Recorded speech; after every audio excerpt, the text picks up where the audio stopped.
Now, the Roma Wine Company of Fresno, California presents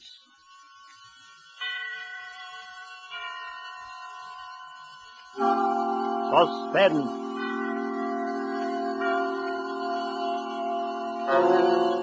Tonight, Roma Wines bring you a suspenseful play by Dashiell Hammett called Two Sharp Knives, and starring John Payne and Frank McHugh. Suspense is presented for your enjoyment by Roma Wines. That's R-O-M-A. Roma Wines. Those excellent California wines that can add so much pleasantness to the way you live, to your happiness in entertaining guests, to your enjoyment of everyday meals. Yes, right now a glassful would be very pleasant, as Roma Wines bring you a remarkable tale of suspense.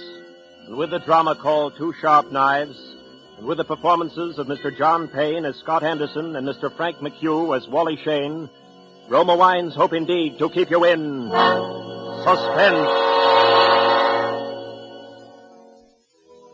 Shortly after 2 a.m., a poker game was breaking up at Ben Camsley's, the doctor coroner of Deerwood City.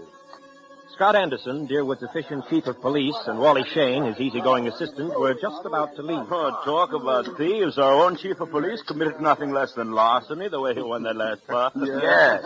And having won it, I noticed he's losing no time in making off with the swag. Why don't you boys just break down and admit you don't know how to play like old Professor Scott here? What? You couldn't win a poker hand if it was on a punch board. Chief of police. Come on, Wally. Let's get out of here before these amateurs break my heart. Okay, Scott, anything you say. Where are we heading for, Chief? Just across the street, Wally. Railroad station. Oh, shucks. Aren't you afraid of the excitement? Don't you think that watching the 211 come in is have to be too much for your blood pressure? Well, if it is, Wally, you can always carry on. You've been a fair imitation of an assistant to me for some time now. Yeah? Yeah. If anything happens to me, you'd be chief. Don't worry. It won't be any harder for you to fool the public as chief. Hi, Elmer. Oh, howdy, Scotty. Well, hello, Wally boy. Hi, Elmer. Say, it's kind of late for you bees to be around, isn't it? Oh, I don't know. We sort of figured we'd put the town to bed tonight. Hmm? How's the 211? On time? Right on the nose, Wally, right on the nose. She ought to be blowing for the bend in just about, 3 seconds now. By golly, she flew, Mrs. Early. That's her now. Why, are you expecting anyone on her, Scotty? No, Elmer, I'm not expecting anyone. Hmm? Wally and I just thought we'd mosey over and watch her come in, that's all. You know, Elmer, you can never tell who might get off, though. Jesse James or Jack the Ripper, or even your Aunt Gussie. Yeah, I guess you're right, Wally. Well, here's the busy part of the gist, but I've got to be rolling the wagon out to the bakery store. Good. Hi, Elmer. How's it going? Oh, I can't complain, Cap. Well, maybe you can, Elmer, but I sure can. You hold us up with that freight there. How much more? No. This is the last piece now. Oh. Well, there you are, Cap. It's all done. Okay, see you tomorrow, Elmer. Oh.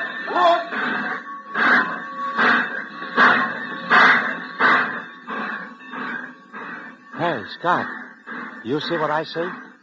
You mean, do I see the man who just got off that train? The answer's yes. Well, he's a ringer for the guy we got that circular about. That is the guy. Well, then, what do we do now? We take him, Wally. Let's go. Whatever you say, Scott. Here he comes, over toward the taxi stand. Driver, I want to go to the Deerwood Hotel. Oh, never mind. I see the hotel sign just a few blocks down the street. Sorry, I'll walk.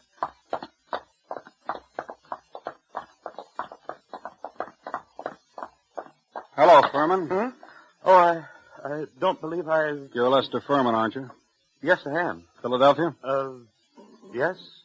I'm Scott Anderson, chief of police here in Deerwood. What's happened to her? Happened to who? Oh, no, you don't. If you think you can pull that sort of stuff with me, you're very much mistaken. Look. Okay, Take Scott. it. You silly... Let me get a crack at that mug. Wait a minute, gentlemen. Hold it, Wally. Hold it up. Well, Furman. I'm sorry for a moment there. I thought that you weren't really a policeman. Thanks. Guess I look almost human in civvies. Until I saw the other gentleman's uniform, I thought you were a hold-up man, Mr. Scott. Then never mind the thanks. Was silly of me. I'm sorry. Well, let's get going before anything else happens. Are you taking me to police headquarters? Mm-hmm. What for? Philadelphia. I don't think I understand. You understand you're wanted in Philadelphia, don't you? I'm wanted in Philadelphia? Yeah. Got a cigarette? Huh? Oh, yes, of course. Hey, what? What am I wanted for? Murder.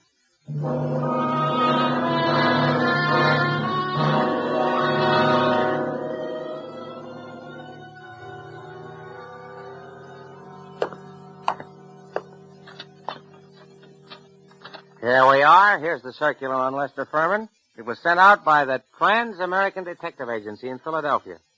$1,500 reward for the arrest and conviction of Lester Furman, alias Lloyd Fields, alias J.D. Carpenter, for the murder of Paul Frank Dunlap in Philadelphia on December the 8th, 1942. Oh, no.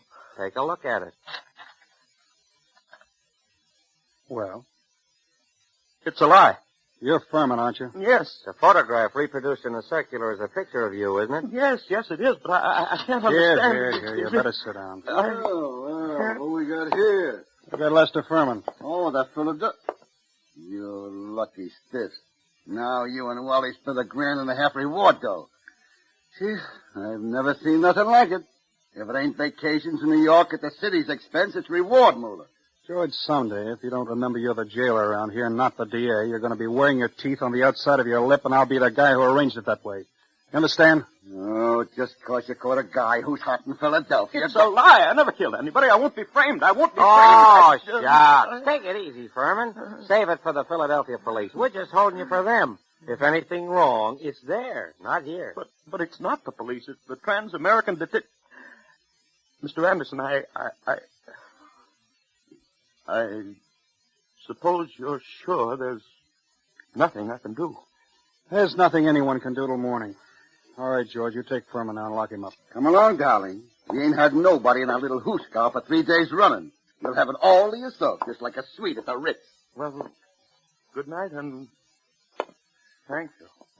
Make him as comfortable as you can, George. If he wants anything sent in, okay. He's valuable, huh? Now, if some bum didn't mean a nickel to you, maybe I ought to take a pillow off my own bed for him. Nuts. He's just like the rest of them to me. Shut up! Perhaps you forgot my remark about your teeth a while back, George. Any day now I'm going to forget your uncle's county chairman and throw you back in the gutter just to see how high you'll bounce. Remember that. Do all the talking you want, but do what I tell you. Oh, shucks, Scott. George don't mean nothing. He's just money mad. Okay, I'm going home now. If it's anything urgent, I can be reached there. But I don't want to be disturbed unless it's urgent.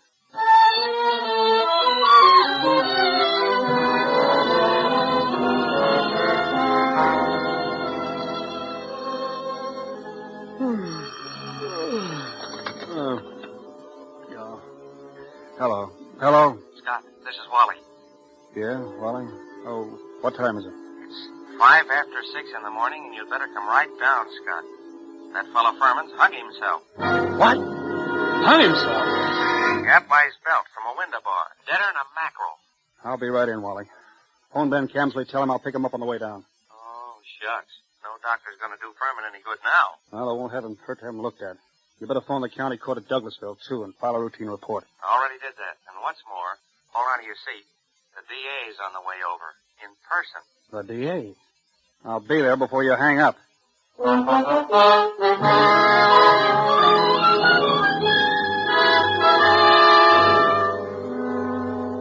For suspense, Roma Wines are bringing you as stars Mr. John Payne and Mr. Frank McHugh, whom you've heard in the first act of Two Sharp Knives by Dashiell Hammett, which is Roma Wines' presentation tonight of Suspense.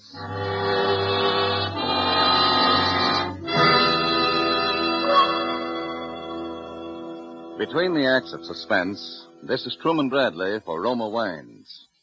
Elsa Maxwell, famed hostess, makes this suggestion for added mealtime enjoyment. It's smart, yet simple, to dress up ordinary meals. For a festive note, spread your table with a brightly colored cloth, a centerpiece heaped with fresh fruits and nuts, a basket of crispy brown hot rolls, and at each plate a glistening glassful of golden Roma Sauterne, well chilled. A most welcome suggestion from Miss Maxwell. And as you enjoy Roma California Sauterne, you'll be delighted with the flavorful delicacy of this truly distinguished table wine. Like all Roma wines, Roma Sauterne is always unvaryingly good, the goodness of selected grapes, picked at the peak of perfection in sunny California's choicest vineyards, carefully pressed, the rich natural juices guided to perfection, unhurriedly, by the ancient wine skill of Roma's famed wineries. Good Roma wines never vary, are always enjoyable, yet cost only pennies a glass. Remember, because of uniformly fine quality at reasonable cost, more Americans enjoy Roma than any other wine.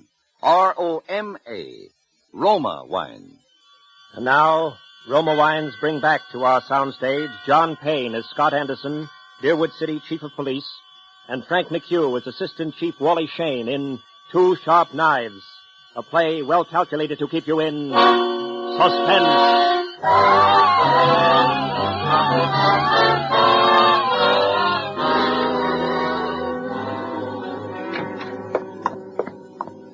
Come on in, Chief. Good old Ted Carroll, the DA's here. And he's plenty hot under the collar. Yeah, what's he burning about? Oh, he's just mad. He's run up quite a phone bill for us, too. Been calling Philadelphia every couple of minutes since he got here. What kept you so long? I couldn't get my car started. Well, let's go in. Hello, Ted. Listen, Scott, what is all this? Oh, what? This fiddly-dee, this hanky-panky. I suppose you mean Furman. Wasn't it suicide? Sure, it was suicide. I just telephoned Trans-American, dug a guy out of bed there. They phoned me just a few minutes ago and said they'd never sent out any circulars on Furman. Oh? They didn't want him for murder or anything else. All they knew about him was he used to be a client of theirs. I don't know what to say, Ted. I don't either. What on earth kept you so long, Scott? Car stall. Came as quick as I could. Well, what makes you so edgy, Ted? Oh, nothing. I guess it's just the district attorney in me. Oh, shucks. Gents, if you're not careful, you're liable to give the impression that you two don't like each other. Okay, Wally. I'll quit if he will. Tell me what's wrong, Ted. Well, that's plenty wrong, Scott. Everything's wrong. First, that Trans-American thing. They never sent out any circulars about Furman. And now get this. I talked to the Philly police just before you came in. There wasn't any Paul Frank Dunlap murder down there that they know about. They've got no unexplained murder for December 8th, 1942. What did you get out of Furman before you let him hang himself? Only, well, that he was innocent. Well, didn't you grill him? Didn't you find out what he was doing in town? Wally, didn't you? Oh, shucks. What for? He admitted his name was Furman. The circular description fitted him. The photograph was him. Trans-American Detective Agency supposed to be on the level. Philadelphia wanted Furman. We didn't. But, Scott. Oh, sure, Ted, sure. If I'd known he was going to hang himself, but then if your aunt wore pants, she'd be your uncle. You said Furman had been a client of Trans-American. Then tell me what kind of a job they were doing for him. Well, his wife left him a couple of years ago, and he had them hunting for her for 5 or 6 months. But they never found her. They're sending a man up here tonight to look things over. Yeah, huh? Yes. And I might as well tell you, Scott, they're going to raise plenty of trouble over this. Yeah, I know that, Ted. There usually is trouble when somebody dies in a jail cell.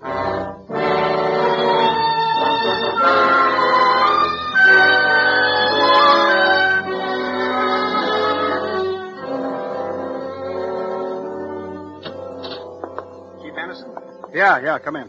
They told me I'd find you here. I'm Carl Rising, Assistant Manager of Trans-American Detective Agency in Philadelphia. This is Mr. Wheelock, who was Lester Furman's personal attorney. How do you do? Glad to know you, Mr. Rising. Mr. Wheelock, this is Wally Shane, my assistant. How are you? How do you do?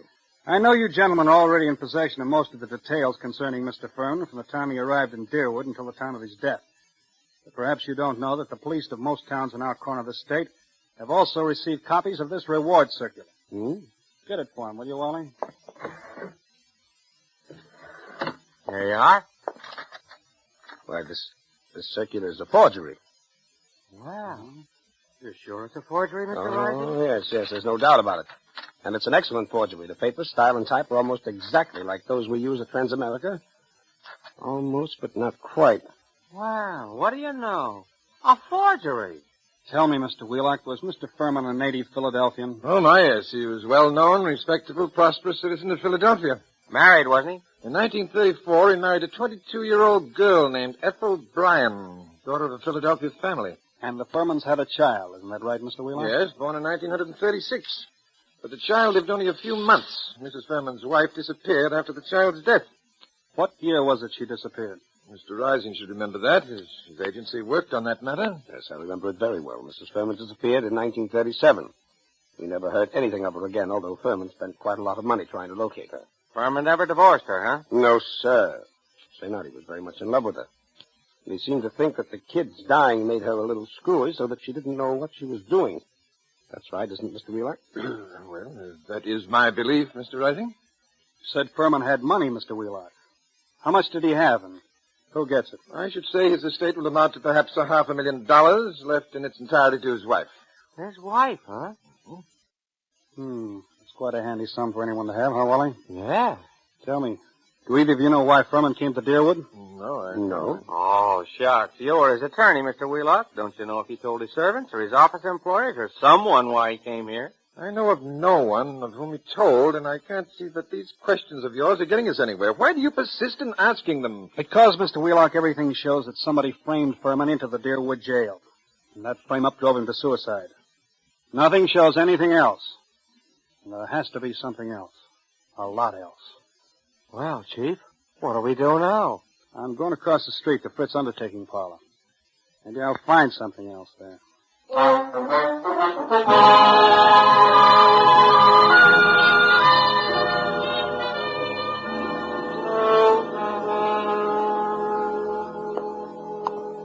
You find anything at the undertaking parlor, Scott? No, not much. Well, I was over there myself just after you left, and I did. You did? What? Well, I saw it. Save it, Wally. Come in. Hello. Am I butting into anything here? Oh, shucks, no. You know the coroner's report is always welcome at a time like this, Doc? What's on your mind, Doc? Well, is it all right to talk here? I mean, can anyone hear us? No, go ahead, talk. Listen, Scott. 2 of those bruises showed. What bruises? Furman, up under the hair, there were 2 bruises. Why didn't you tell me? I am telling you, Scott. You weren't here when I made my examination. You were off chasing some stick-up hoodlums. This is the first time I've seen you since then. But why didn't you spill the stuff about Furman's bruises when you were testifying at the inquest, Ben? I'm a friend of yours. Do I want to put you in a spot where people say you drove this fellow to suicide by third-degreeing him, Tura? Oh, shucks, Doc. You're nuts. How bad was Furman's head? Well, that didn't kill him, if that's what you mean. There's nothing the matter with his skull, just a couple of bruises that nobody would notice unless they parted the hair. It killed him just the same. You and your friendship that... Hello. Yeah, Fritz. Couple of ladies? Who are they? Oh, okay, I'll wait. I've got to run along now, Scott. Okay, I'll see you later. Right. It's Fritz at the undertaking parlor. A couple of ladies want to see Furman's body. He's going to ask why. That's what I was going to tell you, Scott. When I was over there, I saw it. Hello. Oh. Are you one of the ladies who wants to see... You're Furman's wife. Mrs. Furman, Oh, then by all means, Miss Furman. Only when you're through over there, I want you to come over to my office. I've got some things I want to ask you. Right. Well, what do you know about that? Furman's wife. That's what I've been trying to tell you. I saw him. And one of them's Hotshot Randall, a babe with a record as long as your arm. She's one of that mob you had me working on in New York last summer. She know you? Sure, but not by my right name. She thinks I'm a Detroit rum runner. No, I mean, does she recognize you just now? I don't think she saw me. Anyway, she didn't give me a tumble. Okay, Wally, stick around a while, but stay out of sight. Maybe I'll be bringing these dolls back with me. What did he say, Chief?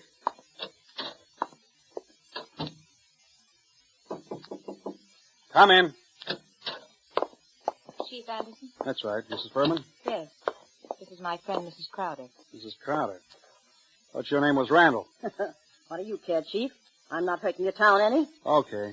Now, before anybody says anything, I want to tell you something. Furman didn't commit suicide. He was murdered. Murder? My husband murdered? We got alibis. We were in New York. We can prove it. You're likely to get a chance. How'd you people happen to come down here? Murdered. Who's got a better right to come down here? She was still his wife, wasn't she? She's got a right to look out for her own interest, hasn't she? Yeah, that reminds me of something. Excuse me just a second. I gotta make a phone call in the next room. Oh, take it easy. Hey, Hamill. Yeah, Chief? I want you to have someone get hold of that lawyer, Wheelock, before he leaves town and tell him I want to see him. And, is Wally around? No, he's not here. He said you told him to keep out of sight. I'll find him for you, though. Right. Tell Wally I want him to go to New York tonight. Send Mason home to get some sleep. He'll have to take over Wally's night trick. Okay. Mr. Anderson, do you think I had anything to do with with his death? I don't know, Mrs. Furman. I know he was killed. I also know he left something like $500,000. Dollars? Dollars. All right, Chief. Now, don't be a clown. The kid here didn't have a thing to do with whatever you think happened. No? No. We read about Lester Furman committing suicide in yesterday morning's paper. And about there being something funny about it. And I persuaded her she ought to come down to Deerwood and that's Mr. Anderson, I wouldn't have done anything to hurt Lester. I left him because I wanted to leave him, but I wouldn't have done anything to him for money or anything else. Well, if I'd wanted money from him, all I'd had to do would have been to just ask him for it. That's all. Well, he used to put ads in the paper telling me if I wanted anything to let him know, but I never did. You can ask his lawyer, Mr. Wheelock. Anybody who knew anything about it can tell you that. Yeah, that's the truth, Chief. For years I've been telling Ethel she was a chump not to tap him, but she never would. I had a hard enough time getting her to come for her share, now that he's dead and got nobody else to leave it to. I wouldn't have hurt him. Why did you leave him then? Well, after the baby died, I just... Hey, excuse me. Oh, yeah, Hamill. You gave Wally the message. Yeah, I want him to go to New York tonight. Okay, where is he, home? He is home, Okay, thanks. This circular's what got your husband in the jug, Mr. Furman. Did you ever see that picture before? No, it can't be. It's the snapshot I have. It's an enlargement of it. Who else has one? No, nobody that I know of. I don't think anybody else could have one. Have you still got yours? Yes, I don't remember whether I've seen it recently. It's with some old papers and things, but I must have it. Oh, Mrs. Furman, it's stuff like this that's got to be checked up. Neither one of us can dodge it. Now, there's two ways we can play. Yes? I can hold you here on suspicion till I've had time to check things up, or I can send one of my men back to New York with you for the checkup. I'm willing to do that if you'll speed things up by helping him all you can. If you'll promise me you won't try any tricks. I promise I'm as anxious as you are to track this down. All right. How'd you come down? We drove. That's my car, the big green one across the street. Fine. Then my man can ride back with you. But no funny business. Funny shummy. What do you expect, her? Huh? Oh, send him in. Hello, Mr. Wheelock. Is this really Mrs. Furman? Yes, that's really her, all right. How Fine. do you do? You wait here, Wheelock. I'll be back in a little while. Come on, girls. Where are we going? We're going to solve a murder, sister.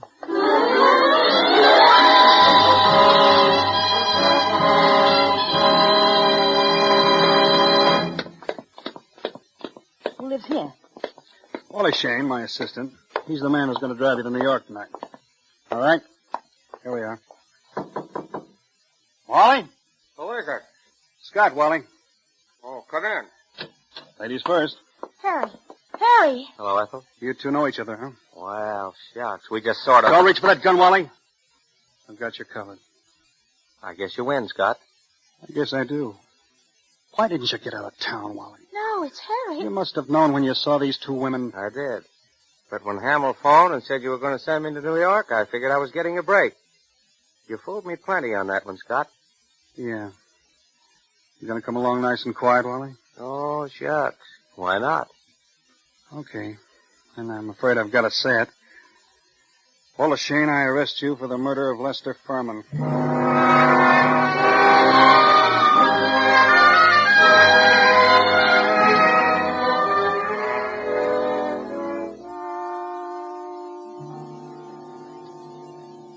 You, comfortable in here, Wally? Can't complain. For a cell. Say, Scott. You didn't just stumble on all this, did you? Nope. Furman had to be murdered by a copper. Only a copper with no reward circulars well enough to make a good job of forging one. Only a copper, one of my coppers, would be able to walk into Furman's cell, bang him across the head, and string him up. When you told me you knew the Randall woman, well, there it was. What got you like this, Wally? Oh, shucks. What gets most saps into jams? Again, for easy dough. I'm in New York, see, Scott? Working on that vetting job for you. Then I run into this Ethel Furman, and she goes for me like a house afire. Like her, too, so that's dandy. But one night she tells me about how much dough her husband's got, and how it would all come to her if... Well, I got to thinking. Thinking what? I think she's nuts enough about me to marry me. I still think she'd marry me if she didn't know I killed him. So anyway, I did it. I swiped that snapshot. I sent those circulars out. To a lot of places, not wanting to point too much to this one. And when I was ready, I phoned Furman and I told him to come to the Deerwood Hotel that night, and sometime before the next night he'd hear from his wife, Ethel. I knew he'd fall for any trap that was baited with her. Oh, shucks. I guess I'm not as sharp as I thought I was. Maybe you are, Wally, but that doesn't always help. Old man Camsley's, Ben's father, used to have a saying. To a sharp knife comes a tough steak. I'm sorry you did it, Wally. I always liked you. I know you did. I was counting on that too, Scott. But... oh, shucks.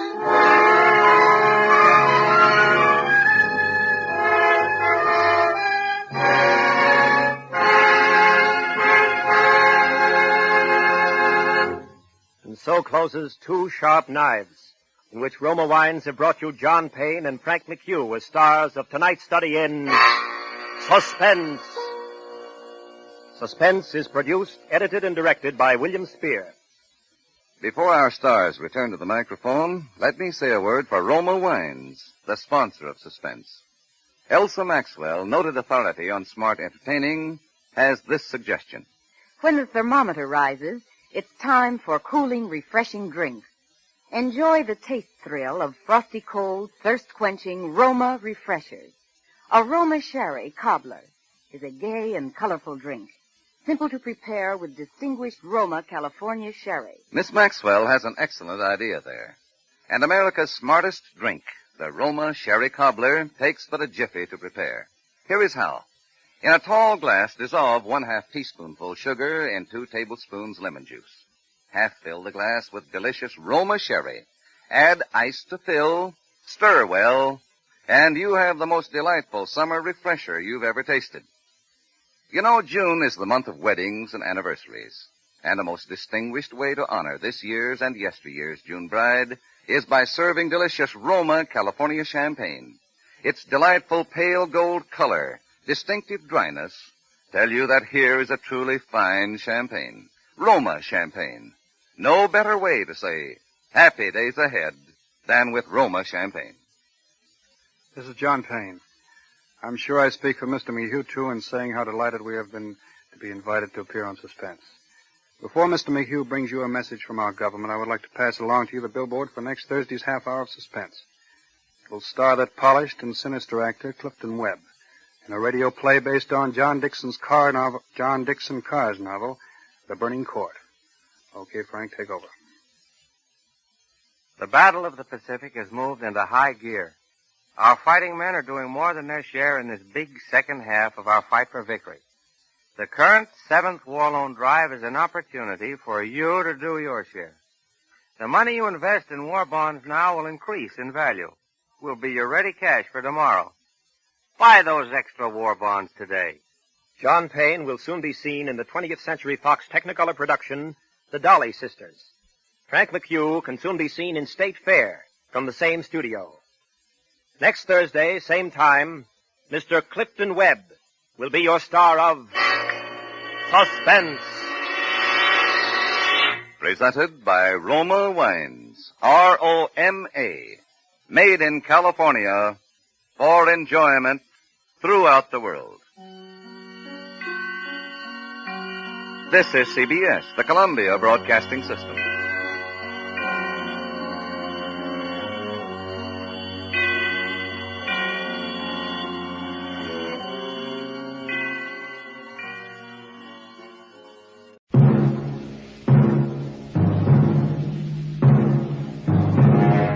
Crime and Peter Chambers.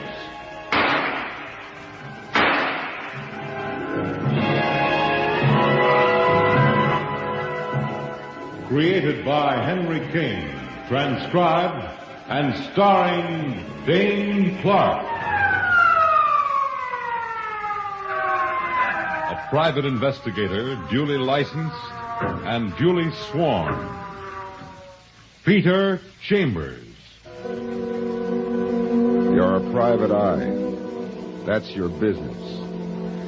Anything else? That's for laughs. There are no laughs in this one, not unless you're a ghoul. Because you're strolling in a graveyard at midnight. You're walking in a cemetery out on Long Island. That's the job of work you're being paid for. You've got a package in your left hand and a flashlight in your right. Your imagination is starting to do nip-ups. When you get an interruption. Put out the flashlight. Yes, sir. Now reach back and hand me that package. Well, you're supposed to give me the word. Word? Well, them's my instructions, pal. A real melodramatic bit. You're supposed to say a name. Abner Reed. Well, that's the jackpot answer. Reach and grab your prize. And notice, please, I've still got my head turned. And it better stay that way if you don't want holes in it. And you stay the way you are for the next 5 minutes.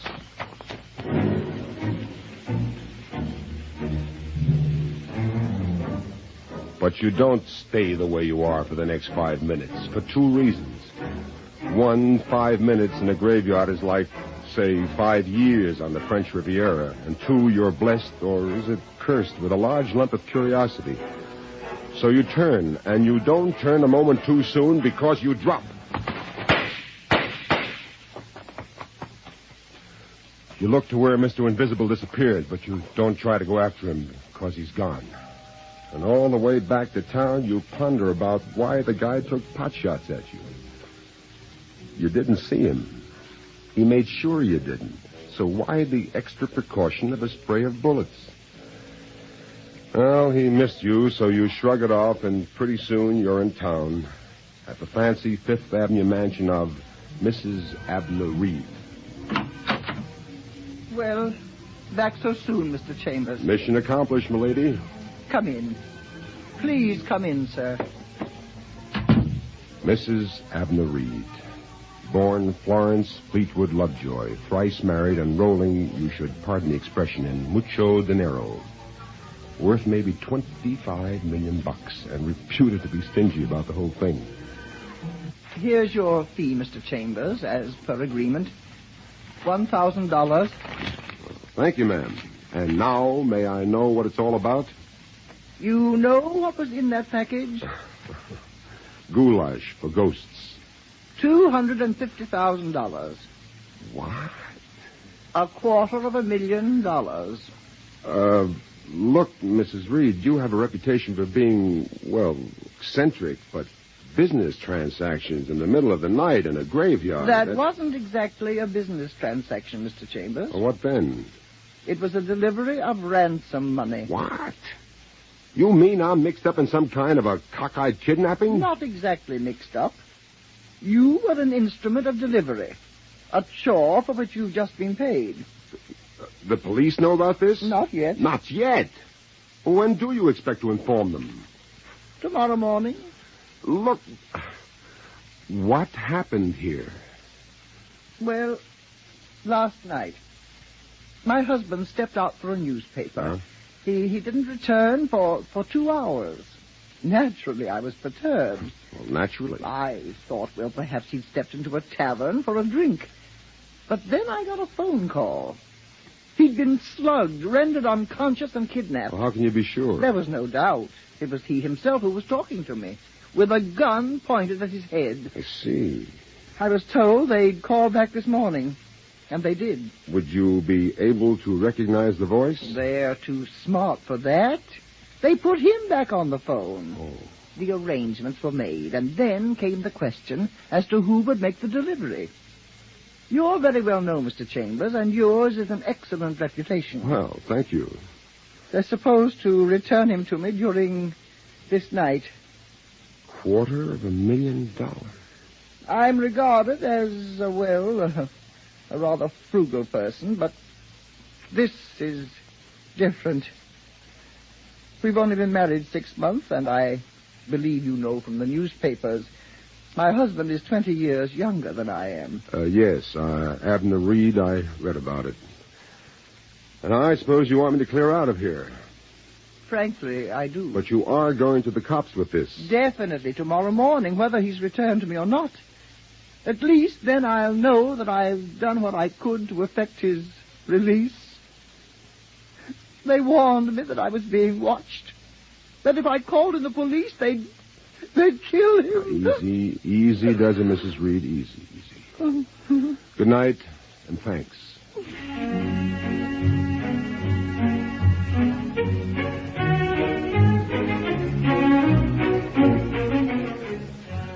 So you go home.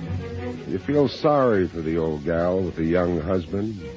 You think she's nuts not to contact cops, but you can't creep into another person's soul. You go home and you have a bit of scotch and you chase it with another bit of scotch. You've had a tough evening and you're ready to wrap up this day and put it to bed when, in the middle of the night, you've got a caller. That's the life of a private eye, about as much privacy as a parakeet in a kindergarten. But it can always be a client. Somebody's turned off the corridor lights, and it's pitch black out there. And suddenly the blackness is punctuated with blazes of light. Oh. You're hit. And you don't know how bad. You get to the phone.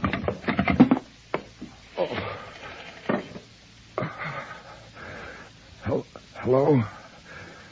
Operator? A hospital emergency.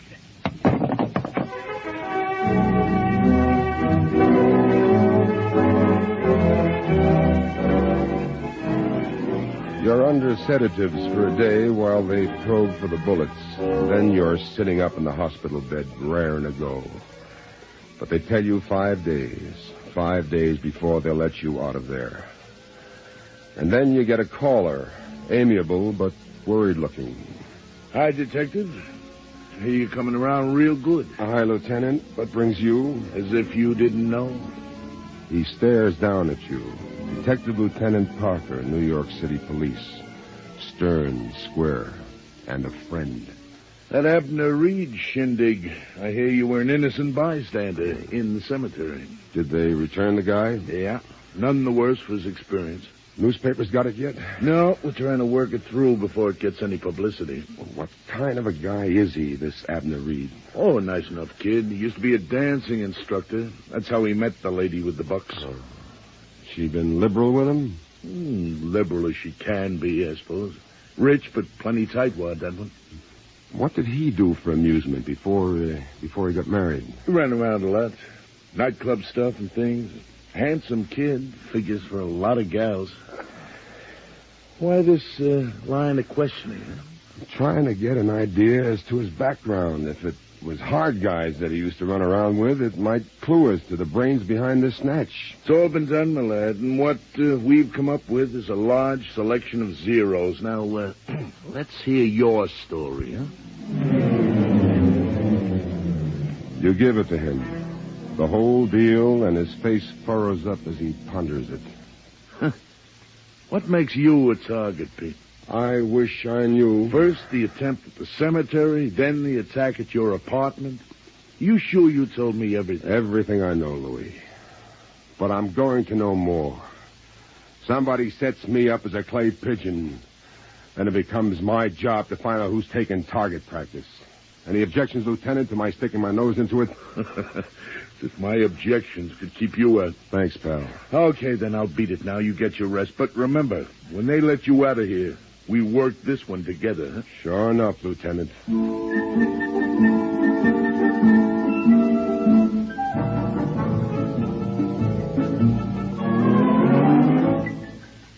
Anger and well-being seem to run hand in hand, and as your health improves, so your anger mounts.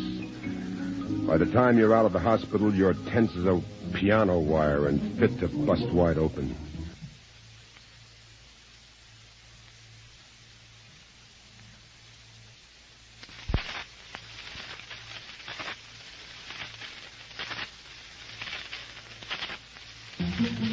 around and ask questions.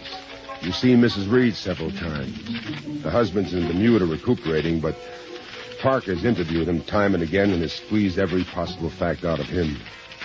And now the husband's back in town, but you're not wasting your time there anymore. Parker's an expert, and Parker's already wrung him dry.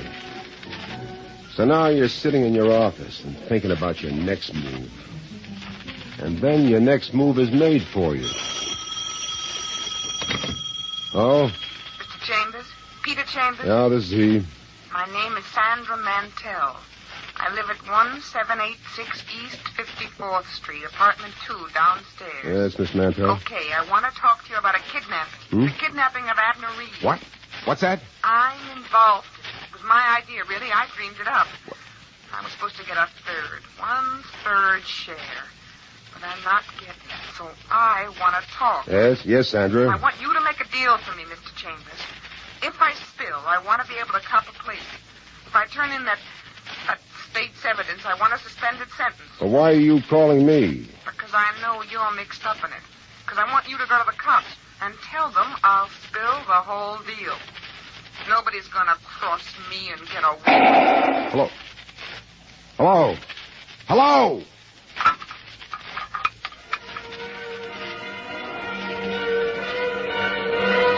The address she gave you is near enough. You slam out of the office and you run all the way, and then you're there, apartment 2. And you're in the presence of death, a blonde with blood on her face.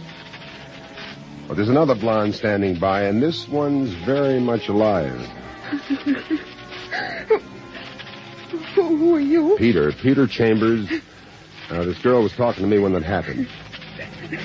You didn't do it, did you? No. Who are you? Betty Royal. My name's Betty Royal. I'm her roommate. I've only been her roommate for a week. Did you call the cops? Yes, I phoned. A well-stacked blonde. A beautiful blonde, a live one. The dead one must have been pretty, too. You prowl around and you see the gun on the floor. You see that the receiver's back on the hook, too, but that figures. Betty Royal said she called the cops. Let me tell you what happened. Wait. Let me ask the questions, Miss Royal. Now, that gun on the floor, is that yours? No, that's not mine. I found it. Easy, does it? Easy. Now, just tell me what happened. I was coming back from rehearsal. Yeah? I'm a ballet dancer. And as I came into the hallway, I heard the shots. I hurried forward. The door opened, and a man came running out. We bumped into each other, and that's when the gun dropped to the floor. He struck me and ran out. What did he look like? I have no idea. I came in and found her. Like that. She was dead. And then? I went out in the hall for the gun. I remembered about not touching things. Fingerprints. I kicked it with my foot. I kicked it along until I worked it into the apartment. Good girl. Then I picked up the dangling receiver and I called the police. She's in tears again. And you go to her and you hold her. And she's a cuddly little package. And you think about how sweet this could be under different circumstances. Cops. Lots of cops. Tons of cops. And they're in charge of Detective Lieutenant Louis Parker. Never fails, huh? When there's a corpse, there's you. It's mixed up with the other thing, Lieutenant. What other thing? You straighten them out on current events. From the phone calling your office to right now. You wearing a gun, Pete? Yeah. Good. Now listen to me. For once, will you listen to me? Don't I always listen, Lieutenant? Okay. There's some kind of crazy killer loose, right? Right. And he's mixed up with that Abner Reed snatch, right? Right as rain, Lieutenant. And you're still unfinished business on his list, right? Right as a real downpour. So go home and lock the door. You stay there. Now, what are you going to do in the meantime? I'm going to work at my trade. But I'll come up and see you, Pete, as soon as I get loose from all this, and then we'll knock it around some more.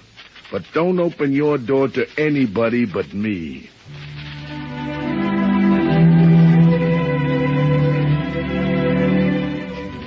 So you go home.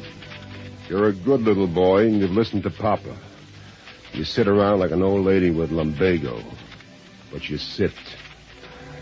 You do some home cooking and some home drinking. But you sit. Finally, at 2 a.m. Who is it? Boy, Parker. Oh. Bit of the cup that cheers, Lieutenant? Yeah, I can use a little cheer. Good. There you are. Thank you. That hits the right spot. Well, look, let's get down to cases, Lieutenant. Ah, there's my boy. Always in there pitching. Cases, Louis. Well, Petey boy, that gun on the floor was the murder gun. Good. And we've got a gorgeous set of fingerprints off it. Only prints on it, as a matter of fact. Good. So, now we come to the catch. There's got to be a catch. The prints match nothing that we've got on file. Don't match anything out of Washington. Where's that leave us? Way out in left field on a rainy day, but there's no ball game. Guess who's her boyfriend? Guess whose boyfriend? The dead doll? That's Sandra Mantell. Oh, by the way, you know what her business was? I don't know nothing. Hooch dancer, burlesque. Pretty good at it, too. I'm thrilled. Now, who's the boyfriend? Nicky Darrow. What? Nicky Darrow. Oh, that was a rhetorical what, Lieutenant? It was a what of amazement, a what of astonishment, a what of shock. Okay, all right. Stop picking on me. Darrow, huh? Well, don't you call that a lead? We had him in. We questioned him. We did the fingerprint bit. Total reaction negative. We had to release him. What time is it? It's 2:30 in the morning. Let's get out of here. Out?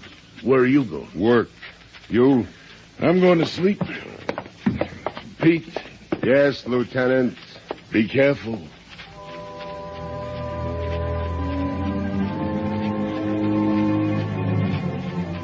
Nicky Darrow, a hoodlum with big ideas. Ex-gunman, ex-con, ex-crook. Gone real respectable now. Owner of a fancy saloon. Caterer to cafe society. Big wheel with the theatrical folk. But way down deep under, deadly as a two-headed rattlesnake bent on mischief. You get to Nick's place, which is hopping, and you jostle through the happy people to Nick. Well, the private eyeball. Long time no see, saw. Can I talk to you, Nicky? Sure, talking with you, Nicky's liable to get educated. He's big, he's arrogant, he's power drunk. He leads you through to the back, and he sits you down. There you are, Pelzo. Real nice and comfortable. Have a drink, huh, at the house, okay? Thanks, Nicky. Waiter, couple of drinks here. Scotch for the eyeball. That's his drink, scotch. Was it tickling you, pal? That kind of tickling, you can die laughing. What are you talking about? Bullets. You on my back, Nicky? Hey, I don't even know what you're beginning to think you want to talk about. Somebody's blowing spitballs at me, Nicky. Any idea who? No, sir, I got no idea who, no how. Good enough. Now we shift the gear. Girlfriend of yours died today of unnatural causes. Yeah, so I hear. Any ideas on that, like who done it? No, but I'm going to find out, pal. This is one time I'm working on your side. Okay, now we shift to high. You beginning to stick your dirty mitts into kidnapping, too? Talk nice to Nicky. I talk the way I want to talk, to whom I want to talk.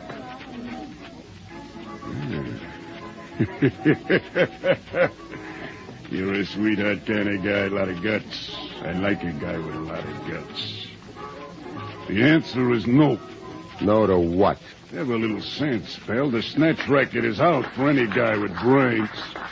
There's easier ways to turn a buck. That's all. Bye now, Nicky. Live it up. Have fun, big shot. Hey, there's drinks coming. We'll skip it this trip.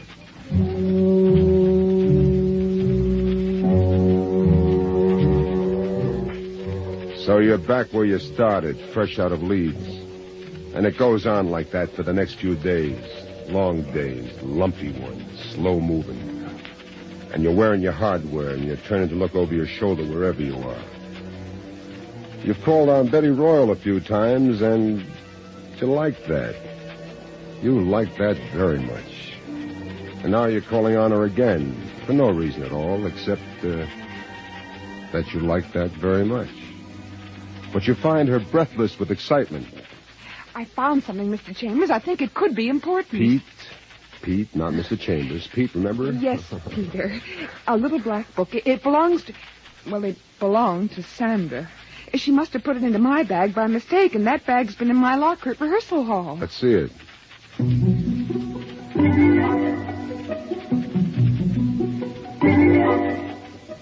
A little black book with a lot of names, and not one that means anything to you.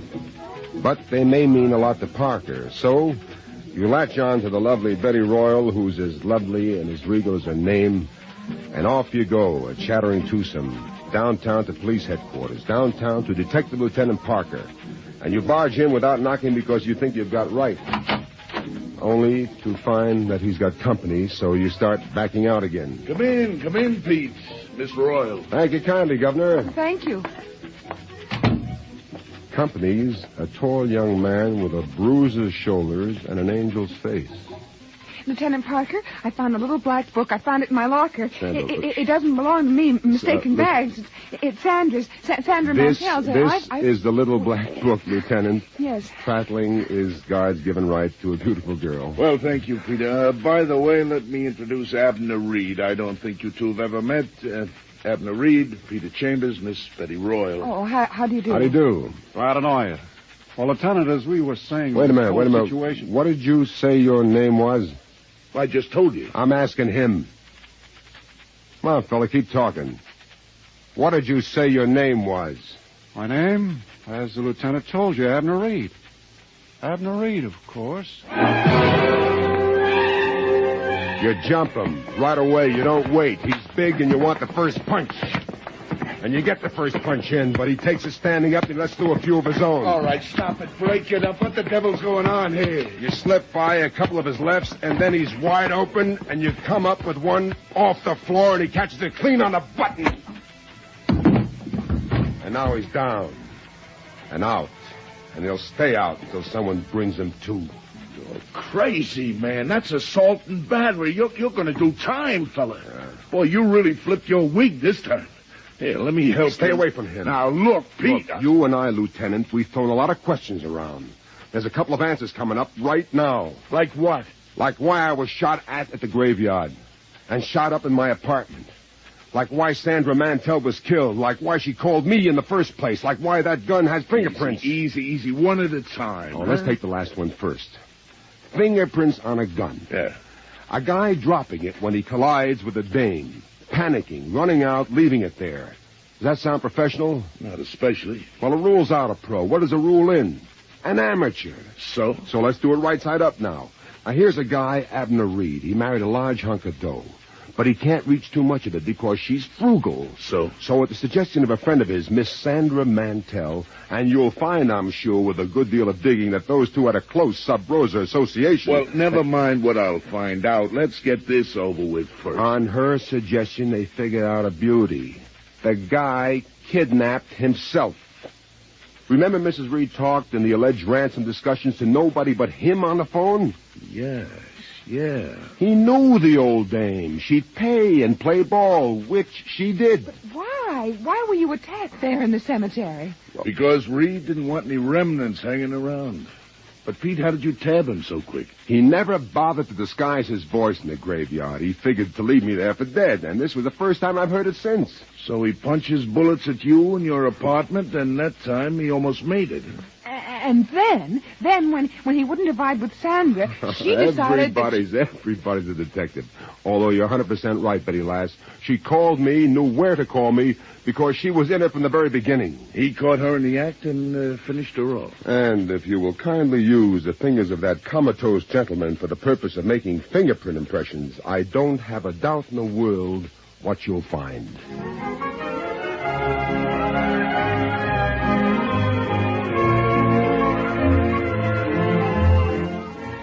And so, 1 hour later, Abner Reed is booked for murder and extortion. And you're strolling in the joyful sunshine with Betty Royal clinging to your arm tightly and proudly. And what prettier termination can there be to so unfortunate a circumstance as murder? And there you've had Crime and Peter Chambers.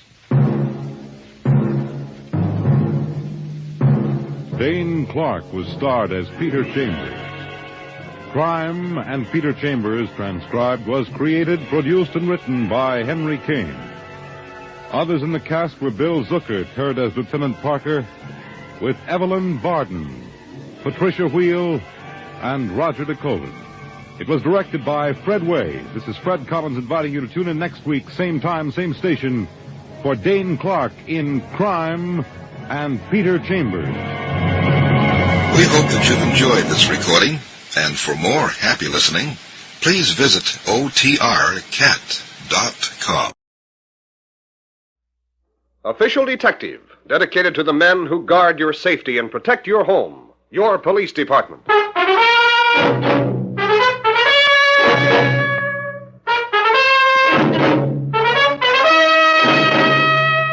Lieutenant Dan Britt, headquarters. Most witnesses to crimes are naturally excited, so their identifications of suspects are often open to question. A case in point is a crime that took place in a butcher's shop owned by a man named Otto Kraus. One afternoon, a customer came in to buy some meat but found the place empty. In a moment, she began to lose patience. Mr. Kraus? Where are you? Mr. Kraus, this is Mrs. Leslie. I'd like to be waited on, please. I said I haven't got all day. I'd like to be... Now, what in the world is that? Oh, the refrigerator. Oh, dear me. Just a moment, I'm coming. Mr. Kraus. Police. Call the police. You're positively blue. You must be half frozen. Worse than that. Telephone the police. The police? Why? Look on the floor of the icebox. On the floor. Merciful heavens. Who is this man? A customer. My shop was held up and he got shot. Oh, dear. Is he badly hurt? Worse than that. For 20 minutes, I've been locked up in the icebox. The dead man.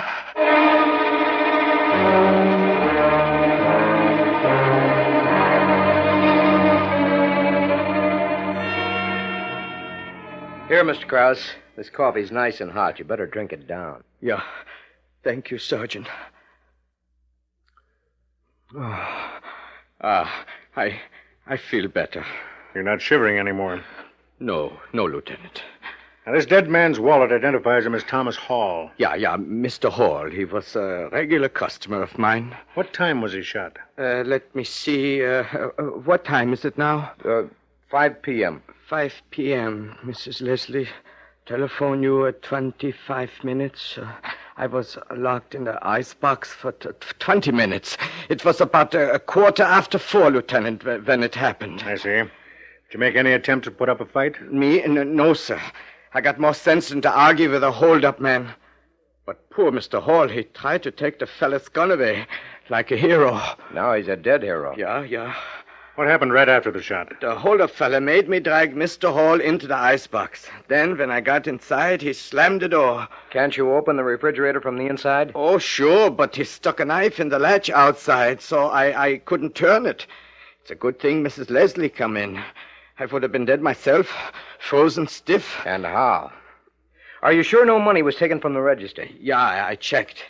He didn't get nothing. Well, after the shooting, he was probably too scared to rob you. His main concern was to get away. I hope you find him soon. He's a murderer. Well, you can help us, Mr. Krause. So please concentrate now. Give us a full description of the man. All right. He was, how do I start? How old was he? I would say about 50 years old. How tall? Just as tall as me. I'm 5'9" and 3/4. Uh-huh. What do you look like? Well, he had on big, thick glasses with, how do you say it, the horn rims. How was he dressed? Oh, this I remember very good. He had on a short blue sailor's coat. A pea jacket? Yeah, and a sailor's blue knitted cap. A watch cap? Yeah, and I don't remember what kind of pants and shoes. Sure sounds like an ex-Navy man, Lieutenant. Yeah. Mr. Krause, did this man look familiar? Had you ever seen him before? Yeah, the way he was dressed. I seem to remember seeing a man dressed like that around this neighborhood, but I don't know who he is. The wagon boys just pulled up outside. Oh, good. Thanks for your help, Mr. Krause. I wish I could do more. I hope you find this killer. Well, I'm afraid we're going to have to start the hard way. Ringing doorbells and asking questions.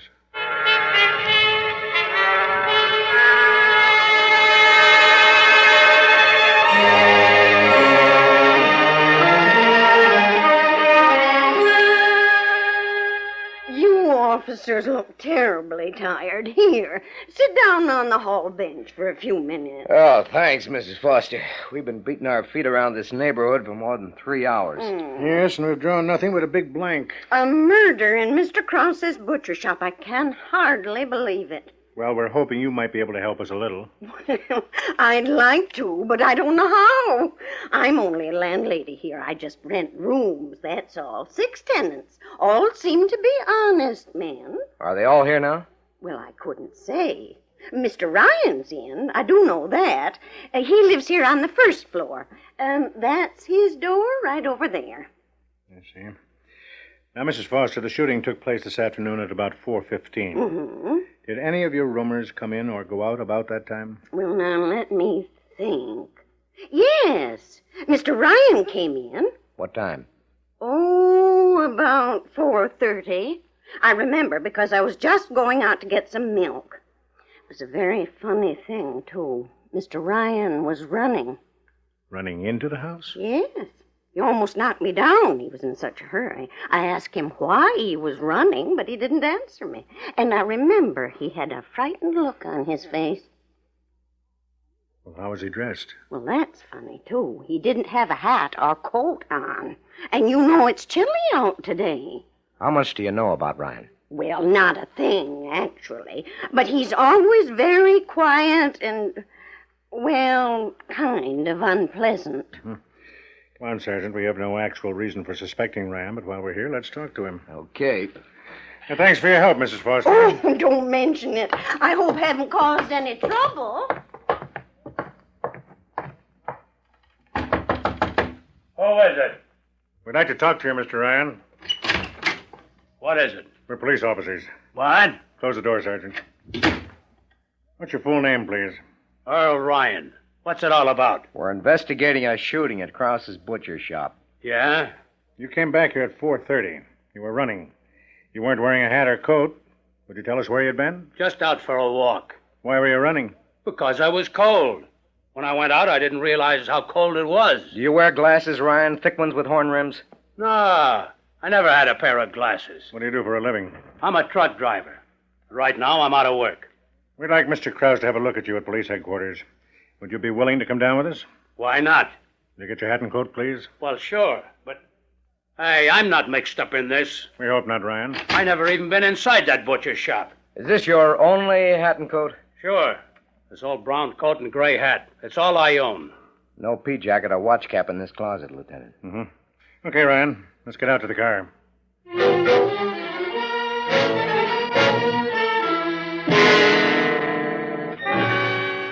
Otto Krause, the butcher, was brought to police headquarters to look at the suspect, Earl Ryan. Take a good look at this man, Mr. Krause. Yeah, Sergeant, I'm doing that.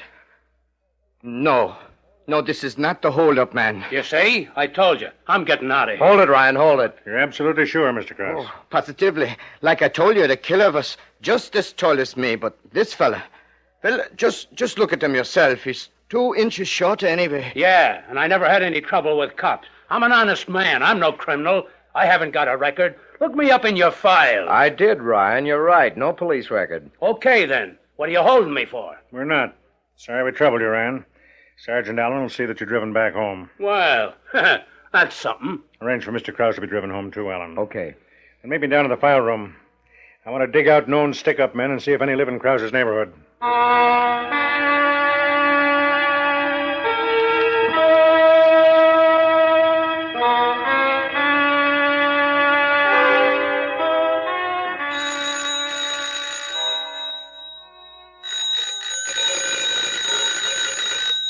Just a moment, please. I'm coming.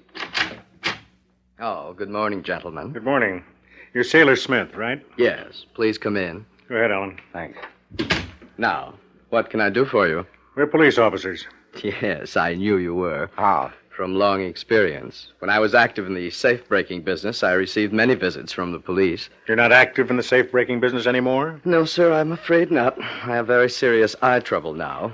I've had to retire. You'll notice I'm forced to wear these rather strong eyeglasses. Yes. We're working on yesterday's killing at Krause's butcher shop.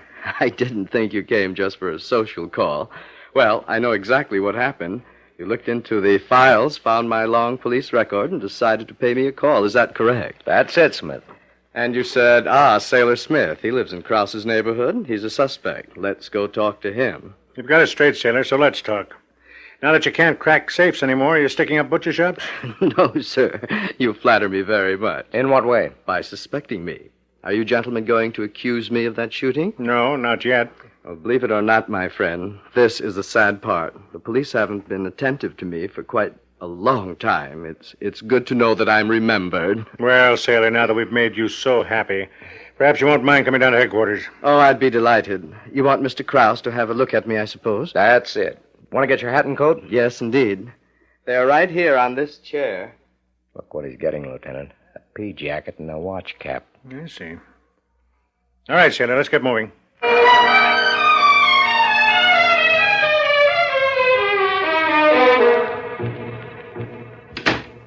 Oh, Lieutenant Britt and Sergeant Allen.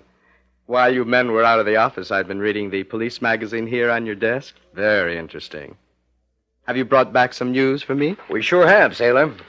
I'll be most anxious to hear what it is. What's the verdict? What do you mean? Well, sir, unless things have changed a great deal here at police headquarters, you were observing me through that one-way glass. You guessed it. And was Mr. Krause observing me, too? He was. Well, what did he say? He made positive identification. He says you're the man who held him up and shot his customer. Oh, dear. Mr. Krause is so wrong. There's no doubt in his mind, Sailor. Same height, same pea jacket and watch cap, same glasses. He says you're the guy. Well, this is like old times, but I'm sure it will be all straightened out when you catch the actual culprit. You still deny the crime? Of course, Lieutenant, but naturally you'll have to do your duty and hold me on suspicion. That's right. Alan, take him downstairs and book him in. Oh, dear.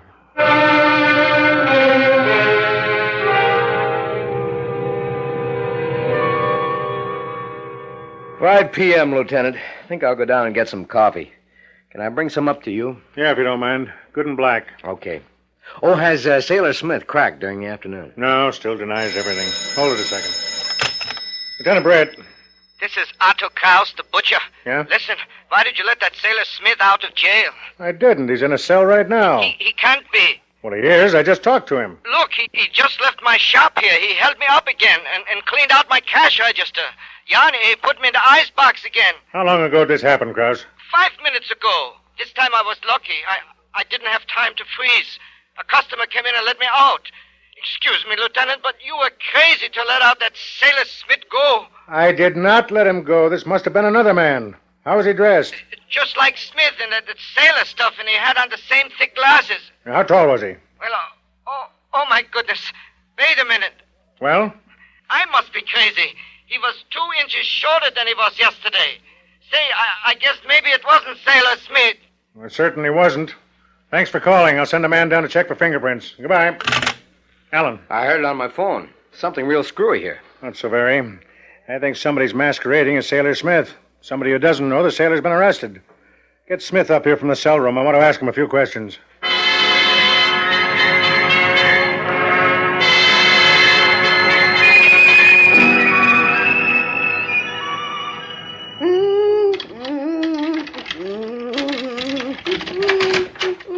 Oh, Mr. Ryan. What are you doing in my room, Mrs. Foster? Giving you some clean linen. At 5 in the afternoon? How come? Oh, the laundry came late this week. I don't like you snooping around in my room. Snooping? Mr. Ryan, I'm only giving you the service you pay for. And look at you. You've been out again without your hat and coat. You want to catch your death? Look, Mrs. Foster. You've been running again. A man of your age running like a boy. You'll kill yourself. Look, get out of here and leave me alone, will you? I will. Just let me straighten up a little. Socks on the floor, shoes on the chair. Hey, put them shoes down. Well, don't get excited. I'm just going to put them in the closet. Put them down, I said. Mr. Ryan. Nobody touches those shoes but me, understand? If anybody puts them in the closet, it's me. Well, they must be real special shoes. Do you have them made? What do you mean, special?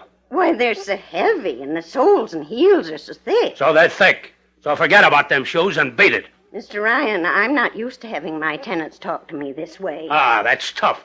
Now, look, are you going to get out of here or not? Please, my arm. Go on. Blow, you.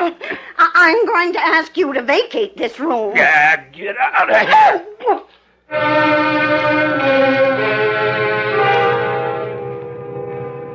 This is fast work, Lieutenant. I guess you boys found the real killer, or else you wouldn't have brought me up from my cell. I want to talk to you, sailor. Always a pleasure, believe me, questioned by the police. It's really like old times. Now, listen.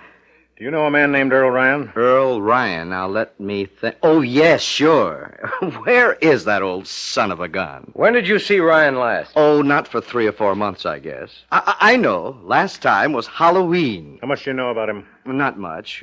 We just met in a bar last fall. We got real chummy over some beers, you know, a little stiff, too. I've only seen him a couple of times. Don't even know where he lives. What's this about seeing him on Halloween? Oh, there was a little party some of the boys in the bar cooked up, and Ryan and I got a little high and decided to go in costume. What kind of a costume?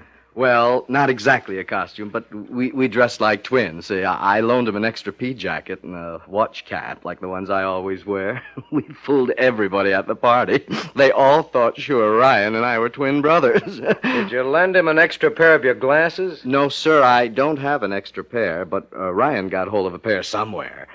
Looked just like these I got on. I wish I did know where Ryan lives. The son of a gun never came back to the bar again to return my jacket and cap. Alan, dial Mrs. Foster at the rooming house. Sure.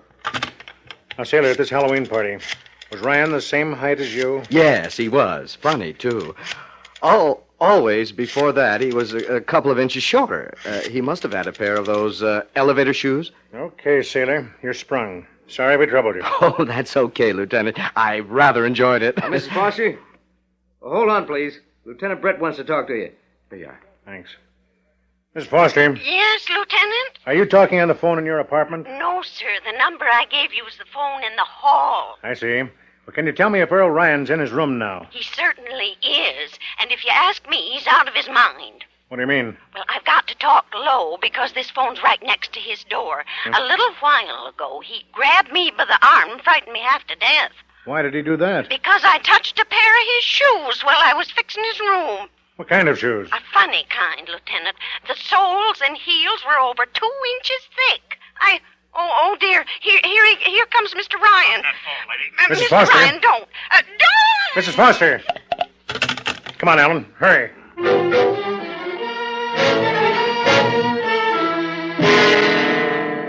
At the boarding house, we couldn't find Mrs. Foster, so we forced Earl Ryan's door. Ryan!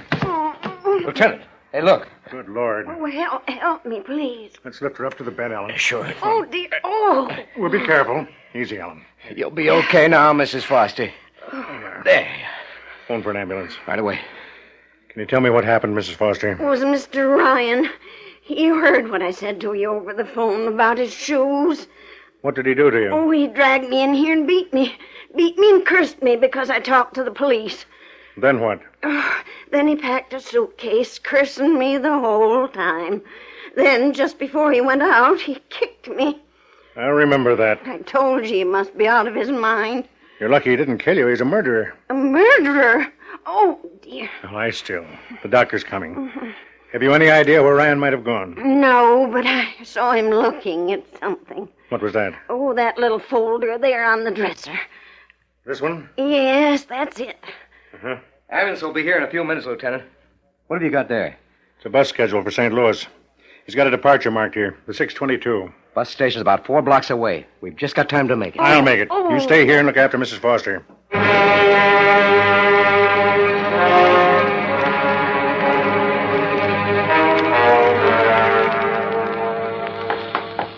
Hold it, Ryan. What? You... Put your arms out. Nah, I gotta make this bus. You're not leaving. Hey, what are you doing? Stand still. What are you searching me for? This the gun you used at Krause's? Look, I never used a gun before. That guy rushed me. I was scared. Yes, but he's dead. I didn't mean to shoot him. All I wanted was the money. You went back in disguise and got that this afternoon. What's his key? Well, it's for that locker over there. We'll see what's in it. Come on. And don't get any brave ideas. You got your built-up shoes in this suitcase? Yeah. Now stand still while I open this locker. Pea jacket, watch cap, spectacles. Sailor Smith's twin brother, huh? What do you know about him? Plenty. Your impersonation almost worked. I thought sure I'd hang it on that guy. You came close. How'd you get the idea in the first place? One night, Sailor got crocked and said he was an old safecracker with a police record. After a Halloween party, I decided I'd dress like him again and pull a stick-up. And he had a record, so you knew he'd be suspected. Yeah, but after I shot that guy, I was scared. I ran here to the bus station, hid this stuff in the locker, then I ran back to my room. So Mrs. Foster told me. Yeah, I ought to kill that old dame. I ought to let her lay in there stiff. You'd better hope that lady doesn't die. How could this happen to me? I never had a prison record. You're going to get one now, Ryan. A real beauty. Come on, walk.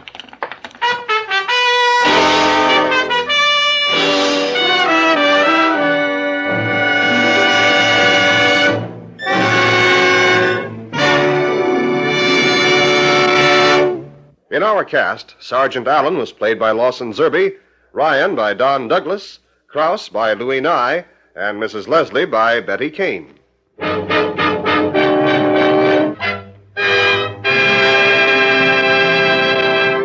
Official Detective is produced and directed by Win Wright, written by Albert G. Miller. All names of persons and places used in this program are fictitious. Any resemblance to names of actual persons living or dead is coincidental. Jack Irish speaking. This program came from New York.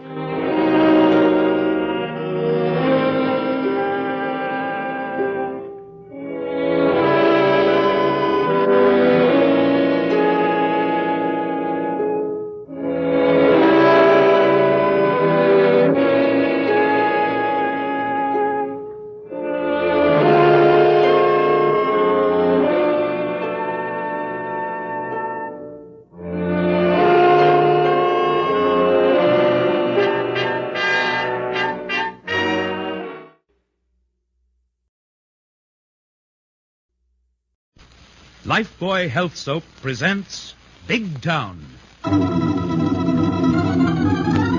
Extra, extra, hear all about the final payment. Steve Wilson's headline story brought to you by Lifebuoy Health Soap, the soap that gets skin cleaner in your daily bath. Extra, extra. Yes, Lifebuoy Health Soap presents Big Town. The headline stories of a great city, dramatically reported by Steve Wilson, fighting managing editor, whose creed, as with all great newsmen, is emblazoned on the masthead of the Illustrated Press. The power and the freedom of the press is a flaming sword, that it may be a servant of all the people. Use it justly, hold it high, and guard it well. Now, Big Town, and tonight's story of a vicious racket of modern ghouls, trading on tragedy and sorrow. The final payment. No sensational headline yarn for Steve Wilson and his Illustrated Press. This story of a vicious, widespread, but little publicized racket began in a cheap rooming house headquarters of Malcolm Todd and his embittered, red-headed accomplice, Ginger. Began one evening not long ago. Well, so you got back, Ginger. Congratulations. Lay off the sarcasm, Mal. I've covered every pawn shop in this section of Big Town and my feet hurt. How many watches did you get? About a dozen, but I had to pay $5 for some of them. Okay. We'll still make a slick profit once I get the initials of today's crop of dead ones cut on the back. Look, Mal, I'm getting sick of this peanut racket.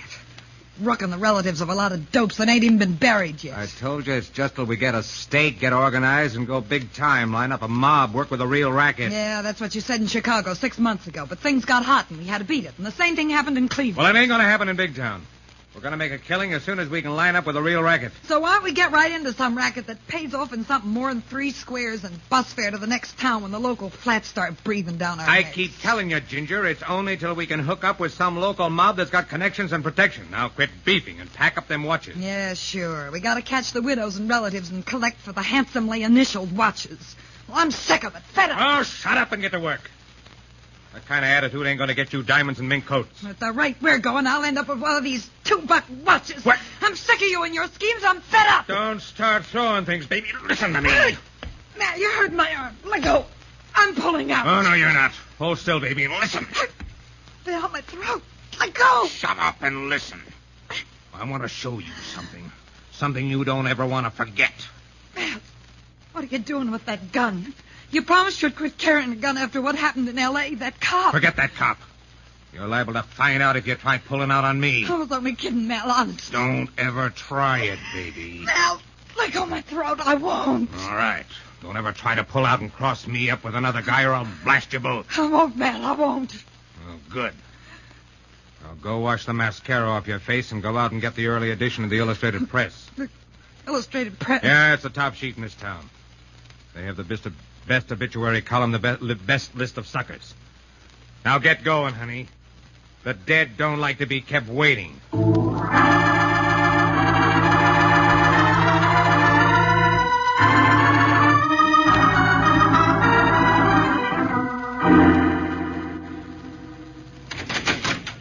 Steve. You got a minute to spare? Hello, Lorelei. Could be. What's furrowing your lovely brow this beautiful afternoon? I think I've dug up the meanest racket in the world. Well, which one? There's several running neck and neck for that title. Ever hear of poor box looters and those who steal pennies off the eyes of the dead? Oh, yes. Among others. Well, this racket puts those human benefactors in the shade. Okay, let's have it, Lorelei.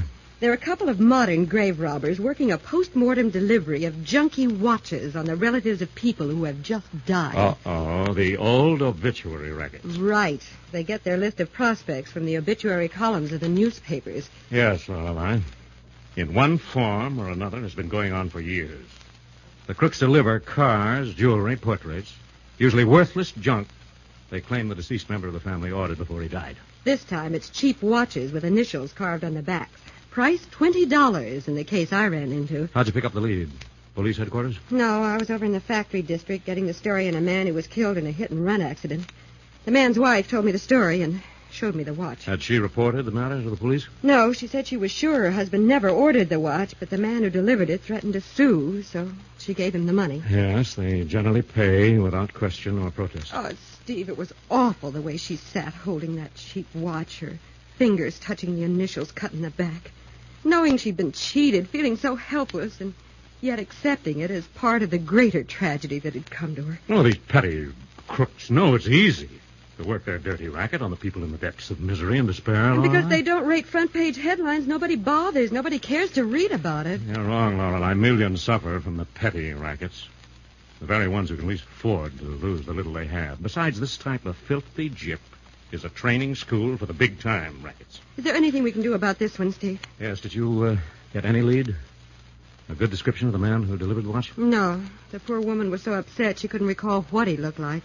She thought he was tall and dark complexioned. Well, I'm afraid that's no help. It'd be like looking for a needle in a haystack, even if we followed up on every obituary notice in the press. Yes, that's the... Hold it. Lorelei, you've given me an idea. How would you like to be a widow? Hey, not so fast, Steve. You might at least find me a suitable husband before you make me a widow. Well, for this job, we can skip the formality. Here, find yourself a furnished apartment in the want ad section. Hey, what have I talked myself into? A handsomely initialed watch, ordered by your late husband, I hope. Oh, light begins to dawn. I'm the come-on. Yes, pick a moderate-priced furnished apartment in the factory district and get over there and rent it before it's taken.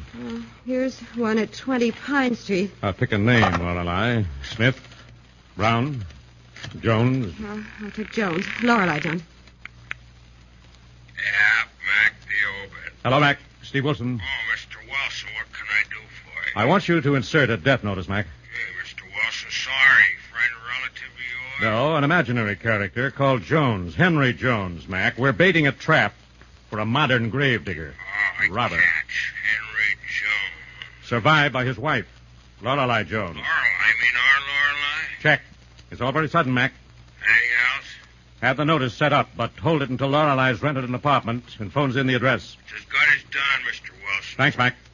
Do I dress the part, Steve? No, you'll do as you are, but hide that $20 hat. On my salary? Oh, I made it myself. I'll hide it anyway, and on your way to your new address, you better stop at your place and pack an overnight bag, Lorelei. Okay. And when you get a flat, Phone Mac, the obit, and give him the address. Right. Well, how long do you think it'll be before this slimy character appears? Well, if he sees the obit and takes the bait at all, he'll show up sometime tomorrow morning. What do I do, call for the law? No, Lorelei. These rats can be as mean and vicious as their racket. Just tell him you want whatever your late husband ordered, but you haven't the money. Mhm. Say you'll have to get it from your brother and ask him to come back in an hour. Then what? Well, then phone me here at the office and I'll be right over. Okay, brother. Right. And I'll be there when he comes back. Can I kick him just once when you grab him, Nothing Steve? doing, Lorelei. Like four-legged rats, the obit operators seldom hunt their victims alone. We want all of them before we spring the trap.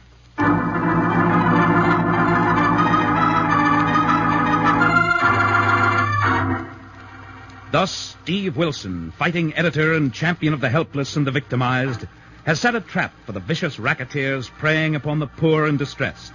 In a moment, we'll rejoin Steve and Lorelei as they carry out their plan to entrap these modern public enemies.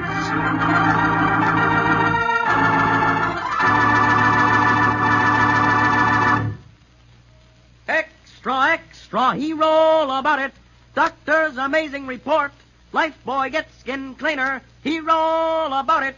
Pardon me, but did that boy say Lifebuoy health soap gets skin cleaner? That's right, miss.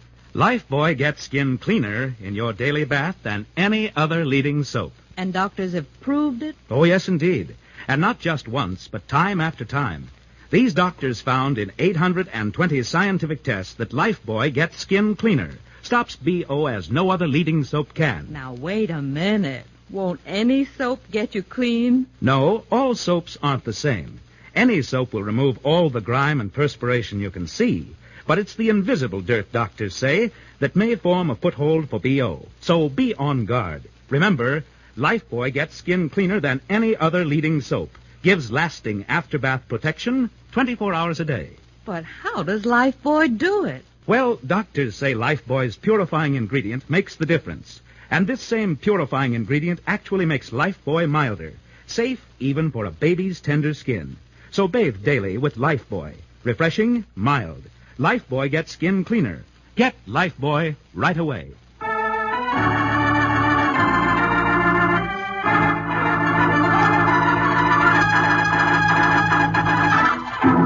Now, back to Big Town and tonight's story of a vicious racket, the final payment. Learning that an obituary racket is being worked in Big Town, Steve has set a trap by having Lorelei Kilburn rent a furnished flat and pose as the widow of a worker whose fictitious death was announced in the obituary columns of the Illustrated Press. Now, the following day, we find Lorelei in an apartment on Pine Street, phoning Steve as she waits for the racketeers to come and take the bait. Hello? Hello, Illustrated Press? Steve Wilson, please. Lorelei Kilburn calling. Hello, Steve Wilson. Oh, hello, Steve. It's Lorelei. Well, Chisholm shown up yet? No, and it's 3 o'clock. The death notice has been out almost 24 hours. I'm afraid we've drawn a blank. Well, stick it a few more hours, Lorelei. It takes these racketeers time to mark initials on their junk, and they may have other deliveries to make. All right, Steve, but I'd hate to spend another night in this place. What's the matter, my lovely? Rats. 4-legged. Say, where are you phoning from, the hall? No, the apartment. The former occupant had a phone, and it hasn't been disconnected. Well, that's a break. Call me back if and after our man shows. All right, I will, and incidentally, don't you trust me, Steve? What do you mean, Lorelei? There's been a man sitting on a stool in a bar and grill across the street watching this house all day. Probably a barfly student of human nature. Mm-hmm. His name couldn't be Harry the Hack, unofficial chauffeur and bodyguard of the Illustrated Press staff, could it, Very Steve? observant, Lorelei. You're also a very good reporter, and I'm not taking any chances. Oh, thanks, Steve, but hold it. I've got to call her. Okay, hang up. Go in your act and make it good. If it's the man we're after, do just as I told you, and don't write yourself an obituary. Right, Steve, I'll play it straight, and I'll call you back as soon as he leaves. Yes. Yes, just a moment, please. Who is it? Package for Mr. Henry Jones. Oh, a package? Just a minute, please. Good afternoon. Mr. Jones in? Oh, Henry, my husband died only yesterday. Well, I'm sorry to hear that, ma'am. Yes, it was very sudden. Well, maybe that's the best way to go, ma'am. But now about this package. Oh, yes, you said you had a package for Henry. I'll take it. Fine. I guess you'll want it to remember him by. It's a watch he ordered. A watch? Yeah. We'd have been able to deliver it sooner, but he wanted his initials on it. There's a COD charge for $20. $20? Yeah, 20. But Henry didn't tell me anything about ordering a watch. Maybe he was going to surprise you. Well, maybe, but could I see it? Sure. Here you are. But I can't leave it without the $20, lady. Oh, I understand. It doesn't look like a very good watch. I don't know anything about that, lady. All I know is your husband ordered it. Had us put his initials on it. And that spoils it for anybody else. So we have to collect the $20. But I don't have $20 in the house. You see, there have been so many expenses. How soon can you get it? Well, I'm expecting my brother. I guess I could get it from him. Could you come back in an hour? I don't know. I got a couple of more deliveries to make. Well, could I come to your shop and pick it up this evening? No. I'll be back in an hour. If I can't make it, I'll send one of my assistants. All right. You come back and I'll have the money ready for you. Good. You do that and we won't have to turn the matter over to our collection agency. So long, Mrs. Jones. See you later. I'll say you will, you scum of the earth.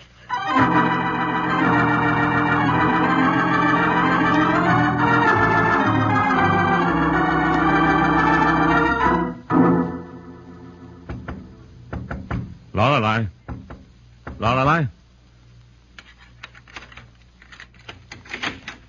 Steve, come in. What kept you? It's almost time for that human leech to come back. Oh, I stopped across the street to tell Harry to be in his hack and ready to roll. Oh, good. How are we going to handle this big rat when he shows? Well, just how big is he? Yeah, he can spot you 4 inches and 20 pounds, but I'm not sure he'll be back in person. Well, I hope you didn't scare him off. He isn't the type that scares easy when there's cash in prospect, but I think he may send an assistant. Well, it doesn't matter. The assistant will lead us to their headquarters, Lorelei. Well, what'll I say this time? Now, when the bell rings, you're going to be grief-stricken. I'll handle this. Okay, Brother Steve, the pleasure is all yours. Last time it made me sick to my stomach listening to that leech pull his rotten routine. Okay, Lorelei, go in the other room and leave this to me. I'm going to try and act of my own. Well, restrain your impulse to smash his face in. I'll try to do that, Lorelei. Oh, good afternoon. Well, hello, Red. Well, hello, big boy. Oh, sorry, I'm afraid you have the wrong apartment, sister. I don't think so. Mrs. Henry Jones lives here, don't she? Why, yes. You must be the brother she was going to borrow $20 from that left the COD on this watch her husband ordered before he died. Oh, yes. I got the money for you. Right here. Thanks. Hope you don't mind if I count it, handsome. Not at all. But I want to have a talk with you, Red. What about? About your boss. How come? I might have something that would interest him. Oh, yeah? Just a minute, my boss don't like to get shortchanged. Oh, smart boss. Nice fresh bills right out of the mint. That's right. Now, if you give me the watch, I'll give it to my sister. She's lying down. It's been pretty much of a shock. Yeah. But she's lucky having a smooth guy like you around. Must be quite a comfort. Oh, thanks for the compliment, but what happened to your boss? I thought he was coming back. He had some deliveries to make across town. And am I glad? You wouldn't be going my way, would you? Could be, Red. But I got to talk to my sister first. I've been waiting for me downstairs. I got a better idea. I'll wait for you in the bar and grill across the street. The name's Ginger. Okay, Ginger. See you in a few minutes. Don't keep me waiting, brother. Don't worry. I won't. Well, handsome, you certainly did all right on short notice. Now, don't jump to conclusions, my lovely. You don't have to jump at those kinds of conclusions. They just run you down. Okay, but this changes our plan of action, Lorelei. Obviously. What assignment have you thought of to get rid of me? Now, don't tell me you're jealous. Don't flatter yourself, brother.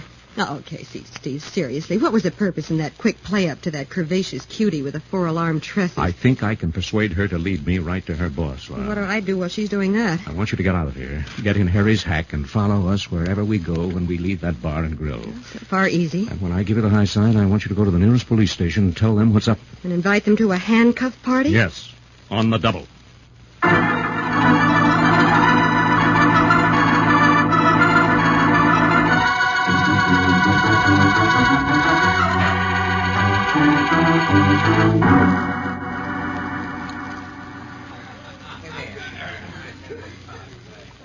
Say, you're okay, big boy. What's your name? Steve Wilson. What's your racket, Steve? I haven't a racket of my own, Ginger. Ah, don't give me that, Steve. You got dough and you got brains, so you gotta have a racket. Oh, I work for a big organization. Oh, I get it. A big-time mob. Well, I wouldn't care to have it called a mob. But what about this boyfriend of yours? He ain't my boyfriend. I just been stringing along, getting nothing but promises. And from where I sit, it looks like he ain't never gonna get nowhere. Yeah, there ain't much future in selling junky watches, even if he puts initials on $2 tickers and CODs them for $20. Hey, you're wise to the racket. Oh, sure. I cut my eye teeth on it. Well, then how come you give me the $20 without a squawk? Because I want to meet your boss. What for? Well, maybe I'll put him in line for something big. How do I know you're on the level? I'm not on the level. Now, how about taking me to meet your boss? He'd beat my ears off if I brought you to the joint we're using as headquarters while we're working Big Town. I thought you said he wasn't your boyfriend. He ain't, but he's crazy jealous, and if he thought I was interested in another fella, there's no telling what he's liable to do. Oh, okay. There's nothing to keep me from following you home, is there? No, there ain't. You look like you could take care of yourself. But if you do, you better watch out for Mal. What last name is he using this season? Mal Todd, and you watch out. He carries a rod in his suitcase, and I happen to know he's used it more than once. Oh, thanks for the tip, Ginger. I think Todd will listen to my proposition. He wants to tie up with some local mob that's got organization and protection. Maybe he'll listen. But, you got a rod, just... Gun. Gee, then you are a big shot, Steve. Where's your bodyguard? Outside. A taxi parked down the street. Gee, fancy me bumping into a guy like you. Am I lucky? Well, on the other hand, I might be a plainclothes cop. Nah, you ain't the type. Okay, well, now that we understand each other, suppose you finish your drink and go to Todd's place. Okay. And you're going to trail along? Like your shadow. Okay. And, Steve. Yeah, Ginger? In case you should find Mal Todd don't want to play along with you, it won't break my heart if you have to rub him out.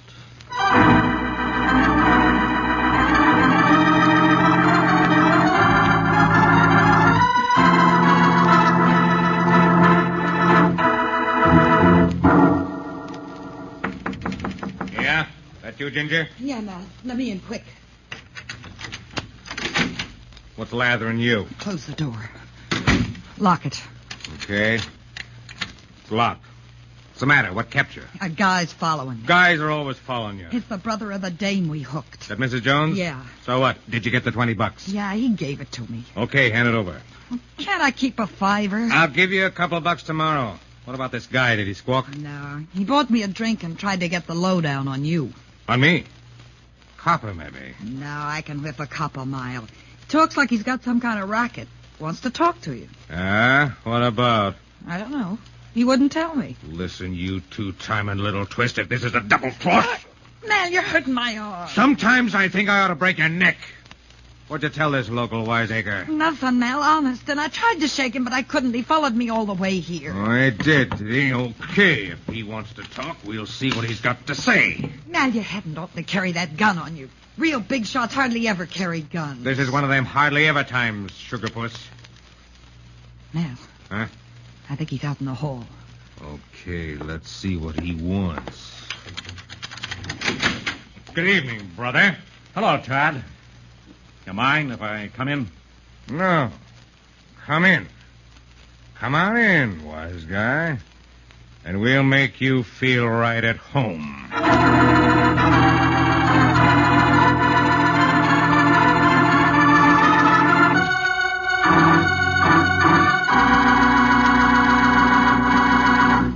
Thus, Steve Wilson, in an effort to trap two vicious crooks working an obituary racket in Big Town, has walked into their hideout, while Lorelei goes to summon the police. In a moment, we'll come to the exciting climax of tonight's story, brought to you by Lifebuoy Health Soap. Amazing, sensational, almost unbelievable, I know. But doctors have proved it, not just once, but time after time. In hundreds of scientific tests, these doctors found that Lifebuoy Health Soap, with its purifying ingredient, gets skin cleaner in your daily bath. Stops BO as no other leading soap can. The cleaner you get your skin, these doctors found, the safer you are from BO. So be on guard. Remember, Lifebuoy gets skin cleaner than any other leading soap. Gives lasting after-bath protection 24 hours a day. Yes, bathe daily with Lifebuoy. Refreshing, mild. Lifebuoy gets skin cleaner. Get Lifebuoy right away.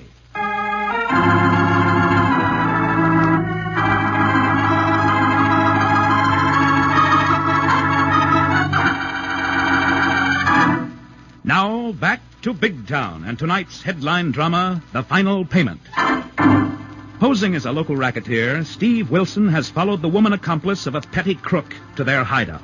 But double-crossed by the girl, Steve is admitted at the point of a gun. Come on in, fella. I've been hearing about you. Thanks. I hope I'm not interrupting anything unimportant. And put away that gun. Never mind the gun. Don't forget I got it, smart guy. Sit down. Make yourself comfortable. No, thanks. Looks like the chairs are falling apart. Suit yourself. Ginger tells me you've been pumping her about our little Obet racket. Oh, nice going, Ginger. I thought you weren't going to tell your pal Todd. We had a little talk. That's what I wanted you to think. Ginger would double-cross her own grandmother, but she knows better than to pull a fast one on me. Oh, that must be a comforting thought while it lasts. Okay, wise guy. What do you want? I want to size you up before I make you a proposition, Todd. What's the name? The name's Wilson.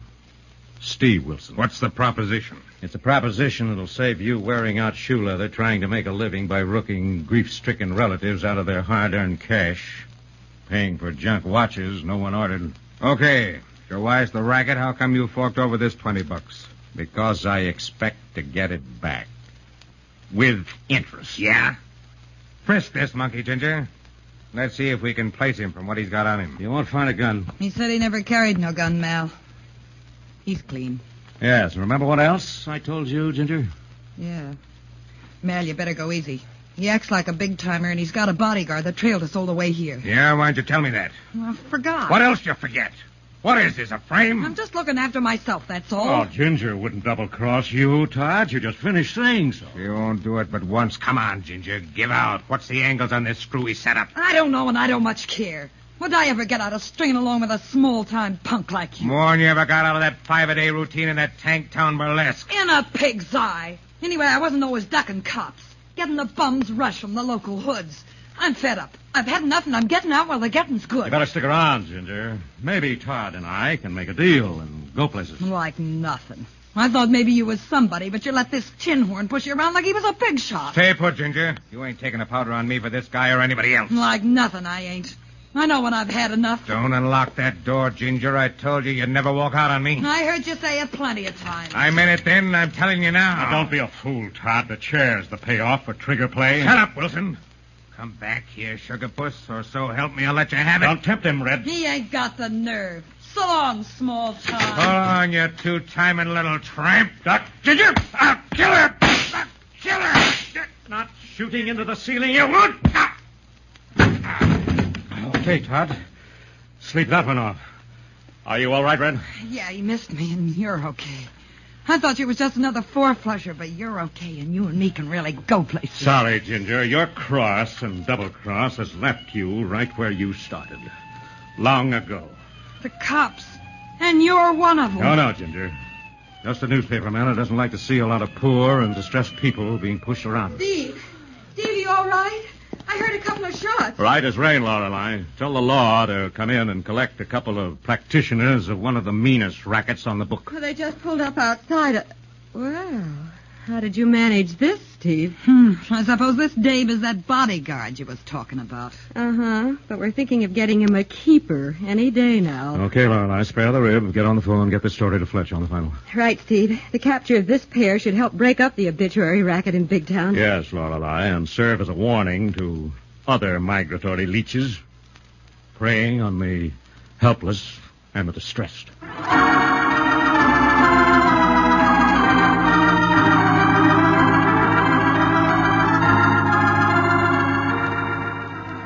So ended another skirmish in the endless battle of the war on crime. Another win in the career of fighting Steve Wilson and his staff of the Illustrated Press.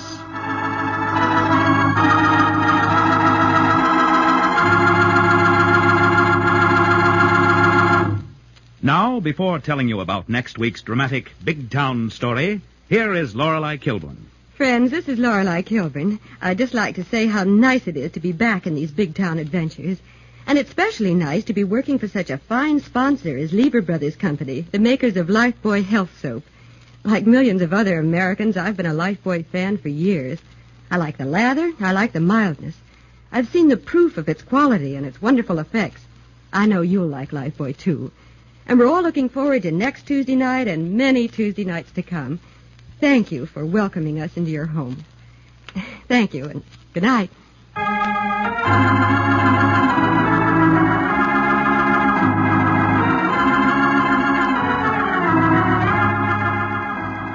Next week, the makers of Lifebuoy bring you The Trap, a hard-hitting story of a dead man's revenge on his enemies. Another exciting assignment in the newspaper career of fighting Steve Wilson of Big Town. Don't miss it.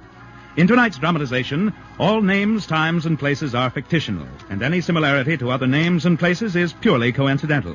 Big Town features Edward Pauly as Steve Wilson, Fran Carlin as Lorelei Kilburn, and was written and directed by Jerry McGill.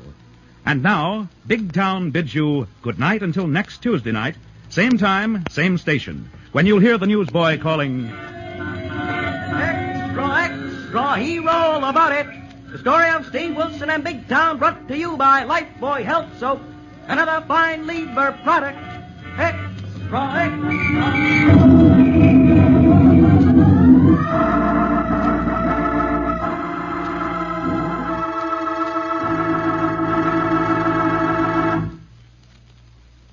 New Rinso with Solium puts sunshine in your wash. Rain or shine, new Rinso with Solium gives your wash a new brilliance you've never seen before. You can dry clothes anywhere, and white clothes will turn out actually whiter than brand new, and washable colors brighter than brand new.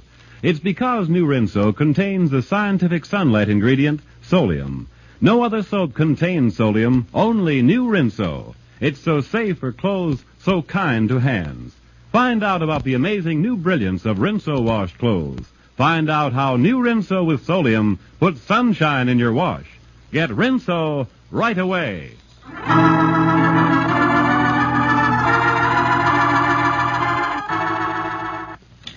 This is NBC, the national broadcasting company.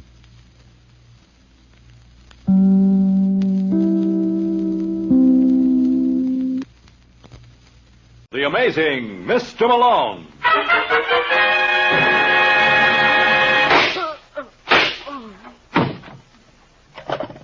Operator? Operator, get me the office of John J. Malone. The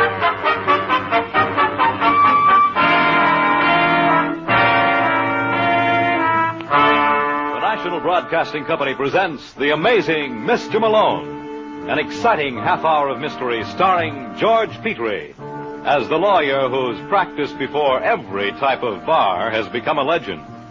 Our locale is the city of Chicago, the time, the present, and the hero of these weekly adventures, the amazing Mr. Malone.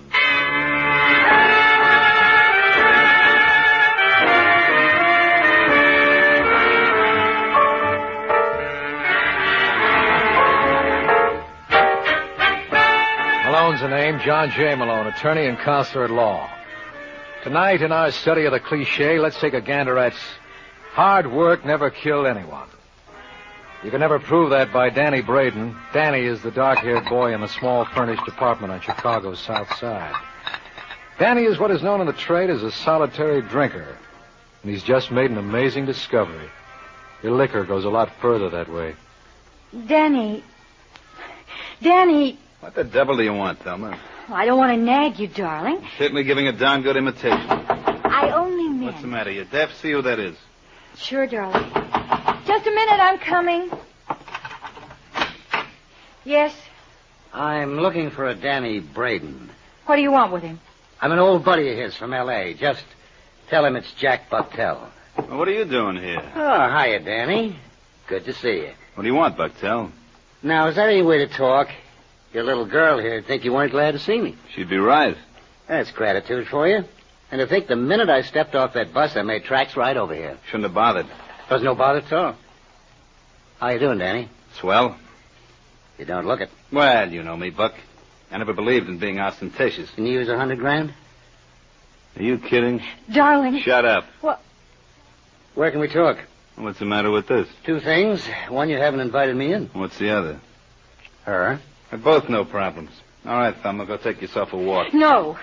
You're going to get mixed up in something. Don't you understand English?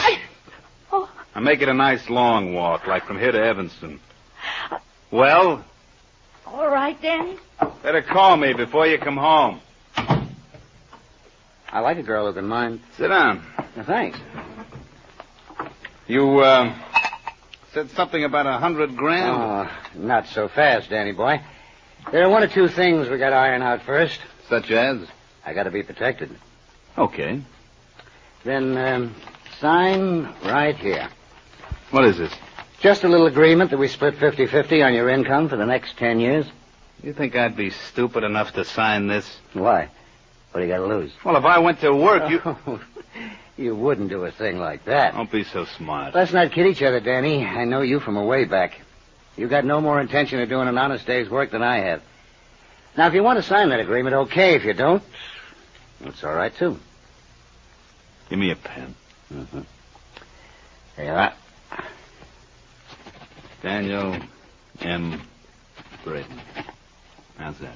Oh, it's fine. Now, what's the deal? You remember a little girl you were married to named Gloria Mason? This your idea of a gag?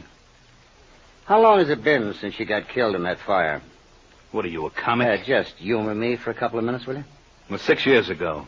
As I recall, they never did find her body. Nothing left to find. Just some silver bridge work. I bet you can afford platinum now. What are you babbling about? She's alive, Danny. You're nuts. She started that fire herself. What? Why? Get away from you? What kind of crack is that? I tell you, Gloria's right here in town. Only she calls herself Glenda. Glenda? Yeah. That isn't all she changed. She doesn't have that red hair anymore. And she's married.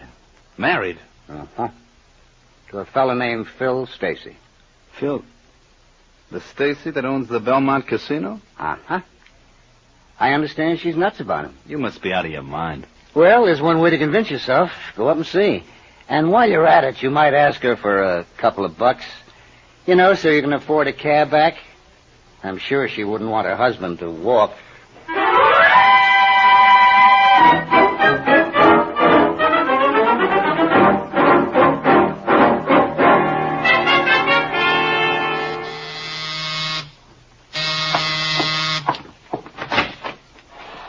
Yes? Well, what do you know? What? I never would have believed it if I hadn't seen it with my own eyes. Look, mister. What's the matter, Gloria? Don't you recognize your one and only? It's Danny. If you don't get out of here... What'll you do, scream? Yes. Well, go right ahead. Phil! Phil! Of course, we both know he isn't home. I made sure of that. Now, look, mister. I don't know who you are. Oh, now, Gloria. You couldn't have forgotten all we meant to each other? I don't know what you're talking about. Well, maybe I know a way to show you. Does that bring back fond memories? What do you want, Danny? I knew it would ring a bell. What do you want? Only what's mine. You. No. Oh, now you're my wife, honey.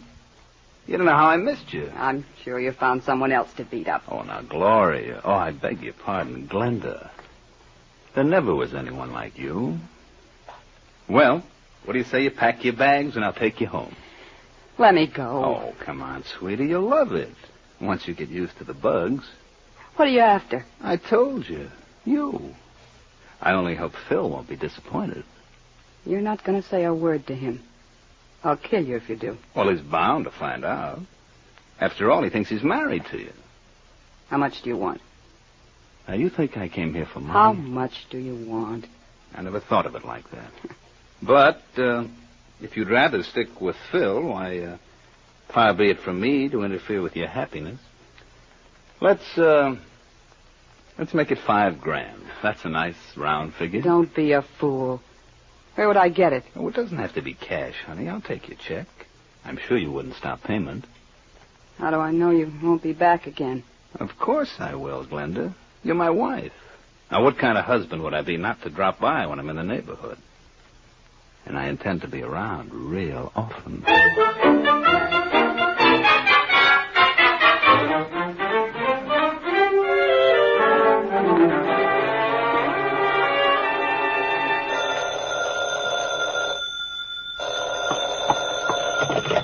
Hello.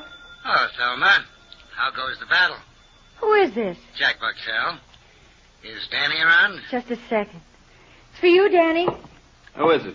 Mr. Bucktel. Hello. Hiya, Danny. Fine. How'd you make out? How'd I make out? I understand you were up to see Mrs. Stacy this afternoon. Where do you understand that from? Oh, I got ways and means at my disposal. How did we do?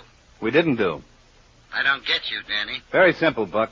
This isn't the right dame. Listen, friend. Well, I ought to know. I was married to her. Look, boy, don't try to hop me around. Never entered my mind. Sorry it worked out this way, Buck. But maybe we can get together on something else sometime. Give me a call if you get any ideas.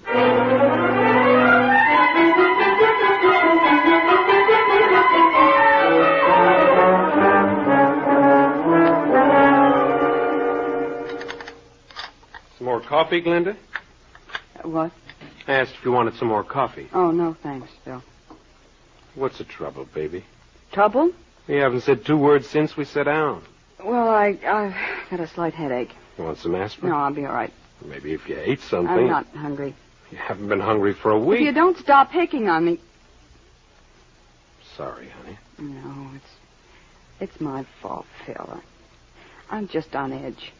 Well, I'm going to call Doc Wilburn and ask him. I don't want you to. I tell you, I'm perfectly all right. Then what's bothering you? Nothing. Absolutely nothing. I swear. Look, Glinda. I promised when we got married I'd never ask any questions. I know that, Phil, and I appreciate it. But if something's worrying you and you want to tell Papa, he'll always be ready to listen. Remember that.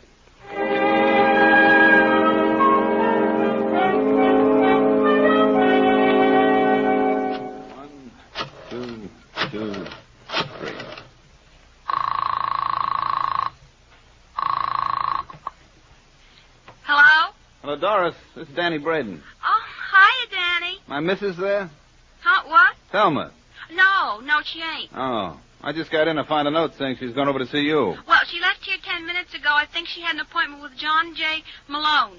Who? You know, that lawyer fella. What does she want with Malone? Well, I don't know, Oh, gee. I shouldn't have told you. You won't say nothing. Don't you worry, Doris. I won't breathe it to a... Danny!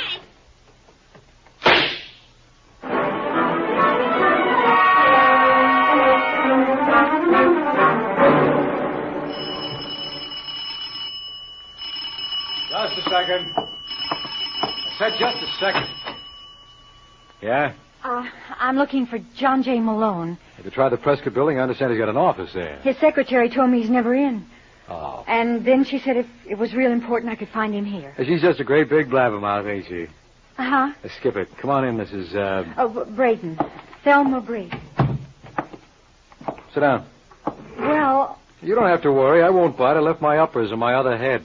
What? Don't try to figure it out. It's not worth it. What's your problem? Problem? There must be an echo in here. Well, I'm sorry, Mr. Malone. It's just that I'm nervous. Why? Well, I've never done anything like this before. Danny would kill me if he knew. Danny, I take it he's your husband. Yes. Want a divorce? Oh, no. Then what is it? Well, you see, I married Danny 3 years ago after his first wife died in a fire. Well? Well, just for the sake of argument, suppose she didn't die. Suppose she was still alive. Well, she's still his wife. It doesn't matter. Oh, don't stop on my account, Malone. Didn't your mother ever teach you to knock, Lieutenant? Yeah, she also taught me not to be noisy. Sit down, Lieutenant. Thanks, I will. Look, Brooks, I happen to be very busy. And you're going to be a lot busier before the day is over. Pay no attention to him, Thelma. I'm afraid she's going to have to. I'm with the police, Mrs. Braden. What? How did you know her name was Braden? Oh, you'd be surprised what I know about her. She's 31, blonde, and recently widowed. Widowed? All right, Sidney, what are you getting at? Her husband was murdered an hour ago. No. Yes. You're lying. You're making this all up. Ah, you know better. Are you accusing her? Uh-huh. Oh, no. Oh, I wouldn't worry, Thelma. Didn't they tell you Malone was amazing? Why, with him on your side, all you can possibly lose is your life. Ain't that a comforting thought?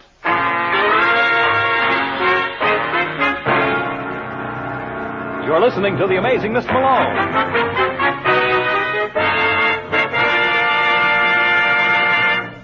It's the Silver Jubilee on NBC. East and West meet as Mr. Moto moves swiftly against those who would corrupt and destroy freedom-loving people everywhere. On the national front, Martin Caine, Private Eye, will find himself involved in plenty of action as he becomes involved in whirlwind adventures beginning July 1st. Mr. Moto and Martin Caine, 2 invitations to suspense, intrigue, and mystery over your favorite NBC station. And now, back to the amazing Mr. Malone.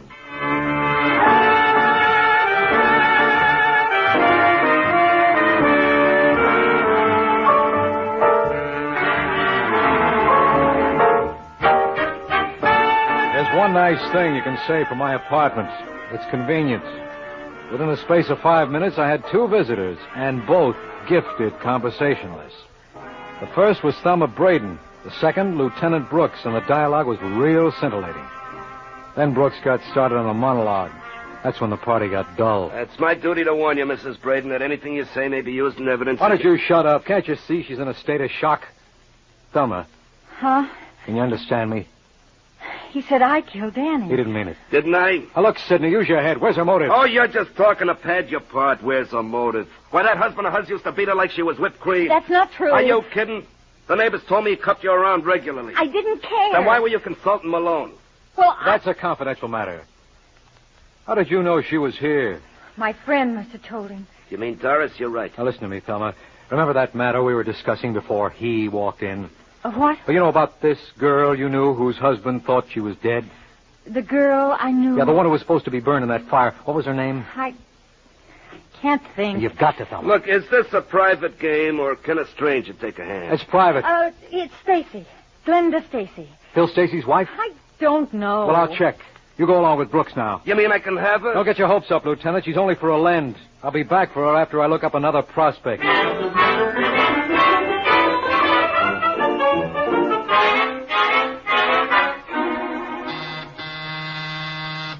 Come in. Hello, Phil. Well, if it isn't the amazing Mr. Malone. Come on in. Thanks. Hey, it's quite a place. You know, I've never been up here. Like it? Why shouldn't I? Didn't I furnish it? What are you talking about? Well, I figure with the dough I dropped at your club, I must have at least bought the drapes. Sit down. Thanks. Drink? What do you got? Scotch? That's my boy. Say when. Yes, one of those things. Just like... Whoop. Yeah. What about you? No, I'll sit this one out. Well, like they say, here's to crime. All right, Malone, what's in your mind? Can't a man just drop around for a sociable drink? Not if you're the man. Well, I was kind of hoping to meet your wife. I've heard a lot about her. She around? No. When will she be back? I have no idea. In that case, suppose we have a little talk. Does it concern Glenda? Vitally. Then I don't want to hear it. I don't discuss my wife with strangers. How do you know I'm a stranger? Maybe Glenda and I have a big romance brewing. Oh, don't make me laugh. You know my reputation. Yeah, you're a sucker for a long shot. What's that supposed to mean? Take it any way you like. Look, Phil, I want to be on the level with you. I represent a Thelma Braden. I told you I wasn't interested. Well, you ought to be, because your wife... That's enough, Malone. I think you better go. You know, Phil, you're a remarkable guy. There are not many men around who would trust their wives so implicitly. I wouldn't know. Well, I would. Thanks for the drink, and tell Glenda I was sorry to miss her. Maybe I'll catch her on the next round.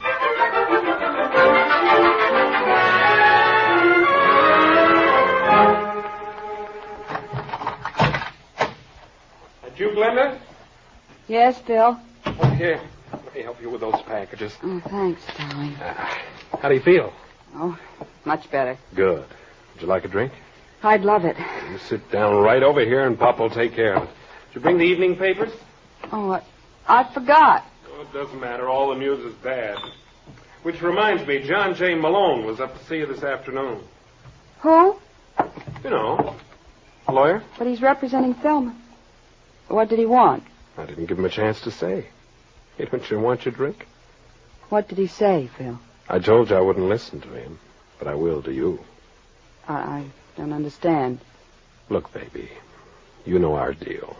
I never asked you about anything, but if you're in a jam, I want to know about it. I tell you, everything's fine, darling. All right, Glenda. Let it be like you say, everything's fine. And Malone or no Malone, Papa's going to keep it that way.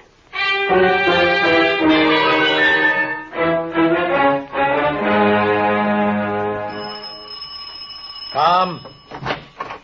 Mr. Malone? That's right. I'm so glad to find you in. You don't know the trouble I had getting your address. You shouldn't have bothered. Oh, I don't mind. All right, let's get it over with.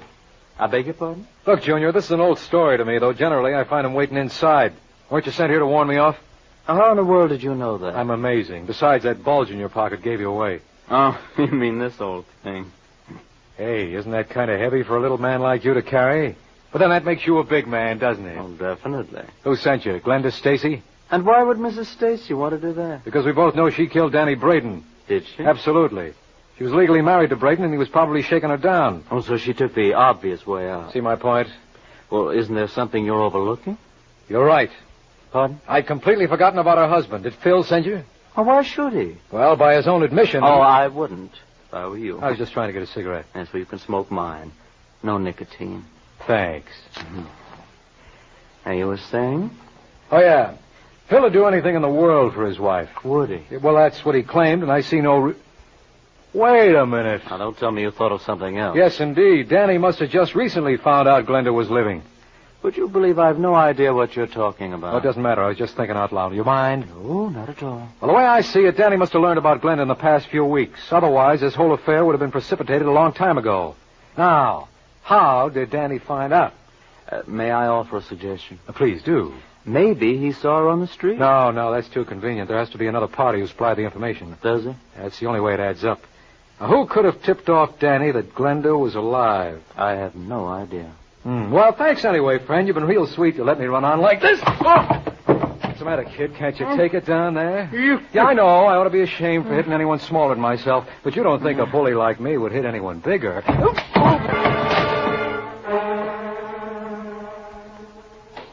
C-O-N-C.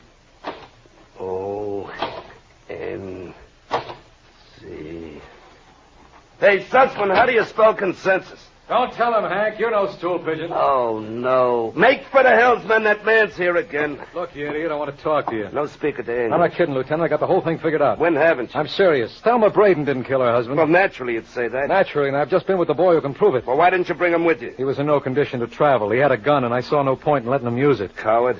Who sent him? Well, he wouldn't say, but I'd be willing to hazard a guess. All right, let's hear it. Try and stay with me.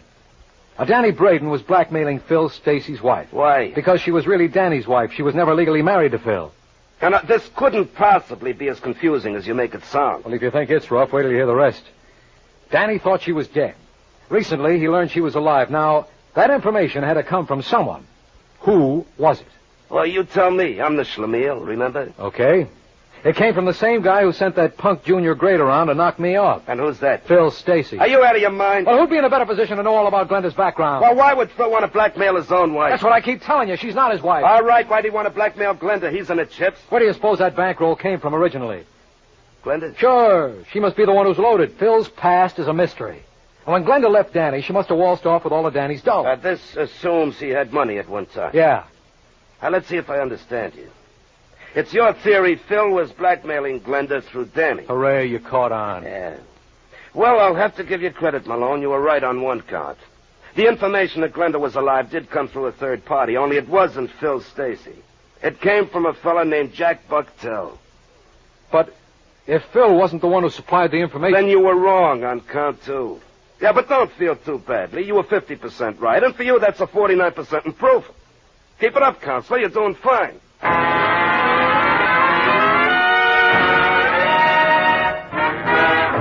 You are listening to The Amazing Mr. Malone.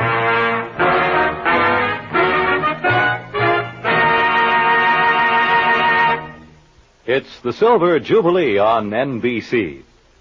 They say there's a thin line between the real and the unreal. A place where time stands still. A land of silent mystery. We bring you excursions into the unknown. Journeys into the future and through the shadow-filled corridors of the minds of men on Dimension X, a program designed to bring you the unusual. Tom Conway brings us back to reality as the debonair gentleman adventurer Simon Templar, who finds suspense and mystery awaiting him as the Saint. And here's another program note. Be sure to hear Martin Caine, Private Eye, beginning on this station July 1st, and featuring the well-known screen star Lloyd Nolan. Dimension X, The Saint, and Martin Caine, 3 top programs designed for your summer entertainment over NBC, where the chimes are. And now, back to the amazing Mr. Malone.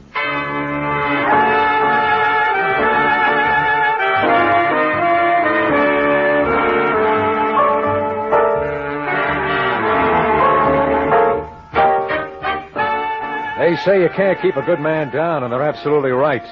For if Lieutenant Brooks thought he had knocked me out with his haymaker that Jack Bucktel supplied the information to blackmail Glenda, he was wrong. It was a bad blow, all right, but I picked myself right off the floor and stepped into another. So Phil needed Glenda's dough, huh? Why, you schmo boy. Phil's been in the chips since 1930. All right, so I made a mistake. It's nice of you to admit it. I can't help myself. Where's this Jack Bucktel now? You know, I had a hunch you'd ask that, and I happen to be prepared with an answer. Sussman, show in Mr. Bucktel. Never mind, I can make it myself. Listen, Lieutenant, if you know what's good for you... Don't be silly. If I knew what's good for me, I never would have been a cop. This is John J. Malone. So act impressed. He's a big man. Sit down, Bucktel. I want to talk to you. I got nothing to say. Lieutenant, could you leave us alone for a couple of minutes? So you think it's safe? He outweighs you by 40 pounds. Yeah, on second thought, maybe you better stick around. Now, listen, Bucktel. How much did Danny give you? What do you mean, how much did he give me? Of the money he blackmailed from Glenda. He didn't get a dime from her. So he held out on you? No, he didn't. You just admitted there was no split? That's because there was nothing to split. He told me Glenda wasn't the right girl. But you knew better. I knew nothing of the kind. And when you learned Danny double-crossed you, you killed him. No. You went to his apartment and you shot him in the back. Oh, you're crazy. All right, Brooks. What are you waiting for? Did you hear him confess? No. Well, he practically admitted... I didn't hear him. You just haven't been reading between the lines. And all the reading you've done must have strained your eyes. He couldn't have killed Danny. Why not? Because at the time of the murder, he was in Detroit. He what? You heard me. Had to fly Sussman there this morning to pick him up. Well, that doesn't make sense. If he didn't kill Danny... Then it's barely possible your client did. Well, thanks for helping us out, Malone. I don't know what I'd do without you.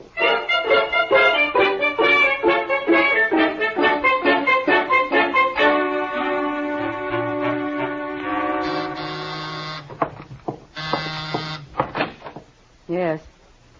I bet you're Glenda Stacy. I beg your pardon? My name's John J. Malone. Didn't your husband tell you I was around earlier today? No, he didn't. Well, I was. Unfortunately, I missed you. Well, what can I do for you, Mr. Malone? Well, you can invite me in. I think that'd be a mistake. Oh, hi, Phil. I didn't see you. It's pretty obvious. What do you want, Malone? Well, I just dropped by to apologize. Apologize? Yeah. Can I come in? All right. Thanks. This lovely place you have here, Glenda. Glenda? Well, I feel I know you so well. After all, I've heard so much about you. All right, Malone, what do you want? You were much more hospitable this afternoon. You invited me to have a drink, remember? What do you want? Yeah, I guess I'll have to buy my own. I don't know where the money's going to come from. Gee, get to the point. Well, as I started to tell you, I represent a Thelma Braden. I think you better leave us alone, Glenda. No, I want to hear this. I don't blame you, lover. It's pretty good yarn. You see, Thelma was married to a boy named Danny. You don't have to go into that. We read it in all the papers. Not all, Phil. You see, Thelma wasn't really married to him. Legally, he was still Glenda's husband. What? That's a lie. You should have told him, lover. Look, Malone, what are you trying to hand me? You folks have nothing to worry about. With Danny dead, there's nothing to prevent you from getting remarried. I don't like those kind of jokes. It's no joke, Phil. But I did do you an injustice. Some gunzel came up to my apartment early this afternoon, and like a fool, I jumped to two conclusions. One, that you sent him. Now, look, Malone. Just hear me out. I also came up with a weird theory that you were behind a blackmail plot to shake down Glenda. Are you out of your mind? I must have been. Lieutenant Brooks told me you were the one with the money. I didn't take his word for it, so I checked with your bank. He was right. Where do you get I know. I got my nerve. They told me something else. But in the last month, Glenda here issued 4 checks to Danny Braden. I know about that. No. Sure I did, baby. He's telling the truth, lover. He saw the endorsement. So, being the kind of man you are, naturally you took steps. And all of them in the direction of Danny Braden's apartment. No. Then later you sent that punk around to scare me off when you thought I was going to hang Danny's murder on Glenda. Are you trying to say I killed him? I thought I did. Well, you know... Lieutenant! He wants to slug me. I wish I hadn't come in so fast. Go on. You're too big a ham to miss a cue. Now fool the public and act like a policeman.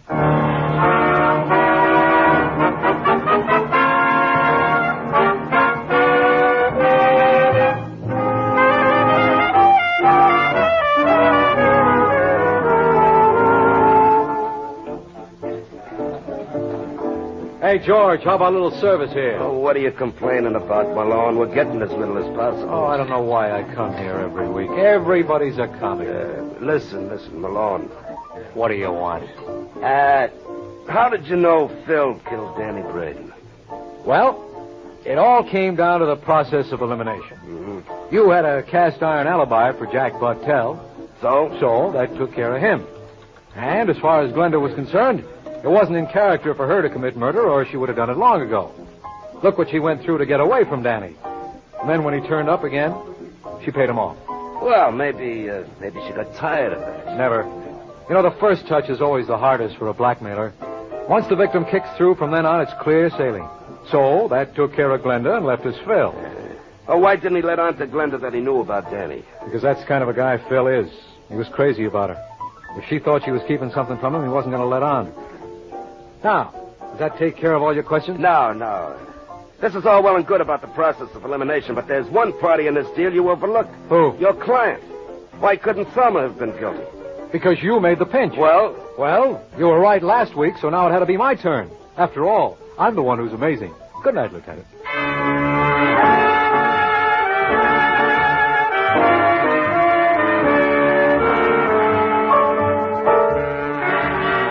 Ever hear the story of a man who came up with an interesting theory about life?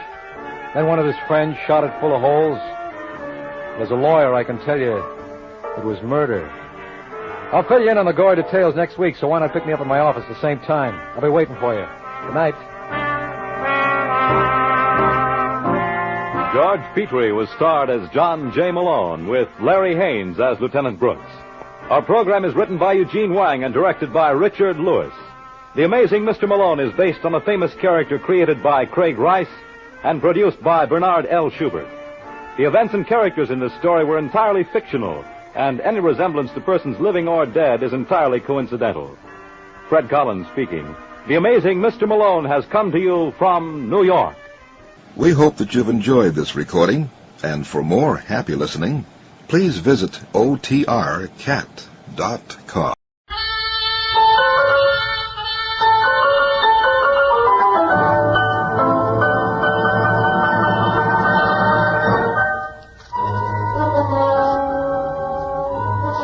CBS presents Intrigue, tales of espionage, manhunt, and high adventure.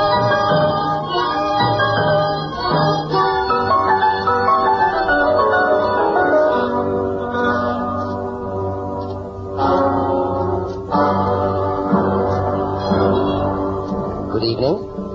This is Joseph Schildkraut, your guide tonight on a most captivating journey into the land of intrigue.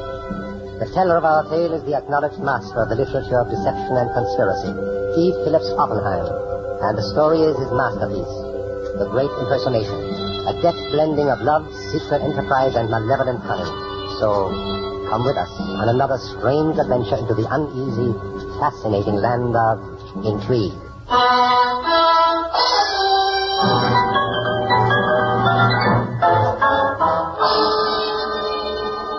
Joseph Schildkraut stars in the dual role of Sir Everard Dominey and Baron Leopold von Ragestein as Columbia presents The Great Impersonation.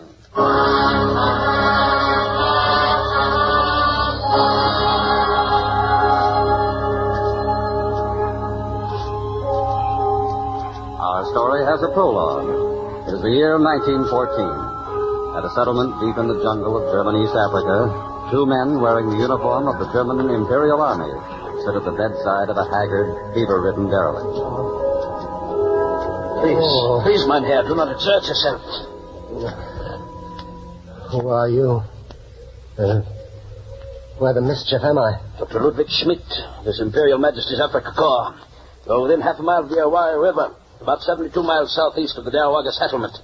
You are perhaps aware that this region is forbidden to British nationals? You are British, of course? Yes. I'm awfully sorry to have intruded. I was doing a trek after lion when my native bearers deserted me. I say you couldn't possibly give me a drink, could you? It is my opinion as a medical man, sir. You have had quite enough of drink during the past few years. Come now, Doctor. Don't be such a blue nose. Here's some brandy. I've been saving it for just such an occasion. Oh, thanks. That's better.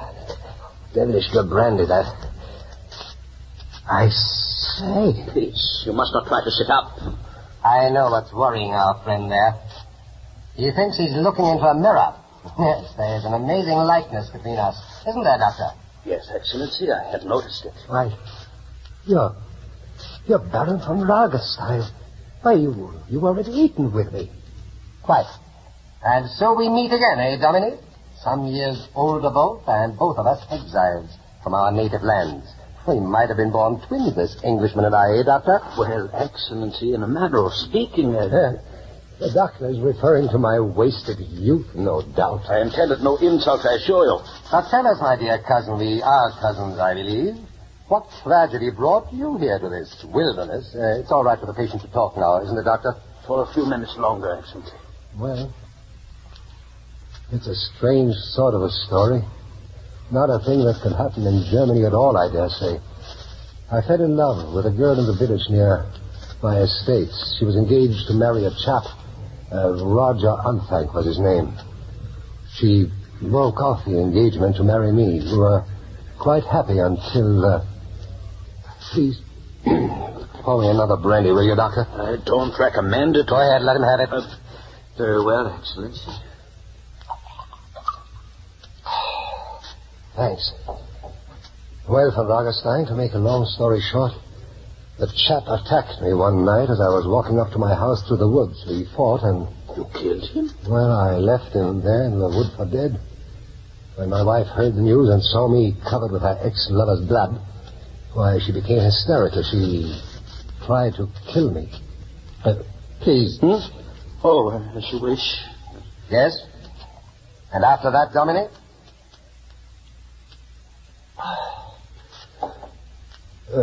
She suffered a complete mental breakdown. Refused to allow me near her. Unthank's mother, an old witch if there ever was one, came around to look after her. You know, it wasn't very pleasant living in the house with the mother of the man I had supposedly killed, but my wife would allow no one else to nurse her. Well, I left the house, and after that, England. And that's my story, Von Ragerstein. That's 11 years ago. I haven't been home since. You know, Excellency, the resemblance between you and the Englishman is truly striking, both physically and as to the experiences in life. But if you would permit me, Come along, Doctor. Our friend is getting tired. We'll let him sleep now. Oh, excellent prescription. Good night, sir. Oh, good night. And thanks awfully. I only did what any doctor would do. Good night, Dominique. Sleep well. Look, he's dead to the word already. Step outside, Doctor. I want to talk to you. Jawohl, Excellency. Doctor, I think I have a great plan. It is something you do not wish the Englishman to hear? Exactly. We speak in German? Languages happen to be the man's only accomplishment, especially German.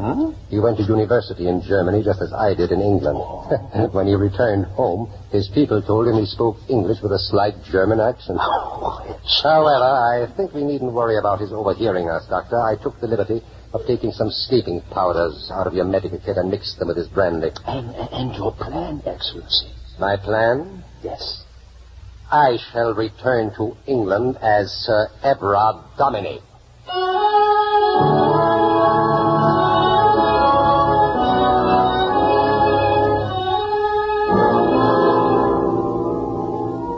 There's the prologue, and here's the story.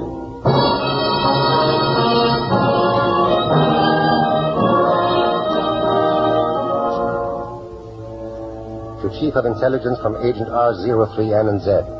Upon arrival in London, I telephoned James Mangan, the solicitor of Sir Everard Dominic's estates. I thought it best to make my first public appearance in London in the company of a respected friend and advisor to the Domini family.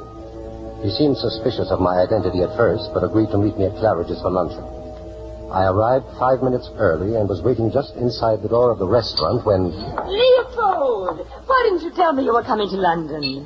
I beg your pardon, madam. I'm afraid you're mistaking me for someone else. Oh, Leopold, stop joking. My name is Sir Everard Dominic. Oh, so that's it. Oh, I'm so sorry, darling. But I'm quite sure that no one overheard me. Really, Listen, my darling. I'm very well known in English society. Nothing can make it right or wrong or indiscreet for you to visit me. Here's my card. I'll expect you tonight at 7 o'clock. Now, look here, madam. Stephanie... Oh, you do remember my name. And if you remember other things, you know that I will not be trifled with. If you wish to succeed with whatever scheme you have on hand, you must not make an enemy of me. What do you mean by that? Think it over, darling.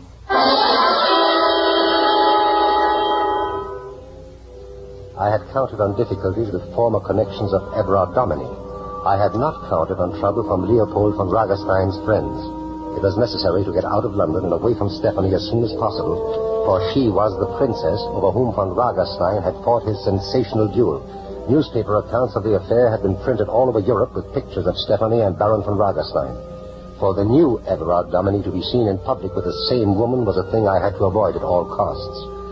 I had no trouble establishing my identity with Mangan, the Dominie solicitor, and made arrangements to drive up to Norfolk to visit my ancestral estate the following day. After lunch, I went to see the German agent, Seaman. You're not doing badly for your first day in a new identity. For the time being, however, you will not contact anyone but myself. When the time comes, you will be approached by our ambassador here, who will deliver to you certain documents important to our successful prosecution of the war we will shortly fight against England. War is imminent, then? A matter of weeks. These documents, which the ambassador will deliver to you a few hours before the declaration of war, are the master plan for all our sabotage in the British Isles. At present, it is safe only in the hands of our ambassador, who enjoys diplomatic immunity. Rather than to deliver it into the hands of one of our agents, it is now our plan to deliver it to you, or rather to Sir Everard Dominie, a British subject who is above suspicion. You understand now why it is so very important that you succeed in your masquerade? I had not realized how important it was. Well, now you know. Mr. Seaman, there's one thing that worries me.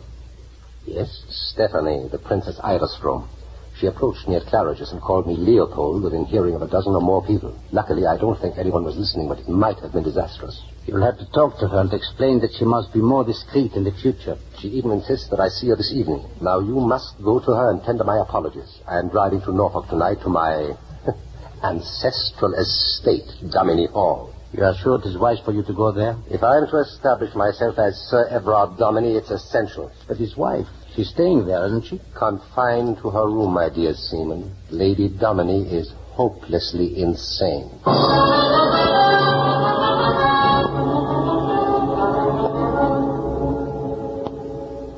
It was around 6 in the evening when Mangan, the family solicitor, and I arrived at Dominie Hall. The house was deserted, but there was a fire in the library, and we settled down there to discuss the problem of the prodigal's return. You understand, Sir Everard, make any attempt to see your wife. She's confined to her own wing of the house, and it would be better if she were not even informed of your return.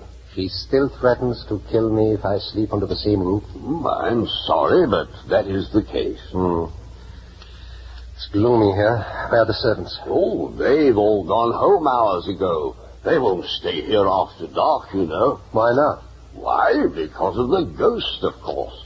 Ghost? The ghost of Roger Unthank, the man you supposedly killed, Sir Everard. What? It is said to visit her ladyship every night. Tell me, has anyone else seen this so-called ghost besides her ladyship? Well, you know how superstitious the country folk are. Your wife's doctor says it's a hallucination of hers. Personally, I think she's encouraged in it by Roger Unthank's mother. Roger Unthank's mother? Yes, she's the old woman who looks after her. Yes, come in. Good evening, Mrs. Unthank. Who is this man, Mr. Mangan? It's your master, Sir Everard. Come home again, Mrs. Unthank. Is it really you, Everard Dominie? Yes. It is, Mrs. Unthank. There's no place in this house for Everard Dominie. If that's who you are, get back to where you came from, back to your hiding. My good woman, you go too far. I've not come to bandy words with lawyers. I've come to speak to him. Can you face me, Everard Dominie? You who murdered my son and made a mad woman of your wife. Mrs. Unthank, return to your duties at once and remember that this house is mine. To enter or leave when I choose. You've come back a harder man than you used to be. Let me look at you. Yes, you look like him, but there's something in your face that's not the same. What on earth makes you think I might be an impostor, Mrs. Unthank? Because Everard Dominie would have been afraid to return to this house. Well, here I am. If you're an impostor, then it will be quite safe for you to sleep in this house. If you're Everard Dominie, you'll not live through the night.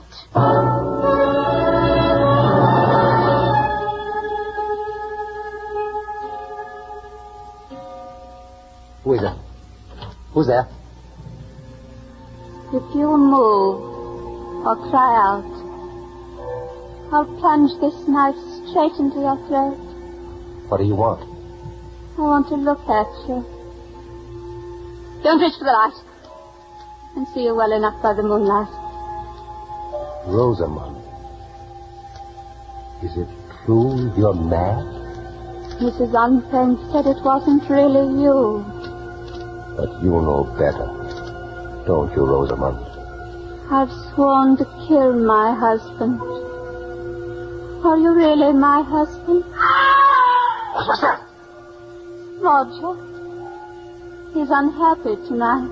Is that the ghost they told me about, Rosamond? I don't think he wants me to kill you. Yes, Roger, I'm coming. Good night, stranger. Good night.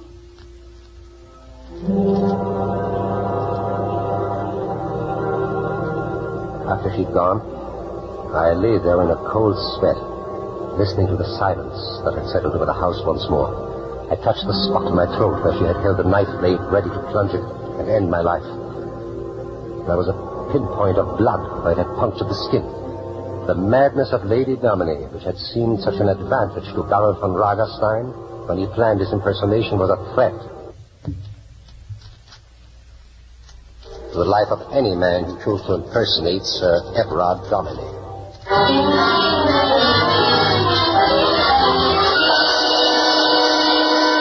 Good morning, Sir Everard. Good morning. Aunt Parkinson, the butler, banging the gem up from the city.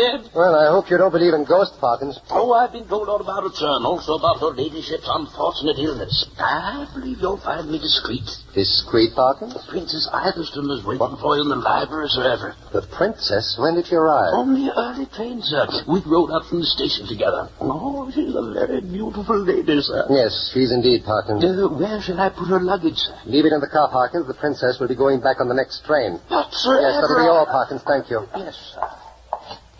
Well, my dear, you really... Leopold, darling, don't be angry with me. I simply had to see you. Stephanie, you leave this house at once. And if I refuse? I thought Seaman had explained to you. It wasn't like you, Leopold, to send another man to explain to the woman who loves you. If you love me, Stephanie, in heaven's name, leave this house at once. Your presence here endangers my whole mission. I'll go, Leopold. I'll do anything you say, only take me in your arms and show me that everything is the same between us. That when you are finished with this terrible assignment, we'll be together again. Don't you understand, my dear? I am not Leopold von Ragerstein. I'm Sir Everard Dominie.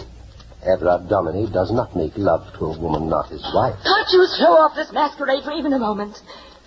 Look at me. I am the woman for whose love you killed a man and went into exile. I am the woman who, for love of you, gave up everything in life. Family, friends, my native land. Is it too much to ask that you take off this cold English mask you're wearing for just a moment? A word, a gesture would be enough. Is it too much to ask? If I'm to succeed in my mission, I must be Everard Dominie at all times, in public and in private. I must live the part, or else there's grave danger for all of us. You were never one to run away from danger, Leopold. Especially where women were concerned. Or are you, Leopold? Your face, your voice, your gestures, that is. But your eyes, when they look at me. Who are you? I am Sir Everard Dominie. You will have to be content with that for now, Stephanie. Perhaps one day Leopold von Ragerstein will return it all be as it was. But for now... But for now and for all eternity, you are another man. Now I know it. If I have deceived even you, then I have succeeded. Where's Leopold? What have you done with him? Please, you'll be overheard, Let Stephanie. them hear me. Let the whole world hear me. You are another man. But you shan't get away with it. Berlin shall be informed of it. The Kaiser himself shall know that his most trusted agent in England is an impostor.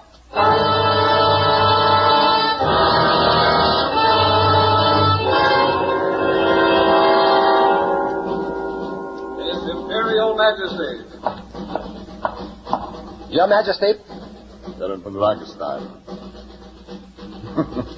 It pleases us to see a German officer feel at ease without his uniform. I pray that I may wear it soon in the highest service of my emperor and my fatherland. Your prayer will be answered, Baron. Now then, I've sent for you to have a few words concerning your habitation in England. Your Majesty does me great honor. Word has come to me that there was doubt as to your identity. Doubt arising from a source that could not be discounted. Your Majesty, my instructions were to proceed to England and to establish myself there in the role of a trusted British subject. Am I to blame, Your Majesty, if I played the part of Sir Everard Dominie so well that even Leopold von Ragenstein's ladylove doubts his identity? I like your spirit. You are everything I've been led to expect of Baron von Ragenstein.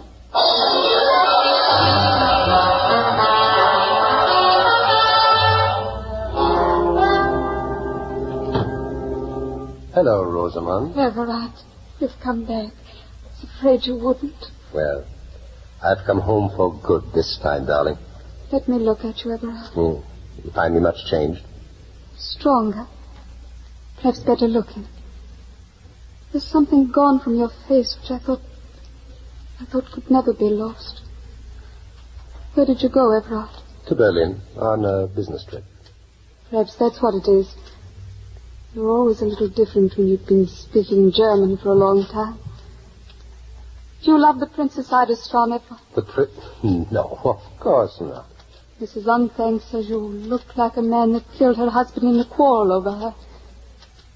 Mrs. Unthank thought you were that man. A German. She thought that, did she? Are you that man?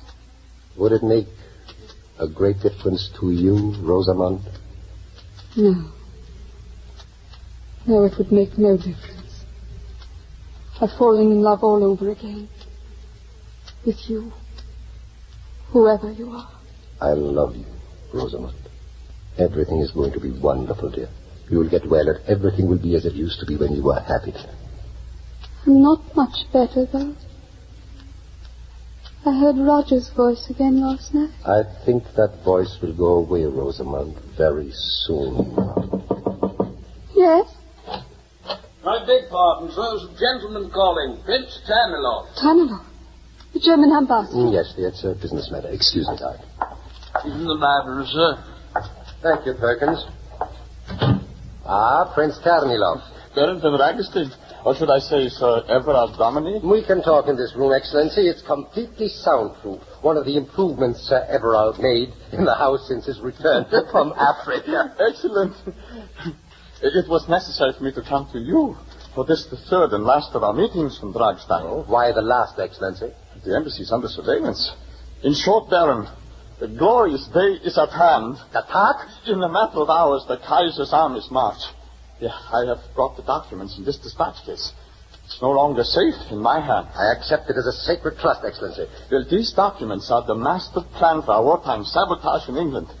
Their loss would seriously cripple the operation of our intelligence services here. I'll handle them accordingly. Then I'm confident you will. And I must leave you. Time runs short. Der Tag, Baron. Der Tag, Excellency. I carried the dispatch case over to the table and snapped on a lamp. With trembling fingers, I broke the imperial seals and unwound the tapes. As I reached into the packet, I caught a glimpse of my reflection in the leaded panes of the garden window. It was haggard and drawn. I hadn't been aware that I'd been living under such a tension. And then, while I stood still, my reflection moved. The tall window swung open and it stepped into the room, followed by another man. My reflection was the real Baron, and he carried a revolver aimed straight at me. Seaman was the first to speak. Well, Sir Everett, congratulations on your success in impersonating yourself. Who had a better right? How pale he is, Baron. How he trembles. How could we ever have been persuaded that he was you? Your stupidity will be dealt with later, Seaman. You can start redeeming yourself now by taking the dispatch case and checking on the contents. Yeah, well, Excellency. Yes, these are the documents. The seals are broken, but the contents are undisturbed. That is well for you, Seaman. After all, it was my idea to follow Termilov here. Don't forget that. Yes, I shall note that in my report to His Imperial Majesty. Your Excellency is a man of justice. Don't believe him, Seaman. He'll have you shot for the blunder you made. Help me and you'll be rewarded. Silence, you British swine! You're not going to live long enough to reward anybody. Seaman? Yes, Excellency. You have arranged for disposing of the body? Yeah. All is arranged. It won't work, von Ragenstein. It's too late. You see, you counted on my wife's insanity to make your masquerade possible, eh? Well, not only has her condition improved, but she and I have been reconciled. It's too late for you to take my place in this house. There is something in what he says, Excellency. Perhaps it would be better if Everard Dominy simply disappeared. Silence, you idiot! Excuse me, So you doubt my ability to convince your wife, eh, Dominy? That's a hasty conclusion, but then you are given to hasty conclusions, my friend. If you hadn't been in such a hurry, you would have realized that I wasn't quite as dead as you thought I was when you left me for dead in Africa. And if you stop to reflect on what you know of my success with women, you would realize that it won't matter whether I convince Lady Dominy whether I am really her husband or not. When she gets acquainted with me, I think she will be well satisfied with the exchange. I understand, by the way, she's not unattractive, eh? A beautiful woman, Excellency. Why, you dirty pestilence! Back up, then! Well, Dominy, have you said your prayers? I really should like a little more ceremony about all this, but suppose it ends up to the same thing in the end. I shall simply have to shoot you. Excellency. Quiet, you disturb my But your aims. Excellency. Drop that gun, What? Everard Dominy. Who? This is a gun I'm holding in your ribs, Everard Dominy. Oh. Do as I tell you. Stand over there against the wall. In the light, I don't want to miss. She thinks you're Dominy. She wants to kill Dominy. My good woman, you are making a great mistake. I'm not Dominy. You can't fool me, Everard Dominy.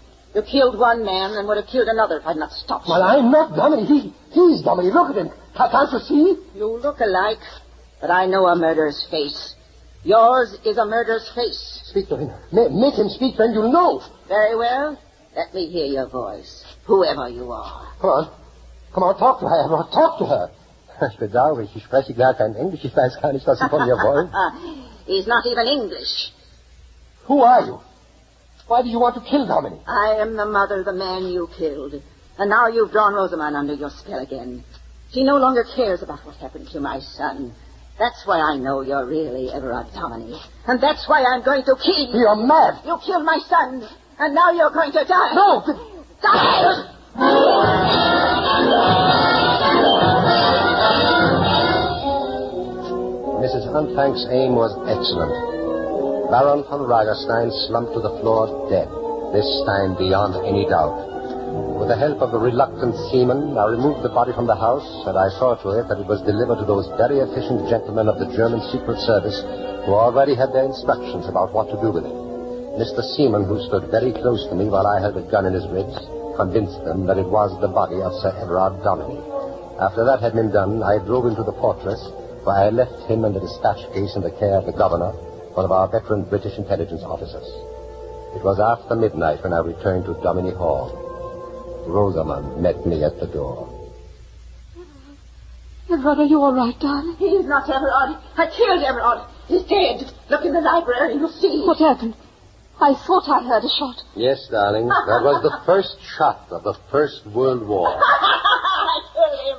I killed him. Oh, shut up, you old witch. And now listen to me. You've just killed a man. Only I know who that man was. Only I can save you. Now, if you don't want to hang, you'd better start talking. Talking? Yes, about the ghost, your son, and all the rest of this nonsense. I didn't know it was my son at first. He was always a wild boy. He never meant any harm. But after he lost that fight to Sir Everard in the wood, he went all unhinged like... He was living there like a wild thing, afraid to come out and face his old friends. And then he got this idea of driving Sir Everard away from the house by pretending to be a ghost. What are you saying, son?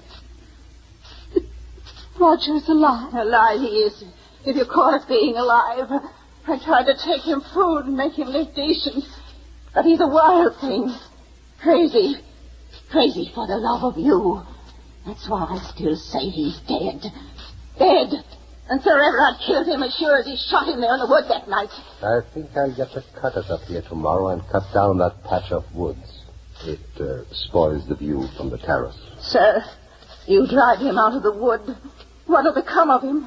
He's a wild thing, sir. A poor wild thing. Well, I think he'd be much better off in an asylum, Mrs. Hunthank. Perhaps you'd like to go along and look after him, eh? I shouldn't mind.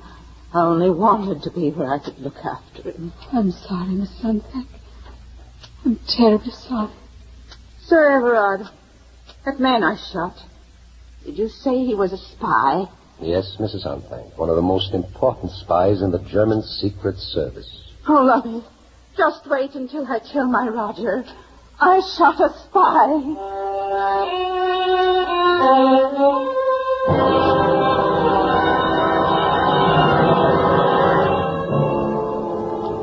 And that, sir, concludes my report. If at any time I can again be of service, I trust that you, as Chief of British Intelligence, will call upon me. Very truly yours, Sir Everard Dominic. There. Even Mrs. Unthank will like my report, darling. Poor old soul. My darling, Don't start explaining anything else, Everard, or I'll really go mad. Just take me in your arms. My sweet, I should have known. Oh, I don't know. Sometimes it's more exciting not to know.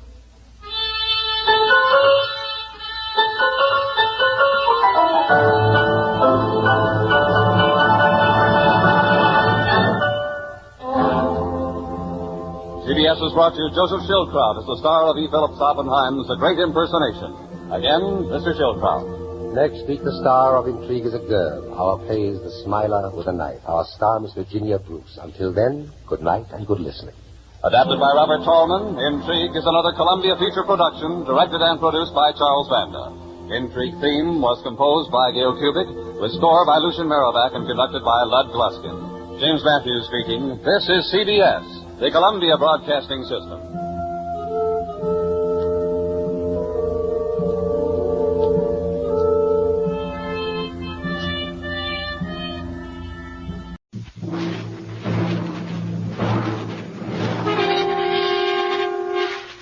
I deal in crime.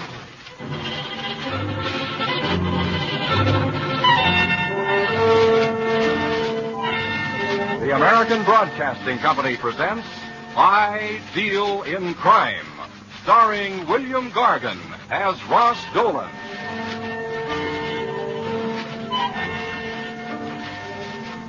My name is Ross Dolan, and in case you're inclined to say so what, pull up a chair and listen to this. I've been a private investigator for 10 years, except for a short hitch in Uncle Sugar's Navy. I've been a seaman on an LST, a gunner on a PT boat, and even made a parachute jump. That last I don't care to discuss. And just yesterday, they decided to get along without me, so I found myself on my way back to my old hangout, my office in the Melrose building. It was 8 o'clock at night, raining cats, dogs, and several other forms of livestock. I shrugged my way through the main door. Nothing had changed. The foyer still had those silly gilt figurines chasing each other around the molding. The tile floor hadn't split any wider, and the paint was just as cracked as before. Even the elevator man hadn't changed. He just added another dozen wrinkles to that piece of saddle leather he called a face. I called 4th floor. Okay. His light blue eyes lit up with a friendly gleam you find in a pair of 2-cent marbles. The floor slid past as we went up. Finally, the rickety old contraption slid to a stop. I got out and walked down the hall. I stopped at 404. On the door, I read Ross Dolan, printed in gilt letters, and below it, private investigation. I was home again. The cab driver tried to gyp me out of a buck. My shoes had sprung a leak in a puddle, and that granite puss of an elevator man didn't even say hello. Yeah, I sure was home again. I slammed the door and fell along the wall for the light switch. For just a moment, I looked out the window and got a panoramic gander at the town I knew so much about. Underneath all that neon and stucco, it still looked cheap and vulgar, or rich and beautiful, depending on your viewpoint. Right now, it looked cheap and vulgar. I lit the lights. The office was clean, thanks to a note I'd shot the building super a week before. I went through my mail, a couple of personal things, a bill from the Chronicle for my new ad. That's about all. I was about to take off my wet shoes when I heard the elevator going to a halt on my floor. Light footsteps came toward me. The door opened.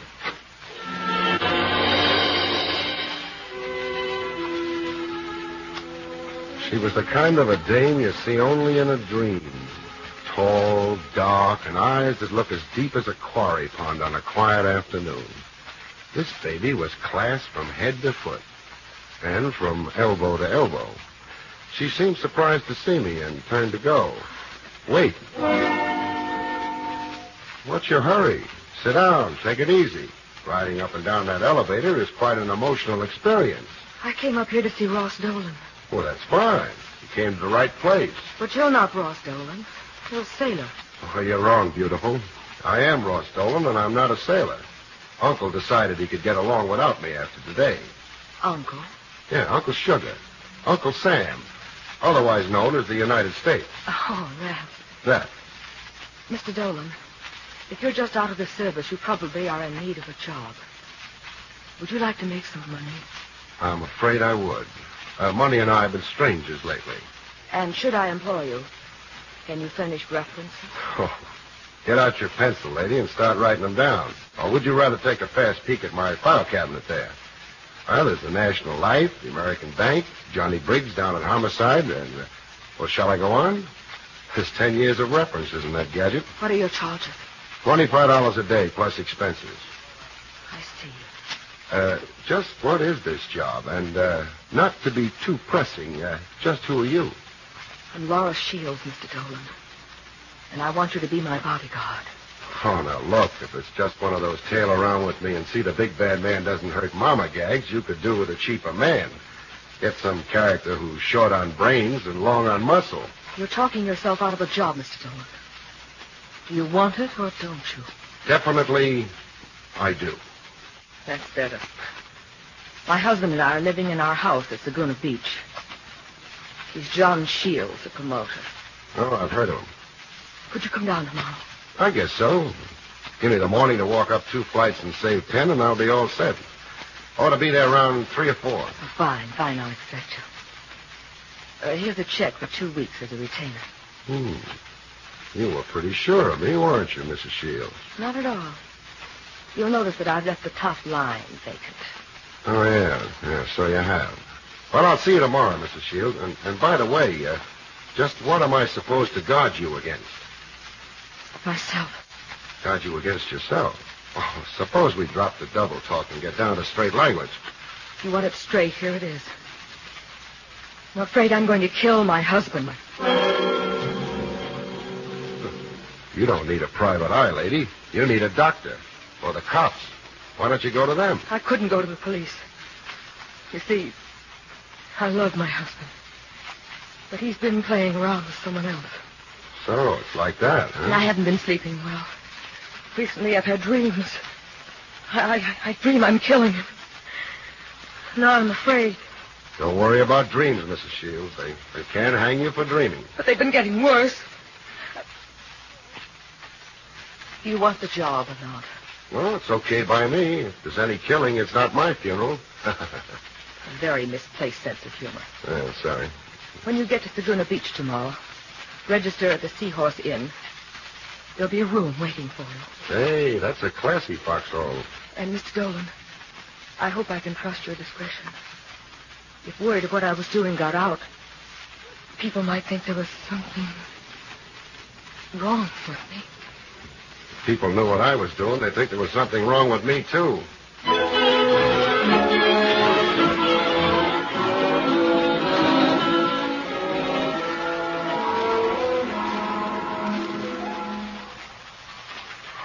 I got to Saguna about 3 the next afternoon. It was a typical coast town. Filling stations, drugstores, hamburger stands, and some kids shivering in their shorts. I asked a question. Where can I find John Shields? His home is on the West Highway. But if you want to see him in person, try Jarvis's Bluebird Inn across the street. Thanks.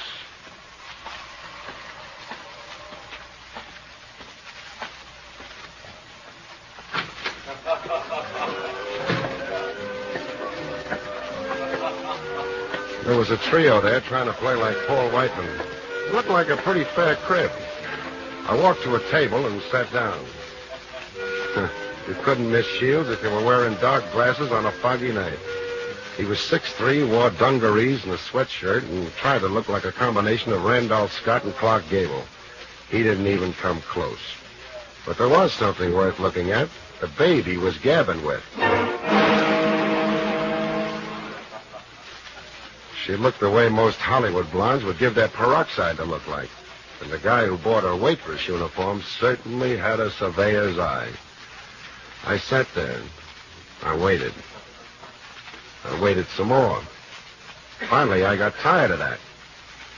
Hey, miss. Yes, sir? I'll have a beer, please.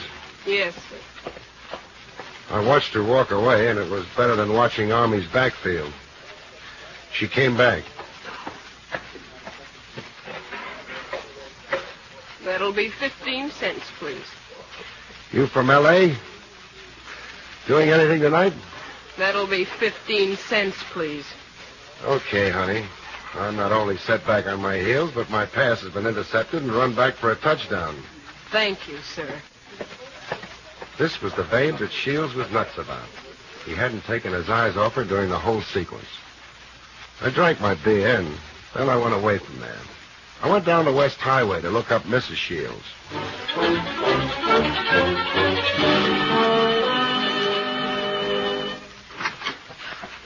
Dolan. Oh, I'm so sorry I wasn't home when you called before. But I had some errands to run and... Come in. Thanks.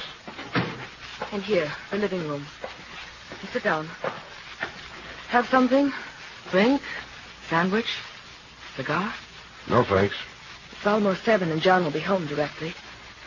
When he comes, please pretend that you're an old friend of mine. You met me in... San Francisco. Okay by me. And I'll call you Ross, and you must call me Laura. That will ease things up a bit, and, you won't mind being an old friend? Lady, please. What have you been doing the past 4 hours? Oh, nothing much. Looking over Saguna Beach, watching your husband. John? Was he down at that... with that... If you mean was he down at the Bluebird with the blonde, you can pick up your dots. There are times when I... Laura, where are you? That's John. Shh. And remember the time we had all those dances on the roof?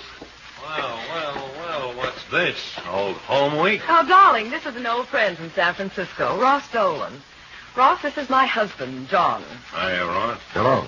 You better get going with the canapes and the drinks, Laura. We're having a party. Oh, darling, again? Yes, again. Invited Sims, the writer, Judd, the golf pro, and my dear, dear friend, Bill Jarvis. Jarvis? Yeah, you sort of met him this afternoon. He runs the Bluebird. Oh, yeah. And old Phineas will be here, too. Oh, John, please, not Phineas. Yeah, Phineas. Phineas, Ross, is the old man who lives in our beach shack down below us. John gives him a little money once in a while, but... oh, he's so dirty. John always teases the poor old thing. Yes, sir, old Phineas. Sure is my meat. Oh, dear, please, not with Ross here. Who cares about him? He's your friend, not mine. Let him in, Laura. And break out the drinks. Oh, Mr. Jarvis, come in. Hello, Mrs. Shields. And Phineas, how nice to see you. Glad to see you. You sure look tipped up, Mrs. Shields. Never saw you looking better. Yep. Look as fit as a fiddler crab. Ross, this is Phineas Baxter. And this is Bill Jarvis. Glad to know you. Howdy. This is Ross Dolan. Seems to me I've seen you...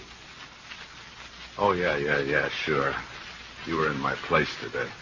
Well, Phineas, tell me, how's the beachcombing today, huh? Scraping much away from that old devil sea? I do all right, Mr. Shields. Mr. Shields? What kind of talk is that? You know, Dolan, Phineas here is something of a local celebrity. He's an author. Jonathan, please. Yes, sir, he's got something other folks in Saguna haven't got. But then, who wants it? You're quite a comic, aren't you, Mr. Shields? Ever thought of going on the stage? No, Mr. Dolan. Mr. Shields just having a little mite of fun at my expense. I don't mind. Yeah, that's right. John always ribs old Phineas. Forget that, you fellas. What did you mean by that crack, Dolan? No, nothing. Backing down, huh? How'd you like a good punch in the nose? John, he's our guest. He's your guest, not mine. I watched him make passes in the cafe this afternoon. Now I find him in the house making passes at my wife. You sure get around, don't you, Dolan? Put your hands down, Shields. You're making a chump of yourself. Is that so? Well, take a look at this. Well, if you want it that way. John, are you hurt? I reckon he got on the wrong side of you, mister. Yeah, reckon he did. Should have known that my wrong side is my right side. You'd better trot down to the local barber shop with me, Dolan. That eye of yours is breaking out in more colors than the Sunday supplement. Oh. Call me later, Ross. Say in about half an hour.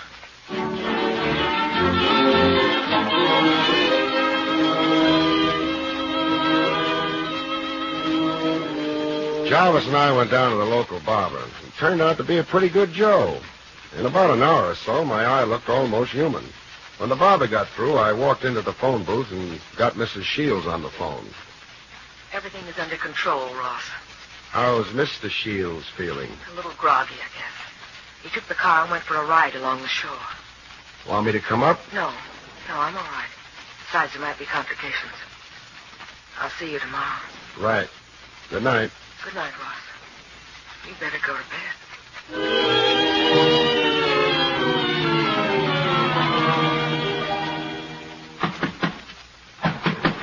Yeah?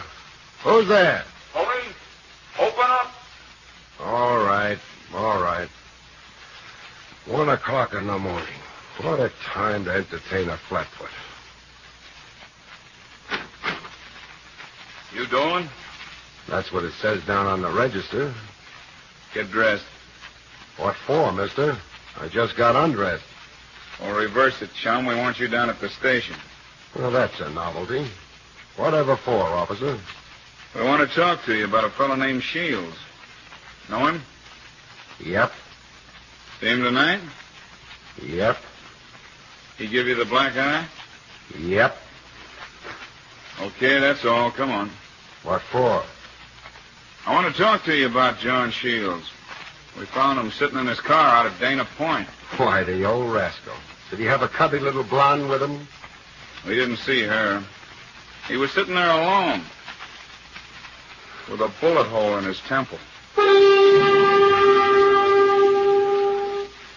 I guess I read too many dime detective stories while I was in the Navy, because I got the idea that all small-town coppers had red faces and big feet. Tommy works at Nita. He was an ex-homicide man from the big-town police crew. He kept me in his office all night, and believe me, he knew all the questions. So, you're a friend of the family, is that Dolan? Yeah, you might say that. Yeah, I might say it, but what I want to know is what you might say. What do you want me to do, Works? Break out my other shop and tell you about my lifetime? Don't get smart with me, Dolan, because we know all about you. I'm blushing in shame. Well, if you are, it doesn't show. We know that you never met the Shields anyplace before. Not until the other day when Mrs. Shields went up to the city and hired you. And, what happened in the second chapter? We wonder why she hired you. Now, Pally, you got me. I was hired to come down here and get a shiner from her husband. See it? He's a good workman. Ever see this before? 32 automatic. Mind if I pick? This is the baby that did it, huh? That's it. Never saw it before. I carry a 38 myself. I know. We found it when we went through your things. You boys don't miss a trick in Saguna, do you? We can't afford to, Dolan. Here, you can take your gun back. I presume you've got a permit to carry it. Didn't you find that, too, when you went through my stuff? Here's something for your book, Sonny. The only fingerprints on the death gun were John Shields. There are powder burns on his temple. That would make it suicide. Maybe. Except I remember that appearances aren't always what they seem to be. Ah, Works, old boy. You've been cribbing from the copybooks again. Okay, smart guy, here's another thing. Don't leave town. Why, I wouldn't dream of it. I love the quiet air here in Saguna Beach. Never mind Weisenheimer. Beat it for now and tell Mrs. Shields I won't need her anymore either. She's waiting outside. Oh, was she your guest, too? You might call it that. And Dolan. Yeah? Keep your nose clean. Oh, I do, pal. That's why I carry this box of Kleenex. What? Is everything all right? Come on, Mrs. Shields. Let's get out of here. Mr. Works, doesn't he? He doesn't, beautiful. Out. Oh. Does he think it's murder, Ross? Works? He's not sure. Ross, what do you think? Did your husband have a lot of enemies? More than he had friends. Sometimes I think everybody hated him. I've seen old Phineas so angry that he looked positively murderous. I can imagine. What about the blonde at the saloon? John definitely promised me he was through with her. But still... Oh, I'm so confused. Maybe it was suicide after all. Yeah, maybe it was. See you later, beautiful. Boss, where are you going? Where polite ladies wouldn't dream of going. To Jarvis's Bluebird. The Bluebird? What for? Have to see a man. About a woman.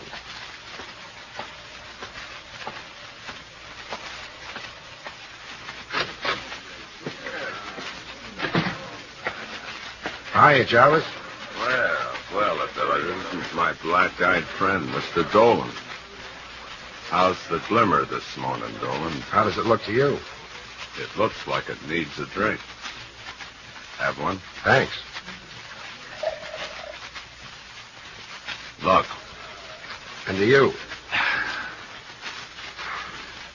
Too bad about Shields, isn't it? Yeah. Mr. Shields is all broken up. He was such a husky guy. Never thought he'd bump himself off. No. Well, he and that blonde were pretty close. Yeah. Very close. I wonder how she feels. Pretty bad, I imagine. No fun, losing your boyfriend. Had it that bad, huh? Looked like Mrs. Shields was on the way out. And, she was in. Oh, what's her name? The blonde? Yeah. Betty Warner. Uh-huh. Where is she now? I fired her. Uh-huh. Where's she live? I'm, not sure. She moved recently. Why? Oh, nothing. Just thought she might be looking for a new playmate. You work fast, don't you? Why not? Now listen, Dolan. Play off that Warner dame. She's smart. Also, she's, tough.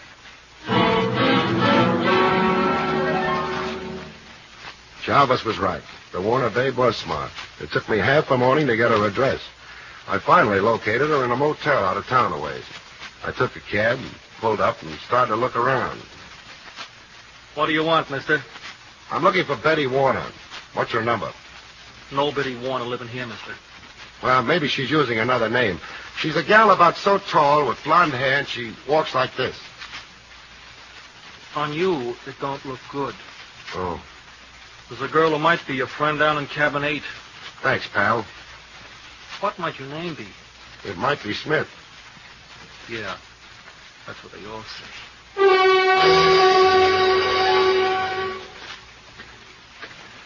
I walked past cabin 8 and around the back.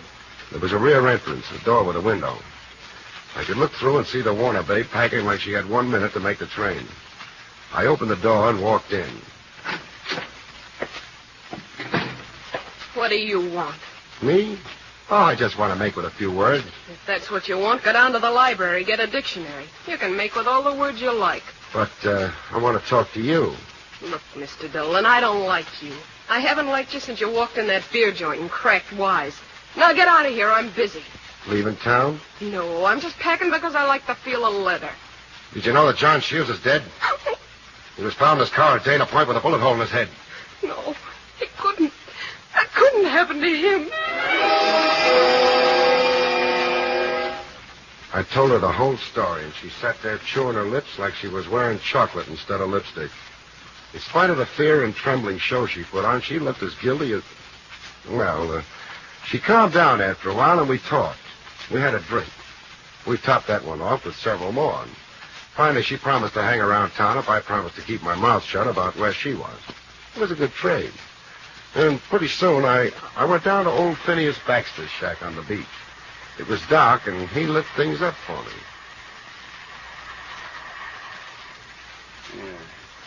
Sure, I hated him, Sonny. I guess I hated him more than anybody in town. You're chatting your way right into the gas chamber. You think I did it, eh? Well, supposing I did. Supposing you just prove that little item. Skip it, Phineas. Why did you hate him? You know why. You saw the way he treated me last night. Well, Sonny, that ain't nothing compared to what really happened. No? You never knew I backed him when he first got to be one of them promoters, did you? Never knew it was old Phineas who put up the money, did you? You never knew that he never paid me back a single cent. Shields was quite a guy. He was a thieving rat, that's what he was. And when I went busted and asked him for my money, he stood there laughing at me. And gave me this old shack to live in and $10 a month for polishing his car. Never paid off, huh? John Shields never paid off anybody. And there's something I know about his marriage, too. Hey, what's the matter with the lights? Where are your fuses? Right outside the door. Well, let's see whether one of them blew out or not. Boy, it's as dark as Hades out. Oh. Mr. Dolan? Mr. Dolan, where are you? Hey, what's going on around here? Turn off that flashlight. No, I won't tell. Honest, I won't.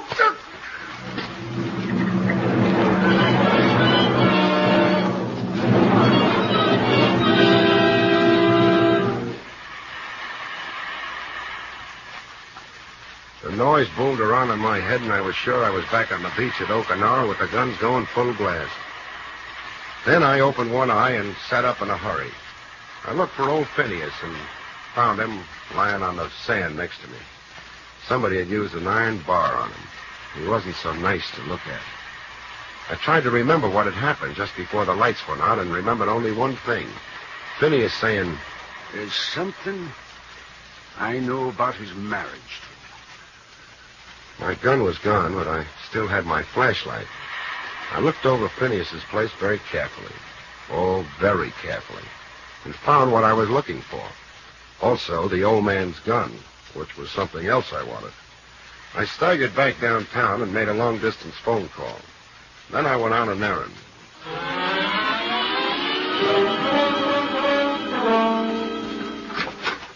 Ross Dolan. What's wrong, baby? You seem surprised to see me. It's rather late for a visit. Besides, I'm in seclusion. Yeah. I'm beginning to get the drift of the whole thing. Where is he? There's no one here. Oh, you're drunk. Look at your head. It's all bloody. I'm going to call the police. You're not going anyplace.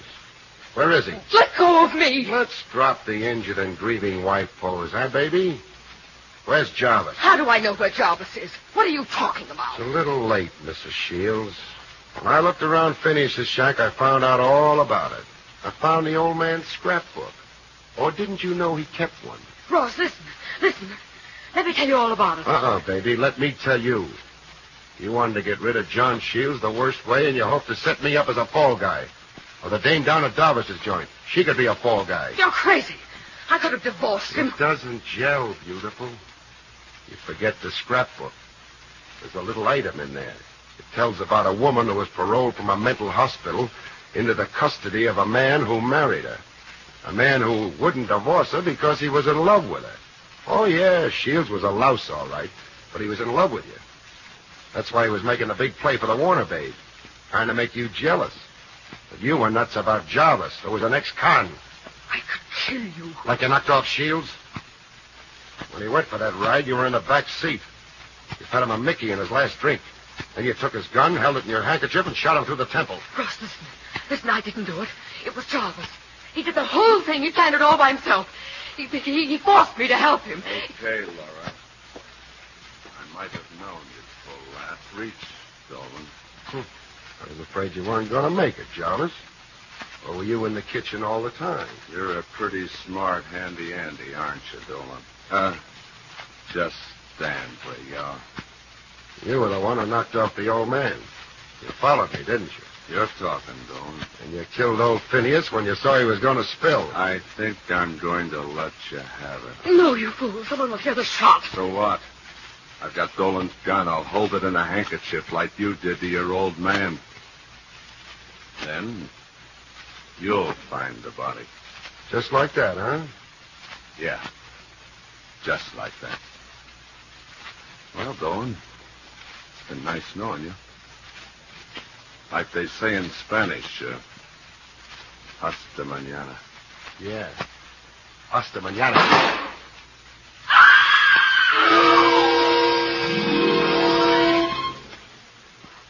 I was watching that trigger finger, and when it started to whiten, I hit the floor, heaved sidewise, and gave it to him with the old man's gun. His bullet splashed into the carpet at my feet. I shot him through the heart. Hasta mañana always means until tomorrow, except there'll be no tomorrow for Jarvis. His life was out for keeps. Well, after I turned Laura, screaming and kicking, over to works down at the station and got myself cleared of any possible charges, I got a little sick of Saguna Beach and thought I'd powder back up to the city, stopping along the way for one or two, and listen to a little music, even if it did come from a jukebox. Well, it was more fun listening to those corny pop tunes than you'd imagine, because I picked up the blonde Betty Warner and took her along. And you know something? She wasn't nearly as tough as you'd imagine. Good night, folks.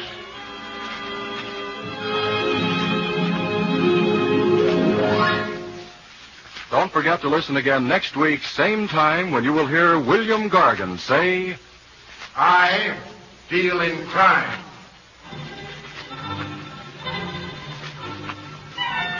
I Deal in Crime, starring William Gargan as Ross Dolan, is a special presentation of the American Broadcasting Company.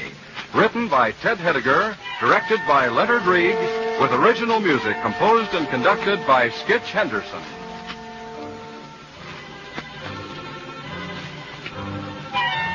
Dresser Dahlstead speaking. I Deal in Crime came to you from Hollywood. But the ad said they'd pay me for work I could do at home. Now they're asking me for money. Hello? Hello? Hello, sucker.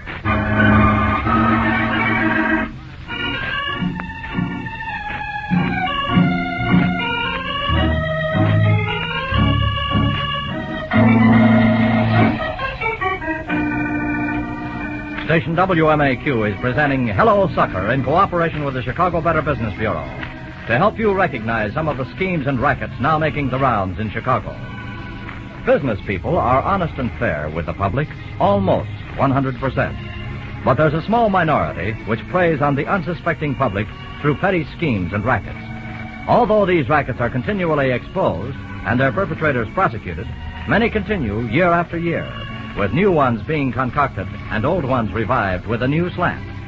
Guard against the rackets. Don't let the expression, hello, sucker, refer to you. Protect yourself. Listen to Chapter 9, Spare Time Sucker, on Hello, Sucker.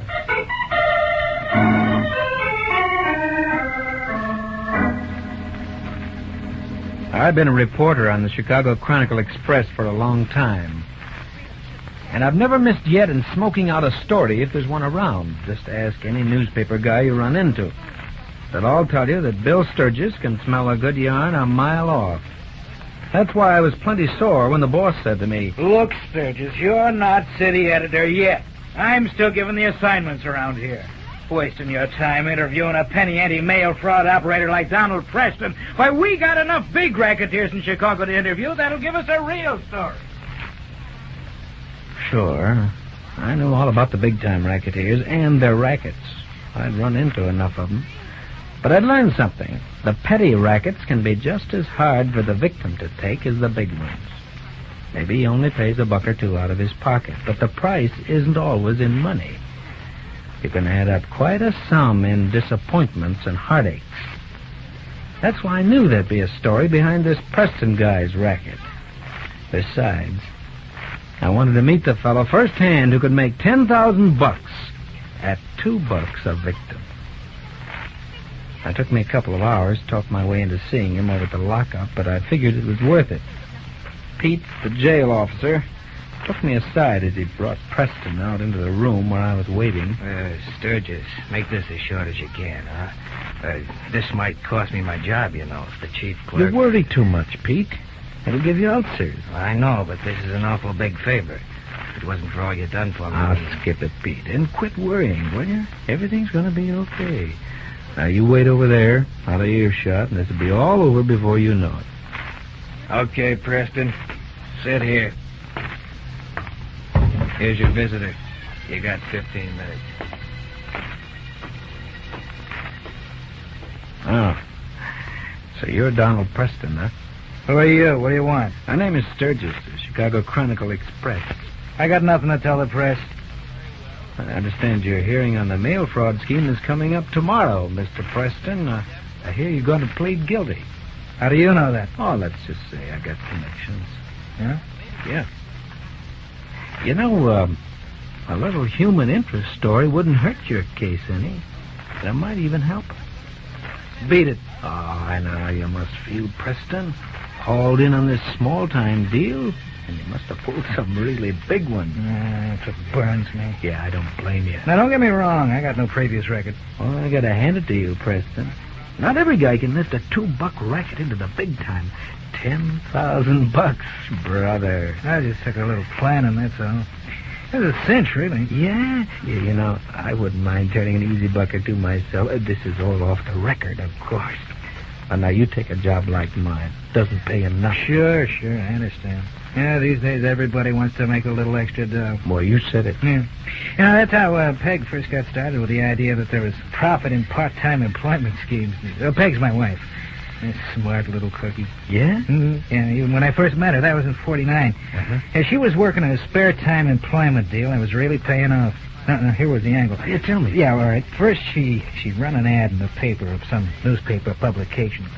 Models wanted for part-time work. No experience necessary. Apply room 604, 14 South Court Street. And in room 604, Peg had a nice, neat little office set up. Her name on the door, Peg Stewart, in big letters. A small reception room and a receptionist. A private office for herself with all the trimmings. All nice and refined and in good taste. Gave a good first impression of the girls who answered the ad. And they did answer it, by the dozen. When a prospect entered the office... Pardon me, please, but I've come to inquire about the part-time modeling job that was advertised. Oh, yes.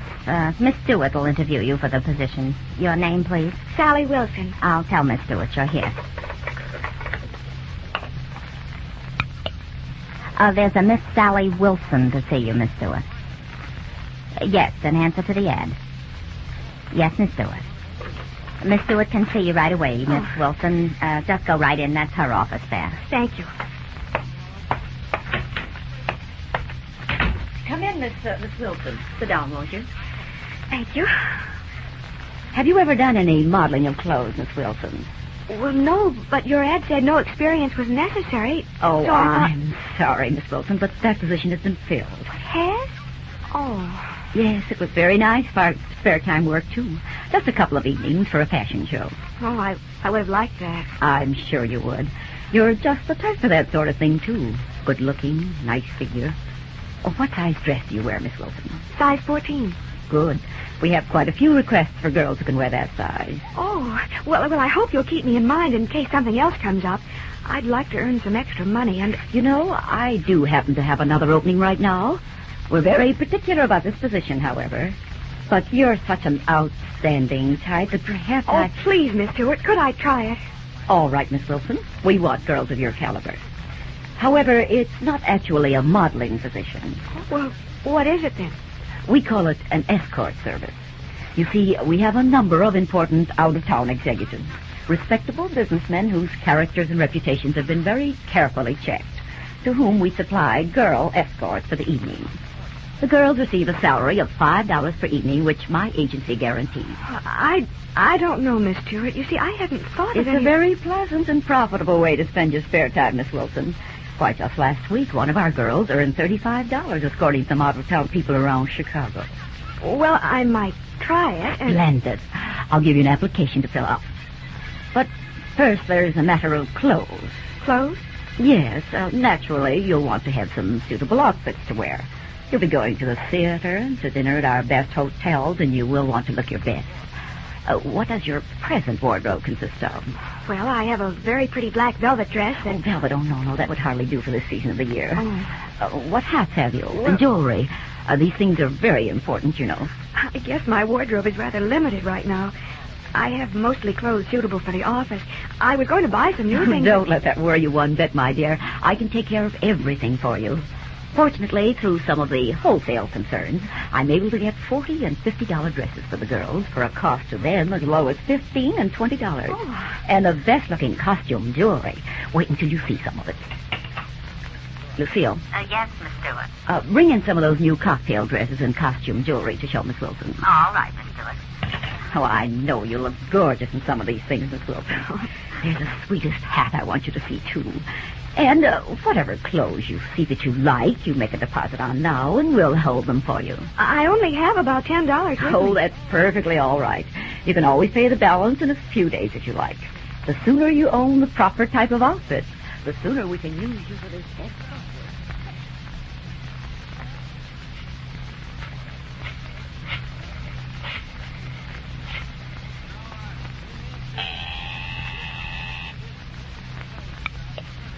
Hello? Hello, is this Sally Wilson? Yes? This is Miss Stewart of the Stewart Escort Service. Oh, yes, Miss Stewart. I have some good news for you, Miss Wilson. You have? Yes, I have some escort work lined up for you. Oh, wonderful. For when, Miss Stewart? For 2 weeks from Saturday. Uh-huh. I have some people coming in town from California.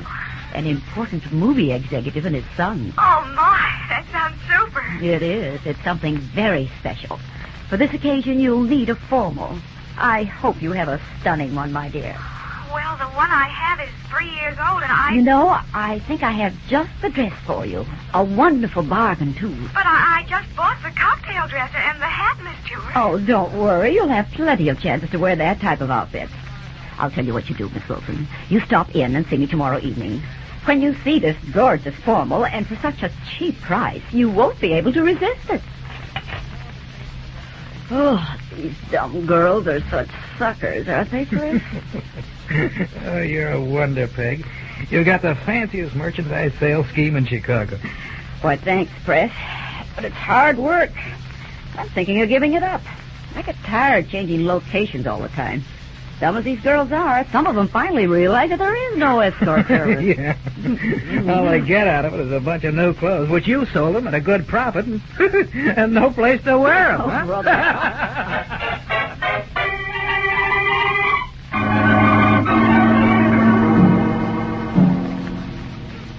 It was the success of that project that gave Peg the idea that there was a lot of people around Chicago anxious to pick up a few bucks in their spare time. Right after we got married, she started pestering me about another little deal she had in mind. But you can get away with more on these small rackets, Press, and make good money, too. Oh, look, Peg, I tell you, I haven't the time to fool with that two-bit stuff. Oh, you're too good a businessman to pass up a deal like this new one. I've got it all worked out so it's almost clear profit. But sewing at home, that's women's stuff. I wouldn't know what it's all about. Oh, come on, Press, please, just for a little peg. Won't you try it with me just for a few months? That vending machine racket of yours is beginning to turn sour anyway. Okay, you win. I'll take a stab at it. What's the pitch? The usual. We put an ad in the paper, see? Some sucker reads it. Sewing at home, new type homework. Average $50 a week. Send for no price pattern. Home Enterprises, 1250 Tennessee Street. Oh, George, think of it. $50 a week just sewing at home. What's that? Did you hear that ad I just read? Yeah, I heard, sir. Oh, but George, don't you understand? Here at last is what I've been looking for, some way to earn money at home. Well, I don't know now, sir. It might be awful tiring for you. You know, Doc Henderson said... Fiddlesticks. It wouldn't be no more tiring than darning your socks. Just because I'm not able to get around as well as I used to is no sign I'm not just as nimble with my hands. I know, Now but... come off your high horse, George. Don't think I haven't been watching you lately. Don't think I haven't seen how worried you've been. Oh, I ain't exactly been worried, sir. This dang pension is so small. I know. Well, anyway, I'm answering that ad tonight. You know something, George? No, what? It just seems like, well, that this ad is an answer to a prayer.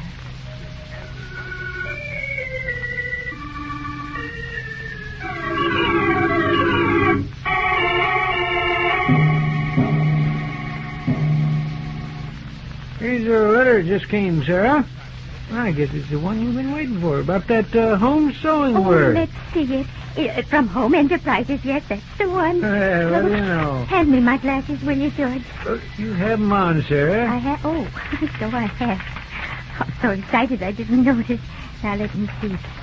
Dear Madam, this is an answer to your letter with reference to our ad. You will find it... Oh, listen to this, George. At this time, we wish to engage a limited number of home workers. We are the manufacturers of the petty apron so popular with women all over the country. Apron? That's nice. They're so easy to make. Go on, sir. Let's see. Yes, all over the country. The sample you will receive comes with instructions for assembling and sewing. It's necessary that you have a sample for a working model. You'll find this work easy and simple to do, as well as a pleasant way to earn good money right in your home. No canvassing necessary. That's good. If you're interested in doing this work, please send us a money order for $2.85 to cover the cost of the material, trimmings, instructions, and mailing. Yours very truly.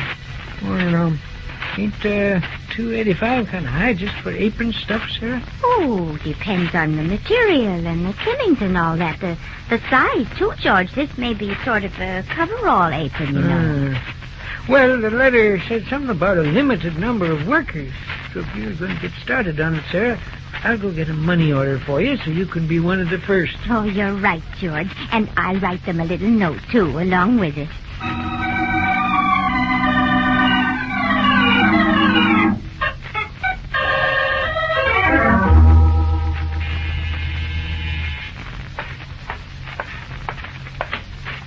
Yes? Package for Wells. Oh, thank you. George? What is it, Sarah? George, come here a minute. What's the matter? Is it your heart again? Now, here. Oh, of course not, George. It's a package. Package? Yes, from Home Enterprises. I thought you'd be interested in the contents. Well, go ahead, open it. Well, that's what I'm trying to do. Gracious, all thumbs. But, why, there must be more to it than this. You mean that's what you paid $2.85 for, sir? Why, it looks like a doll's apron. That must be it, George. They must manufacture doll's aprons.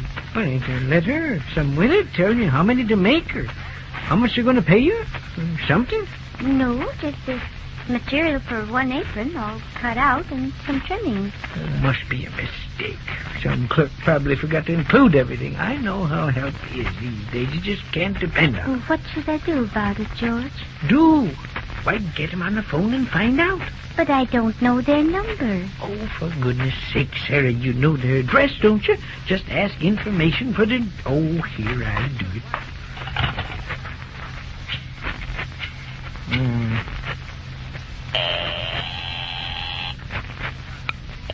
Information? Say, you please give me the phone number of Home Enterprises, located at 1250 Tennessee Street. Home Enterprises? That's One right. moment, please. I'll check it. There is no listing for that name, sir.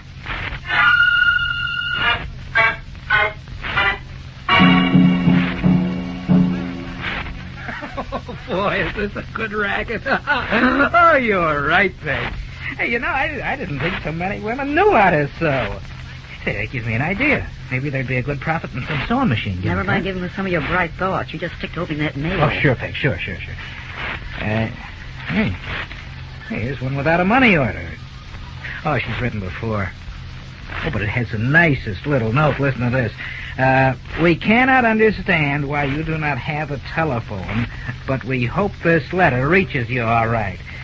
Who's that letter from? There's some dame named Wells, Mrs. George Wells. Oh, you haven't heard of this. It'll kill you. I am quite elderly and not too well, so am not able to do any hard work. I can sew real nice, though, so please let me know as soon as possible how many doll aprons I can make for your company. Doll aprons! Oh, that's rich, isn't it? Oh, I told you we're getting a little too... Shut up! Peg, what's the matter? You getting upset over this corny sob stuff? Don't be funny. I'm just getting smart, that's all. Smart? Yeah, smart. Don't you see? That's the 10th letter we received this week, remarking either that it was strange we didn't have a phone, or that our sample was too small for the price, or asking where was the work we promised. So? So it's time to fold this racket, that's all. Now? With all this dough rolling in? Oh, Peg, You you're kidding. heard me. I know these small rackets better than you do. When letters like that start piling in, it's time to pull out. I know what the next step will be. Some poor sucker will start complaining to the Better Business Bureau or the postal authorities. So we quit now, see, while our skirts are still clean. Oh, you're crazy, Peg. Why, I've got by with the big-time stuff. Taking suckers for thousands of dollars. What have these homework suckers got to complain about? They're getting by cheap.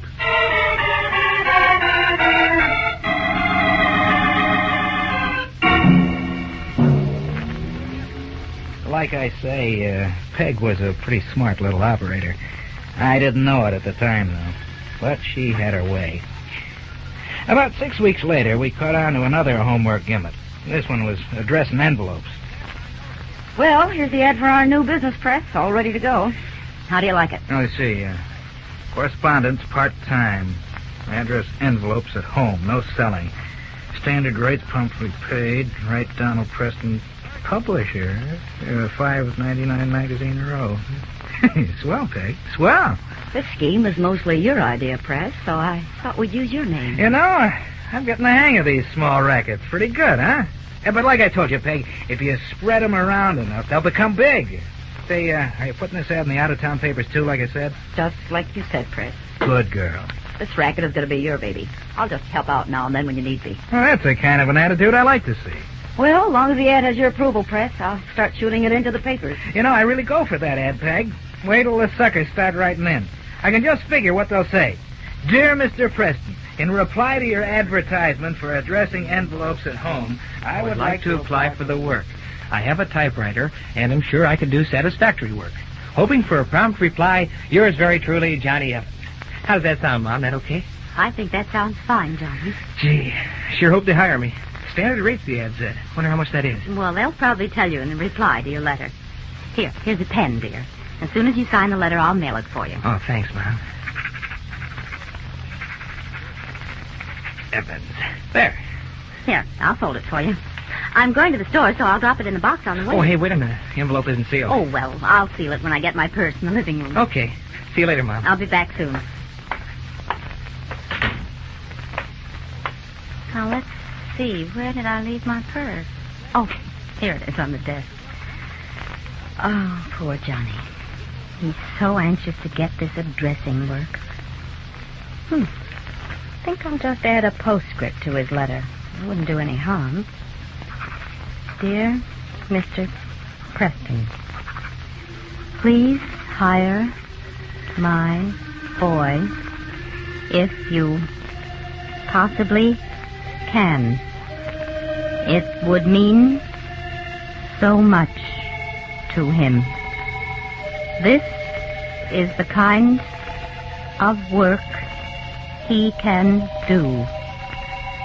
Since his return from Korea, the doctors say he will never walk again.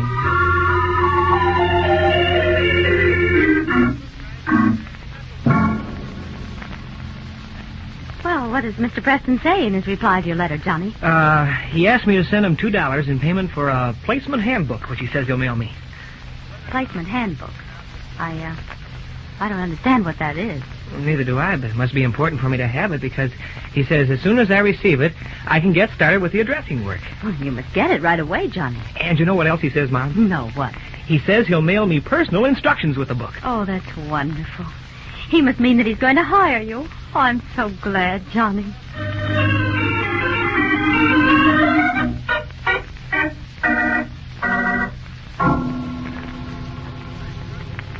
Johnny, this placement handbook that Mr. Preston sent you is just a typewritten list of company names and addresses. Oh, I know, Mom. But I figure these are firms I'm supposed to write to who are hiring people to do addressing at home. Don't you see? This is even better than just working for one company. Think of all the work I can get. Where are the instructions he said he'd send? Well, I guess the headings of these columns are enough to go by. Here, you see? Some concerns are listed under mailing list firms, others under direct mail service. You know what I'm going to do? What, dear? I'm going to start at the top of the first list and write to all of these companies. Brother, I'm not only going to be busy, Mom, but I'm going to become a real wage earner.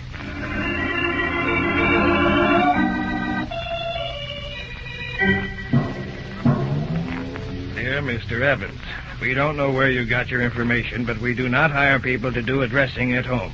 However, we'll be glad to keep your name. That all of our addressing work is handled by our addressograph operators, and that therefore we have no need for outside help. No such company listed in directory, no such street number, no such... Oh, Mom. Mom, that's the whole list.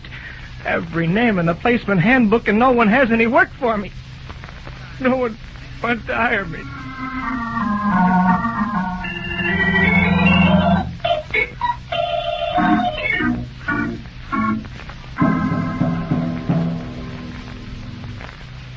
So that's the racket you made $10,000 on, huh, Preston? That's the one. A neat one, huh? Yeah, real neat. Only rough edges are the strings hanging on it. Strings that must cut pretty deep into the kind of people bound to answer an ad like that. What do you mean, strings? In every racket I was ever in, I always gave people something for their money. Maybe not always what they expected, but something. You might play up that angle when you write me up. Yeah. You gotta break this up now, Sturgis. You've already overstayed your time. Okay, Pete, I'm just leaving. Just one more thing, Preston. I'm curious. How did they catch up with you on this? I didn't get out of it soon enough, like Peg kept telling me. The postal authorities got complaints from the suckers by the dozen. Griping. And do you know why? Because they figured they didn't get enough for the lousy $2.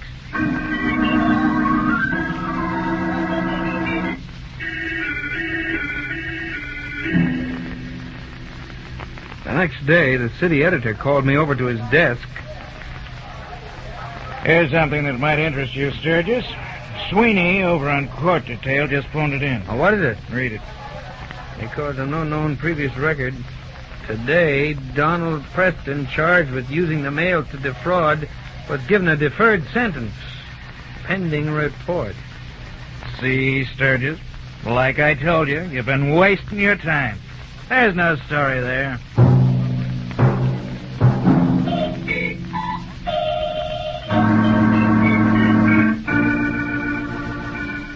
No story? Well, I still think there is. A story with a warning for the people of Chicago. Operators like Donald Preston and his wife Peg may be in your neighborhood any time with one of their petty rackets. So protect yourself. Beware of ads or mail order material that promise you easy money. Now, to be sure, there are many honest, legitimate opportunities for spare time work. But when you answer an ad, be careful of replies that make requests for money without actually offering you the work you were led to believe was available. And if you think any shady deal is involved, check with your Better Business Bureau. If you have an unsatisfactory experience with any company through misleading mail replies, report it to the post office inspector. Don't let the racketeers mean you when they say, "Hello, sucker."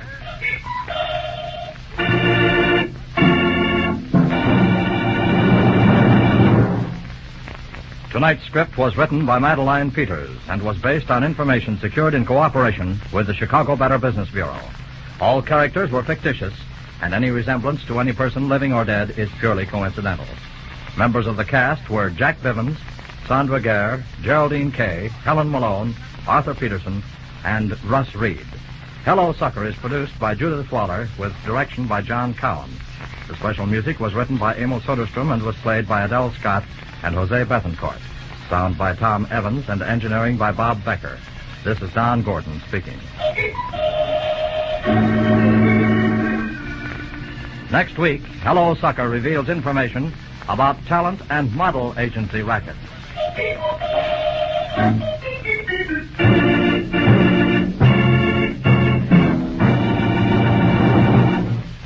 This is NBC, the national broadcasting company. 55 Eastern afternoon time, and Columbia and its affiliated stations bring you Elmer Davis and the news.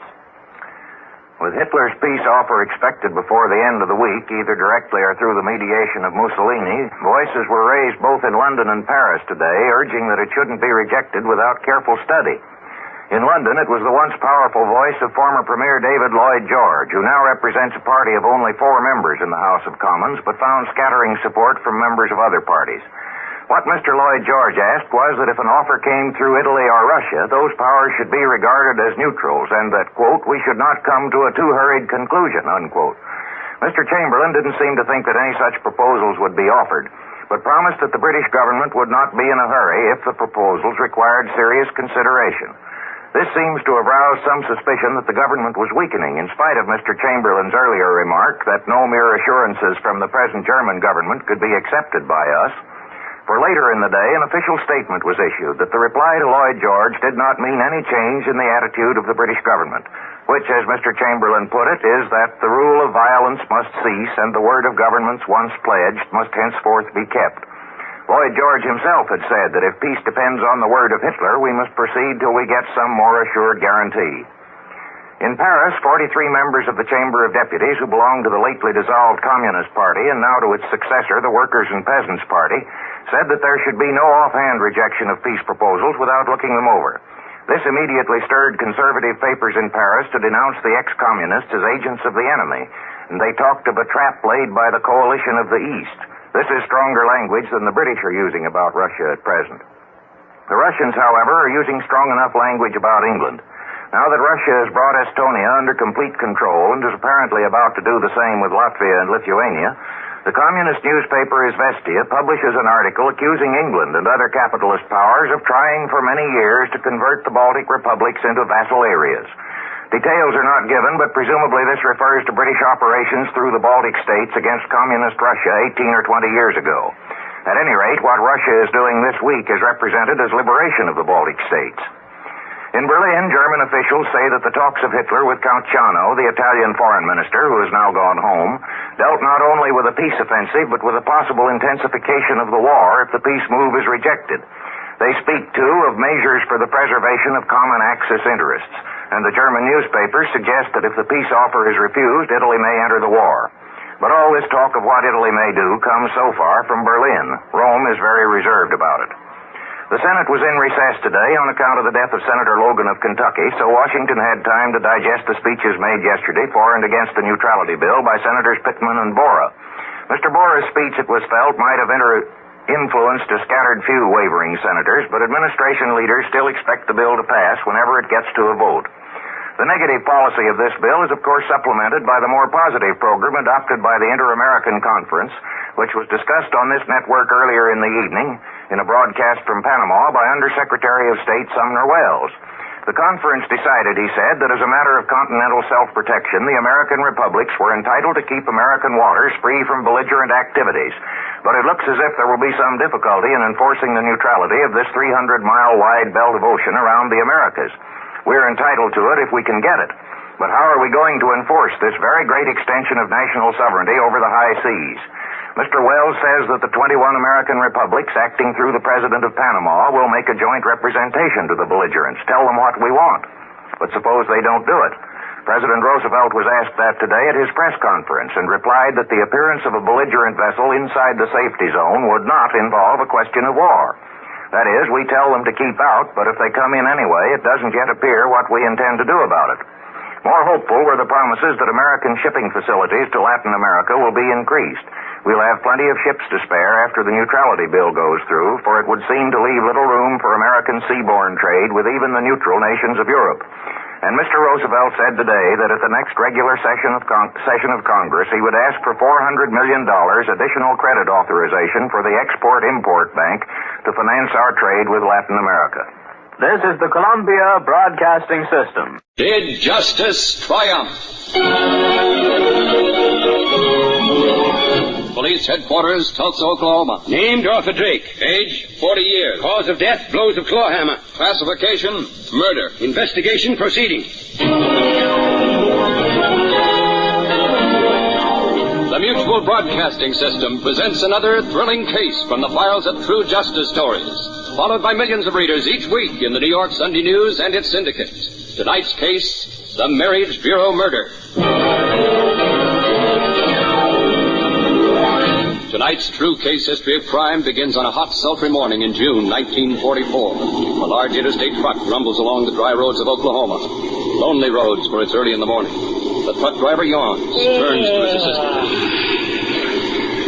Hey, Ed, wake up. Wake up. Morning already? 8 o'clock. Time for you to take over. You're a clock watcher, Bill, if I ever saw one. Anyone's a clock watcher if he's been driving all night. Okay, stop the truck and we'll change seats. I'll sure be glad when we get to Texas. Me too. I got a date with the cutest little babe I ever saw down in San Antonio. Hope she's got a friend. I think I can fix it up. Well. Hey, Ed, look at that. What? Where? Over there, side of the road. Looks like a woman. Come on. It is a woman. Was. Gosh. Horrible. What do we do? We gotta tell the cops about this right away. Bill, where are we? Not far from Muskogee.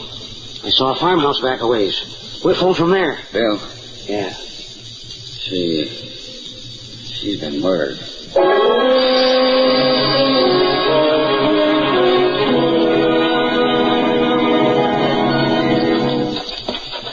There's the body, Sheriff. On the side of the road. Just where that truck driver said it was. He wasn't kidding when he said she had been murdered. Well, let's get to work. Yeah, that's what this is going to be. You get the camera ready while I take a look at this corpse. Okay, Sheriff. Looks as if she's been struck on the head with a hammer. Claw hammer. Let's see. 1, 2, 3.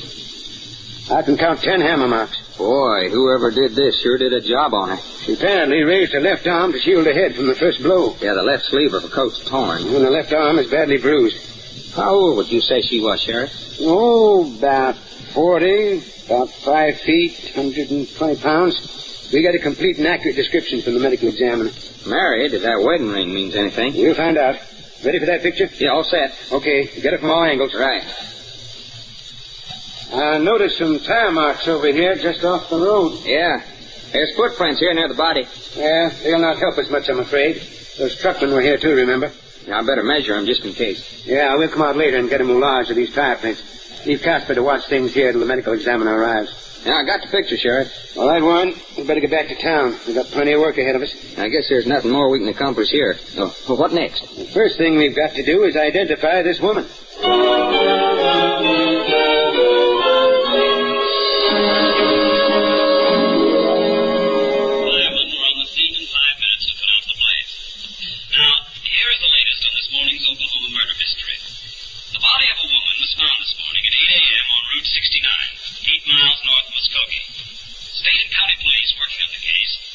Assailant was a man, possibly her husband, who may have been seen traveling with her in a moderate-priced automobile.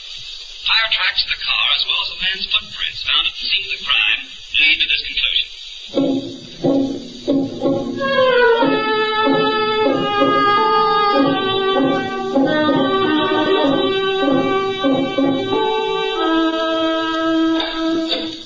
Well, Warren, anything new? Yeah, quite a bit, Sheriff. I don't know what it adds up to yet. You're too impatient, Warren. If you're going to hold down the job of deputy sheriff around here, you've got to learn to acquire one of the prime qualities of a police officer. Perseverance. Dogged perseverance. Combined with patience. But I want to get my hands on the maniac who did it. I know, Warren, I know. Very possibly you will if you remember what I've just said. Now, what have you got, Well, telephone reports have been coming in all day, Sheriff. The radio and the press has sure spread this thing around. Cooperating beautifully. Well, I've arranged a sort of digest of what's come in, and I've tried to put it in chronological order. Go ahead. John Holbrook, owner of Good Rest Tourist Camp south of Kansas City, reported a man and a woman rented a cabin from him last night and left early this morning. It wasn't too clear as to description. Well, that's not much. Go ahead. A service station at Fort Scott, Kansas, reported a man and a woman in a 1941 Ford Coupe stopping there for gas at 6 a.m. A Columbus, Kansas cafe reports a man and a woman in a similar Ford Coupe stopping there for breakfast at 7 o'clock this morning. Yeah. And get this, Sheriff. At 7:30 a.m., a gray Ford coupe was seen racing through Veneta at about 60 miles an hour. A man and a woman were in it. So what? Well, just this. Just about 8 o'clock this morning, the same car was seen going through Veneta at about 60, but this time in the opposite direction, north, and only a man was in the car. Well, now, that sounds as if it might lead us somewhere. We'll backtrack on all these reports, Warren. The only difficulty, Sheriff, is that no one I talked to could be positive about checking with a description of the victim. And no one could give me an accurate description of the man. How about the license number? No dice. All right, Warren, we'll let the men sift these reports because I think you and I have to travel in a different direction. Where? I don't know. But I do know that we've got to concentrate on this pair of blue shoes. See anything unusual about them? Only that they're mighty small. Hey, she has the smallest feet I've ever seen. But I Warren, don't see...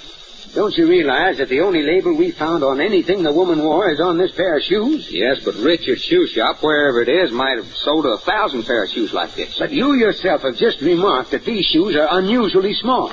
Now, this is the only thing remotely tangible that we have to work on. We're going hunting for Richard's shoe shop. Okay, Sheriff, but that might take us on a tour of the whole United States.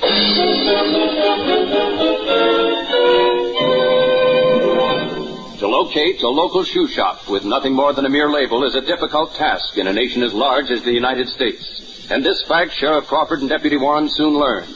But with dogged determination, the two Oklahoma police officers keep checking. They drive hundreds of miles following false clues. They visit a shoe manufacturers' convention, which it so happens is in session in Oklahoma City. No one has ever heard of Richard's shoe shop.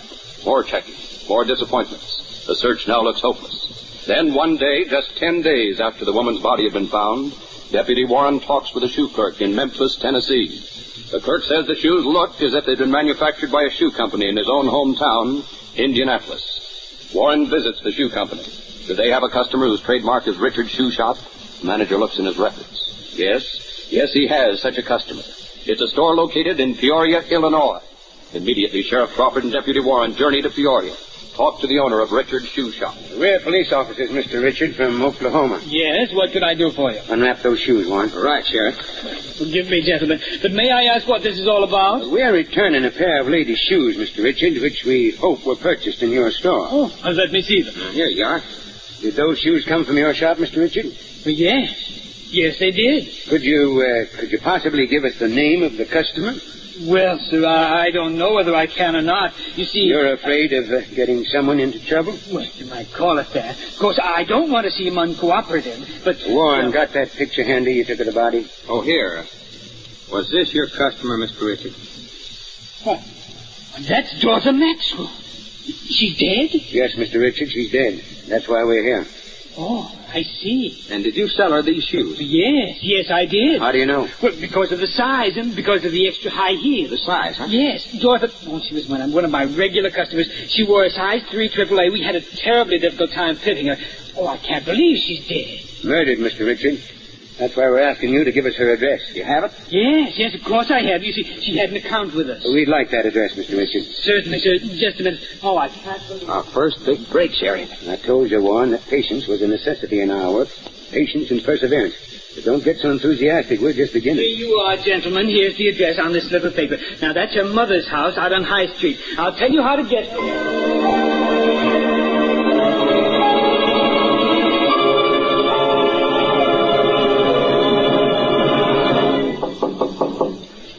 She's home, Sheriff. Take it easy, Warren. If she isn't, we'll come back. That fellow Richard's quite a character.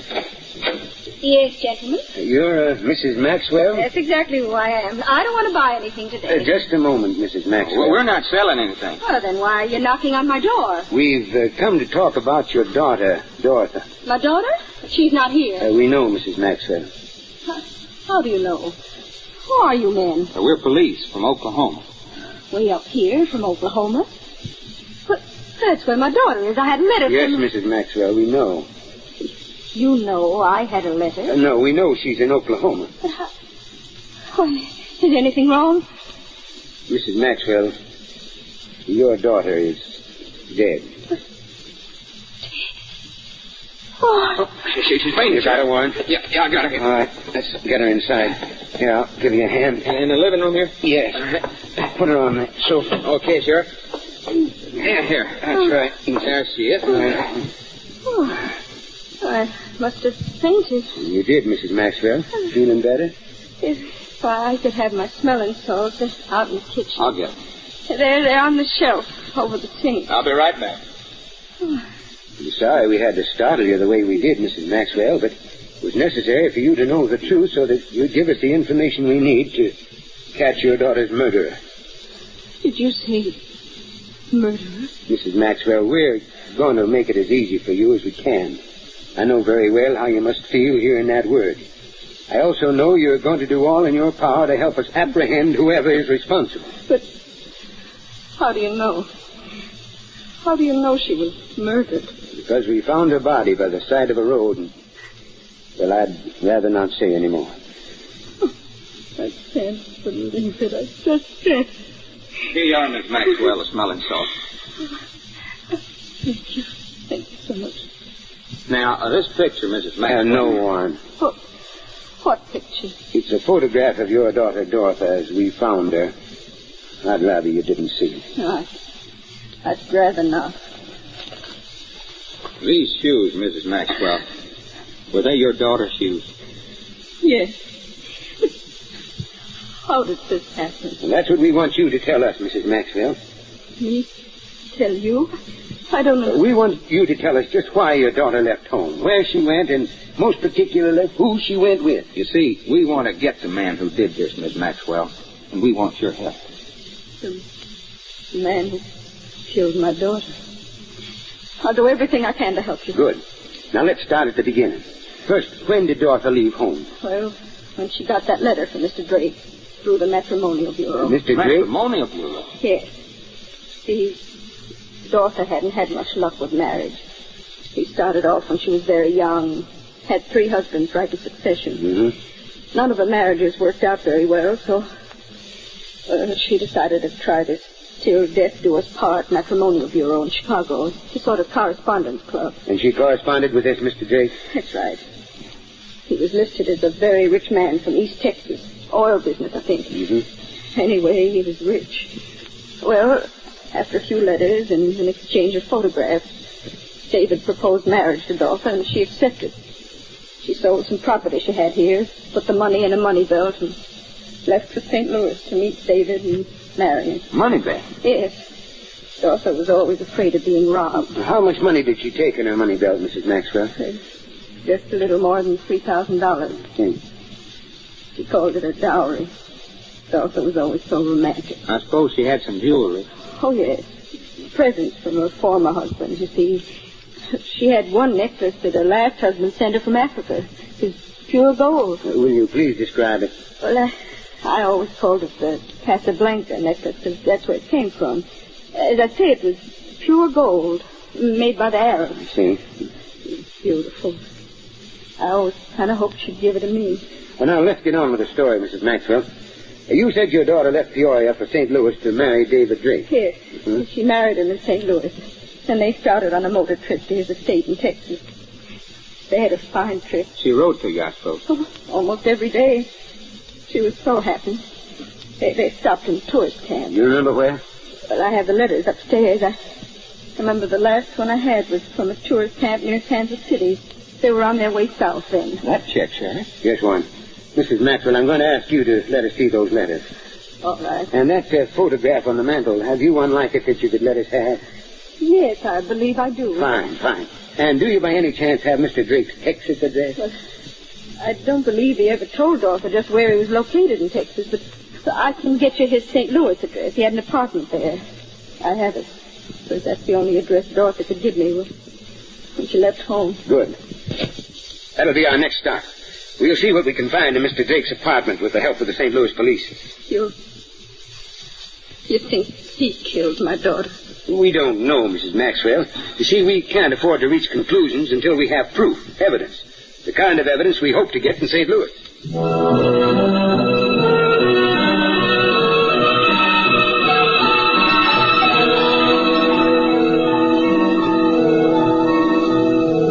Good of you to give us a hand, Sergeant. Glad to cooperate, Deputy Warren. As soon as I got your wire, I arranged for a search warrant for this apartment. The superintendent gave me the key. I'd better ring first, Sergeant. Yes, you're right, Sheriff.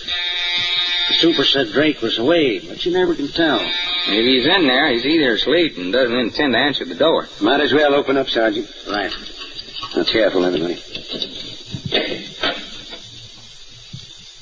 No one here, Sheriff. I'll look in the bedroom, in the back. Thanks, Sergeant. Sheriff, look here on the desk. This picture. A man and a woman. Sturgis and Mildred. In memory of our wonderful honeymoon. Looks like Mr. Drake had another wife. But I thought his name was David. He probably had several names. Let's see that letter on the desk. Addressed to Mr. Sturgis Jones. We're getting somewhere, Warren. A bill from the Till Death Do Us Part Matrimonial Bureau for an introduction to Miss Dorothy Maxwell. Things are beginning to gel. He doubtless had a deal with this bureau to use two names. No one in there, Sheriff. But I did find this photo in the bedroom. Thanks, Sergeant. Well, that's the man in the other picture, Sturgis. Yes, I think we can use this. Warren, I want you to stay here and make a thorough search of this apartment. Right, Sheriff. With the aid of the sergeant and the St. Louis police, I'm going down to headquarters and take a look through the files. After that, you and I'll head south, visiting tourist camps, trying to pick up the trail of Mr. Sturgis Jones, alias David Drake.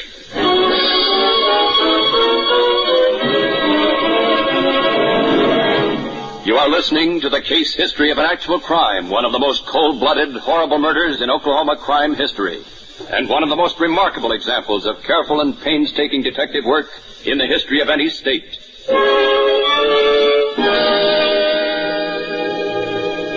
After days of disheartening and discouragement, justice, personified by Sheriff Crawford and Deputy Warren, is beginning to make progress, is edging closer to the killer of Dorothy Maxwell.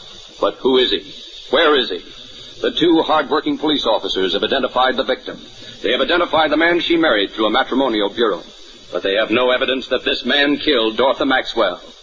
Armed with photographs of Dorothy and her husband, Crawford and Warren visit 5 tourist camps with no success. Then at the Good Rest Tourist Camp south of Kansas City on Route 69, they talk to the owner, a Mr. John Holbrook. Ever seen these two people before, Mr. Holbrook? Let me see.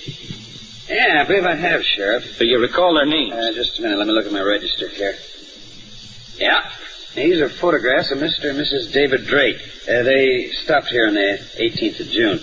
Hey, is this the woman? This is the woman you phoned us about, Mr. Holbrook, on the day of the murder. Well, I'm sorry I wasn't able to be more accurate about the description at the time. We so many people in and out. But with these photographs... Mr. Holbrook, do you by any chance keep a record of the license numbers of your guest's car? Well, yes, I do. I think it's a good idea. You never know. What is the license number of Drake's car? Let me see. Drake. Ford Coupe, gray, Indiana plate. Indiana? Yep. I'll write the number down here for you. This is a new wrinkle, Sheriff. But one I like, Warren. There you are, Sheriff. Anything more I can do? You've done plenty already, Holbrook. Thanks very much. Now we're on our way to Indiana to check these plates.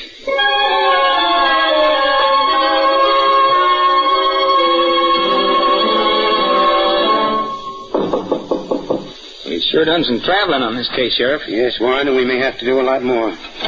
Yes? You, Mr. Baker? That's right. Who are you? We're police officers.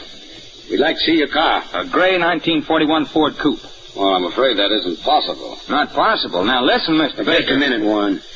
Mr. Baker, you mean your car isn't here? Yeah, that's right. I lent it to a friend last month for a trip. I see. And who is that friend? Well, if something happened, I may not... Routine checkup, Mr. Baker. We're from Oklahoma. Checked the license of your car with the Indiana authorities and found you. Oh. Afraid we'll have to have the name of your friend. Well, as a matter of fact, it's his wife who's my friend. My friend's wife, that is. Well, what's a man's name and address? Sturgis Jones. Sturgis Jones, huh? And the address? Look, officer, I don't know about... You better know. Unless you want to be arrested for aiding and abetting a crime. Crime? Let's have that address. It's 1220 Park Avenue. Here in Indianapolis? Yes. Has there been an accident? Some people may call it that. We call it murder. Murder? My car? A little advice, Mr. Baker. Yes, sir. One word about our visit here to your friend or his wife or anyone, and you'll be in plenty of trouble. Yes, I understand. Come on, Warren. We're going to make another visit to 1220 Park Avenue.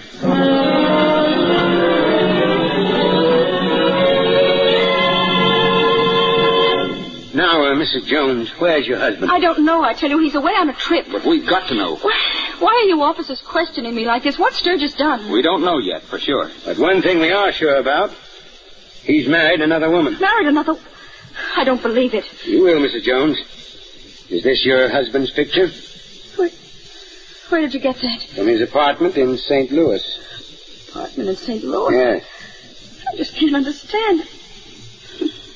Yes, that's his picture. Where did he say he was going in the car he borrowed from Mr. Baker? On a business trip out west. Well, what he really used it for was a honeymoon. Yes, but he wasn't using the name of Jones for that trip. It was David Drake. You officers seem to know a lot about my husband. We'll know more if you'll help us. Why? Why should I help you against my husband? Because he's married another woman. And because he's wanted for questioning concerning a murder. Murder? Who? The other woman. Oh. Well, what do you want to know? First of all, where is he? I've told you I don't know, and it's the truth. All I know is that he's away on a business trip. When do you expect him back? Perhaps today, perhaps tomorrow. Good. Now, Mrs. Jones, I know you want to see that justice is done, no matter how much you love your husband. Tell us, how did you happen to marry this man? Well, We don't want to pester you, Miss Jones, or annoy you, but you must cooperate with us. It's just possible that we'll be able to save you from the fate of that other woman. What was her name? Dorothy Maxwell, from Peoria, Illinois. So that was it. What was it? One day, a month ago, I happened to come into the room when Sturgis was writing a letter. It was addressed to a woman named Dorothy, and he had written, "After we are married, we will be very happy." We had an argument. He told me it was just a joke. Well, Mrs. Jones, how did you happen to marry him? I was lonely. I didn't like my office work at all. I didn't know what to do, so I wrote to a matrimonial agency. Got a list of names and descriptions and what the men did and so forth. Well, Sturgis and I started a correspondence. We exchanged photographs. And, we got married. That's about all. And he took frequent business trips? Yes, he did. And always came back with plenty of money? Yes. We've been very comfortable. Mrs. Jones, in the interest of justice, I'm going to ask you a great favor. Yes, Sheriff. You have a spare room in the house, a guest room? Yes. Yes, I have. I wonder if you'll be good enough, cooperative enough to permit Deputy Warren and me to stay here until your husband returns. Yes, Sheriff. You officers can stay here until he gets back. And then I hope you take him away.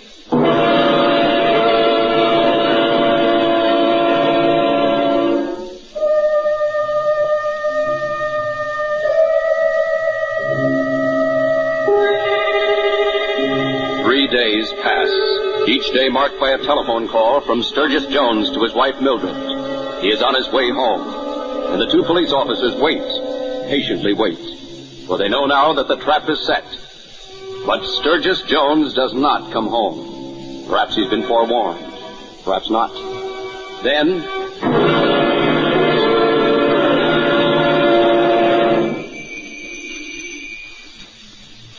That's him. All right, Warren. You on one side of the vestibule. I'll be on the other. I got my gun ready. I doubt if you'll need it. I don't think this louse is the kind that uses a gun. Coming, Sturgis. Oh, hello, darling. It's all so good to get home. Hello, Sturgis. Well, why so serious? Not even a smile? Mildred, who are these men? They're police officers. Police? Yes, Jones, from Oklahoma. Remember? Oklahoma? We want to talk with you, Jones, or Drake, or whatever your name is. Talk with me? About what? About a murder. In Oklahoma. On the 18th of June. At 8 o'clock in the morning. I have no idea what you're talking about, but let's all go in the living room and sit down. Frisk him, Warren. Right, Sheriff. Oh, no, this is nonsense. You can't... Don't tell us what we can do and can't do. Put your hands in the air, high. Really, gentlemen, I'll have to have you sued for false arrest. Go ahead and sue, Jones. Meanwhile, I'll take charge of this bag. Oh, here, I don't believe you have any right to... Quiet. Well, Warren? No gun, Sheriff. But look at this. A money belt. Money belt? Why, Sturgis, you never wore a money belt. Where'd you get that? Why, I'll tell you where he got it, Miss Jones. He got it from his other wife, Dorothy Maxwell Jones. Yes. And when that belt left home in Peoria, it contained $3,000. Well, I really don't know what you're talking about, but I think I'd better call my lawyer. Before you do, Jones or Drake, listen to this. Here's a brief resume of your record as supplied by the St. Louis police. St. Louis? Yes, we've been to your apartment. And consulted St. Louis police files. Listen. 1917, arrested as leader of a group of automobile thieves in Los Angeles. 1919, sentenced to federal prison for using mail to defraud. 1937, sentenced to San Quentin prison, grand larceny. Well? Yes, that's all true. Sturgis? But you can't take me for murder. You have no... We'll let the courts of justice decide that, Jones. But we can take you for bigamy. That's a crime, you know. Sheriff, while you've been reading a riot act to our friend, I've gone through his bag. Look at this. Casablanca necklace. Oh, what does that mean? It means, Mrs. Jones, that your husband is even guilty of robbing the dead. He took that necklace off Dorothy Jones's throat after he killed her. That's a lie. And was doubtless bringing it home to you as a present. Oh, Sturgis. Mildred, do you believe these rotten cops against me?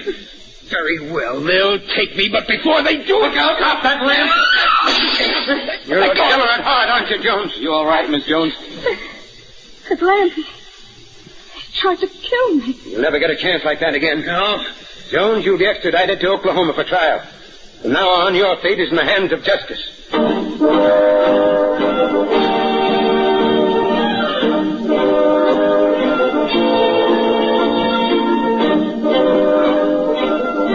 Extradition papers were signed, and Sturgis Jones was returned to Oklahoma for trial.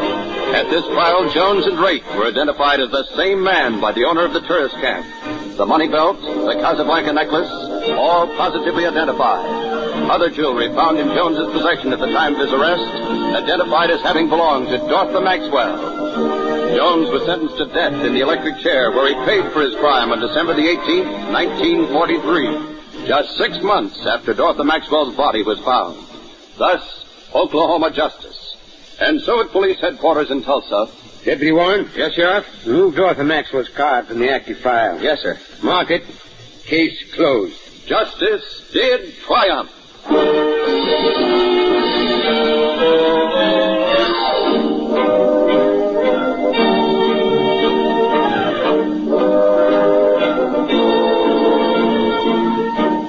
Although the names of all persons, characters, and places are entirely fictitious, and any similarity to persons living or dead is purely coincidental, this dramatization was based on an actual murder case. Next week at this time, the Mutual Broadcasting System will present another thrilling dramatization taken from the files of the True Justice series appearing each week in the New York Sunday News and its syndicate.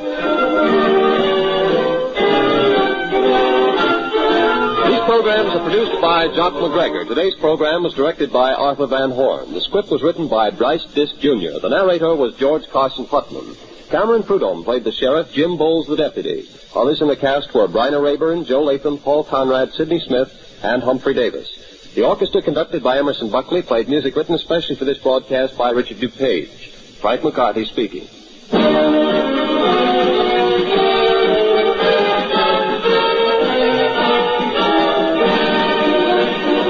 This is the Mutual Broadcasting System.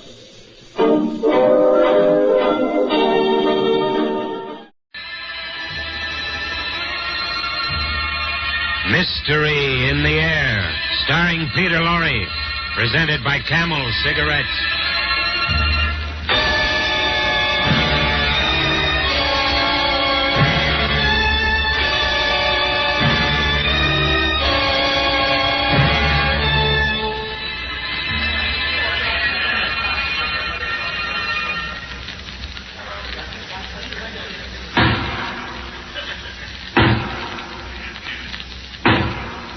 And it is the sentence of this court that you be hanged by the neck until you are dead. And may God have mercy on your soul.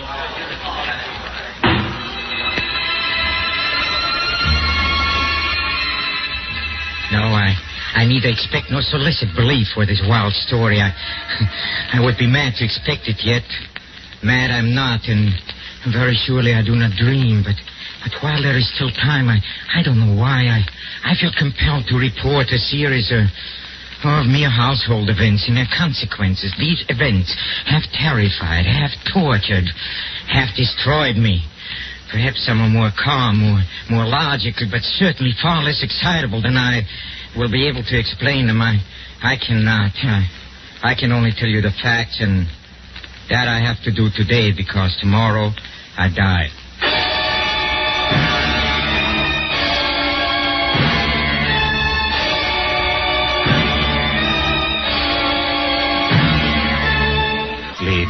Each week at this time, Camel Cigarettes bring you Peter Lorre in the excitement of the great stories of the strange and unusual, of dark and compelling masterpieces culled from the four corners of world literature.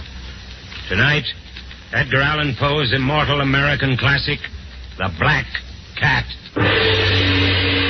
Mystery in the Air, starring Peter Lorre, brought to you by Camel Cigarettes.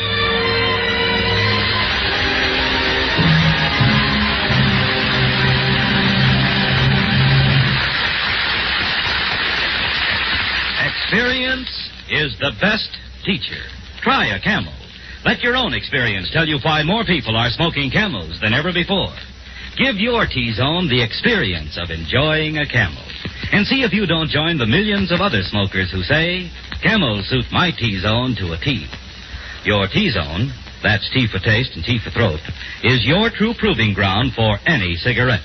See if Camel's rich, full flavor isn't a delightful experience for your taste. If Camel's cool mildness isn't more than welcome to your throat, try a Camel.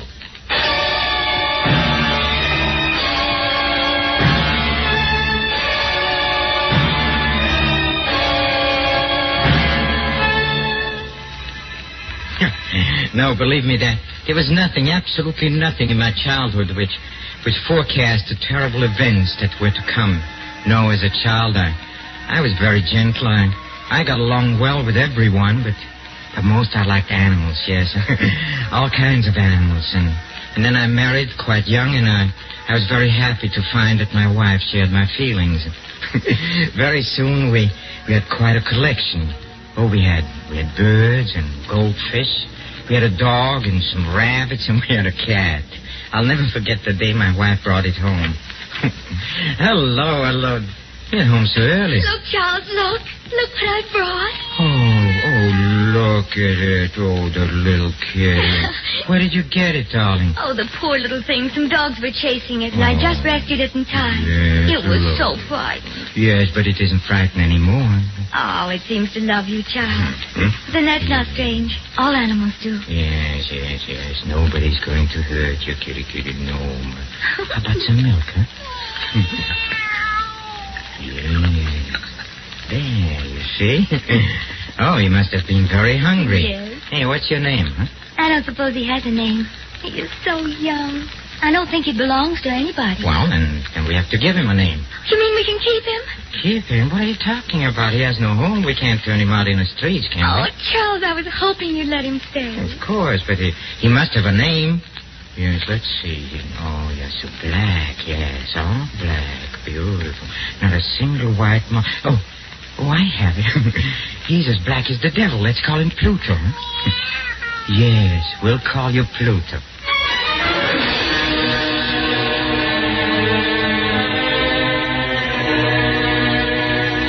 Well, Pluto grew up to be a remarkably beautiful cat, and of all the animals in our house, he became my favorite and my playmate, yes, and until it all changed, yes, and as the years went on, my character suffered a radical change, and everything changed.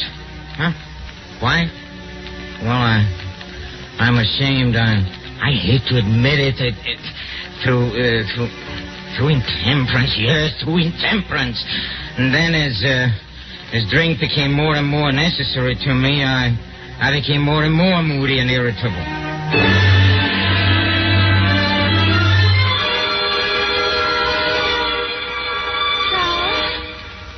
Where are you going? I don't have to tell you where I'm going. Oh, Charles, what's happening What do you to mean, what's happening to me? Well, you never used to go out every night to those vile places. Stop, Nad. You stop it. I go out because I can't stand listening to you. Nag, all day long. I don't know what's come over you. There, see? Why don't you learn from Pluto? It's only a cat. He doesn't ask me where I'm going. Yeah, that's right. You never do, no. Come here, Pluto. Yes, I like it. Come here. Be careful, Charles. Don't pick him up like that. No, you're hurting him. Him, I never hurt him. Ouch! He bit me. You devil. I'll show you. Don't, Charles, don't.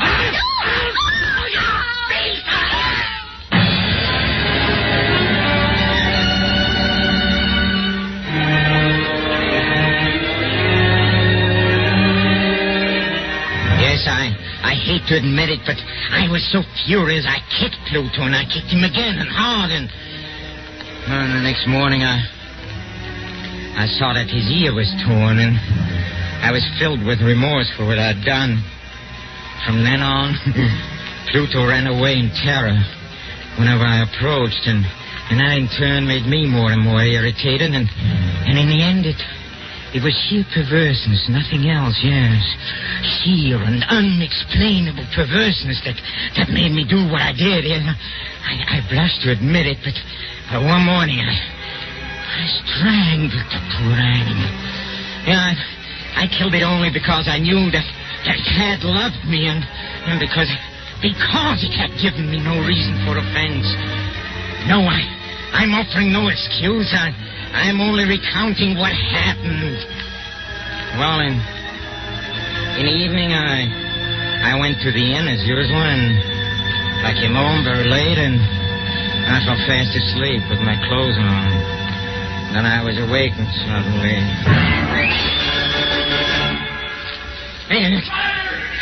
What? Charles, wake up! Charles! What's the matter? There must be a fire. Yes, I smell smoke. Good heavens, it's our house. Oh. Our house is burning. Come on, darling, come. We'll be glad. Come on, hurry up. Quick. The stairs are on fire. Here we go. I can't. Don't talk, sweetheart. Perhaps I can get you through the flames. Don't breathe, darling.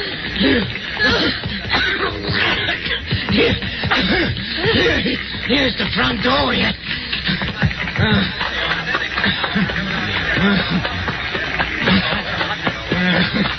We made it. We're safe. Oh, Charles. Look, our house. Hey, anybody else in there? No. Nobody else. Just as well. Never could get them out now. Are you the owner? Yes. That was our house. Well, you haven't got much left then. We can't save it now. Stand back, everybody. The roof's going to fall in. Stand back. Let go!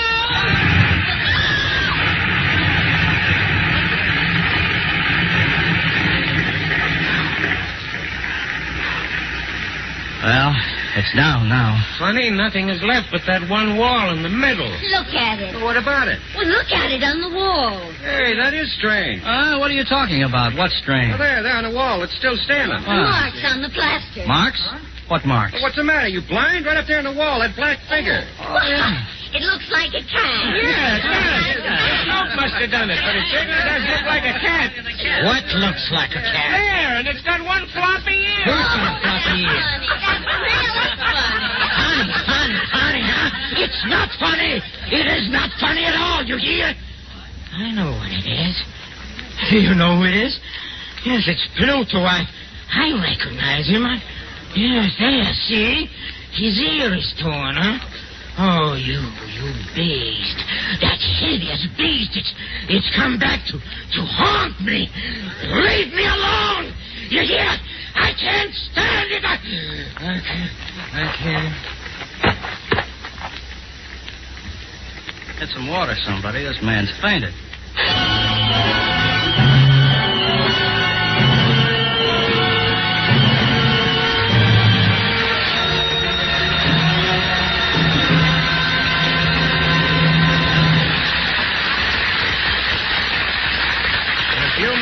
Mr. Peter Lorre will bring us the climax of tonight's Mystery in the Air when Camels present Act 2 of The Black Cat. Ask a champion the secret of his success, and no doubt you'll get the same answer every time. Experience is the best teacher. Take Rose Gould, for instance, featured aerialist of Ringling Brothers and Barnum and Bailey Circus. Miss Gould says it took experience to teach her that famous 75-foot dive into space. Mildred O'Donnell, diving champion, thanks experience for her crown. Yes, they all learn from experience, just as smokers everywhere learn from experience about cigarettes. Back in the days of the wartime cigarette shortage, millions of smokers tried brand after brand, smoked whatever they could get. And that experience made people experts in judging the differences in cigarette quality. That was when so many people discovered that Camels suit their T-zones to a T. That Camels give them the rich, full flavor and the cool mildness they've always wanted. As a result, more people are smoking Camels than ever before. experience is the best teacher. Try a Camel yourself.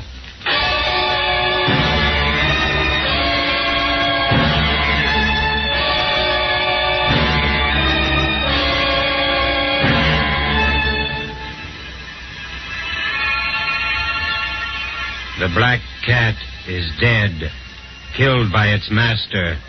The house is burned to the ground, with everything in it completely destroyed. Now the scene is the almost deserted, candlelit tap room of a local inn. Don't you think you'd better go on home, sir? It's getting late. Home, huh? You should see the terrible place where we're living now. Yeah, I heard you lost everything in that fire. Lost everything, yes, I lost everything. I lost my house, I lost everything. Well, how about that black cat of yours you used to talk about all the time? Huh? What was his name? What was his name? Pluto. Yes, Pluto's gone, too. Oh, I tell you, I miss him. I miss him very much. And if you miss him that much, why don't you get another cat? Give me a drink. It's getting pretty late, sir. I mean, well, won't your wife be expecting you? Give me a drink. Yes, sir. I'll have to fetch another bottle. Why don't I get another cat, huh? That's what you said. Well, why don't I? No reason I shouldn't. There's no reason to be in the deeps of despair just because of a cat. If I get another cat, maybe I'll be able to forget him. What's that?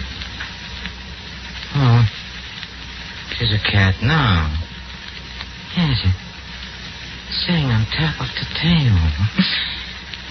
Black cat, huh? That's strange.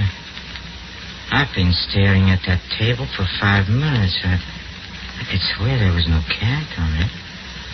Anyway, where did you come from, huh? Oh, you're a beautiful cat, yes. You're just as black as Pluto. Yeah, except you've got a splotch of white on your chest. Yeah. That's right, yeah. Oh, yes, come sit on my lap, huh? Oh, yeah. Kitty, yes, you're a nice kitty.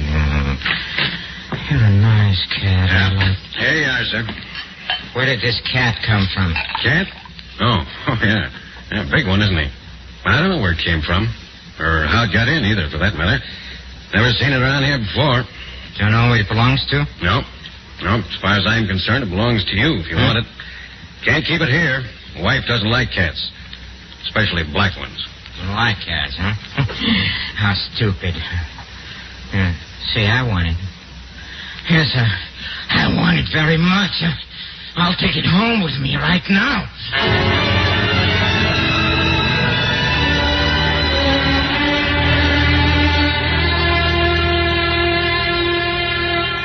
Charles, this is such a wonderful cat. Just since last week, it's made itself so much at home. Well, you'd think it had lived here always. Yes, I've noticed that. It reminds me so much of Pluto. Yes, but this one has a patch of white on its chest. Don't forget that. Yes, that's right, dear. But I can't help wondering. I wonder what ever became of Pluto.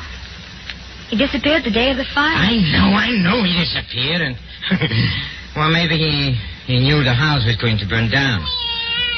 Oh, see how it loves you. It's rubbing against your leg, just the way Pluto used to. Pluto! Stop talking about Pluto! Darling, I didn't mean anything. I'm sorry.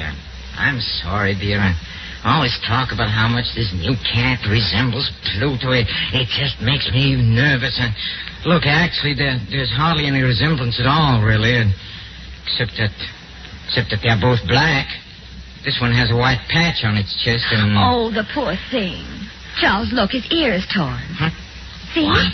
Here under the fur. Oh, I never noticed that before. Neither did I. Why, it's just the way Pluto's... I mean... Go ahead, say it. It's torn, yes. Just the way Pluto's ear was torn when I kicked him, huh? That's it, isn't it? Well, he must have been in a fight or something. But it's curious we didn't notice it. Curious, huh? You have no idea how curious it is. No idea. Get that cat out of my sight. Charles, you're mad. Get it out. How can you act that way about a poor dumb animal? Take it out. Especially one that loves you so much. Oh, now you frightened it, dear. Away from me, you hear me? The way you talk, anybody think you don't even like the poor Like cat. it, huh? Like it. I hate it.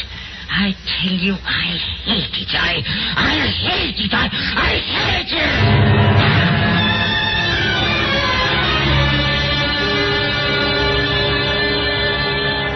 Yes, in a short time the cat had been with us. I'd come to look upon it with unutterable loathing. Why, I don't know yet. The more I hated it, the more affectionate it acted toward me. Wherever I went, it followed. Whenever I sat down, it would spring upon my knees and cover me with its loathsome caresses, as if this were not enough to white patch on its chest, which originally it had been very indefinite in shape, but gradually it assumed a very definite outline, yes, the unmistakable and ghastly shape of the gallows, that terrible engine of horror, of agony, and of death. I longed to destroy the beast, but I was prevented by an absolute unreasonable dread. I was sure I was losing my mind.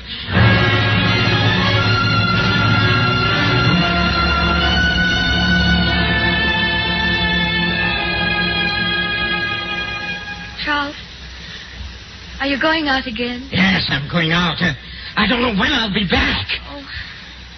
Before you go, do you suppose you... Well, what is it? Will you help me bring up some wood from the cellar? Why do you always want more wood? The house is cold. You know I haven't been feeling well. I'm not strong enough to carry it myself. Strong enough. All right, come on, I'll help you. You might have thought of this before. Look out! What? Oh, that's cat. That's that beast again. It's always under my feet.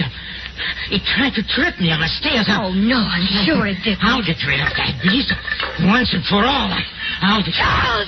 Put down that crowbar. Get out of my way. No, stop. I say get out of my way. Let go of my arm. Please, Charles, let go of my arm. Are you going to let go? Please. I said let go.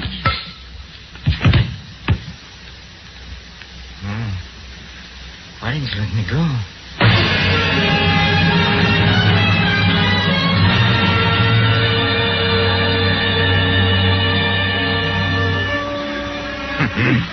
Yes, she had fallen dead without a groan. My blind rage against the cat, I'd struck my wife and killed her. Well, nothing I can do about it now. All I could do was to set myself to the task of concealing the body.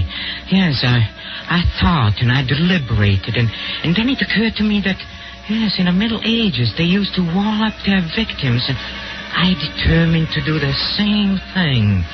Yes, behind the wall in a cellar.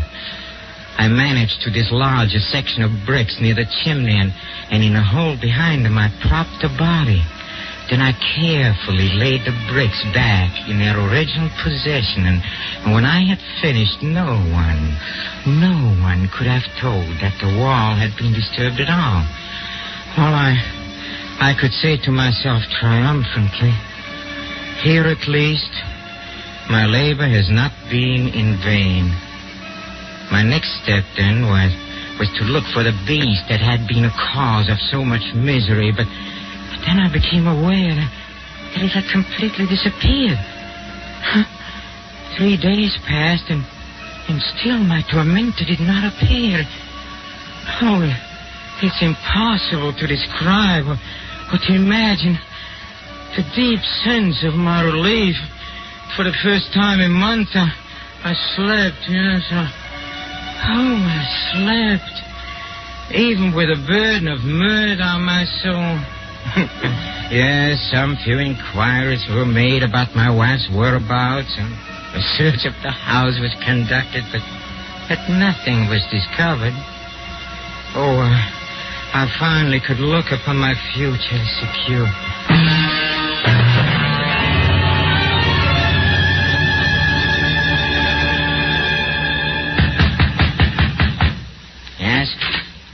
Good day, sir.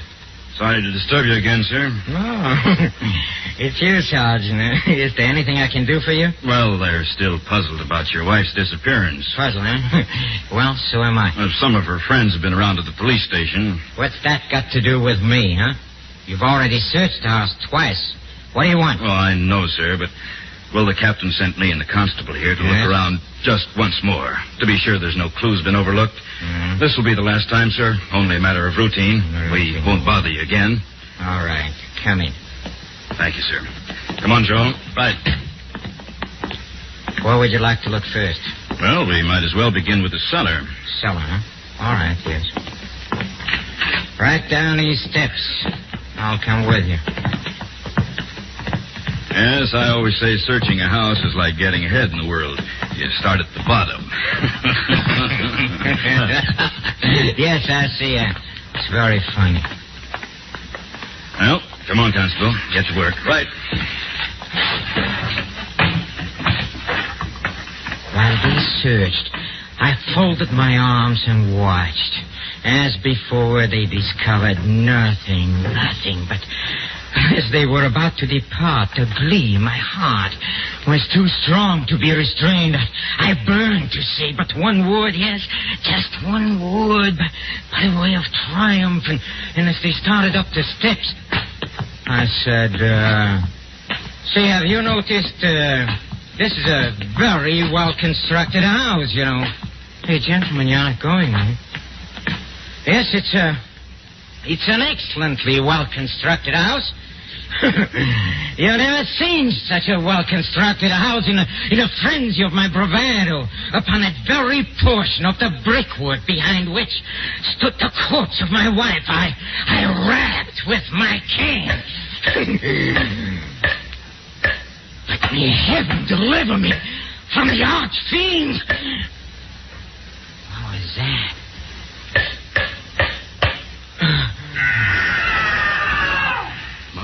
Mercy, what was that?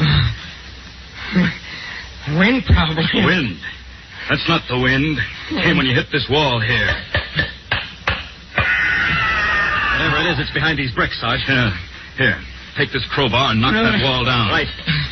Wait a minute, you... Keep quiet, you can't do this. Wait a minute. Where are you going? Upstairs. You stay right here. Hey, this is new plaster. It hasn't even had time to set yet. Pull it down. Right.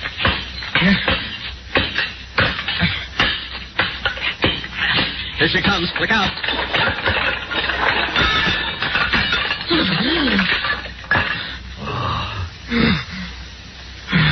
There's what we're looking for, all right. His wife's body. What's that horrible-looking thing sitting on her head? It's the cat. How did that cat get in there? I know how it got in there. Yes, I know. I must have walled it up in a tomb, and I never knew it, no. Look at that red mouth. Those burning eyes. You hideous. You beast. You monster. You are the devil. You made me a murderer. Now for 3 days you've been in there, waiting to send me to the gallows. Well, the hangman will get me. Yes, I hope you're satisfied. I hope you're satisfied.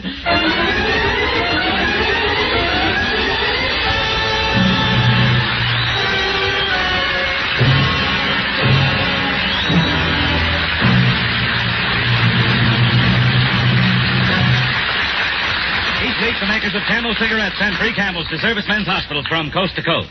This week, the Camels go to Veterans Hospital, Tuscaloosa, Alabama, U.S. Army McCornack General Hospital, Pasadena, California, U.S. Naval Hospital, Houston, Texas, U.S. Marine Hospital, Baltimore, Maryland, and Veterans Hospital, Dayton, Ohio. When three leading independent research organizations asked 113,597 doctors living in every state of the Union, what cigarette do you smoke, doctor? The brand named most was Camel. According to a nationwide survey, more doctors smoke Camels than any other cigarette. Next week, Mystery in the Air, starring Mr. Peter Lorre, brings you an adaptation of one of our star's greatest motion pictures, Crime and Punishment. based on the book by Fyodor Dostoevsky, with a special musical score composed and conducted by Paul Barron. Mr. Pipe Smoker, here's proof for you. Proof that Prince Albert is a satisfying smoke. More pipes smoke Prince Albert than any other tobacco, naturally. Prince Albert is a mellow, mild tobacco with a rich, full flavor. Choice tobacco specially made for smoking pleasure. Specially treated to ensure against tongue bite. Crimp cut to burn slow, smoke cool. See if one pipe full of PA doesn't convince you that Prince Albert is your favorite, too. Beginning 2 weeks from tonight, Thursday, October 2nd, Camel's comedy quiz, The Bob Hawke Show, will be heard at this time over these same NBC stations. Official Detective, dedicated to the men who guard your safety and protect your home. Your police department.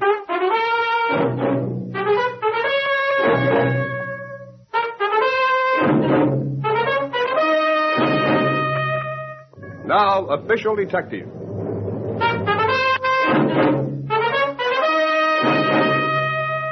Lieutenant John Hogarth, headquarters. About a month ago, a wealthy widow from Oklahoma married a man named Anthony Fowler. Headed for a honeymoon in Europe, the newlyweds, Jenny and Tony Fowler, stopped off in this city and took a room at the St. Elmo Hotel. They spent the evening at the theater and returned to their hotel room shortly after 11 o'clock. Oh, thank you, Tony, darling. Oh, I'm sorry. Oh, but let's not take it so seriously. After all, a young married couple should be gay. A young married couple? Who are you trying to kid, Jenny? That expression on your face. It's as though you hated me. Oh, no, Jenny, I don't hate you. I don't feel any way at all about you. How could I? Good Lord, you're 25 years older than I am. Tony, stop it! Stop it! Stop it! Now, you hear that? You're disturbing the man in the next room. For heaven's sake, keep your voice down. Listen, darling, I love you. I forgive you for the horrible thing you just said to me. Oh, now, wait a minute. For heaven's sake, have a glass of water. Thank Here.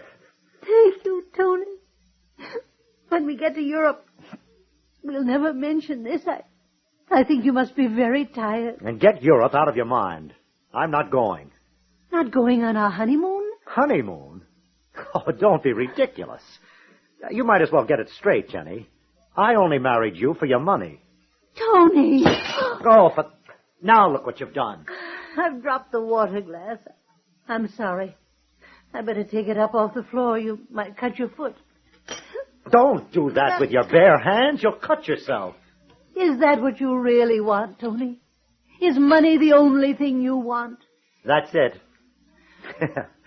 I guess it's plain by this time that I'm pretty much of a louse, huh? Well, you're right, Jenny. I am. I always have been. What do you want me to do? Divorce me, of course. And make a nice, fat financial settlement.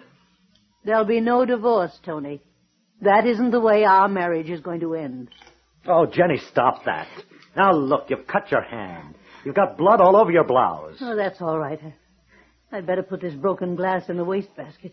Oh, for heaven's sakes, go into the bathroom and clean up. You look terrible. Yes, I guess I do. I'm sorry. Tony. Yeah, what? I meant what I said. Our marriage isn't going to end in divorce.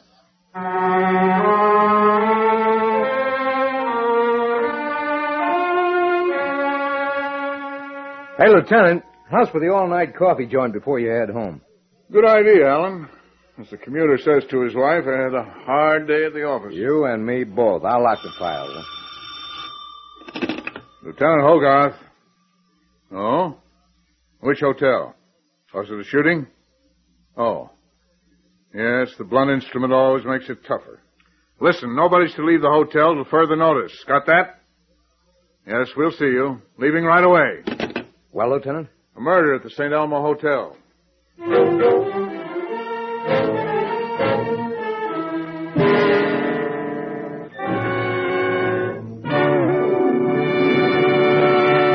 In the hotel room, Hogarth and Allen are continuing their investigation of the murder of Tony Fowler. The body has just been taken from the room, and the detectives are questioning Tony's widow. Now, Mrs. Fowler, will you tell us exactly what happened here? I'll do my best, Lieutenant. We just come in from the theater, my husband and I. We talked for a few minutes, and then I started to get ready for bed.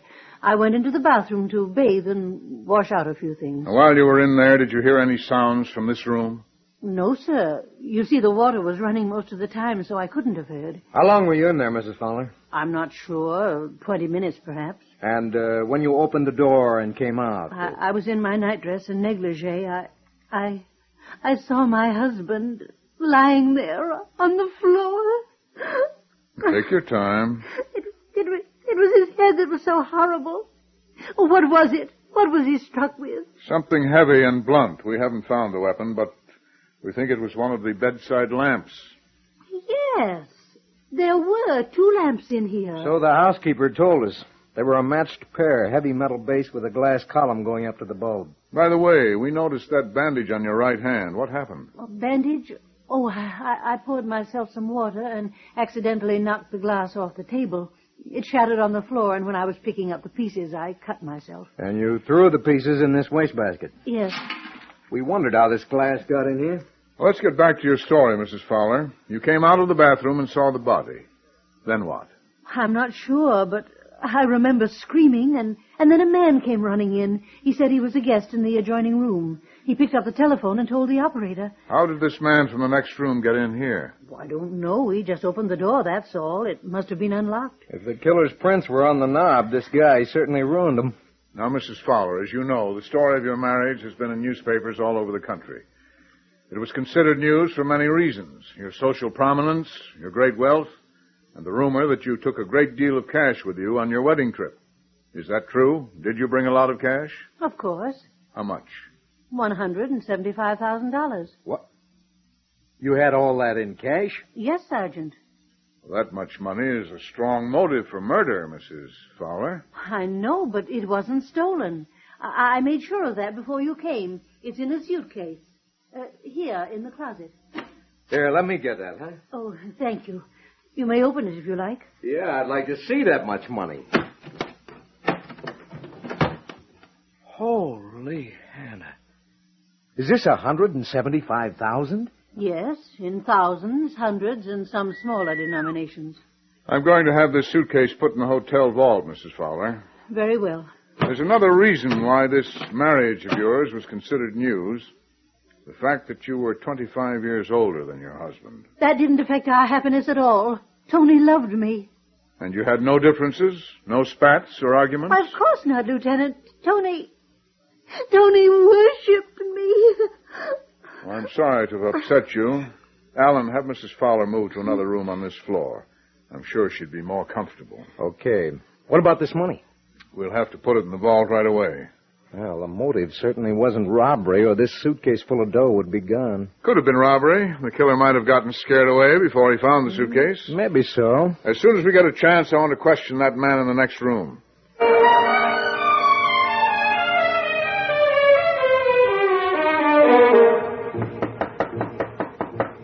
Yeah, who is it? Police officers. Look, I'm sleeping now. Come back in the morning. That'll be too late. We're investigating the murder in the room next to yours. Come on, open up. Okay, wait a second. Say, I thought you said you were sleeping. How come you got your bag packed and you're wearing your hat and coat, huh? Okay, so you caught me in a tiny lie. Say, turn around. I want to get the full light on your face. I say the trouble, Lieutenant. You know this puss all right. I thought so. Mickey Potts. Yeah, that's me. Hey, fill me in, will you, Lieutenant? Mickey Potts is an old-time thief, Alan. You wouldn't remember him.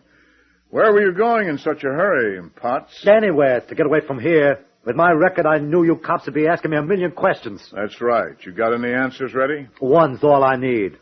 I don't know who brained that guy in the next room. Well, tell us what you do know. Okay. I hear the old dame let out a scream, and then she screams again, and I run in like a dope. Her door's unlocked. I see the stiff on the floor. So I pick up the phone and holler murder. Well, that's the whole story.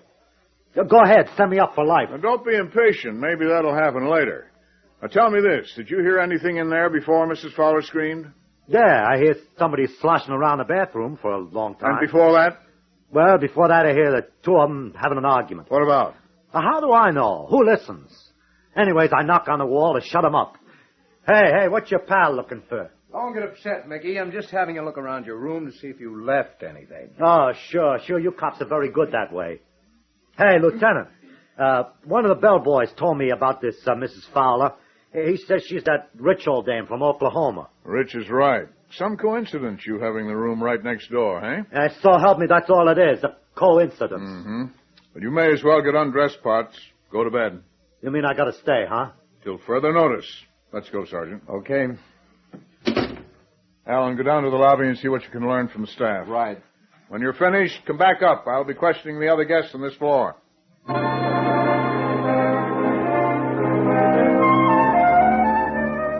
I'm sorry to disturb you at this hour, miss, but I'm talking to all the guests on this floor. Oh, that's okay, Lieutenant. I couldn't sleep anyway. Imagine being this close to a murder. Your name and home address, please. Rose Clark. I'm from Madison, Wisconsin. What are you doing in this city, Miss Clark? Oh, I came to buy clothes. I do that every year. Say, is the dead man really that Tony Fowler like the maid told me? Yes. Did you know him? Me? Gosh, no. But I read about those two in the paper. I was absolutely fascinated. Imagine her being 25 years older. Yes. Miss Clark, this room of yours is directly across the court from the room where the murder was committed. I know, Lieutenant. Gives me goosebumps. From this window, you have a direct view into that room.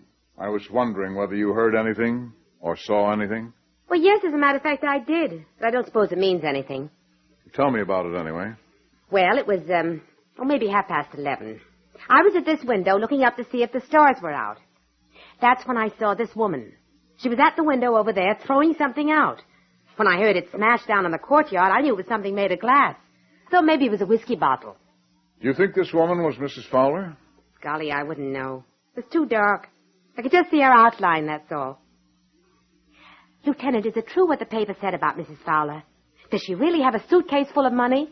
Well, Miss Clark, the newspaper said a lot of things that, Lieutenant, it's me. Come in, Sergeant. The maid told me you were in this room. Oh, excuse me, miss. Certainly. I think I found the murder weapon, Lieutenant. Yes? Somebody reported hearing it crash down in the courtyard around the murder time. I went out just now and looked. It was the lamp, just like you figured. Anything on it? Blood, all over the metal base. That's all that's left of the lamp. The glass is in a million pieces, not a chance of any fingerprints. Is Mrs. Fowler settled in her new room? Yeah, 907. I think we'd better talk to her again. Well, thanks a lot, Miss Clark. I hope you can get some sleep now. I'll try, Lieutenant. Good night.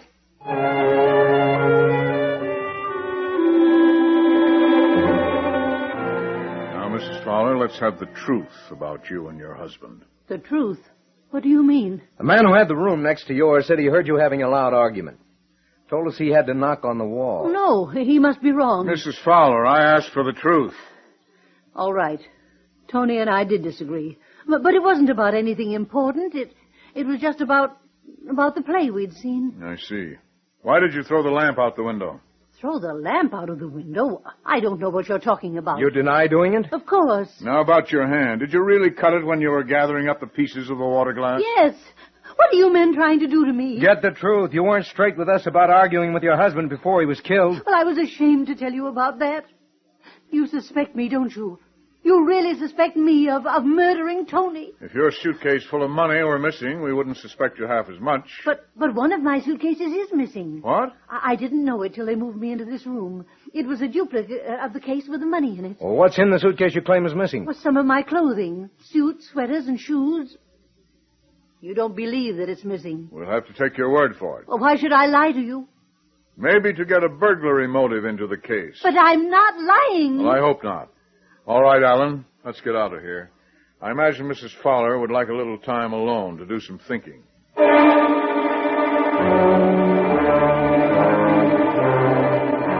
Hey, let me alone. Let go of my arm. Quiet down, Pot. You'll wake everybody in the hotel. What's the idea, you two cops grabbing me like this? I told you to go to bed. Instead, we find you walking around the hall. Now, let's get back to your room. Okay, don't drag me like a drunk. I'm sober and I'm walking. What's the idea of you prowling around? I was getting stir-crazy in my room. Just one little thin wall between me and where that guy was murdered. It was spooky. I was getting tense. I had to come out and walk around the hall so I wouldn't flip my wig. How long you been out of your room, Potts? 10, maybe 15 minutes. Okay, here's your room. Al and I are going to put you to bed. Look, you cops don't have to come in. I can put myself to bed. I've been doing it for decades. We're coming in. We want to make sure... Potts, Where did that come from? Where'd what come from, Lieutenant? The suitcase at the foot of the bed. Open it, Alan. Hey, that ain't mine. I'll say it isn't. Mrs. Fowler's, Lieutenant. Her initials are on it. It's a duplicate of the one she had the money in. Yeah, let's see what's in here. Suits. Sweaters. Shoes, just like she said. Well, Potts, start talking. Hey, look, this was planted on me. It was planted in my room when I was out pacing the hall. Maybe so. Now, suppose you go to bed and stay there. And don't try to get out of this room, because I'm going to have a patrolman stationed outside your door. Okay, Lieutenant, but this is going to be a night of positive terror. Alan, we'll go back to headquarters now. I want you to take this suitcase to the crime lab and have it examined for fingerprints.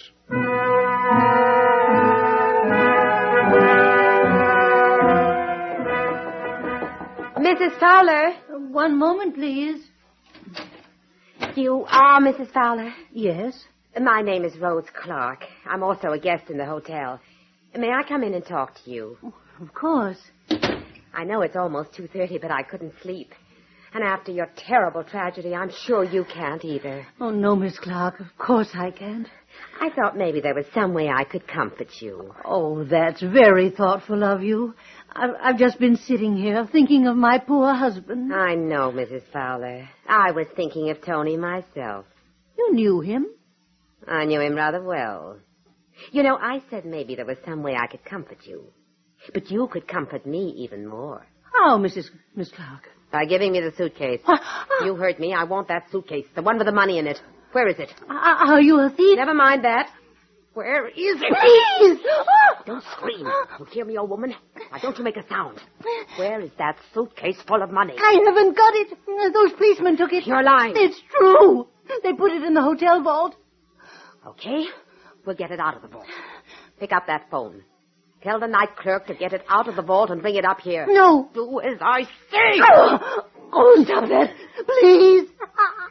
I can't stand it. Very few people can, especially old ones like you. So stop kidding yourself, lady.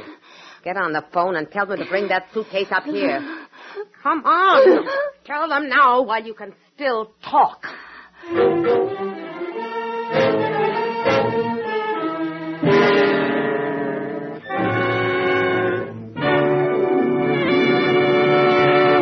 It's 2:30 in the morning at police headquarters.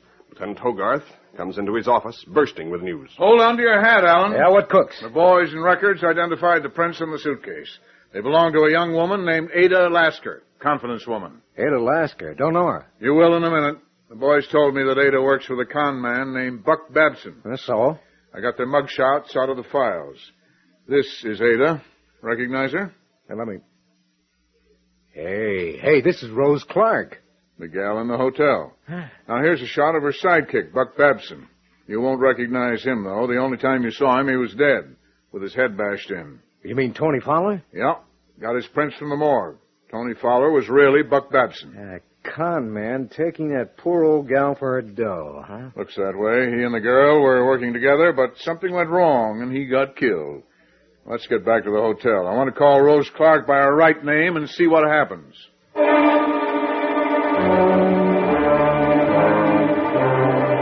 Miss Clark?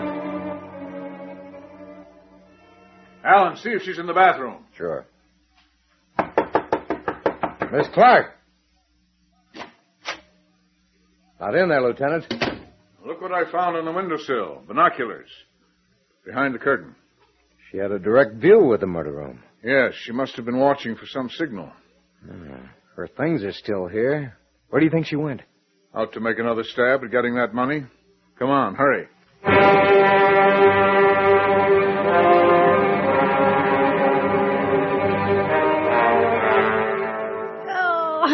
Are you going to pick up that phone? No, you can't make me. Do as I say. Tell them to send that suitcase up here.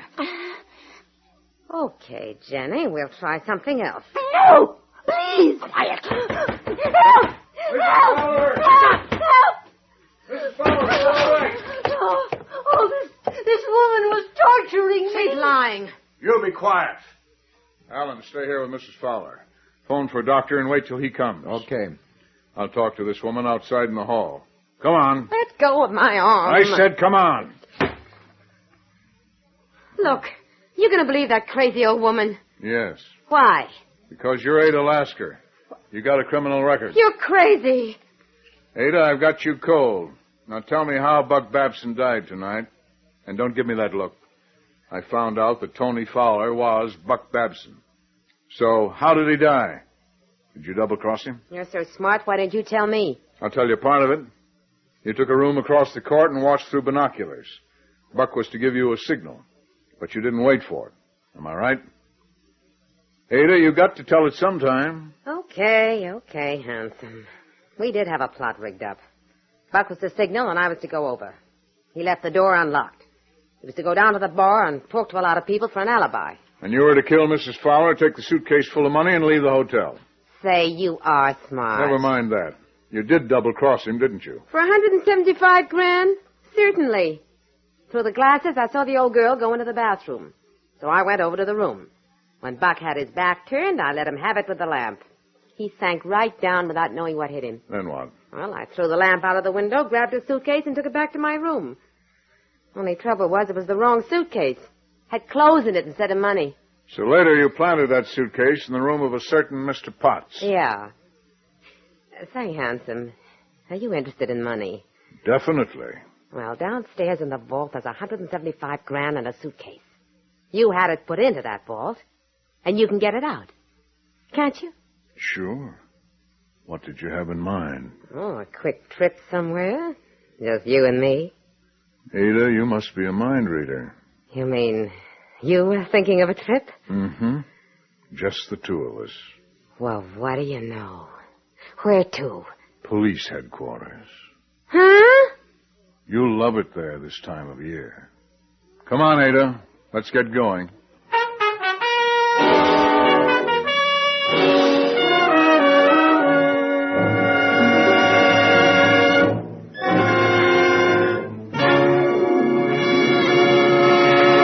In our cast, Sergeant Allen was played by Lawson Zerby, Jenny by Doris Rich, Rose by Kathleen Cordell, and Potts by James Monks.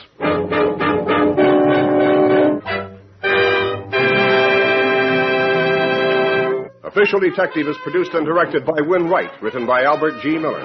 All names of persons and places used in this program are fictitious. Any resemblance to names of actual persons, living or dead, is coincidental. Jack Irish speaking. This program came from New York.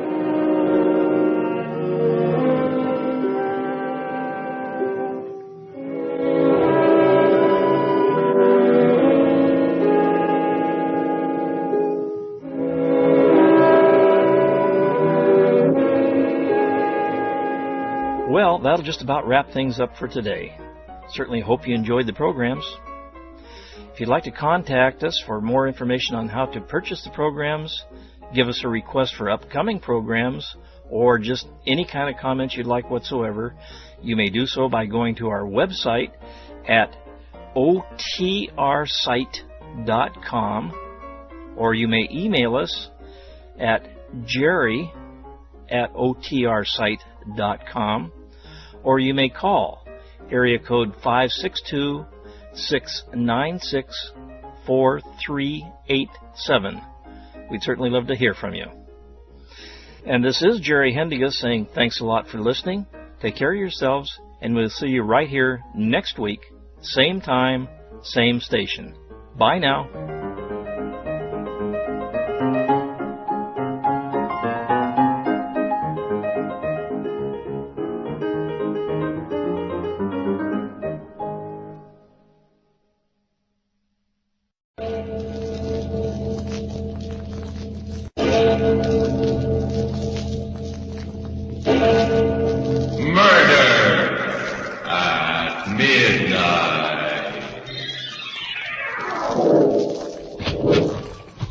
Which way did he go? That way.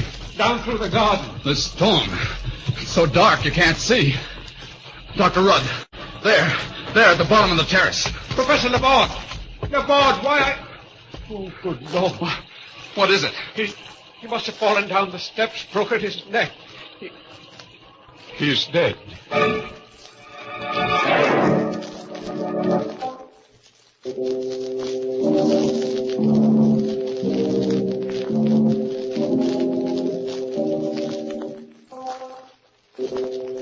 Midnight, the witching hour when the night is darkest, our fears the strongest, and our strength at its lowest ebb.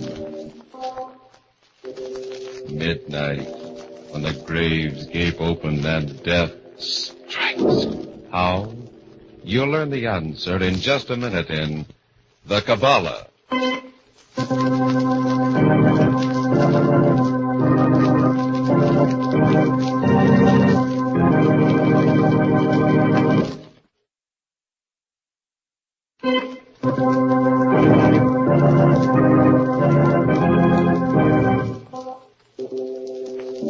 And now, Murder at Midnight. Tales of mystery and terror by radio's masters of the macabre. Our story by Robert Newman is The Kabbalah.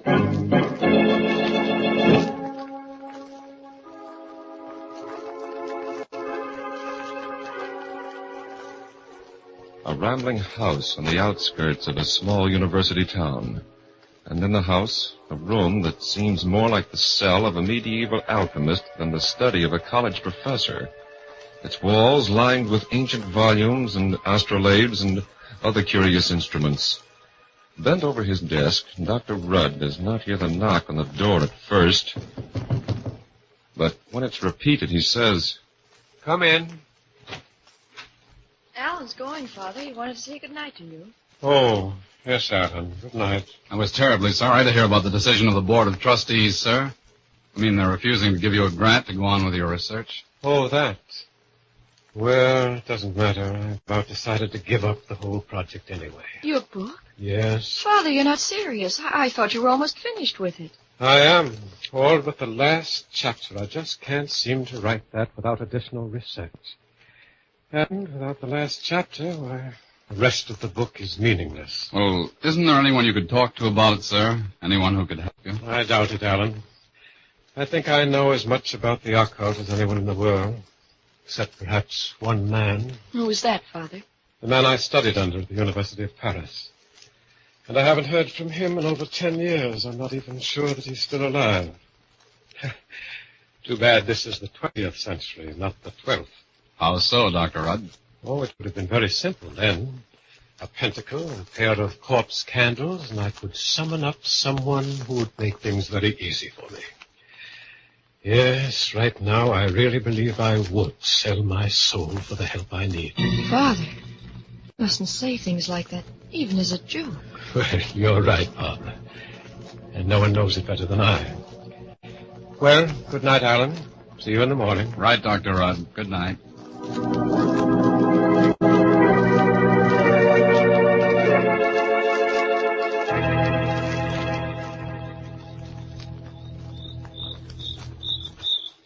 I'll walk you down to the road, Alan. Oh, fine, dear. Pretty depressed, isn't he? Father? Yes. Not that I blame him. 4 years' work. The definitive book on occultism, the supernatural. Alan! Yes, I see it, too. Someone or something lying in the road. Come on. An old man, and he's dressed so strangely. Looks like an Arab. Wonder what he's doing around here. Anyway, he seems in a bad way. Here, I'll carry him into the house. You run ahead and tell your father. All right.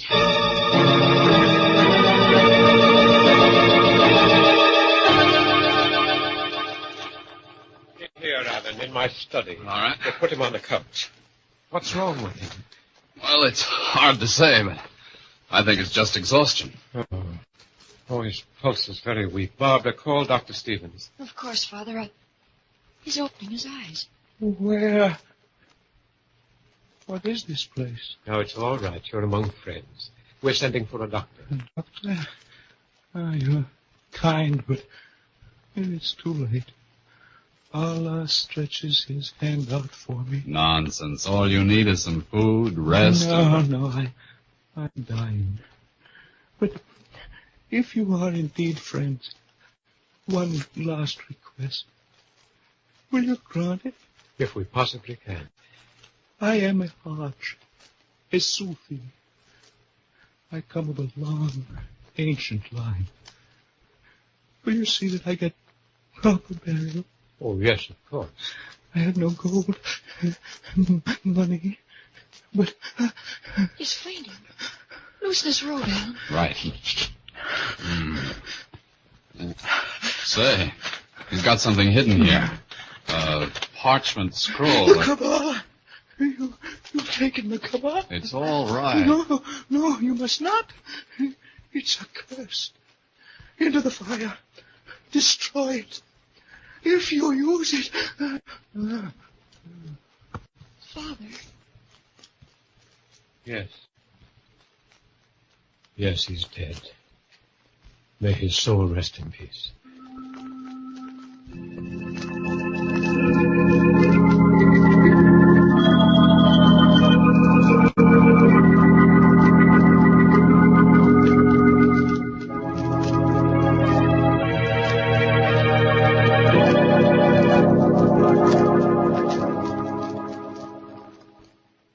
You're very quiet tonight, Dr. Rudd.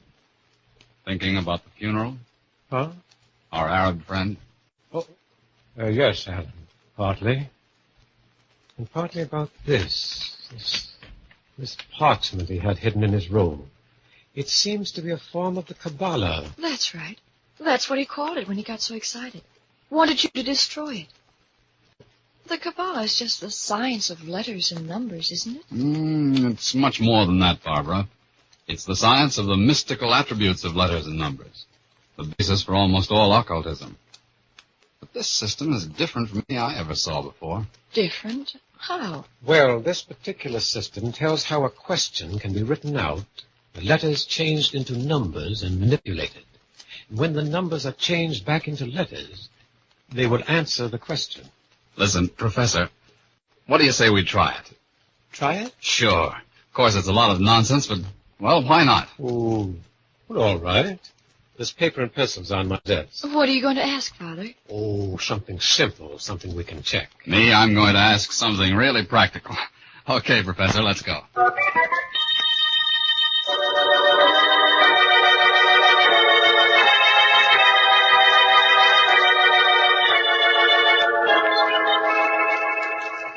How are you coming, Father? Almost finished. Now, let's see. Zadek, Mem, Vav. Great Scott. What is it? Look at this. Here's my question. Will we have any visitors today? Uh-huh. And here's the answer. 2 visitors. Professor Laborde and someone else. Professor Laborde? Do you remember my telling you yesterday that there was one person in the world who could give me the help I needed to finish my book? Yes. That man was Professor Laborde. Father, you don't really believe it, do you? I don't know. Told you I haven't seen or heard from him in 10 years. But just the same... Dr. Rudd, look. Hmm? Look here, I got something, too. What is it, Alan? Well, here's my question. How can the professor get the money to continue with his research? Yes. Here's the answer. Call Mark Endicott. What? Of course. Why don't you, Father? He's always been interested in you and your work. Well, I just never thought of it. I'll go in and call him right away.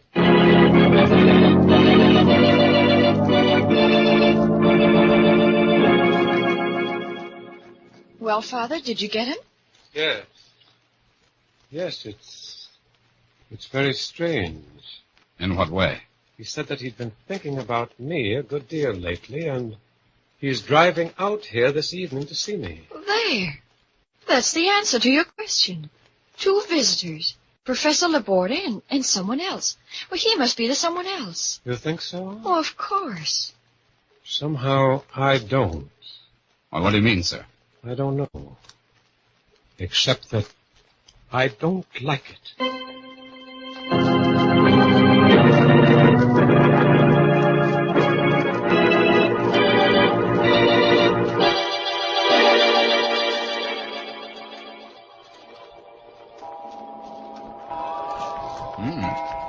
It's beginning to look as if our Kabbalah is a washout after all. What makes you say that? Well, 11 o'clock and no sign of either Laborde or Endicott.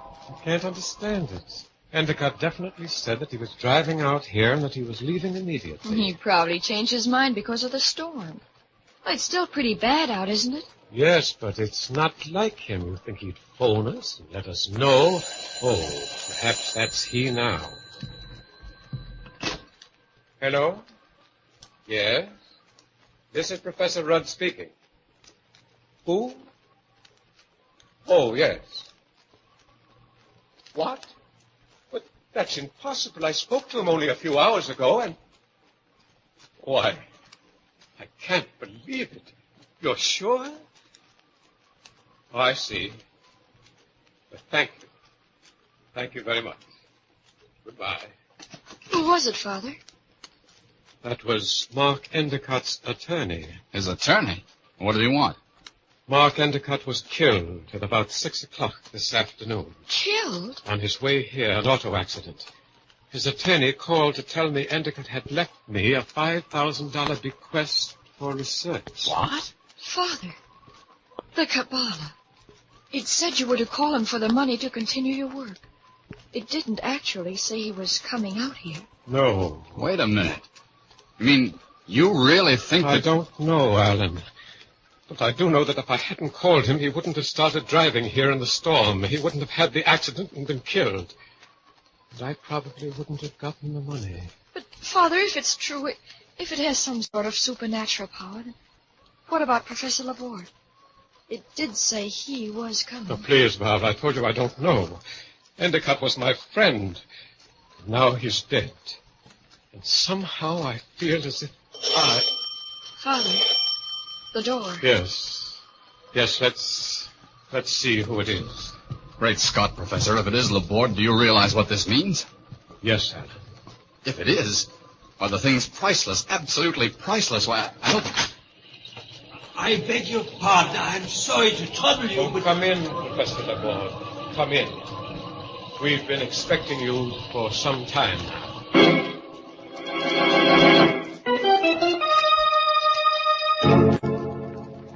An ancient manuscript which can foretell the future. A dead man and a visitor from the dead. As the clock strikes 12 for Murder at Midnight.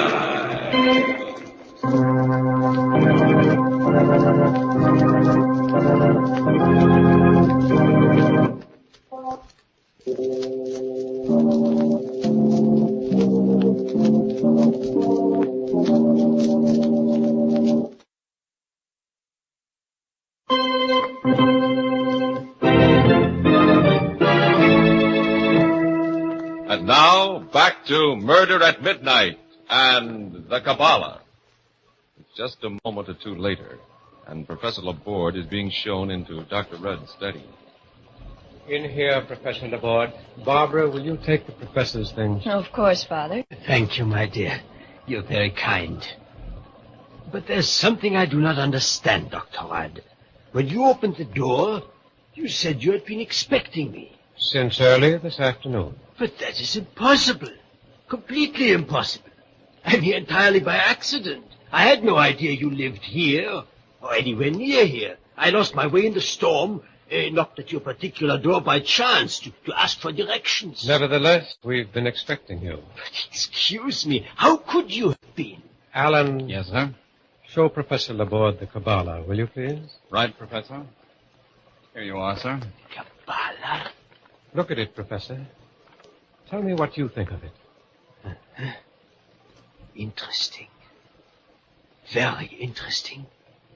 Of course, I cannot be sure without examining it thoroughly. But it appears to be even older than the Black Grimoire. And its form resembles that of the Key of Solomon. Professor Laborde, it's my belief that it is the Key of Solomon. What? But it can't be. It's been written about for centuries, of course, mentioned in hundreds of works, from Trismegistus down.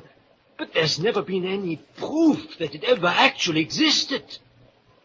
And still, where did you get it? From an old Arab who came here last night and died here. The main thing is we tested it. Tested it? Yes, we asked 2 questions.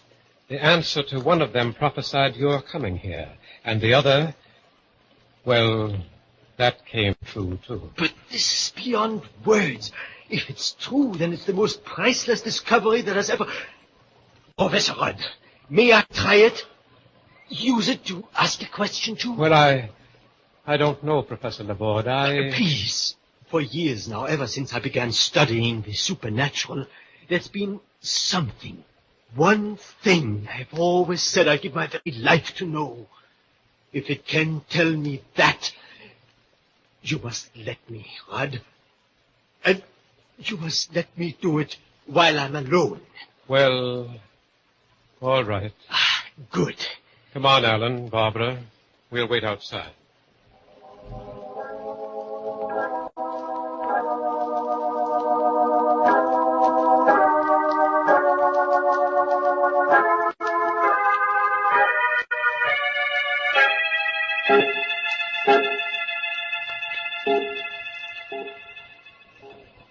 What time is it now, Professor? It's 20 hours. He's been at it for quite a while.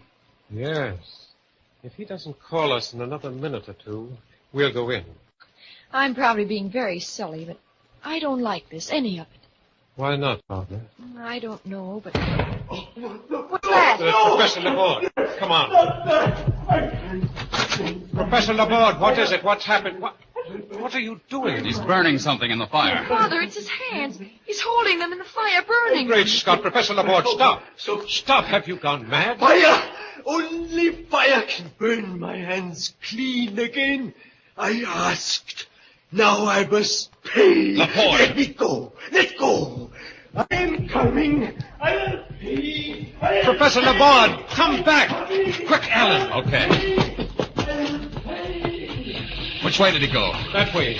Down through the garden. The storm. It's so dark you can't see. Dr. Rudd. There, at the bottom of the terrace. Professor Laborde. Laborde, why...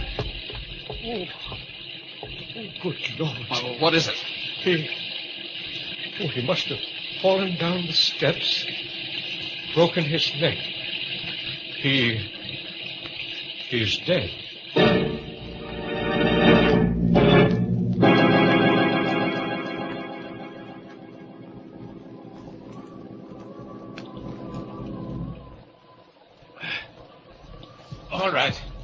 All right now, Alan. Put him down.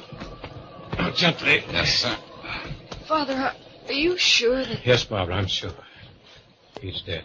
But what made him do it? Go running out there that way? It must have been something to do with the Kabbalah. He was going to ask it a question. Yes, Alan, it has something to do with the Kabbalah. And standing there with his hands in the fire, as if he were trying to burn them clean.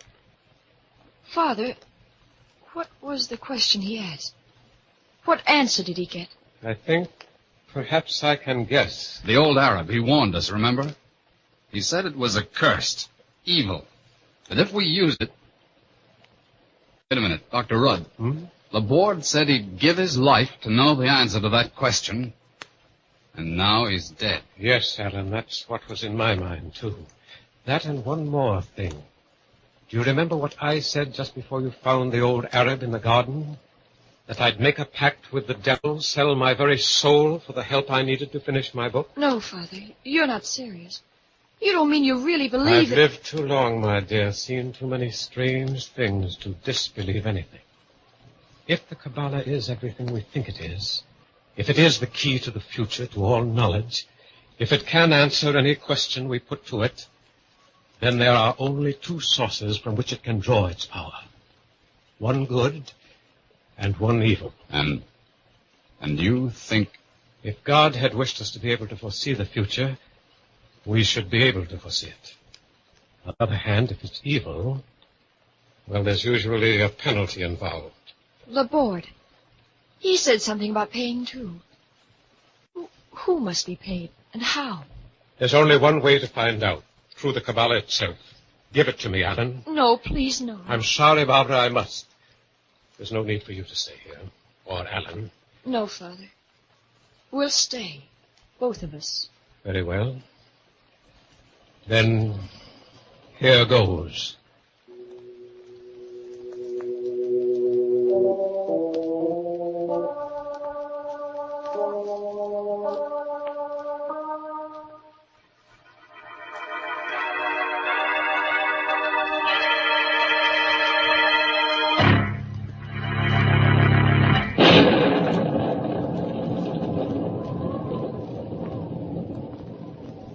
You're shivering, darling. Are you cold? Shall I build up the fire?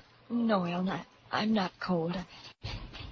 What was that? It sounded like the outside door opening. Oh, Father, what is it? Are you finished? Yes. Yes, I'm finished. And what? Look. Here's the question. Who must be paid, and how? And here's the answer. Turn around, and you will see.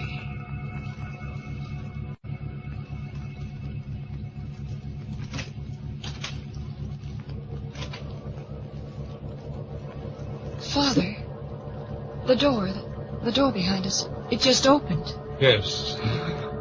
I don't dare turn around. You needn't. Right in front of you, there on the wall. Look. Something black, like a stain, a blot. But it's spreading, moving. Like an octopus, or like... Its shadow. It's coming toward us. What in heaven's name is it? Whatever it is, whatever happens to us, no one shall ever again be cursed as we've been cursed. The Kabbalah, give it to me. Father, what are you doing? What I should have done when I first saw it. Destroy it. Throw it into the fire. It's coming closer. Closer. Professor, isn't there anything we can do? Anything that... Father, look. The parchment burning. There on the wall. The shadow of the andirons. In the shape of the crooks on Zata. The first cross. Good Lord. The shadow, it's wavering. Drawing back, retreating. I'm going to turn around, see what... No, wait. Wait until... All right. Now. There's nothing there. Laborde?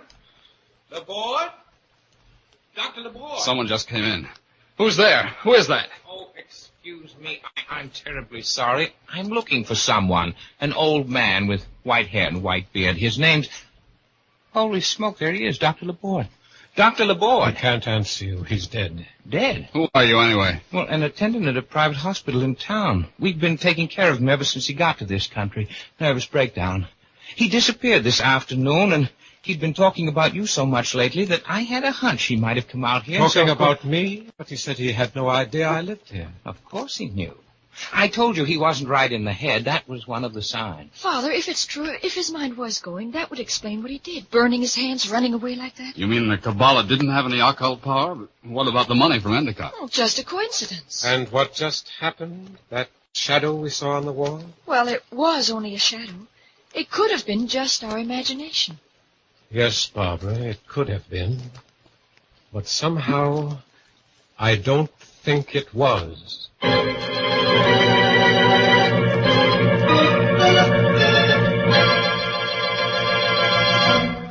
An old professor stands next to the body of his friend, staring at the fireplace where the secret of the ages has gone up in smoke as the clock strikes 12 for murder at midnight.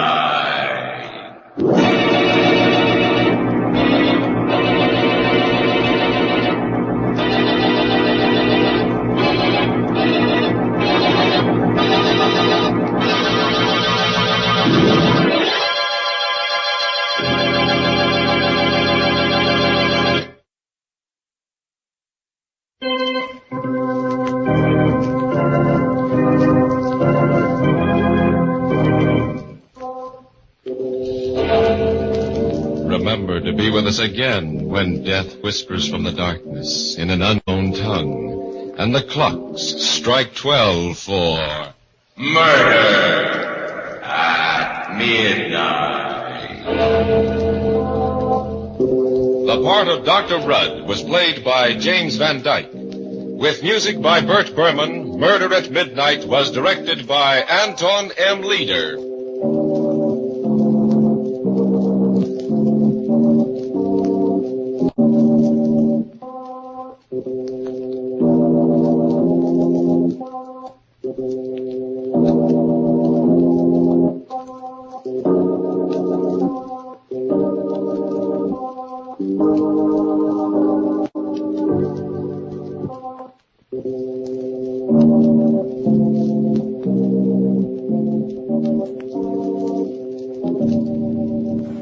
We hope that you've enjoyed this recording, and for more happy listening, please visit otrcat.com. Mr. District Attorney, starring David Bryan. Mr. District Attorney, champion of the people, defender of truth, guardian of our fundamental rights to life, liberty, and the pursuit of happiness.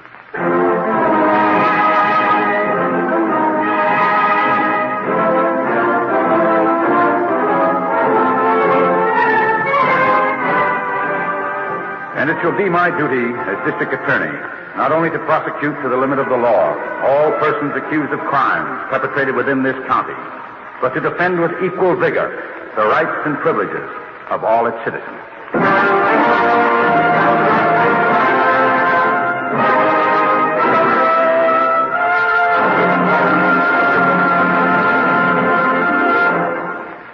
This is David Bryan. In a moment, we'll bring you another case from the files of Mr. District Attorney. But first, a word from our sponsor.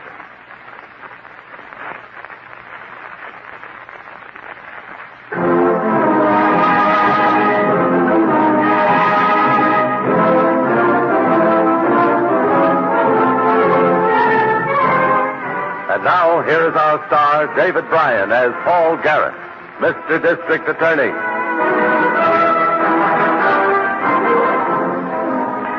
One of the most important factors in fighting lawlessness is the person who has witnessed a crime or knows something about it. Usually these people are cooperative and helpful. But sometimes, as in the case you are about to hear, the witness tries to turn his knowledge into profit, becoming a criminal himself. Okay, let's get him.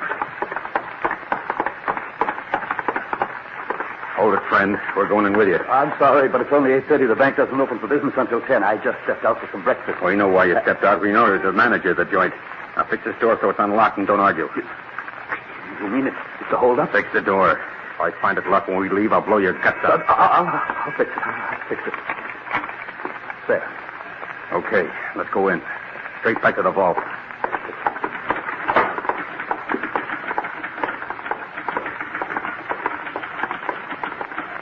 All your people out from behind the counter. Act natural. Yes, sir. Will you please come out here, everybody? Everybody, please. You had it right, Willie. You already got the vault open first. You still want to try the hand? Certainly. That's what you got the wire for. All right, folks, against the wall. This is a hold-up. Get your hands out. We're tying them up. The thanks to Willie? Everybody. Let the manager do the time. You get in that vault and get the money. Good idea, Willie.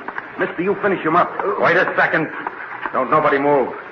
What's the matter? You got a guard in this place. Where is he? I don't know. In my office, maybe. He should have stayed there. All right, mister, please. And don't get any ideas about going for that gun. No, John. John, go on! Shot him. You'll get the same thing if I hear one more bleed out of you. What's with the loot? I'm coming, Willie. I'm coming. All right, you people. Squeeze back against the wall and stay there.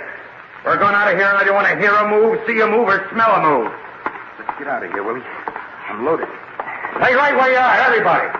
And don't try to follow us. Nobody. Open the door for me, Willie. Yeah. Let's go.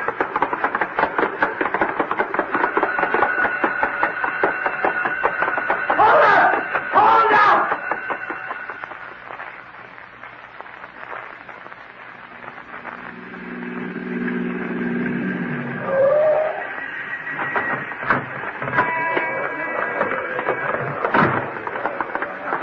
All right, folks, let us through here. Let us through, folks. Please.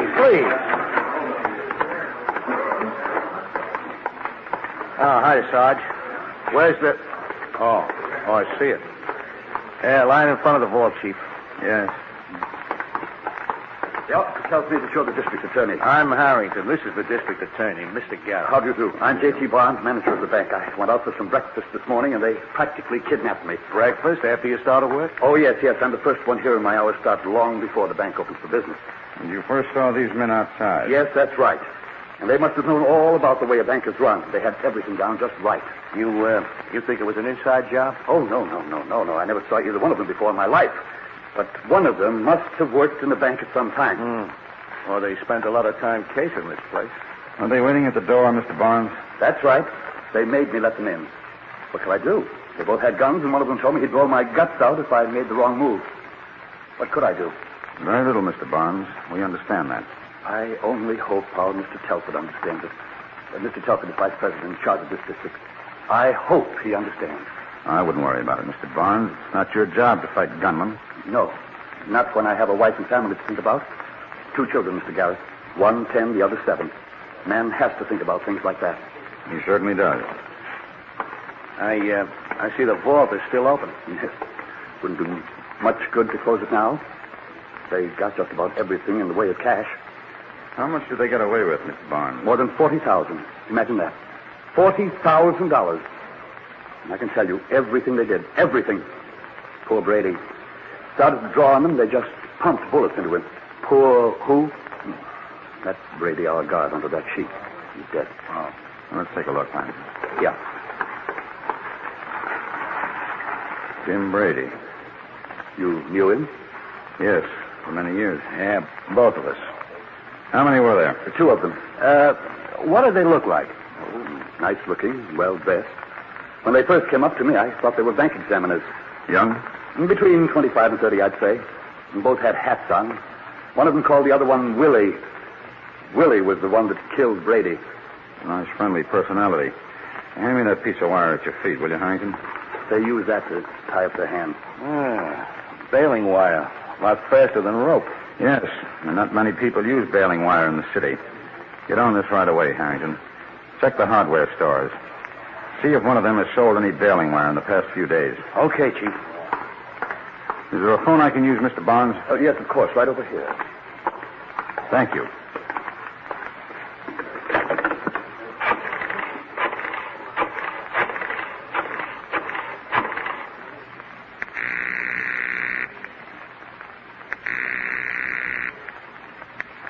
District Attorney's office. I'm at the First National Bank, Miss Miller. I'd like you to do a quick check on something for me. Find out if there's anything on a bank robber who uses Willie for a first name. Yes, sir. I'll get on that right away. Any characteristics? He's about 28, flashy dresser, and there's something else. He's a killer. You got that? I've got it, Mr. Garrett. I'll see you at the office. I'll be there in about a half hour.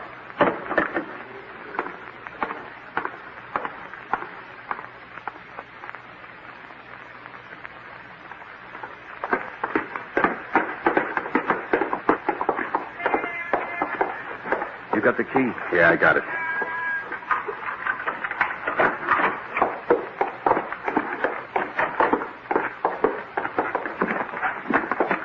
Well, we made it. Better than $42,000. Of course, that was a fast count in the car, but it's pretty close. You slophead. What? I spent 3 weeks warning you about pulling boners, and what do you do? Pull the biggest of all. What are you talking about? I told you not to use my name, didn't I? Who used your name? You did. Willie this, Willie that. I'd knock your teeth down your throat. So I called you Willie. How did that hurt anything? There's millions of guys named Willie. But they ain't robbing banks. They ain't gonna have the cops looking for them. All right. So I goofed a little. They were all too scared to pay attention. Put that bag under the bed and let's get out of here. What are you looking around at? You seen the place before? You know, Willie, I ain't sure if the door is going to be so safe here after all. Well, what do you want to do with it? Carry it around in your hip pocket? This is what we rented the place for, ain't it? Yeah, but suppose somebody comes in and starts poking around. Who's going to poke around a garage apartment? It's all by itself, ain't it? And it'll be locked up? Yeah, how about kids? You know how kids are. Look, we figured this all out, didn't we? We have to have a place to keep the dough, don't we? What are the odds in somebody poking in here? What are the odds? Well, maybe we should split the dough and each take a share and leave town. Like I said, you're a slophead, and you keep proving it. All we have to do to get cops on our back is to leave town or start spending the dough. We stay in town. We keep working on our jobs. We leave the dough here. We're mechanics. They don't figure mechanics are bank robbers. So we stay being mechanics, understand? All right, so I understand. You don't have to get so hot about it. You're like a dame, always talking, always changing your mind. Knock it off. I'm warning you. Okay. Okay, so let's get out of here.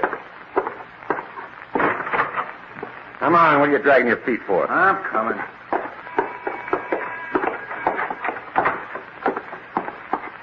Patterson? Yeah? Before we leave here, I want you to know something. What? We're going to stay together. I know that. Just make sure you know it good. I'll go trying to sneak back here to pick up the dough.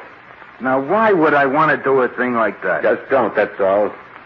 Try it and I'll kill you. go.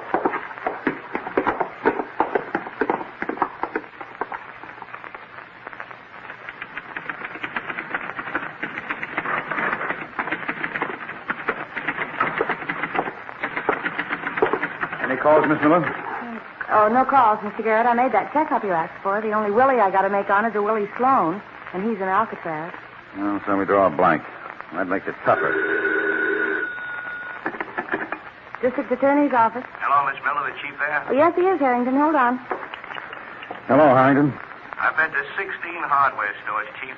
Where are you now? At the 17th. I'm waiting for a clerk to come back. The manager says the clerk sold some baling wire yesterday. He says he thinks the clerk knows the guy he sold it to. Sounds like a possible lead. Call me back as soon as you find out anything. Yeah, that might be pretty quick. Fellow just came in and went behind the counter. Must be the clerk. I'll let you know, Chief.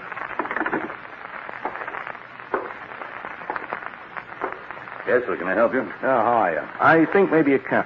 Are you Zimmer? Yes, I am. Well, I'm with the district attorney's office. I understand you sold some baling wire yesterday. Baling wire? Yeah, that's right. Your boss said he thought maybe you knew the man you sold it to. He's in the DA's office? What's the matter? Somebody pull something? Do you remember who bought the baling wire? Hey, a bank robbery this morning. They used baling wire to tie up the people. We heard about it on the radio. Who bought the baling wire, fella? What do you know about that? Did you sell the wire? Huh? Yeah, I sold it. Did you know the guy you sold it to? Did I know him? Well, what makes you think that? Look, I'm asking the question. Did you know the man or not? Well, no. No, I don't think I did. You don't think you did? Well, how do I know? People come in here all the time, lots of people. Wouldn't want to accuse anybody of doing I'm not something. asking you to accuse anybody of anything. I just want to know if you knew this man you sold the wire to. Sorry, mister, but I couldn't say definitely that I did know him. All right. Have you seen him around here at all? You know, at other times? No. Can't say I have seen him around. Well, do you remember what he looked like? Look, I told you. A lot of people come in here to buy things I can't remember all their faces. Okay. I might come back and talk to you later.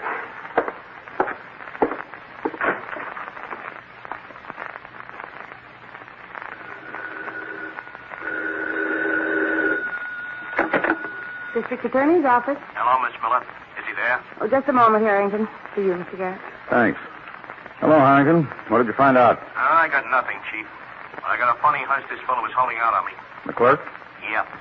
He sold baling wire. He admits that. But he heard about the holdup, and I think he's covering up. He said he didn't know who it was he sold it to. But he acted funny, and, well, I think he was lying. Where are you now? Drugstore across from a hardware company.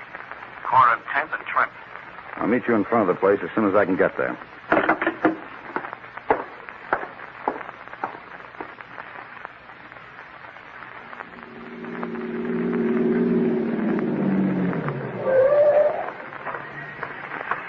Hi, Chief. Well, looks like we missed. What happened? Clake's gone. Must have ducked out while I was talking to you on the phone. Oh, that's too bad. Well, what do you think we ought to do? Well, hang around. This is our only lead, and somehow we've got to break the case with it.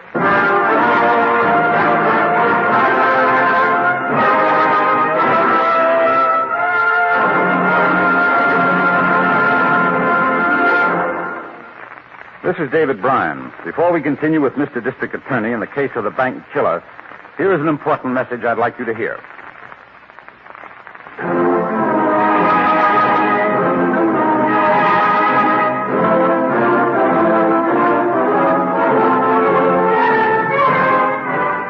And now back to David Bryan, starring as Paul Garrett, Mr. District Attorney. A bank had been robbed, a woman slugged, a bank guard murdered.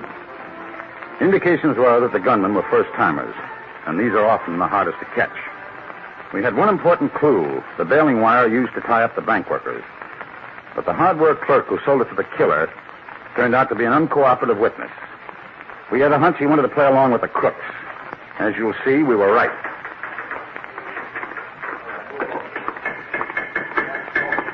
What can I do for you? And look at the Patterson. No peddlers here, Bud. Not a peddler. I'm a friend of his. I'll call him. Patterson!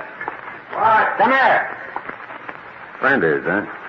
What do you want to talk to him about? What are you, his keeper?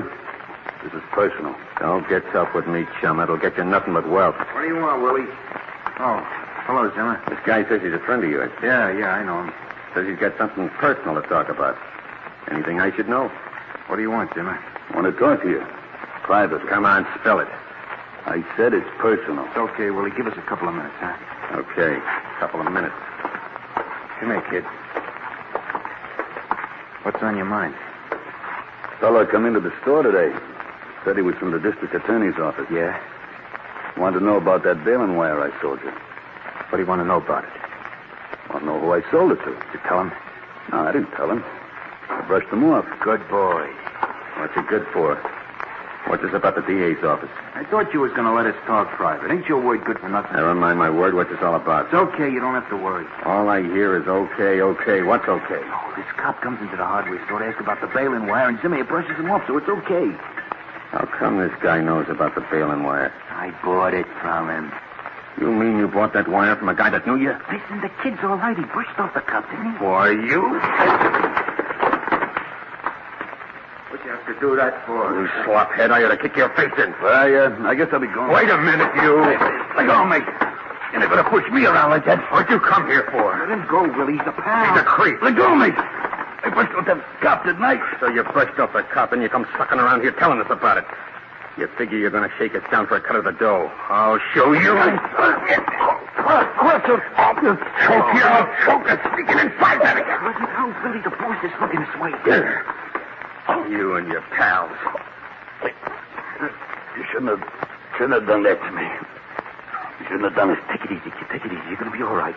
Oh, Willie loses his temper once in a while. That's all. This time he's not going to get away with it. I'm just going to ask you guys for a couple of $100. Now it's 5,000. You hear that, Willie? You hear what you've done? Shut up.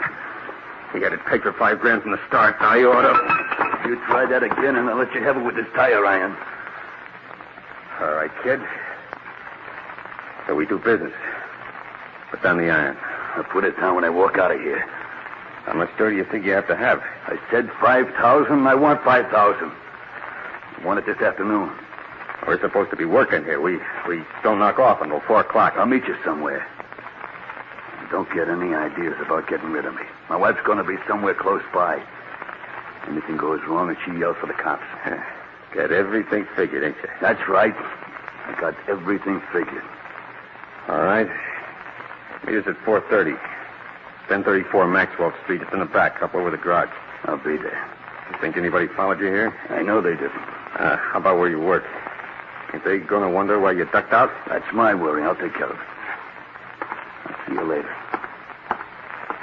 And now you, Patterson. Where's the boss, Willie? I got to get back to work.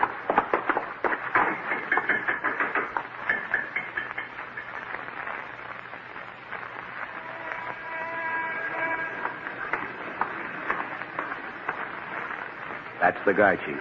Good. Let's go in and talk to him.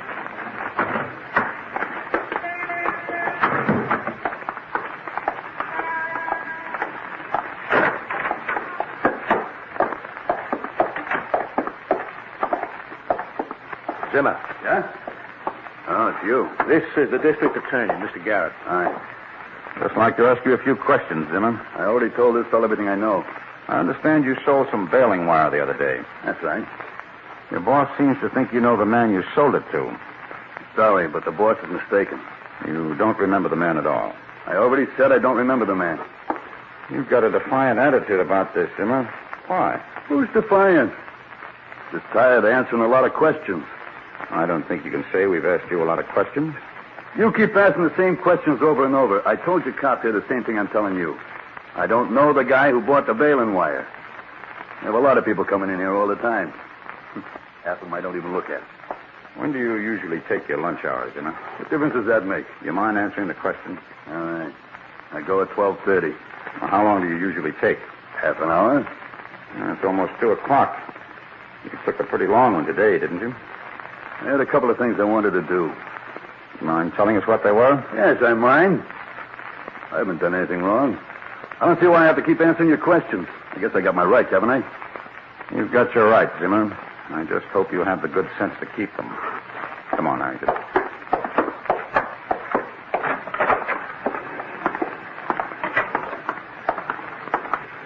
Well, what do you think, Chief? He's too touchy. I'm sure your hunch is right. You stay here in front, Harrington. I'm going around to the alley. I don't want that fellow to get away from us again.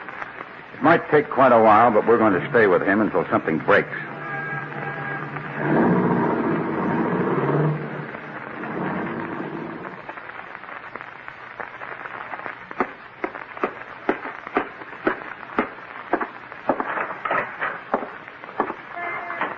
Is Zimmer coming?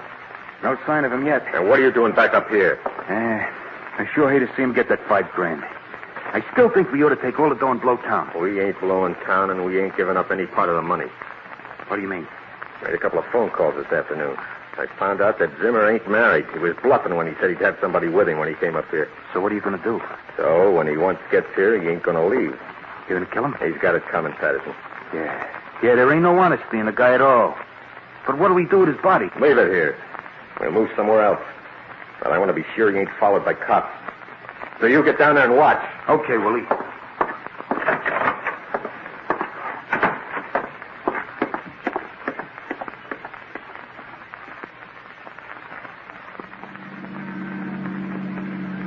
Watch it, Harrington. He's slowing down. Yeah, he's going to take that next corner. Stay at least a block behind him. Right. Hang on for the turn. He's slowing down again, Harrington. Watch it. Yeah, he's pulling up. We better stop right here. Yeah, this is it, all right.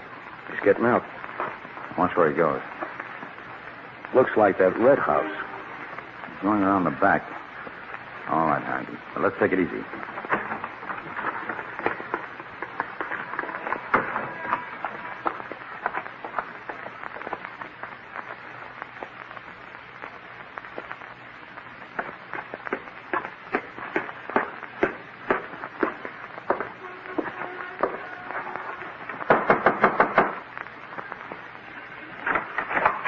So, you found it all right. Yeah, I found it. Come on in. Yeah, good place for a hideout. This where you're keeping the money? You really want to be in on this thing, don't you? Hey, what's the idea of the knife? Beauty, ain't it? 6-inch blade. Don't move. No, wait a second. Who's this cop you talked to? There were two of them. What all did they say about that? I told you. They just want to know who you are and what you look like. And you told them? No. I said I'd tell them when you're going to give me a cut of the money. You told them? No. Get that thing away from me. How do I know they didn't follow you here? Look, I had my car parked 3 blocks from the store. I went out the back, ducked up the alley, cut across the parking lot, and went through the market. I know they didn't follow me. Good. Because now I'm going to do something I've been wanting to do for the last 3 hours.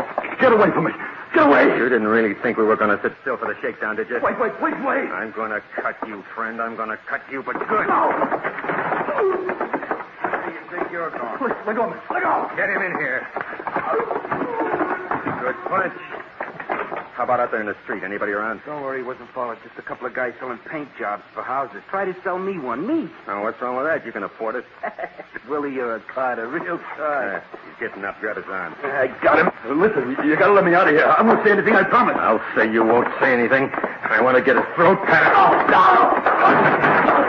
Don't move, any of you. Come on. Watch the gun, Harrington. That's all for you, mister. You too. Drop the knife. Drop it. All right. I quit. Get your face to the wall. Wait a minute, Zimmer. Where do you think you're going? Home. I got things to do. You're under arrest. What for? I didn't do anything. You'll find out what you did, and it's plenty. There's the money, Chief. And guess where they had it? Under the bed. Just tell me one thing. Are you the 2 guys who were supposed to be selling paint around here? That's right. Why? It just proves to me why I lost out on this deal. A real slophead for a partner. That's not why you lost out, mister. But you wouldn't believe the real reason. Your kind never does. Let's go.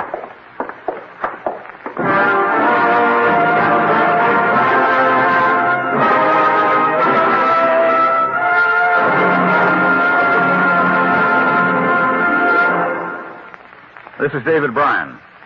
I hope you enjoy this case from the files of Mr. District Attorney. I'll be back in just a moment after this message from our sponsor.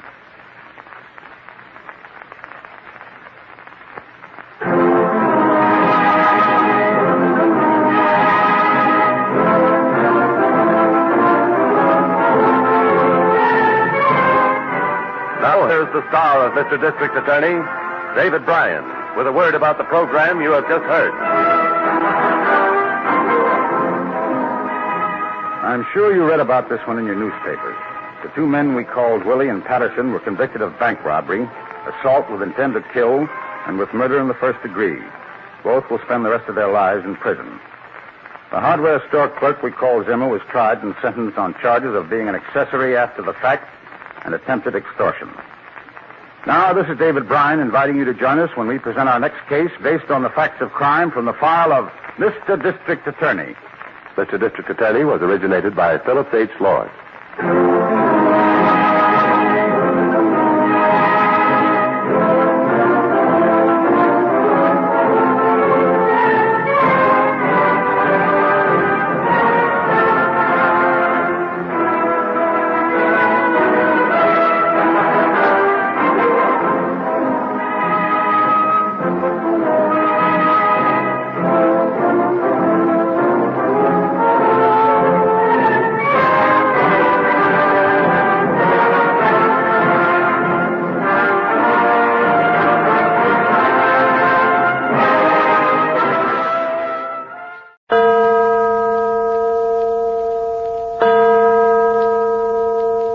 Adventures by Morse.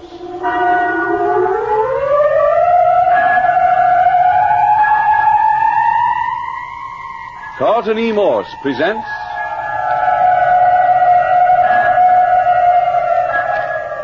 It's Dismal to Die, featuring Captain Friday. If you like high adventure, come with me.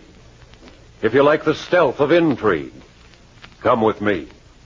If you like blood and thunder, come with me.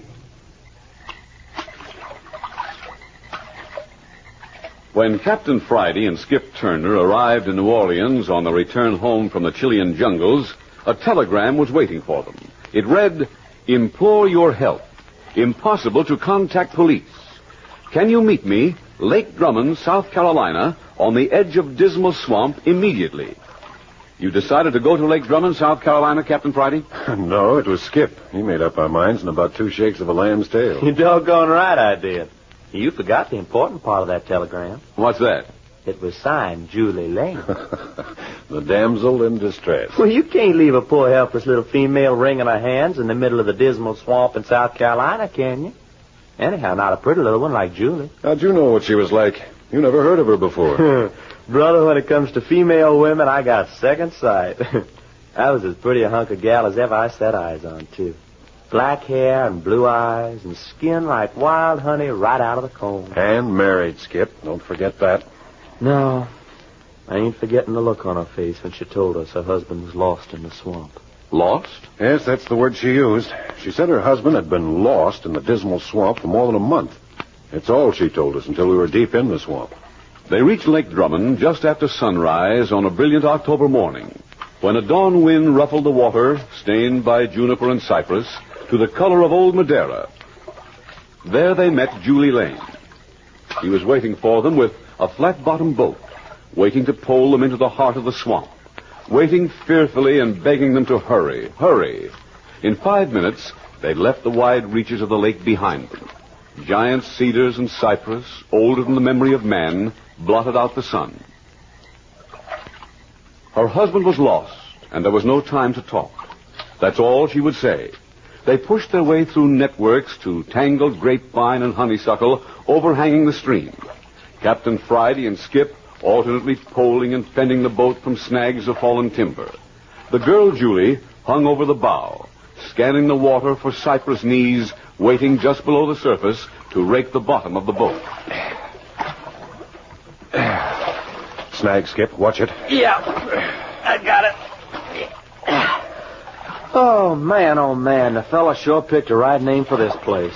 Dismal. And dark and damp and crawling. The bottom of a well would be cozy by comparison. Yeah. At least well water looks like water. This stuff looks like all Custer's Army got themselves massacred in it. How you coming, Julie? All right. Stop pulling now, Captain Prouty. Oh? The cypress knees underwater, a whole forest of them. I'll have to pull us through. Hey, let me up front. I'll do it. No, you just waste time. I know how to do it. I know the channel. Okay, but I feel awful foolish squatting here like a blamed Injun while a little old scrap of squaw no bigger than my arm does the hard work. Just sit quietly. Skip. Yeah? You smell something funny. Yeah, this whole stinking swamp. No, I mean about the girl's story. Oh, well, fish factory couldn't reek no higher. Husband lost in the swamp, but she don't call the cops. Yeah, doesn't call in anybody for more than a month after he's gone. Nobody knows about it except us and the boy's father. What I want to know is why ain't Julie's father here instead of her? You'd think if one of them had to go traipsing around this swamp, it'd be him. If he's able-bodied. Oh, he was able-bodied enough to come camping on Lake Drummond with Julie and his son, back when Julie's husband disappeared. Yeah, that's right. Captain Friday, you think the whole story's a phony? You guess ain't no husband? Oh, I imagine there's a husband, all right. But nobody but a darn fool or a dinosaur would wander off alone and risk losing himself in this primeval wilderness. There's got to be more to it than that. Yeah. Well, as soon as we get us a chance to talk, little Miss Julie's going to have a raft of questions to answer. Hey. There. That puts us in clear water again. Hey, the creek's widening out. Oh, yes. Use the oars, Captain Prouty. We'll make better time. You're the boss. Nothing but a few cypress to watch for. Man, I'm just a fella to do the watching, too. Come on back here, Julie, and give yourself a rest. I don't want to rest. I'm perfectly all right. Sugar, you're real smart at dishing out orders. Now, let's see how good you can take them. Give me a hand. Oh, I'm sorry. I didn't mean to. You're just plain chucked it out, that's all. Come on. Easy now. There. Now, sit yourself. Oh, but you'll have to keep a sharp lookout. So hard to see in this twilight. Yeah. Them moss-hung trees has closed in on us till you think we was rolling around in midnight. It never gets light in the swamp. Well, don't you worry. I got eyes like a hootie owl. Well, get up there in the bow and keep those hoot owl eyes peeled. Those snags won't move out of our way. Somebody's always taking the joy out of life. Okay, Cap. Hold it to the center of the creek. Right. Now, Mrs. Lane, what's happened? What? The story. A real one this time. I've told you the real story, Captain Prouty. Except for one thing. Oh, don't you see, I couldn't stop to explain. We had to hurry to get here first. First? Hold it, Skip. One thing at a time. Hey, you told me that you, your husband, and his father made a camping trip to Lake Drummond. Your husband wandered off one day and never returned. I take it he wasn't lost after all. No. Captain Prouty, he was kidnapped. Oh, now we got some. Why didn't you go to the police? Look around you. What good do you think the police would do in here? I've always lived close to the swamp. I love it. I know it as well as anybody. But there are miles of it I've never seen. Nobody has. Except maybe a descendant of some old Cajun or swamp family. Cajun? The Cajuns are a queer mixture of the backcountry people. Live to themselves. They've had these swamps to themselves for ages. Of course, they had to fight snakes and bears and quicksand. Quicksand? Is that stuff in here, too? Plenty of it. That's another reason I couldn't ask the police for help. The note from the kidnappers warned me. They said they'd put Johnny in quicksand, alive. Oh, great. They promised to return him safe if he paid up? They said they'd bring him back if we did what they said. But they didn't want money. What? Oh, whoever heard tell a kidnapper's not interested in dough. These aren't. Well, then what do they want? I can't tell you. Now, wait, Mrs. Lane. How do you expect us to help you if you won't say what's behind all this? But I don't know what's behind it. Honestly, I don't. Oh, Captain Friday, what does it matter what they want, just so we save Johnny? You don't trust the kidnappers to set him free? They'll never free him. He's been with them a month. He must know something about them. They wouldn't dare let him go. Well, maybe you've got something there, sister. Easy, Cap. The creek's getting narrow again. Oh, you can still use the oars for a while. We're almost there. Well, pardon me if I sound curious, but just where is that? The place where I lost the dummy. A dummy? What's a dummy got to do with it? Not a dummy, the dummy. The big, shaggy Cajun who lives in the edge of the swamp and can't talk. I followed him here, as far as that bend up ahead. And lost him. Losing folks seems to be an awful bad habit of yours. Well, you just try tracking somebody through this country. You think this dummy had something to do with your husband's disappearance? I know he did. Once a week he goes into the swamp, and each time I lose him. This is his day to go in again. I thought if we could get here first, we could hide and watch him. Oh, so that's the reason for the hurry. Yeah. Reach me the pole, will you, Skip? Why, Short? Yeah. Pretty narrow here for rowing. We only had a few minutes start as it was. The dummy always leaves right Hold after... it. What's up? Listen. Hear that? Hey, it's the dummy. Yeah, right behind us. Skip, grab those vines. See if you can haul us into the bank. You bet your life. Captain Friday, it's only a few yards to the bend. Can't we get around it so we can walk? No, not a prayer. Our only chance is to take cover. Let's work her in under the vines, Skip. Yeah, okay. It takes some doing. This stuff's been here since the year. Yeah.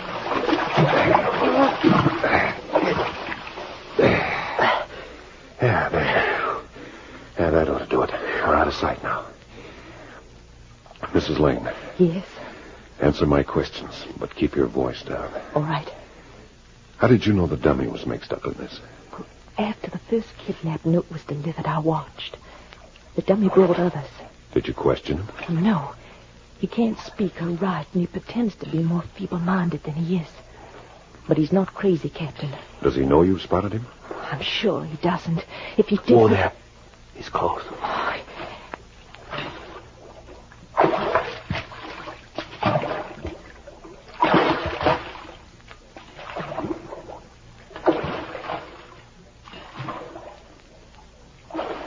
Glory, hallelujah. Do you see what I see?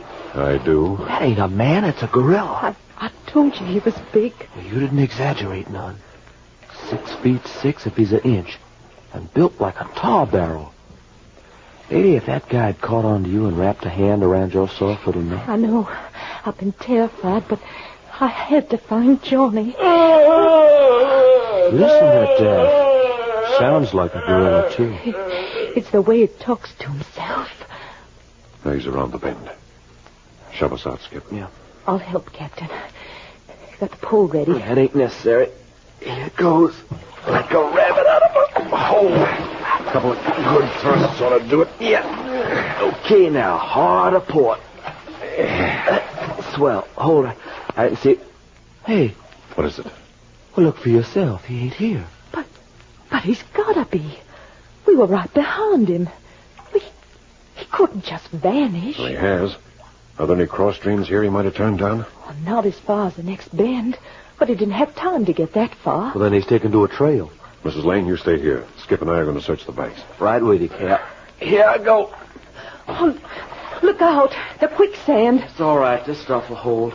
It's like balancing on top of wet jelly, though. We won't go far. If anything frightens you, sing out. Oh, just hurry, please. You'll lose him. On my way. Yeah, get going, Skip.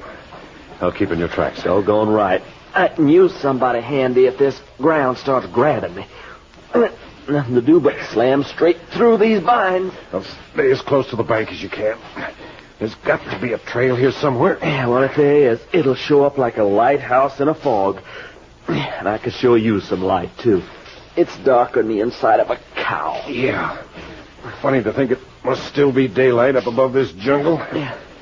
Yeah, maybe we've made better time searching the stream for the dummy's boat. Oh, why, sure. He had to hide it somewhere.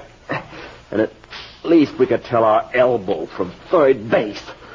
If you want to go back... Yeah, I might try this a little further. Captain Friday! Hey, that's Julie. Yeah. Captain Friday!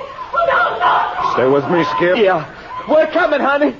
Hey, can you see where you're going? A little light from the creek along the trail we broke. Now, there it is, straight ahead. Lucky we didn't get far. No, we're here. We're here, Mrs. Lane. What? We're here, but she's gone. Yeah, boat's gone, too. They both vanished. Just like that dummy guy. But you couldn't be out of shouting range. Hey, Julie! Mrs. Lane! Can you hear me? Oh, yes. She can hear you, this charming Mrs. Lane. But I don't think she will answer. Hey, who's that? I can't see anybody. No, senores, you cannot see me. I don't think you ever will. I don't think you will live so long.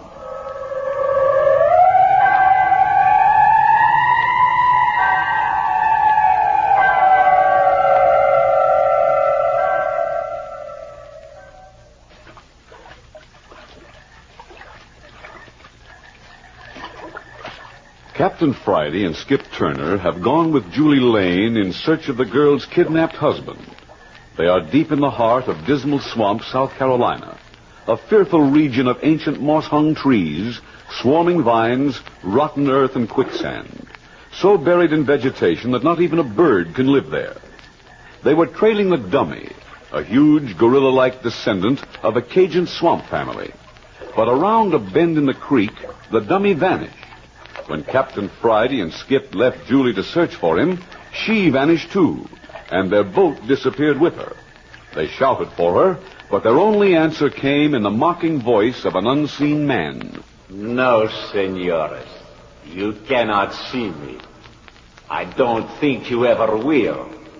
I don't think you will live so long. Oh, you don't, huh? You just step out and show yourself, and we'll see who lives the longest. Hold it, Skip. You, whoever you are, is Mrs. Lane with you? Si, senor. She is here. Morales has told you. Ah, so that's your name, Morales. I won't forget that. Listen, if Julie's there with you, why don't she answer us? If you've hurt that girl... But she is not hurt. It is because she does not wish to be hurt that she will remain quiet. What are you talking about? Have you forgotten the dummy? Me. I am not so big, but he is much man. I do not think he'll like it that the Senora Lane lead you here. She make one sound. The great hand of the dummy will reach out and... like chicken for the pot. Goodbye, senores. Oh, that low down. Listen, Morales. Maybe we can make a deal. So? And what have you to offer? Safety. For you and your gang. We'll get out of here and keep our mouths shut. You can go right ahead with your dirty work. And from me, you want what? The girl. Only the girl? Not the young husband, too? He'll have to take his chances. Just give us Mrs. Lane. No, Captain Friday. Johnny... Hey, what are you doing to Julie? Enough, dummy, enough. You see, senor, I do not wish to hurt you. Not yet. Such a beautiful lady. Come on, Morales. What about my offer? Your offer? I spit on your offer. I am safe now, Senor Capitan. You will never escape from these woods. I wouldn't count on that, brother. And how will you go? You are many miles from lake. You have no boat. The beds of the creeks, they are full of quicksand. And the woods, have you not seen? To go even a few yards requires many hours. No, senores, you will stay here till you rot. Bring the woman, dummy. Wait, Morales. There is nothing to wait for. I go to show the doctor are so pretty prize. She was not invited here, but she will be most welcome. The doctor also appreciates the beauty. Farewell, my friends, and pleasant dying. Doggone it, Cap. Are we going to let that cheap gangster get away with this? Did you hear what he said about a doctor? How does a doctor fit into this picture? Never mind no doctor. What are we waiting for? For our pal Morales to get out of earshot. Yeah, but all that truck you was feeding him about trading Julie for safety. You must have known he wouldn't go for it. Oh, but he did. Huh? I wanted to keep him talking. Not hard to do. Boys like Morales like to run off at the mouth. Talking? Skip, when Morales first spoke, did you tell where he was? Oh, I got you. No, I couldn't. Sounded like he was all around. That's it. All this water pressed down by the jungle makes a cave effect. But I knew where he was before he left. Why, sure, right across the creek, behind that wall of fallen timber. Well, come on, what are we waiting for? Yeah, better test the creek bottom first. Here, I'll get a branch off this tree. Yeah, lots easier deaths than smothering in dirt. How's she feel? Okay, no suction. Some mud to your knees, though. Come on, let's go. Oh, boy, you ain't kidding. I'd sooner wade through a tub of glue. Yeah. Good the creek's narrow here. Yeah. But what are we going to do now? There ain't no bank over here to climb out on. Water goes clean up to a mess of fallen stuff. You reckon we can clamber over? Hell, the boats didn't. Got to be a way through it somehow. Yeah, I'd give up pretty to find it. This stuff they call water feels like snakes tugging at my legs. Uh-huh. Nasty. Tugging. Skip, you've got it. Who, me? Yeah, the water. Take a look. It's sluggish, but it's flowing. Hey, it seems to be going under the barrier. Exactly. And that's no pile of lumber we're looking at. It's just what you said, a gate, a barrier across the mouth of the Branch Creek. Now we know what we're looking for. You're doggone tootin'. A rope or hinge to heist that wall up, or swing a rope. Right. Now, how about a vine? Here's one. Good stout grapevine. You hear that? Oh, music to these ears. Give her another yet. Here she comes. And another creek behind her. Wow. Now keep it quiet. You see anybody? Nary a soul. And I guess Morales was the only guard. Let's get a move on before he comes back. Trail along the creek edge. I can just see it in the twilight. Swell. Probably leads to the hideout.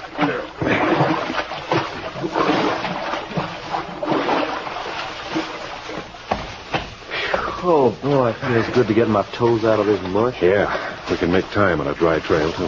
Poor little old Julie. You know, the way I feel, a real thorough killing wouldn't do Morales a speck of harm. Yeah, we haven't played it too smart, Skip.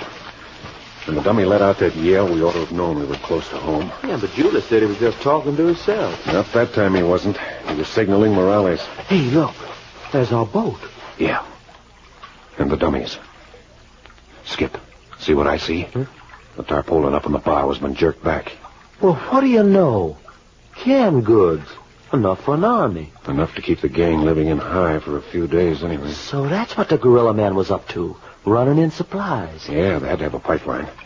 We'll make it snappy, Skip. We've got to get off this trail. The dummies due back to unload. It sure wouldn't be no healthy place to get trapped, would it? Look ahead. The path's just a black tunnel chopped through the wood. Oh, I wish we had a flashlight. Yeah, we might take to the woods, but we'd make a noise like a herd of elephants. Now, come on, and keep it quiet. Yeah. Cappy, I sure wish I knowed what this is all about. Personally, I'm up to my armpits in pure ignorance. I could ask a few questions myself. For instance, why Julie's father-in-law sent her into danger instead of coming himself. Right on the nose. And why she clammed up on us back in the boat. Oh, that's easy. She's scared. You mean her husband's old man? He might be out on a limb? Yeah, or the husband himself. For all we know, the kidnappings are blind. He could be up to his neck in this dirty work. Could be, for a fact. Hey. Huh? Something's wrong with my ears. What's that? Well, I keep thinking I hear birds. There ain't no birds. Well, sure it's birds. But there ain't no birds. Birds don't come in here. Well, not in the jungle itself. It's too dark and tangled. Yeah, there must be a clearing ahead. Hey, then we're there. Yeah, just about. There seems to be a sharp turn in our tunnel just ahead. Yeah, here we go. Skip. Sunlight. Well, for crying out loud. Man, that's the prettiest sight I've... Oh, doggone it. Now I can't see a thing. My eyes are crying like babies. Yeah, I'm blind, too. Coming out of the swamp dark into bright light. Yeah, they'll clear in a second. Hey, I thought you was in front of me. I am. Well, who's behind you? Hey, look out! Quit grabbing me! Quit! The dummy. Let go, Skip. Let go, I tell you, or I... What the blue blazes? No, Captain. Do not move. Oh, another one, eh? Who are you? Your friend is in no immediate danger. A little uncomfortable, perhaps, with his head bent so across the dummy's arm. An interesting physical specimen, the dummy. Magnificent development. A little more pressure upon your friend's head. Tell him to release, Skip. Ah, you are prepared to be amenable? Very excellent. What do you want? But impatient. A regrettable characteristic of Americans. To the scientific mind, patience is essential. I want only a little cooperation. A revolver in your hand. If you will drop it on the ground. All right. No false move. You will recall that I placed 2 rifle shots at your feet. Your eyes are clearing, yes? You can see now? Yeah. Then you will observe how the bullets kicked loose dirt over your boots.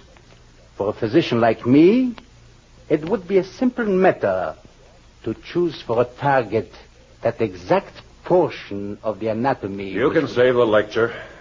There's the gun. Now tell your ape to lay off Skip. An ape? You are observing. I myself have compared him to the anthropoids. Dummy, release the man. Remove his weapon. All right, fella? I reckon so. Do not be alarmed. The sensation will pass now that the breathing passages are no longer obstructed. It's real kind of you, mister. Doctor, my friend. Dr. Eckhart. Why not make it Herr Doctor? Exactly so. That would be more correct. An uninvited guest in our country. That is due to the stupidity of your people. But I'm here, and I have been of service. Perhaps later, I shall be still of greater service. But enough of this. You will step forward out of the trail. Oh, that dummy. He never could have took me in a fair fight. An interesting speculation. Perhaps we may arrange a little contest between you and him. We have so few amusements here. Gentlemen, how do you like our little home? It ain't so little. As you say. You observe the large living cabin. The one over there, the small cabin, is for, shall we say, storage? The wide protecting strip of marsh? Protecting? I should not advise you to cross it without a guard. Hey, you got Julie across there. You are concerned for her? But you need not be. She's safe with Morales. Safe? With that guy? Oh, perhaps he is a little nervous at the moment. We have been long in the woods. But I command here. He has his orders. I shall save Mrs. Lane for a higher destiny. You talking about yourself? Exactly. Well, listen, I'll tear you limb from limb You if you will do nothing. Dummy. Hey! Why, you ugly... knocking Skip out from behind. And you, Captain. Ooh. Oh. Very good. Excellent teamwork, Dummy. As I say, I am a cautious man. Our guests will not now observe our passage across the marsh. Search them, Dummy. Take them to the storage cabin and tie them tight. They will make excellent specimens for my table.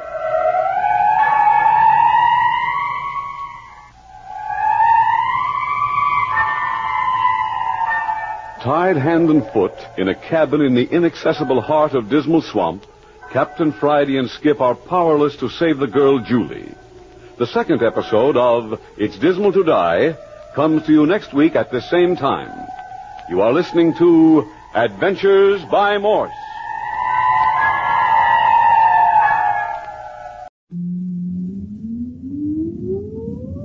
Countdown for blast off.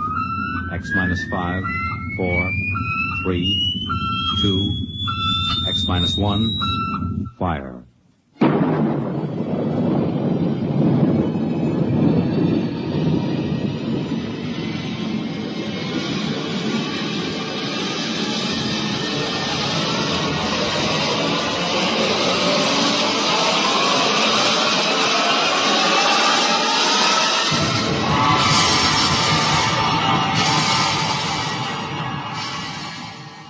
far horizons of the unknown come transcribed tales of new dimensions in time and space. These are stories of the future, adventures in which you'll live in a million could-be years on 1,000 maybe worlds. The National Broadcasting Company, in cooperation with Street and Smith, publishers of astounding science fiction, presents X minus 1.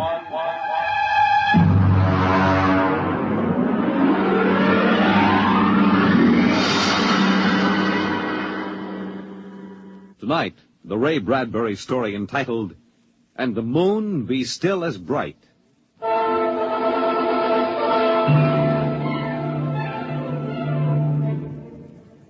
The first 3 expeditions for Mars left Earth in a mushroom of flame, arced through the atmosphere, and finally dwindled to tiny specks in the big eye of the Mount Palomar telescope, and then were lost to sight forever. The prearranged landing signals flashed back to Earth, and then the radios went dead. One after the other, ships had disappeared and were never heard from again. But still the rockets came. The 4th expedition emerged from the silent gulfs of space, angled down toward the floating red disk of Mars, down into an orbit as the order came to land. The last blast of the bow jets broke red against the blue desert sands, and the ship slid to a halt at the edge of a vast city that reflected the icy glare of the moonlight. For a while, all was still. All right, Parkhill. Open the airlock. Aye, sir.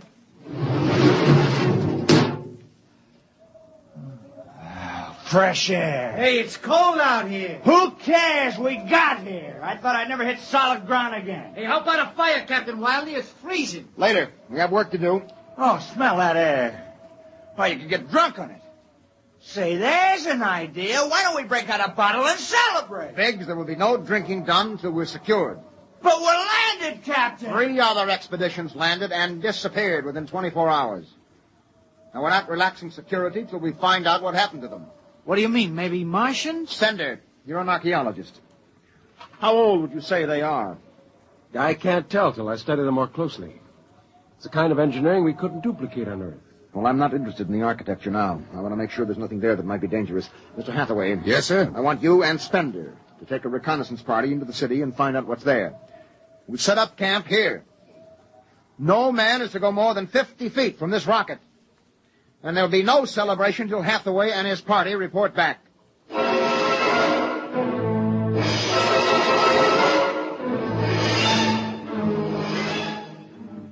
In the sea bottoms, the wind stirred along faint vapors, and from the mountains, great stone visages looked upon the silvery rocket and the small fire. The sky was black overhead, as the 2 racing moons threw knife-edged double shadows on the desert. All right, come and get it. Ciao. Hey, what do you got there, Jerky? Sawdust, smothered in cold chicken fat. Good. I thought it was something I couldn't eat. Hey, Captain. Mr. Hathaway's back. Oh, Captain Wilder. Oh, yes, over here, Mr. Hathaway. Well? Most of the city's dead. Spender says it's been dead a good many thousand years, but we found one part about a mile over. What about it? People were living in it last week, sir. People? Martians. Where are they now? Dead. We found bodies, thousands of bodies. They hadn't been dead more than 10 days. How did they die? You won't believe it. What killed them? Chickenpox. Chickenpox? Yes. Where could they get chickenpox? From Earth. Oh, then the other rockets did get through. Yes. I don't know what the Martians did to them, but I sure know what they did to the Martians. They gave them chickenpox and wiped them out. They just didn't have any resistance to an Earth disease. Think of it, Captain. A race builds itself for 1 million years, refines itself, does everything it can to give itself respect and beauty, and then it dies. Of what? It's like saying the Greeks died of mumps or the proud Roman Empire collapsed because of athlete's foot. We didn't even give them a decent excuse for dying. We just gave them chickenpox. Spender, get hold of yourself. You didn't see those bodies, Captain. Yes, I know. It must have been a shock. You need a rest, a little relaxation. The Martians are dead. There's nothing you can do about that now. Hey, you hear that? The Martians are all dead. Come on, let's break out a bottle and whoop it out. How about a case, eh? Oh, good Lord. They have to do that now? Isn't there time later to throw old beer cans into the canals? Bender, you're an idealist. They're not. All they know now is that they're safe. Little shouting won't hurt. You think too much. I was safe on Mars. The first Earthmen on Mars. We're going to celebrate.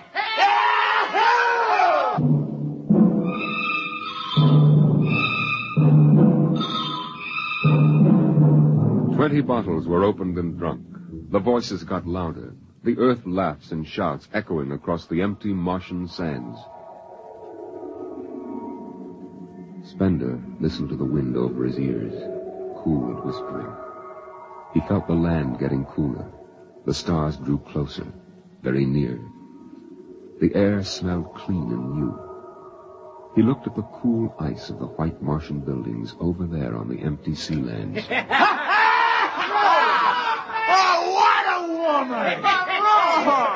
Hey, what do we do with these empty bottles? Save them, stupid. There's a 2-cent deposit. Throw them away! Hey, wait. How about that building?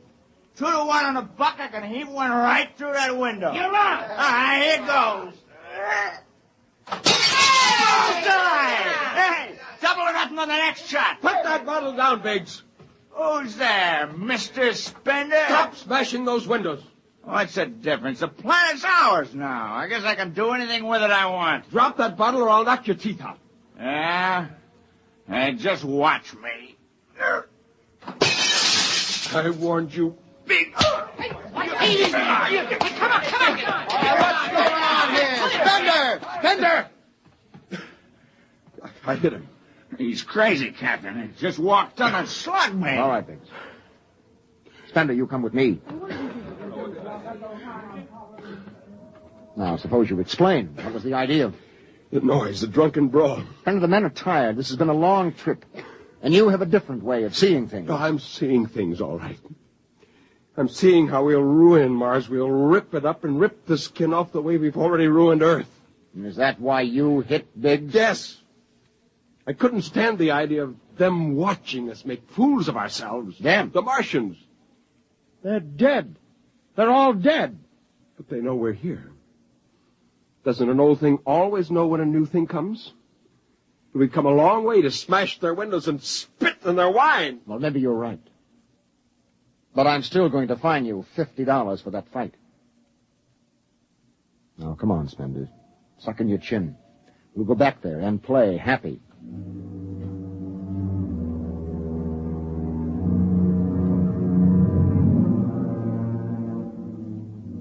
Now they moved out into the moonlight across the desert.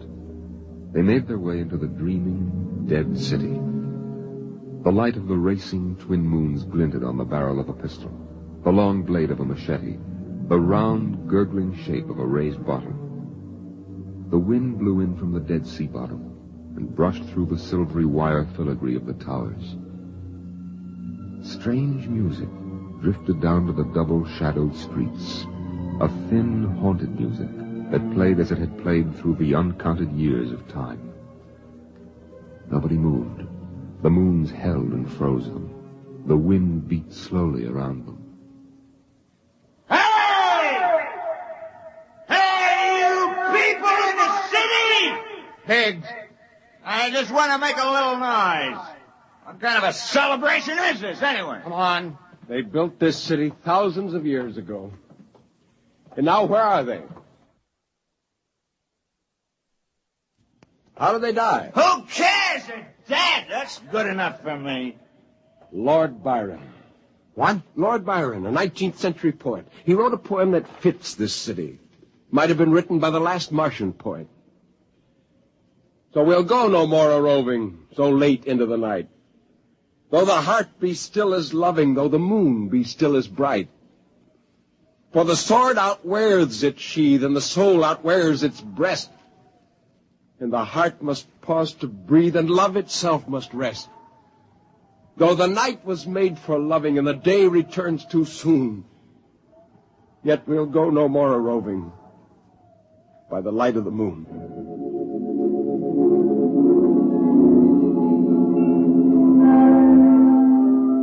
Without a word, the Earthmen stood in the center of the city.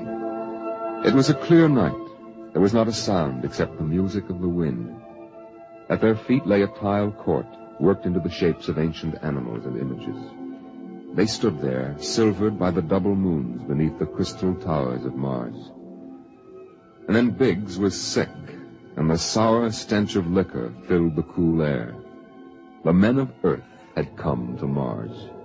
And Spender turned and walked away into the city, alone in the moonlight, never once stopping to look back. It was a morning that might have been a Monday, or a Tuesday, or any day on Mars. Biggs was on the canal rim, his feet hung down in the cool water, soaking, while he took the sun in his face. Hey, what are you doing back here, Biggs? Didn't you go out with the search party? Yeah. I come back. I got a blister. Oh, yeah. Here. What do you mean? Look. Look, Cherokee, see that? Anyway, I had enough searching. 4 days hunting for that screwball Spender. Didn't find him yet, huh? Oh, good riddance. Oh, my feet. I'm going to soak them in the canal. If I was Wilder, I wouldn't worry about that nut Spender. Let him go. He's a crackpot anyway. Well, he's a little foggy upstairs, I guess. Hey, why don't you take your feet out of that canal, Biggs? I gotta make coffee out of that water. Coffee? You call that stuff coffee? I had a motorcycle once that dripped grease that tasted better Hey, than... wait a minute, Biggs. Hey, look over there. Where? By that bush. There's someone there.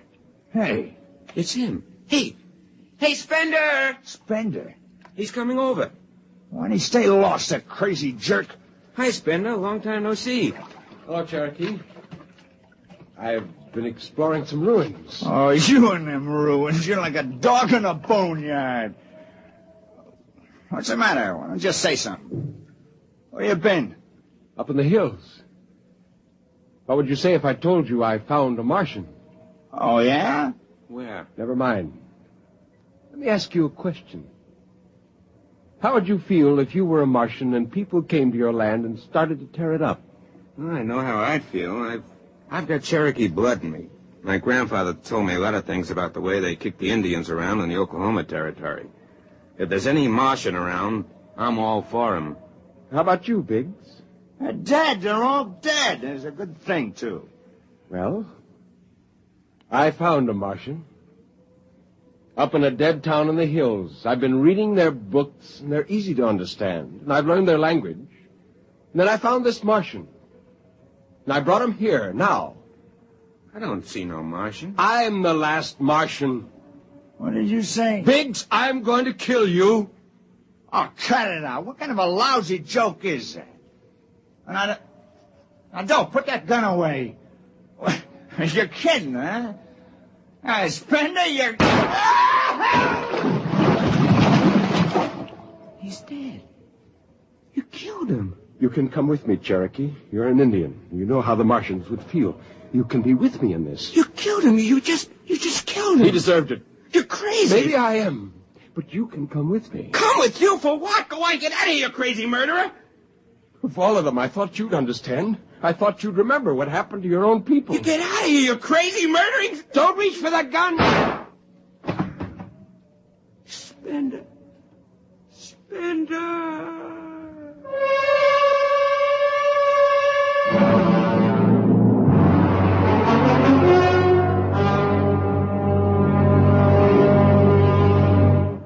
Hathaway, break out the arms locker. Issue pistols, rifles, and grenades. Yes, sir. And you'd better get the Bible out of the navigation chest. We have to bury these two. Parkler, you start digging a grave. How about Spender? We'll have to go up in the hills and find him. Just let me at him with my bare hands, a crazy murdering louse. That's enough, Parkler. The man is sick. He must be... Sick, my eye. That's enough. Now grab a shovel and start digging.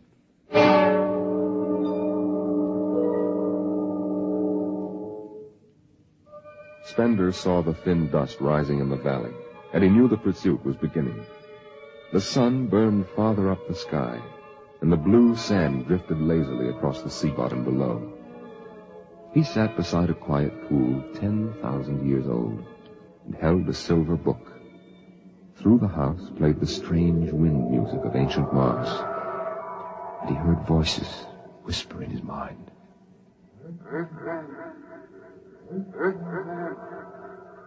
I hear you. I've always heard you, even down there on Earth. No, I won't run. What's the use? Live, Earthman. Live. Live? What for? To see them tear down your temples and put up hot dog stands? Run. They see me now. They know I'm up here. There's Wilder now. I've got him right in my sights. Kill, Earthman. Kill. Funny, he hasn't ordered them to use grenades. They could lob one right up here and blow me to bits. Yeah, maybe the captain thinks I'm too nice to be blown to bits. He wants my death to be clean. Just one bullet hole in me, nothing messy. And why? Because he understands me. Kill. The only one in the crew who ever did. Well, at least I can do the same for him. Just one bullet in his head, a nice clean death. All I have to do is pull the trigger and then... It's no use. I can't do it to him. Spender! Spender! Can you hear me, Spender? I hear you, Captain. What do you want? Talk! Truce!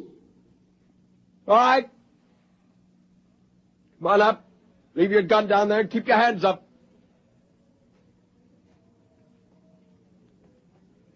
Oh. That's quite a climb. You mind if I sit down? How long do you think you can hold out? Until you're all dead. Now, why didn't you kill all of us this morning when you had the chance? You could have. I know. I got sick. After I started killing people, I realized they were just fools and I shouldn't be killing them, but it was too late.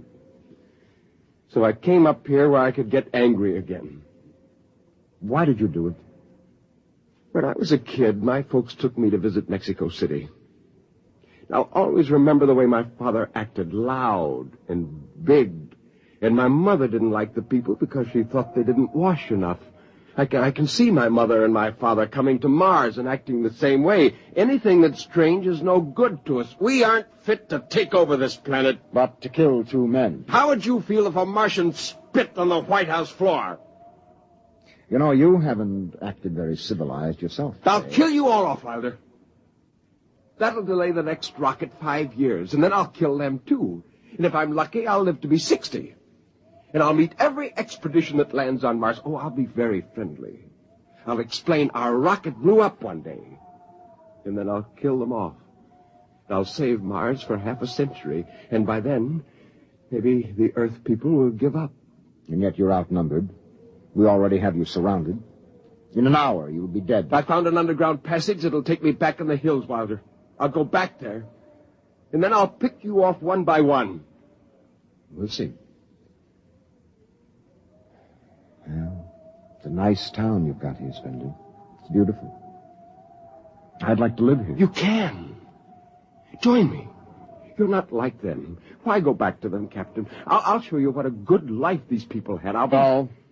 No, there's too much Earth blood in me. I may even agree with you about all this, but that does not change what I must do. You won't stay? No. This is your last chance, Spender. Look, you're sick. Now come along with me quietly. No. One last thing. If you win, do me a favor. Try to see that they don't tear this planet apart. Right. And if it helps, just think of me as a very crazy fellow who went berserk one summer day. Be easier on you that way. Now I'll think that over. So long, Spender. Bye, Captain. Good luck.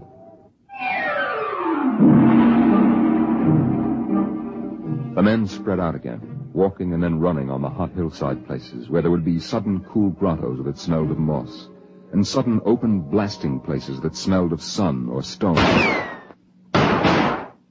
The men ran and ducked and ran and squatted in the shadows. I'll blow his brains! Captain Wilder hugged the rock warmed by the sun. He gasped, for the air was thin and not meant for running. Spender lay at the top of the hill, and a gap in the rocks showed the white of his shirt against the shadows. Wilder looked at the towers of the little clean Martian village, like sharply carved chess pieces lying in the afternoon. He saw the rocks, and the interval between, where Spender's chest was revealed.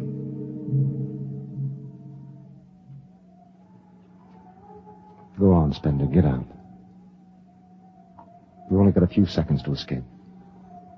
Go on, get out of the caves. Come back later. You go now. I've got to win this. I've got to think that I'm right and pull this trigger. Go now. Get out. I'll get him! A slug in the head, I'll blow his bloody brains! No, Parkhill! Put down that gun.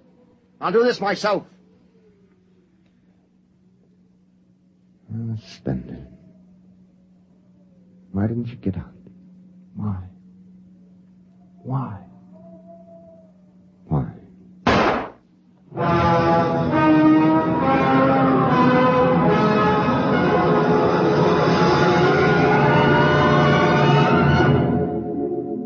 They buried him in that ancient valley town, where the music of the wind played on through the days and the nights. They laid him in an ancient silver sarcophagus with waxes and wines which were 10,000 years old, his hands folded on his chest. The last they saw of him was his peaceful face in the cold silver light of the racing twin moons. The captain found the poem in Spender's pocket, and he read it before he shut the marble door. So we'll go no more a-roving so late into the night. Though the heart be still as loving, and the moon be still as bright.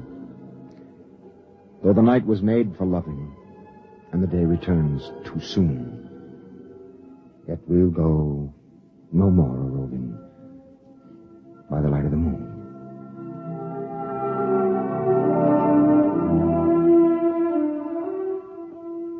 The next afternoon, Parkhill did some target practice in one of the dead cities, shooting out the crystal windows and blowing the tops off the fragile towers. Captain Wilder caught Parkhill and nearly knocked his teeth out.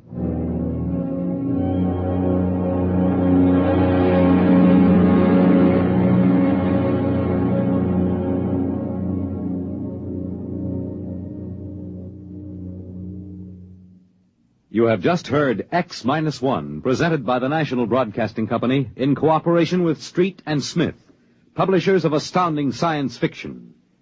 Tonight, by transcription, X-1 has brought you the Ray Bradbury story, And the Moon Be Still as Bright, adapted for radio by Ernest Kenoy. Featured in the cast were John Larkin, Clark Gordon, Dick Hamilton, Nelson Olmsted, Lawrence Kerr, and Stan Early. Your narrator was Norman Rose. Your announcer, Fred Collins. X-1 was directed by Daniel Sutter and is an NBC Radio Network production. We hope that you've enjoyed this recording, and for more happy listening, please visit otrcat.com. X-1. The Bishop. And the Gargoyle.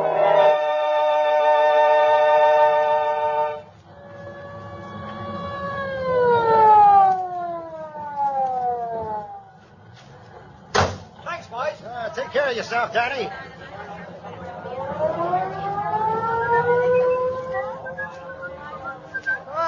As a living walk may be, the Gargoyle. How's your digestion, Ryan? I see you just got your free ride uptown at the taxpayer's expense. Yes, so I did. The little I ask of life, glory be to God. Oh, and how's his nibs, the bishop? In the pink, Danny, in the pink. I just came out for a game of pool and to pick up the papers. Nothing but misery in those things. Yeah. Well, now that we've observed the obscenities, as they say in Emily Post, what were you doing talking to the young lady over there? Young? Yes. You're losing your ideals, Ryan. Just a school teacher I found on the stoop. And what's her name? Jennifer. Jennifer Butts. Oh, my. I thought for a moment she might be a young Colleen in need of a protector. Yeah, she's in need of something. I came by here and she was wringing her hands, walking up and down.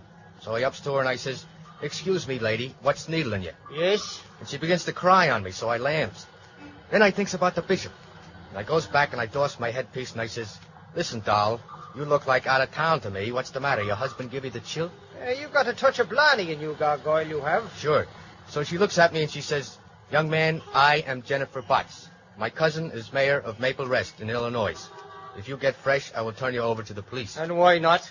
Now listen, Ryan, don't try to make a chest out of that stomach. I got enough trouble. What do I do with the dame? And why should I answer that? She's got trouble, some kind of trouble. Do I have to call the sergeant? Do I have to call the traveler's aid? And do I have to listen to you? Okay. I suppose I better take her up to see the bishop. No, that's a splendid thought. If she stays on my beat, I have to worry tonight. And here it is Sunday. And I have enough worries about this day. My Mary graduated. Yes, late but successful. And there's a doings at my house, and I want to get home. Okay. I see my duty, and I do it. And I turn me back, and I hope your parole is permanent. Thanks, Copper. You bring tears to my eyes.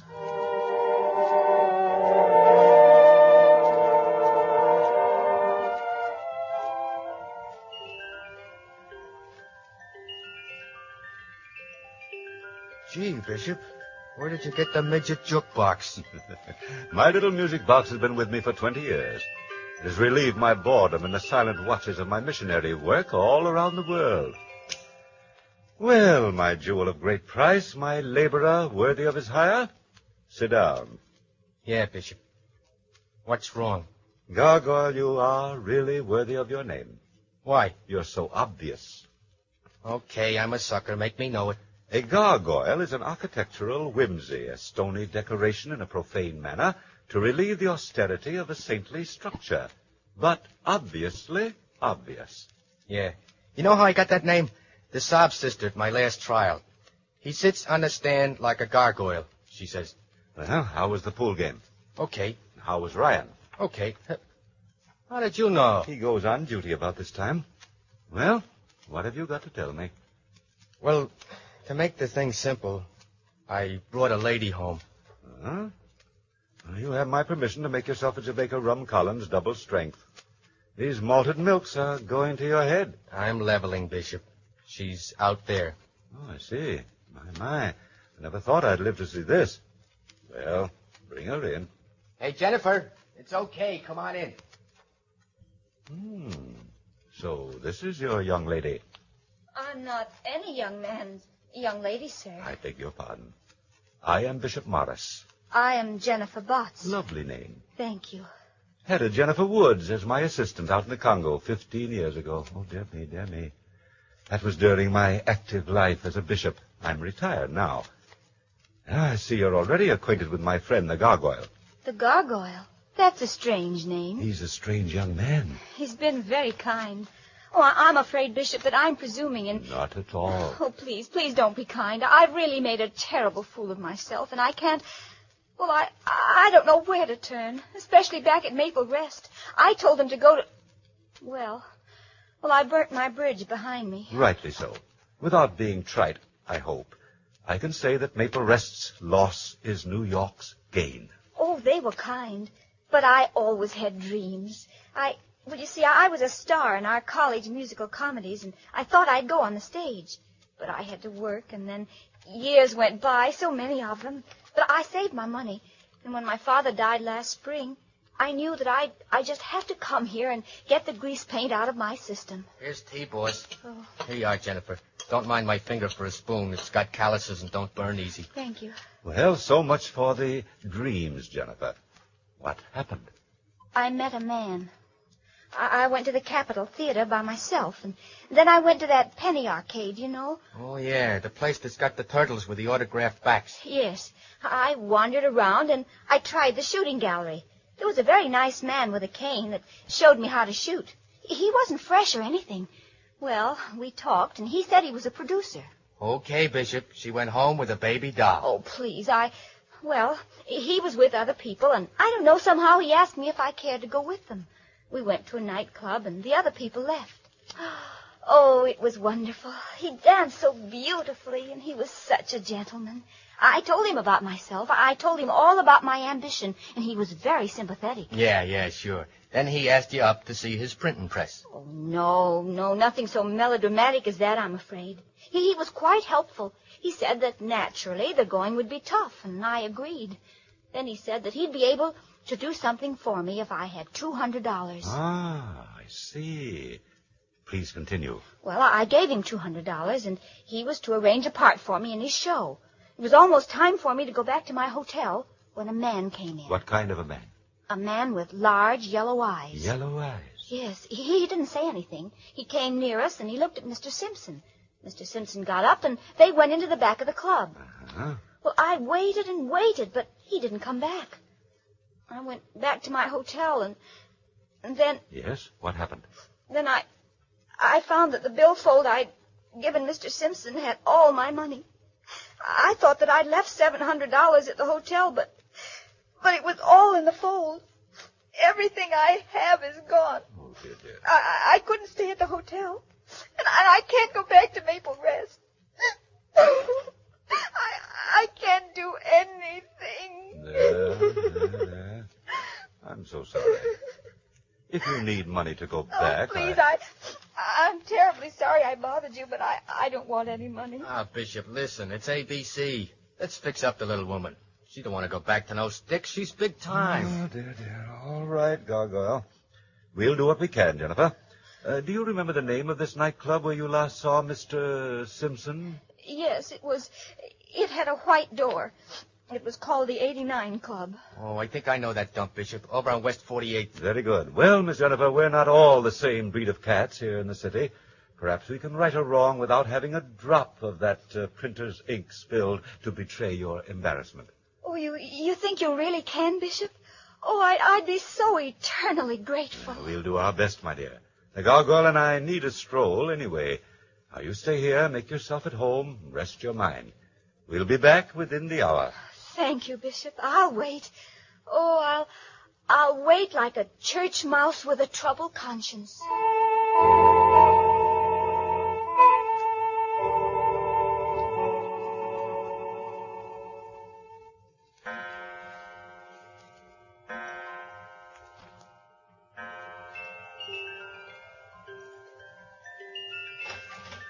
Who is it? Who's there? Is that you, Bishop? Oh, who is it? Please. You sure, Rocky? You sure this is the dame that was with him? Yeah, sure, Snap. I was in the back, looking right at her. I'm good on faces. Okay, Rocky. Don't smother her. She's got enough of that stuff to hold her. Now, let's get out of here. Okay. How? Where did you leave the car? In the alley. You carry her, Rocky. I'll go ahead. We'll take the stairs. It'll be safer. Whose dump do you think this is? I don't know. That ain't important. Right now, we got to get this gal out of circulation. You think she talked? What could she say? About you, I mean, Snap. That's why we're here. Come on. And put down that ashtray. How many times I got to tell you we ain't collecting souvenirs?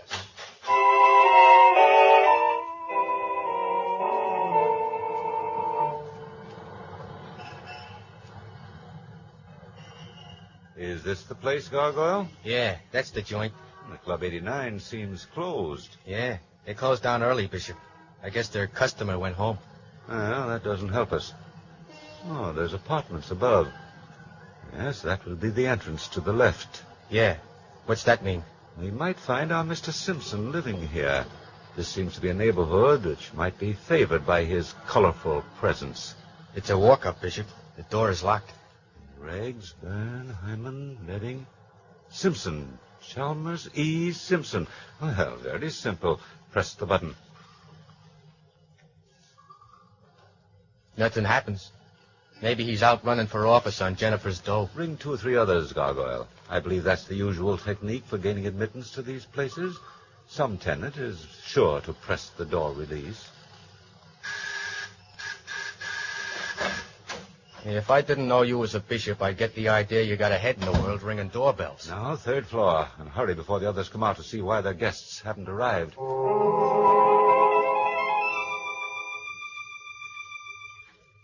B. Simpson. Chalmers E. Simpson. Press the buzzer.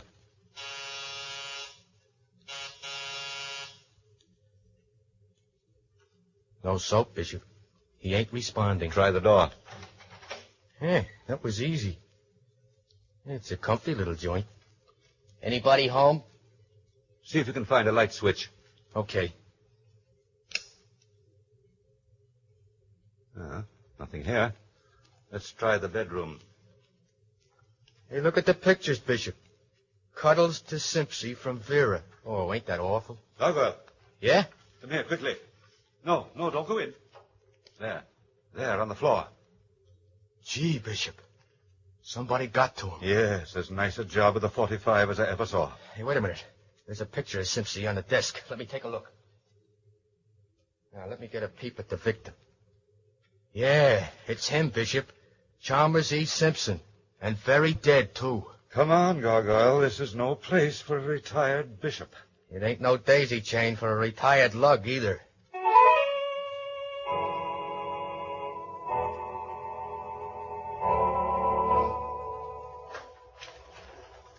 What are we going to tell Jennifer? Well, Miss Botts will have to accept a less violent version. I'll arrange for her financial reimbursement, and we'll let her believe that we found it at the 89 Club, eh? Well, that's a nice thought, Bishop. No use getting her hopped up. Hello. You smell anything? Yeah. It smells sick. That's chloroform. Miss Botts! Jennifer Botts! Don't tell me. Jennifer Botts. No use, Gargoyle. I'm afraid she's gone. Gone? Where could she go? Hey, look, there's her hat. Now, don't tell me a gal like Jennifer would buy a hat like that and then go off and leave it. It ain't in the cards, No, Bishop. it isn't, Gargoyle. Oh, dear, I expected to spend this hot summer night in some portion of air-conditioned peace. Now your pixie-like impulses have involved me in a grade A number 1 mystery. Where is Miss Jennifer Botts? If she left of her own accord, where did she go? If somebody forced her to leave, who was it? And why? Maybe it ain't too late for sitting down with the morning papers. Maybe she's hiding. Maybe she's behind that curtain. See? It ain't like the other curtain. It bulges a little. Yes. Wait a minute, Bishop. Now, Jennifer, don't play jokes. Come out of there. Get back. You get back. You put up your hands. Both of you. I mean it. Well, look at this. Mickey Mouse with a cannon. You get back or I'll let you have it. Who are you and what are you doing in my apartment? Your apartment? I want my ruby. The ruby you murdered Simpson to get. Now you hand it over. Oh, my dear man, stop waving that gun in my face. What was that about killing Simpson? I saw you. I followed you upstairs. I saw Simpson. He was dead. You did it. You got the ruby. Now you give it back to me. Now listen, Half-Pint. We ain't got no time for jokes. Where's Jennifer Botts? Jennifer who? I don't know what you're talking about. You give me my ruby or I'll fire. No, wait. Hold on to yourself. You don't look like a man who would kill anyone. Take it easy. If you saw us kill Simpson, how did you get back here so fast? I went down the back way. I waited until you came out and I followed you. When you were opening your door, I went around to the service entrance. It was open, and I got in all right. Now, you give me that ruby. Well, suppose you put down that gun and let's talk this over, huh? We didn't kill Simpson. We went to his house and found him on the floor, dead. Then who did it? Who's got my ruby? I've got to get it back. It's everything to me. Look out. There at the window. Oh, nice work, Gargoyle, but couldn't you have found a less expensive vase to hit him with? Sorry, Bishop. I was in a hurry. Oh, my head. It's too bad, Mr. Pincus. Joseph Pincus. Joseph Pincus, not the curator of the Charles Museum. Yes. For goodness sake, Mr. Pincus, what brought you to arms and intended violence on a hot night like this? The Charles ruby. Why, it's beyond price and it's gone. How did it go, Mr. Pincus? Oh, I was a fool. Simpson was my friend. I liked his charming manners. He was a fascinating conversationalist. I knew him for years. Oh, I knew he was a ruthless person, but I never thought that he'd steal the ruby. Did he steal it? Yes. I made the mistake of bringing it home from the vault. I wanted to brag a little. I showed it to him. We had wine and conversation. I was very drowsy when he left, and I never missed the ruby until today, and then I tried to find him, and now he's dead. I see. Why do you suppose he stole the ruby? He wasn't a criminal, was he? No. I guess he wanted it for a woman. He was irresponsible that way. Yes, we know. You see, we are missing something, too. A very nice lady by the name of Jennifer Botts. Mr. Simpson got away with her money, and we went over tonight to try and get it back. Yes, of course. But my ruby, where is it? Perhaps the murderers of Mr. Simpson could answer that. Yeah, but where do we start? Well, let's start with the young lady of Mr. Simpson's affections. We'll forget Miss Jennifer for the moment. For I've a hunch that those two crimes are linked together. Miss Jennifer was with Mr. Simpson tonight. A man came in, a man with yellow eyes. And they went out together. Mr. Simpson did not return. The question is, did he murder Simpson because of the ruby or for less valuable reasons? Speaking of dames, remember that picture in Simpson's room? Yes, yes. What was the name? Vera. Cuddles to Simpson from Vera. Vera? Oh, he said something about a girl, in a chorus. What chorus? Some chorus, let me see. Could it have been the dot, the jot? The spot? Yes, I think so. Well, then let's away to this den of pleasure which knows no curfew, and begin with the lady known as Vera. The weasel here, Bishop. What do we do with him? Oh, yes, a good point, Gargoyle. Get some cord. Okay, Bishop. And some cheese? Don't be facetious. Mr. Pincus is a very learned man for all his appearance. Okay. Mr. Pincus, I'm really very sorry that I must take certain measures with you. I'm afraid you couldn't help but only hinder our actions. So we will truss you up a bit and leave you to your meditations while I reflect sadly on a book that seems never to be written called The Bishop Goes to Bed. Come on, Gargoyle.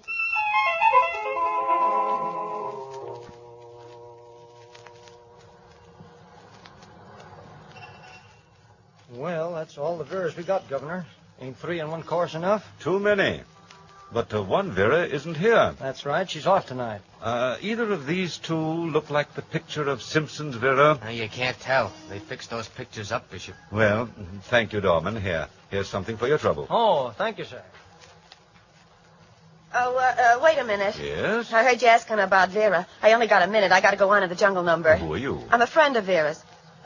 You ain't a cop, are you? Nah. No, you don't look like it. Are you friends of Vera's? Yes, in a way. Say, I read about Simpson. Somebody knocked him off tonight. Yes, that's right. I told her she ought to watch her step. Snap Martin's been doing a burn about Simpson for weeks. Now I'm worried about her. Snap Martin, huh? Well, who is he? Don't you know him? He's a racket guy. Oh, yeah, I heard of him. Bad medicine. Well, he's been carrying a torch for Vera for months. She should have watched her step. Where is she tonight? I don't know. He's got a place up at Greenwich. Where in Greenwich? Stony Road, near the water. Oh, a country gentleman, huh? She's been up there.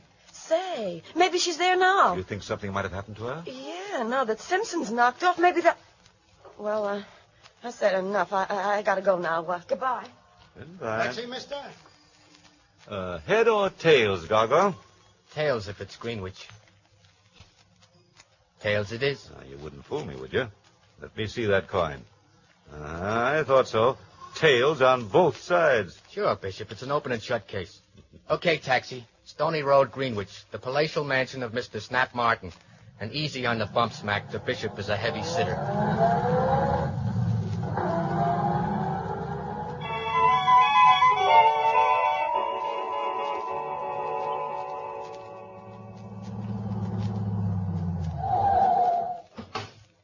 There's your dough. Okay, so.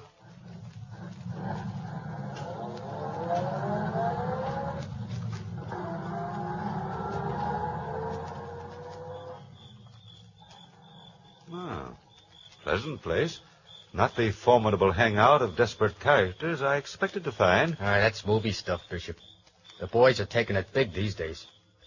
Shall I lean on the button? Yes, a frontal attack is as good as any.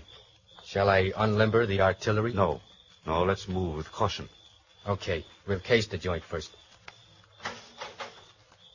What you guys want? The butler himself. Wise guy, huh? There's nobody home. Scram. We want to see Snap Martin. Yeah? What for? About the murder of Chalmers Simpson. Oh, you do you? Well, come right in. We have an open house. Now, reach, mug. Okay. Don't shove that thing into my stomach. I get the idea. Come in here. Come on. Keep 'em up. Get over there. That way. Keep going. In there. Well, who are these guys? Visitors, Snap. Little guest. What do they want? They came all the way up to talk to you about a murder. Something about the murder of a guy called Simpson. Yeah? Go over them. Okay. This guy had one. Give it here. Are you Snap Martin? Yeah. I'm Bishop Morris. And that's the gargoyle. Yeah. Oh, this is very interesting. Oh, that's a magnificent camellia there in the vase. I like it. I'm very fond of camellias. They don't have no smell. No. They couldn't stand the competition. Sit down. What do you want here? First and most important, we want Jennifer Butts. Never heard of her. She was the woman you kidnapped out of my apartment tonight. Yeah? Yeah. How do you figure? Because you are the man with the yellow eyes. The man she saw come into the 89 Club last night and go off with her escort, Simpson. That was I was afraid of. You was right, boss. Yeah.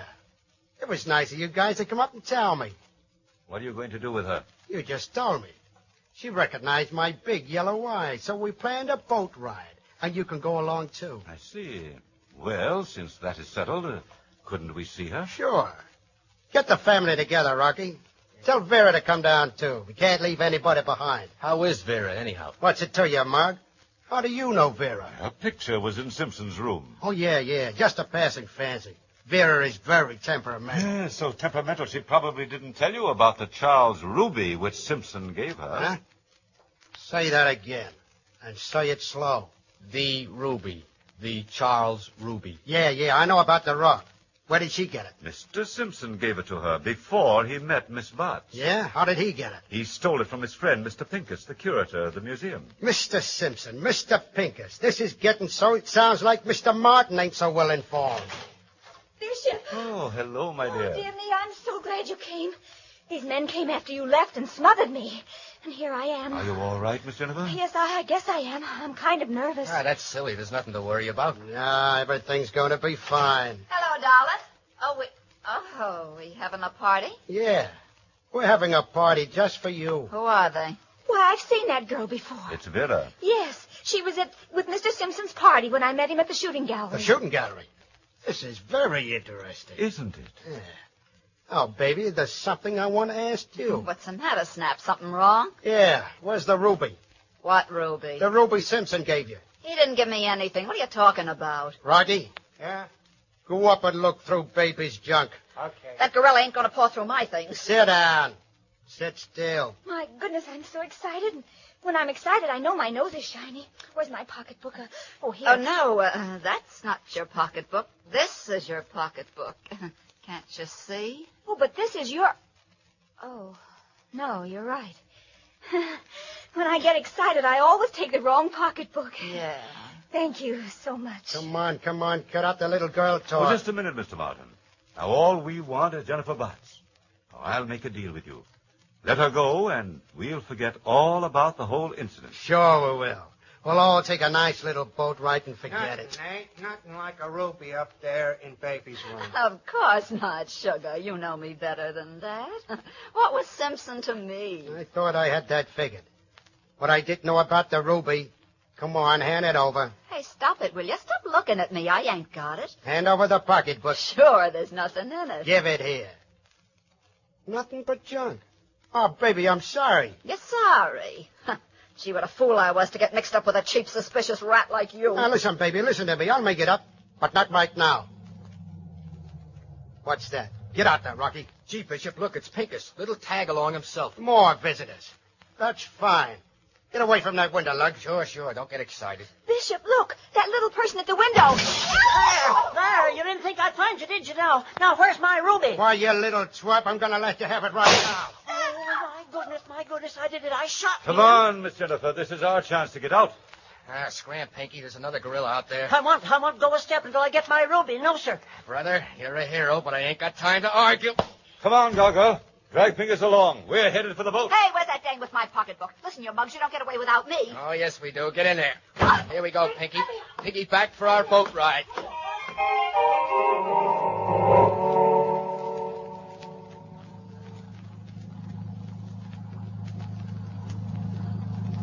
Oh, dawn is beautiful out here. Yeah, it's pretty, all right. Feel better now, Miss Jennifer? Yes, thank you.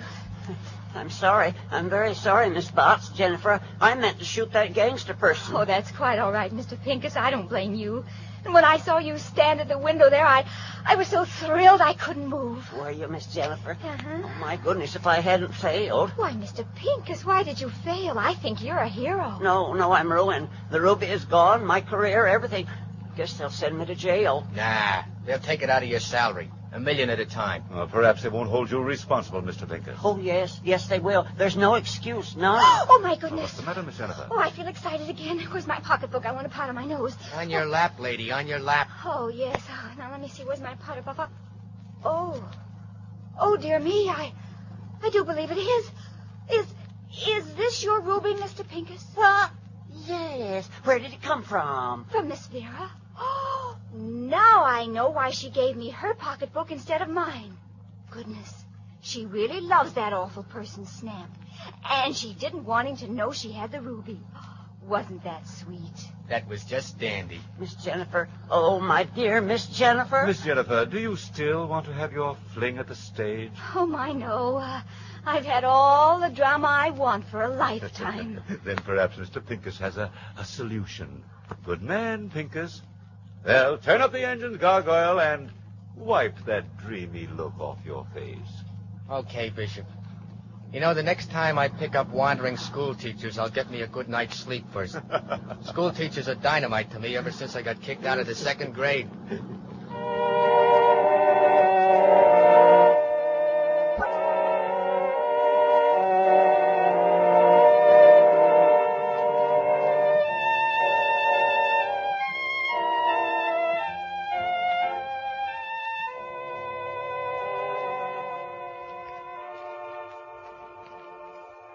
The Bishop and the Gargoyle, by Francis Wilson, will be heard in another thrilling adventure next Sunday night at the same time.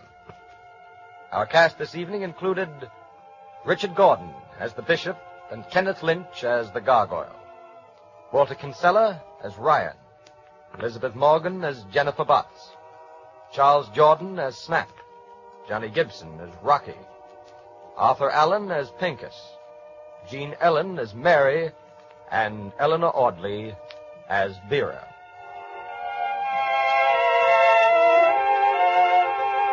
Radio Guild presents The Man Who Was Tomorrow, an original radio play by Ranald R. MacDougall.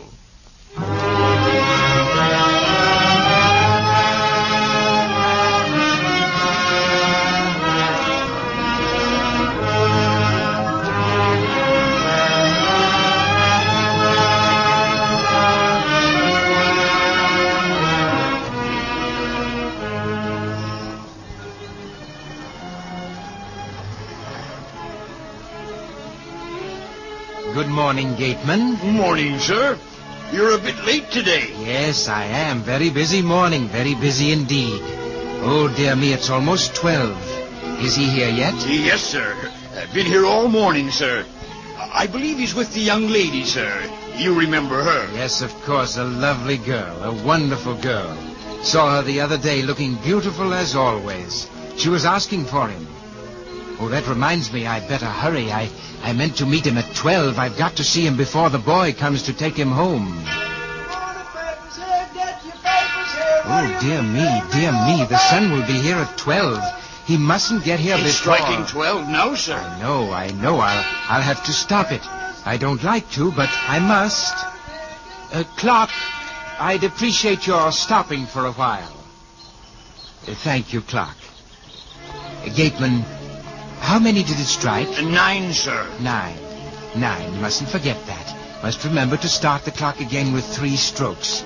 3 strokes. Mustn't forget. You won't forget, sir. You've never forgotten anything that I know of, sir. Kind of you to say so. Concentration does it. Concentration. Well, at any rate, now that the clock is stopped, I needn't hurry so much. No, sir. Now about Charles. Been here all morning, you said? That's right, sir. How old is he now? Well, he was wandering a bit when I first came on duty, sir. First he'd be 50, then 30, and then 10, sir. Went so fast you could hardly follow him. But I think he's settled down now, sir, to about 21, sir. 21. This would be his 3rd time in the park, eh? You have an excellent memory, sir. Well, let's see if I have. The first time he came to the park was in 1936. He was 18 then, am I right? Exactly, sir. Then he came again when he was 20. In 1938 it was. That was when he met the girl. I remember the day very well. It was raining, am I right? Splendid, sir. And now he's 21. That would make it the year 1939. Oh, the year of the first quarrel. I mustn't miss that. I'd better hurry after all. He's over by the lilac tree, sir. You can do what you like. I don't care anymore. I didn't think you did. You're darn tootin' I don't. Why should I? You think just because I've been taking you around all the time, that means I'm in... Well, I'm not, see? I know plenty of girls. Pretty girls, too, and they're crazy about me. Maybe you'd rather go out with them. Yeah, maybe I would. Don't think I won't, either. You wait and see. I'm no sap. I never said you were. No, but you thought I was, didn't you? I bet you and Ed Mitchell laughed about me all the time you was out together. I bet you told him all about the things I used to say to you, didn't you? Didn't you? You were taking me for granted. You thought you owned me. I was trying to make you jealous. Well, it didn't work, see?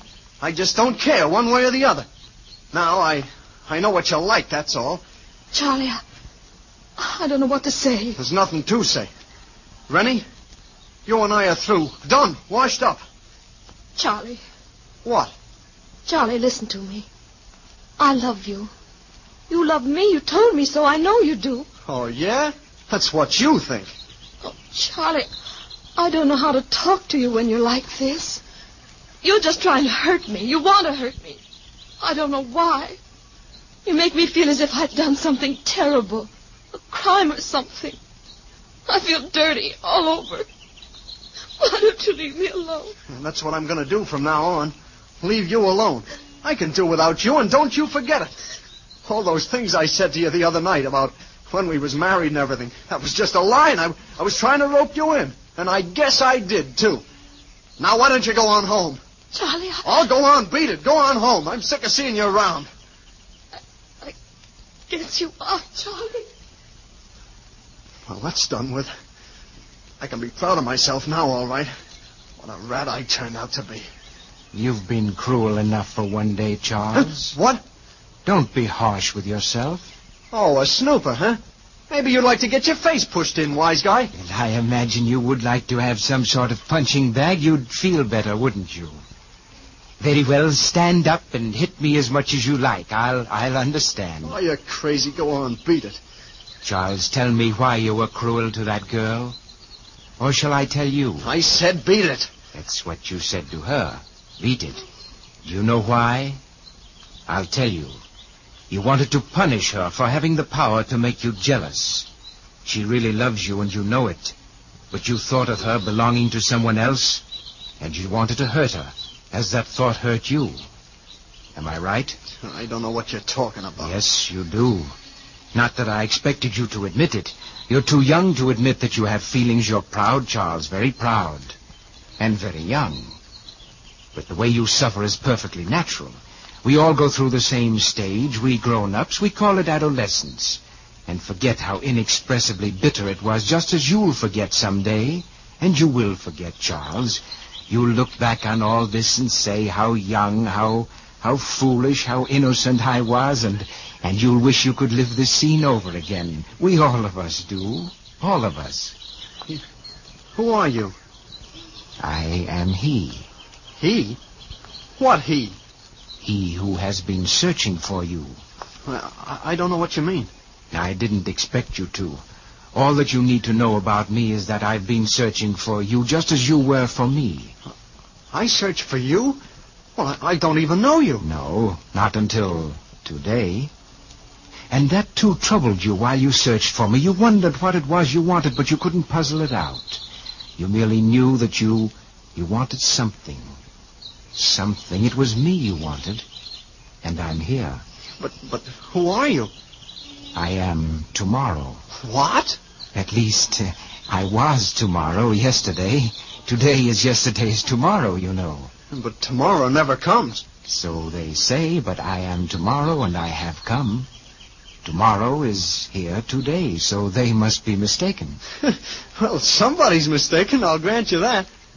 You know, I like you. I like you fine, even if you are crazy. Well, I am happy that you're no longer sad, but I'm sorry that it is because you think I'm insane. Charles, you must believe that I am yesterday's tomorrow. It is very important that you believe so. I'll prove it to you. Look.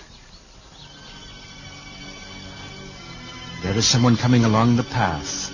You see him? Sure, what about him? It's only some high school kid. Oh, he doesn't consider himself a kid. He's 19. The fellow's practically a man at 19. He looks... His face is like... Hey, you, boy! He can't hear you. He's too far away. 3 years away, to be exact. He's coming over here with his books. He's going to sit on this bench. Yes, but you needn't move over for him. Just stay as you are. He's sitting in my lap. Don't sit here, you fool. Can't you see there's somebody sitting here? Why, he's gone. He sat in my lap and disappeared. No, he didn't disappear. He's still there. 3 years older, but much the same as he was. That means that... Yes, that boy was yourself, as you were 3 years ago. For a brief moment you saw yourself, as I saw you 3 years ago. But he was me? I saw myself? No, not exactly yourself. You merely saw this park as it was on a certain day at a certain time 3 years ago. But time can't be brought back. The very second it takes me to say this is gone forever. Oh, you're wrong, Charles. Time is a plaything for those who know how to play. You must think of this park as a series of pictures, like a photograph album, where yesterday, today, and tomorrow are all the same. A photograph album? Yes. This park remains the same year after year, only the scenes are different. Time here is like a succession of pictures. By turning back the pages, we see the things that were, just as you saw. Yeah, but I still don't understand. You see this earth beneath your feet? It's been there always. It will be there always. It has no time. Oh, but the earth is dead. It has no life. What do you mean by... You will know very soon now. But let me show you another picture of you and that girl you were speaking to. A happier picture than the one that you've just made. Watch.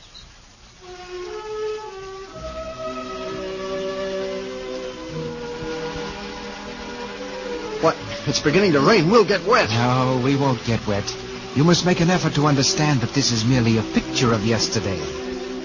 Look, there's a girl coming down the path. She's running for the shelter of this tree, running with the awkward half-step of a young woman. And from the other direction, a young man coming.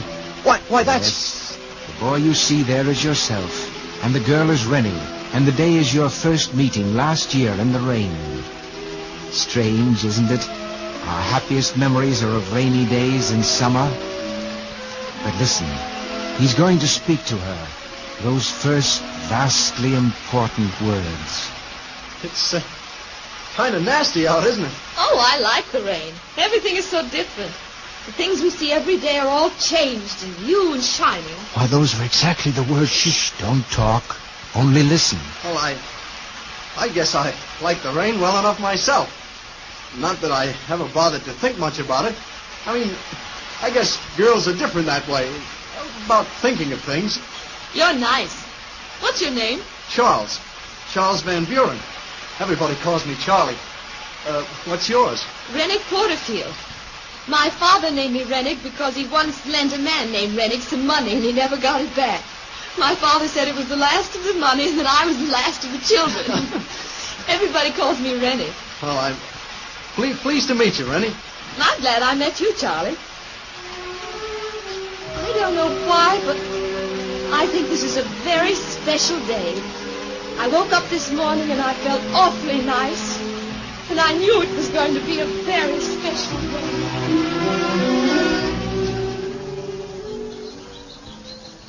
Oh, she was swell. The way she talked like she'd known you a long time. I was crazy about her right away. My heart was pumping away like a sledgehammer. I couldn't talk to her, so I tried to pretend I really didn't care if I did or not. It was nice. Nicer than quarreling, do you mean? What? Oh, the quarrel. You shouldn't have reminded me. I was a heel. Yes, I suppose you were, but you'll forget. And so will she, because your quarrel was caused by love, and so means nothing. It's only the quarrel of hate that leaves a bitter memory. I wish I thought so. I mean, about forgetting the things I said to her. I don't expect Rennie to ever forget. But you're hoping right now that she will. And she will forget. I know. How do you know? I will show you. It's another page in the picture book. A summer day. Something like this. Warm and warming. Look. Where did all the children come from? They're a part of the scene. The The wind is strong. They've come to fly their kites and be happy as only children are. They're so young, so sure that the world is nice. They're children. But never mind them. Look along the path again. It's Rennie. She's come back. Rennie! She can't hear you, Charles. She can't hear you as you are now. But look again. There you are, Charles. A little older, but much the same. You didn't expect to see her. You haven't seen her since the quarrel. You just wandered sadly through the scene that was once so happy for you. Look now. You've seen each other. Listen. Oh. Hello, Rennick. Hello, Charles. Well, I hadn't had the pleasure of seeing you for quite some time. No, that's right. A nice day, isn't it? Yes, it is. Lots of children around, aren't there? Yes, lots. Why don't I say something to her? Why don't I tell her how much I missed her, how sorry I am that I hurt her? You can't, boy. You're wondering if she's forgotten you, and she wonders if you've forgotten her. Listen. You haven't changed a great deal, Charles. Oh, it's only 2 years. Only 2. It seemed like 1,000. Are you working? I'm working now. Oh, a stenographer? Yes. Not a very good stenographer. But it's only for a little while. Until I get married. Married? Oh. I didn't know. How about you? I guess you're married by now. Are you? No. I'll never marry. I thought once that... Tell me. No, it really wasn't important. I see. Well, I've got to go now. Been awfully nice seeing you again. Oh, tell her you love her. I love her. Don't let her go. Don't let her go. She can't hear you, Charles. She can't hear you. Before you go, Rennie, there's something I'd like you to know. I wouldn't say anything, except I'm sure we'll never see each other again. What is it, Charles?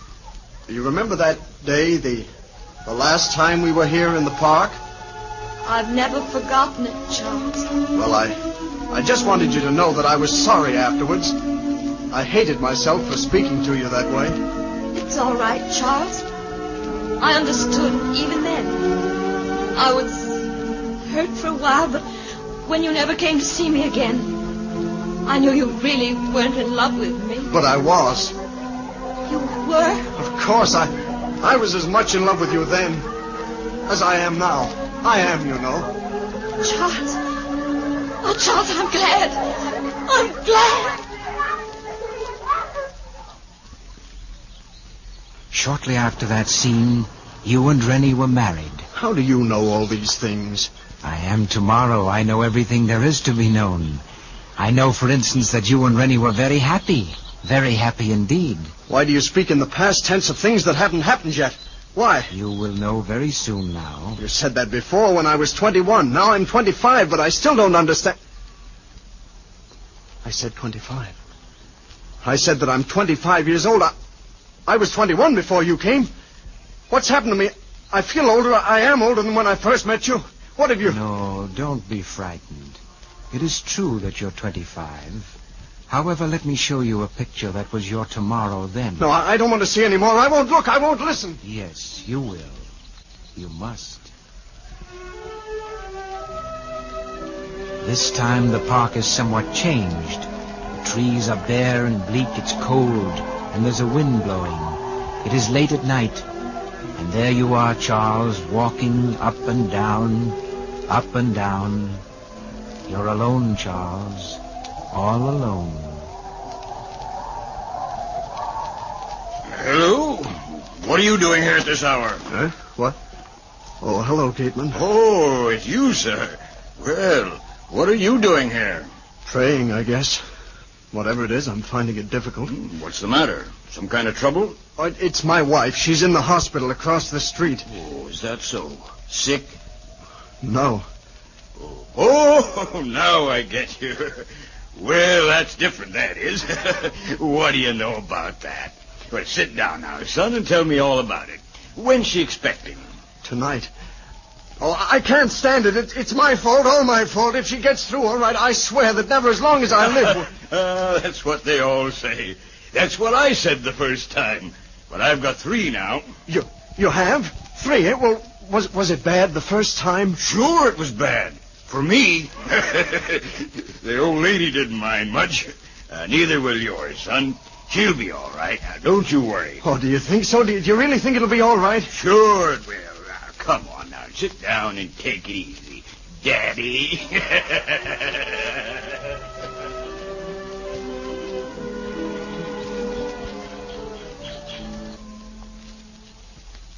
Look at me, Charles Van Buren. Do you know me? You're tomorrow and... And what else? Oh, I almost knew. Almost, but I've forgotten. Well, you'll remember soon. But let's look at another tomorrow. No. Don't tell me any more. Please don't tell me any more. I don't want to remember that day. The day... I see you know what is coming, but you mustn't feel badly about it now that I'm here, because I'm going to make it all right again. No, I'm too old to understand. Too old. 75 years.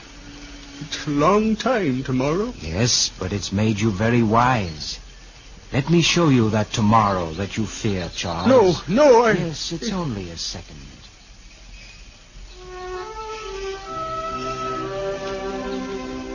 Autumn in the park. The leaves are turning color. A slushy snow is falling. An old man is coming along the path, leaning on the arm of his son. They stop by this bench. Look. Yes, this is the place, William. Let's stop here. Yes, Father. I want to sit down, son. Well, the bench is wet. It doesn't matter. It's a good bench. Solid oak. Very hard to carve initials in it, but I was young and strong. Look there, son. R.P. C.V.B. 1939. Why, that's 40 years ago. Yes, son, I carved it there the day of our first quarrel. Your mother was a Porterfield, you know. That's why the initials are different than mine. I understand, Father. Yes, of course you do. I didn't need to explain. I guess I'm tired, son. We've had a hard day. Very hard day. But let's not talk about that. Marjorie looked mighty pretty today. Pretty as those red flowers on the... What were they? Roses? Yes, roses. When are you and Marjorie getting married? Well, we talked it over last night, and... Well, we thought we might wait a while. No, don't do that, boy. Your mother wouldn't like it if she knew. I guess she wouldn't. She was always saying that I was just, well, stubborn, like my father. Like you, Dad. Yes. Yes, that's what she'd say, all right. That's what the gateman used to say, too. You remember the gateman, William? Oh, yes, Father. Nice old fella. Yes. 5 years ago it was when he... maybe I'll be seeing him and your mother soon. I hope so.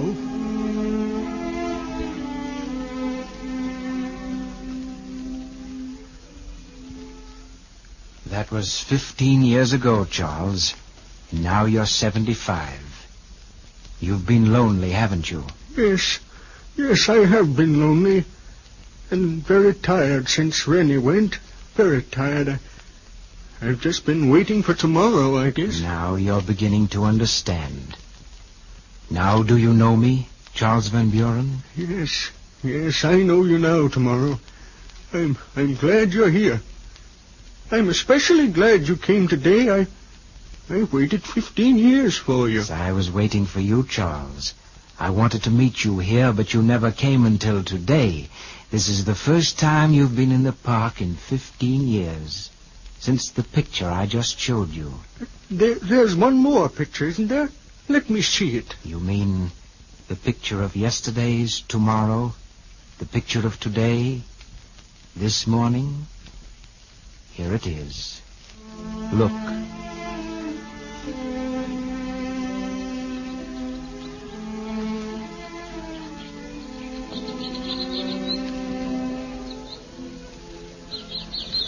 There you are, Charles, with your son again. You walk more slowly now, but the warm sun delights you. And there's William. He's middle-aged now and very prosperous, a fine, strong boy, William. Here you are, Father.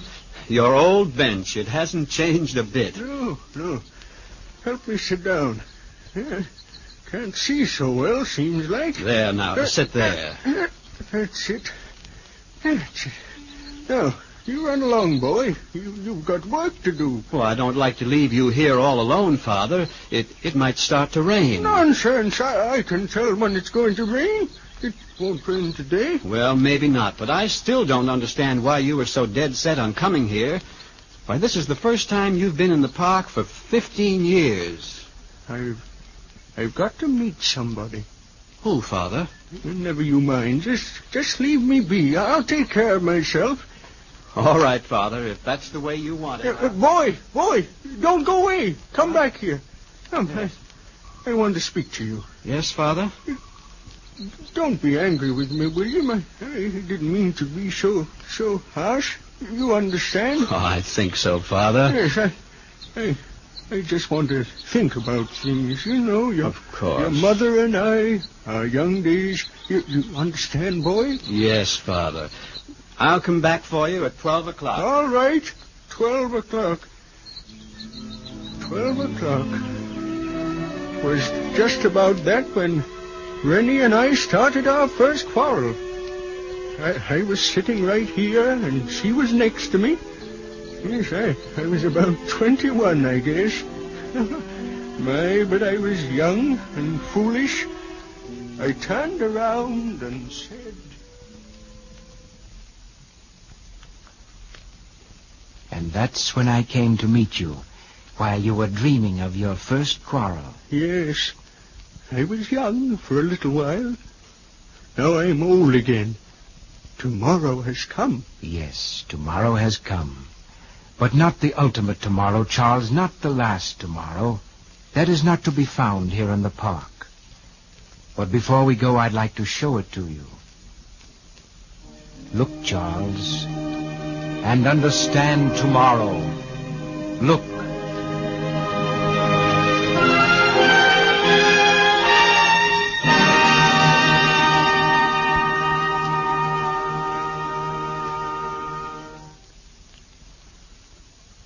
Now, do you understand? Yes, I think I do. Let's make a start, shall we? I'm anxious to see Rennie. Yes, fine. And on our way out of the park, I want you to meet an old friend of yours. The gateman? That's right. He's been on duty here ever since the time that... Oh, dear me. I almost forgot. Oh, dear, that would be dreadful. Well, what's the matter? The time. I was a little late and afraid that your son would be here. I had to stop the clock from striking 12. If you'll pardon me, I'll just start it up again. Clock, you can finish striking 12 now. And thank you very much. Papers here, get your papers here. What do you read? We all about it. What do you read here? Get your papers here. Well, here I am, Father, right on time. Are you ready to go home now? I said, are you ready to go home now, Father? Father. Oh, Father.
just heard an original radio play called The Man Who Was Tomorrow, written by Ranald R. MacDougall. The cast was as follows.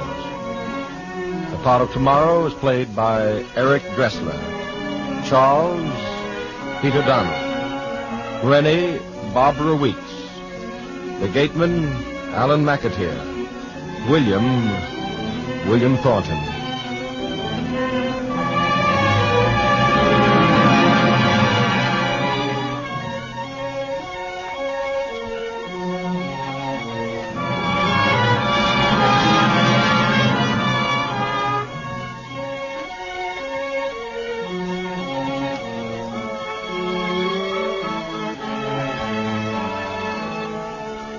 Next Sunday at this time, the Radio Guild will present Fish Widowers by Merritt P. Allen, featuring Parker Fennelly and Arthur Allen.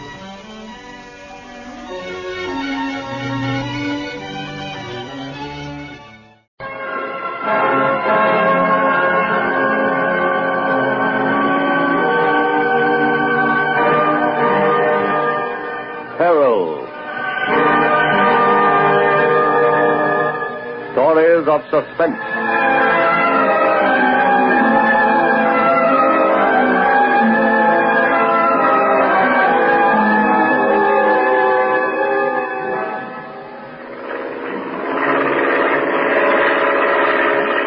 It's dawn. So it is. I thought we were supposed to make a night landing. We will arrive at our destination at approximately 9 a.m. Well, that's more than 3 hours from now. Yes. I don't get this. It's supposed to be a 7-hour flight to our Xander. If we land at 9, it means we've been up in the air for almost 12 hours. Yes, you see, we're not going to our Xander. We're not going. We're not going. Look, Mr. Whatever your name is, we paid you to have us flown to our Xander and nowhere else. You may have your money back if you like, but I'm afraid that where you're going, it will not do you any good. And where are we supposed to be going? A small island. My island. Well, I got news for you, Goatbeard. Nobody takes me where I don't want to go. But there is nothing you can do about it, Mr. Seven. That pilot's going to take this plane back to our Xander. I would sit down if I were you. What kind of a deal is this? I don't want to shoot you, so just sit down again, Mr. Seven. And you too, Mr. Atkins? I demand to know what's going on. I will be glad to inform you. If this is a kidnapping job, mister, you picked on the wrong one when you grabbed me. There's nobody who'll pay anything to get me back to the States. It is not my intention that any of you return to the United States. Meaning what? That question will be answered very soon. But first of all, let me apologize to you, Miss Williams. My agent misunderstood me. I thought I made it plain that I didn't want any women. When I found out you were aboard the aircraft, it was too late to do anything at all about it. You've seen these two, and so I decided to take you along with me rather than have you make trouble for me. Hey, get to the point. Why are you taking us to this island of yours? For the hunting, my friend. Hunting? Yes. What kind of game? You.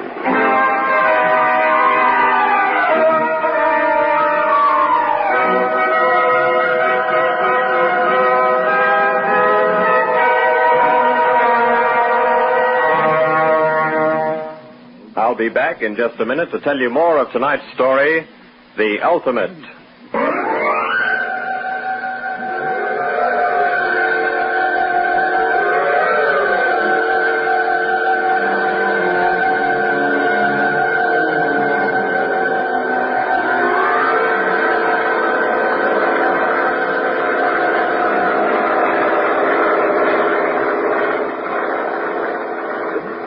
You can't be serious. Oh, but I am. You're taking us there to murder us? Murder? I am a sportsman, Mr. Atkins. You're a crackpot. Crazy. I suppose doctors would call me insane, but you'll observe that I am speaking quite rationally. Who are you? My real name is David Shanoff. Shanoff? I know that name. I'm not surprised. Some years ago, I was quite famous. You drove racing cars all over the world, sports planes, speedboats, gliders. Yes. Danger was my one passion. It was a bad wreck. You piled up a racing car. Yes, but they thought you were going to die. Your neck was broken and your face was smashed. They gave me a new face, but certain reflexes were destroyed. I could not drive or flag yet. However, I am still an expert with a hunting lance. Lance? A 7-foot hunting lance with a steel tip. I can throw it with great accuracy, up to a distance of 30 yards. You'll be throwing it at us, huh? Yes. You can't get away with a shot. And why not? This isn't the first time I've stopped my island with game. The police, they'll be searching for us. Only thieves and murderers try to leave the country without a passport. Eventually the police will come to the conclusion that you've escaped them, but they won't worry too much about you. What happens to the lady? Thanks for the lady part. I've not made up my mind what I will do with Miss Williams. Perhaps I will leave her to George. George? Yes, my assistant. You'll meet him on the island. Don't expect too much of George. You see, at one time he was a homicidal maniac. Doctors operated on his brain, and George is now docile, but quite simple. However, he is indispensable to me. He does exactly what I say, at all times. Yes, but he will like you very much, Miss Williams. Mr. Chalmers, listen, I've got some money in a South American bank. I have all the money I want. Hunting is my only pleasure. Please, Nothing you say or do can alter things. I will hunt, and you will use all your cunning to escape. I tell you, you can't do anything. Ah, but I have often, and I will continue to do so. No. Please get control of yourself, Mr. Atkins. A man who lets his nerves break has no chance in the hunt. He provides me with a very poor score. The police. No. Everything taken care of. The agent who supplies me with game is well paid. Besides, I have certain evidence that will send him to prison for life. The man who pilots this seaplane is entirely dependent upon me. You see, he is a drug addict. I provide him with money and ample supplies of his favorite narcotic. Ah, yes. It looks as though it will be a beautiful day. A perfect day for a hunt.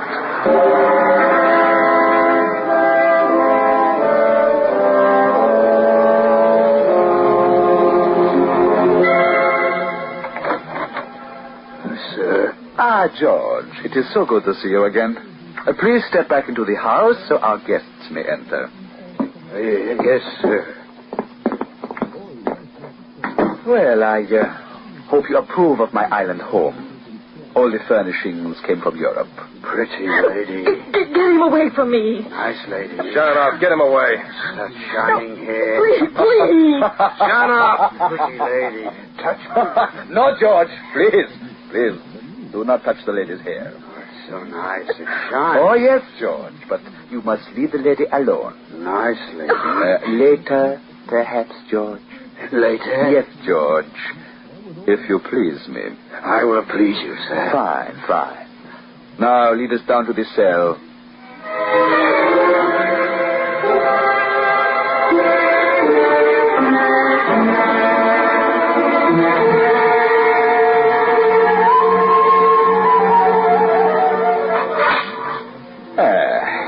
Well, I trust you will be comfortable here in the cell.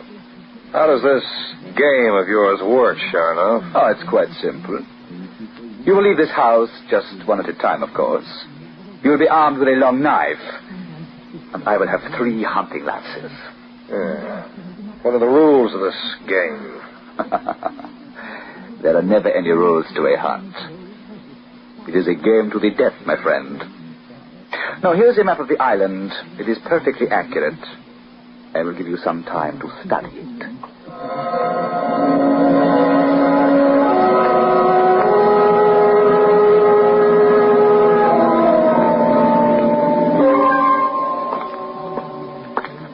Well, gentlemen, have you studied the map?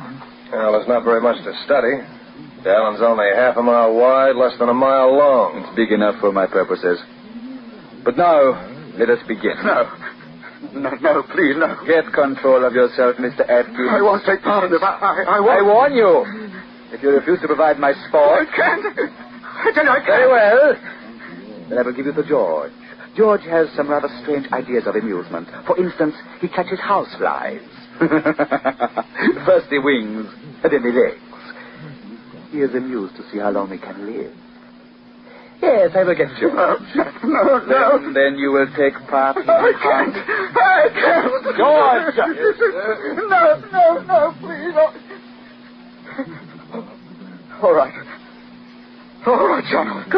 Good. Now, the question is, who will be the first? We will leave that to fate, eh? Yes. This coin, who would like to call you, Mr. Seven? Okay, toss it. I'll call when it's in the air. Very well. Heads. You were called correctly. You are first. Open the cell door, George.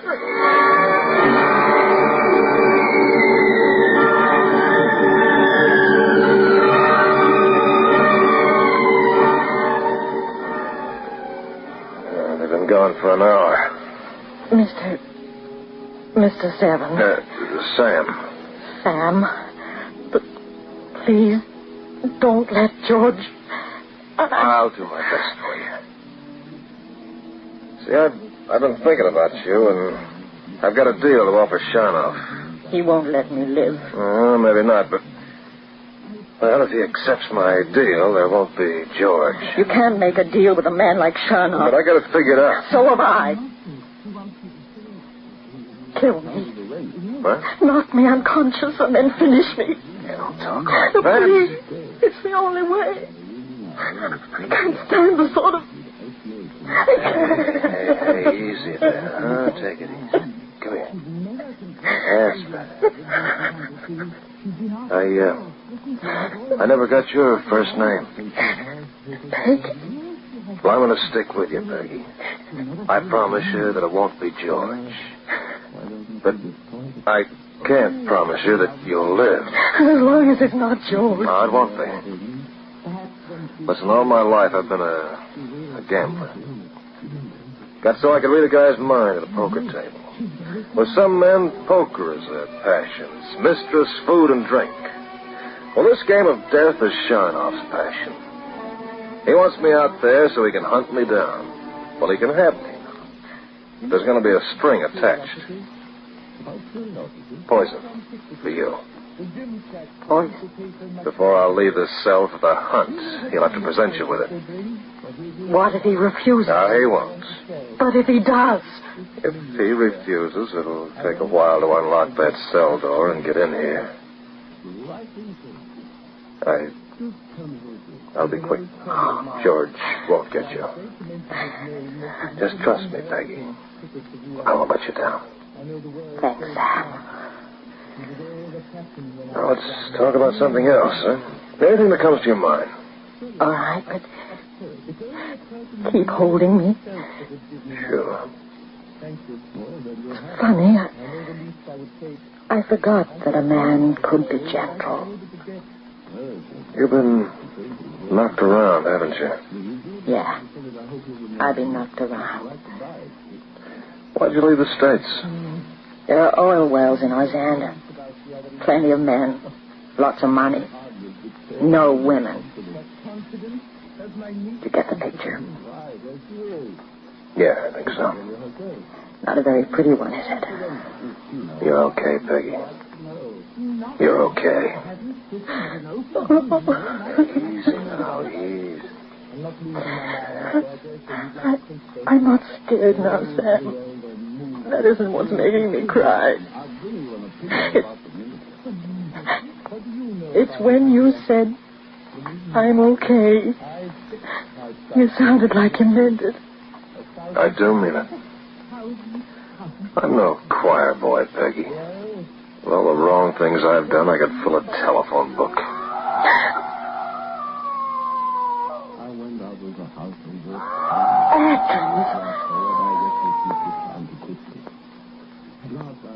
Sharnoff got him.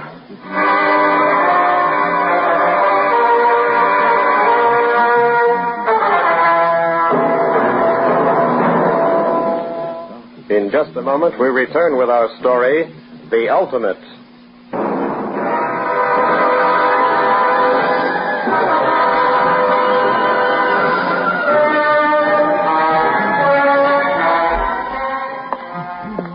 Look, my friend, I have something to show you.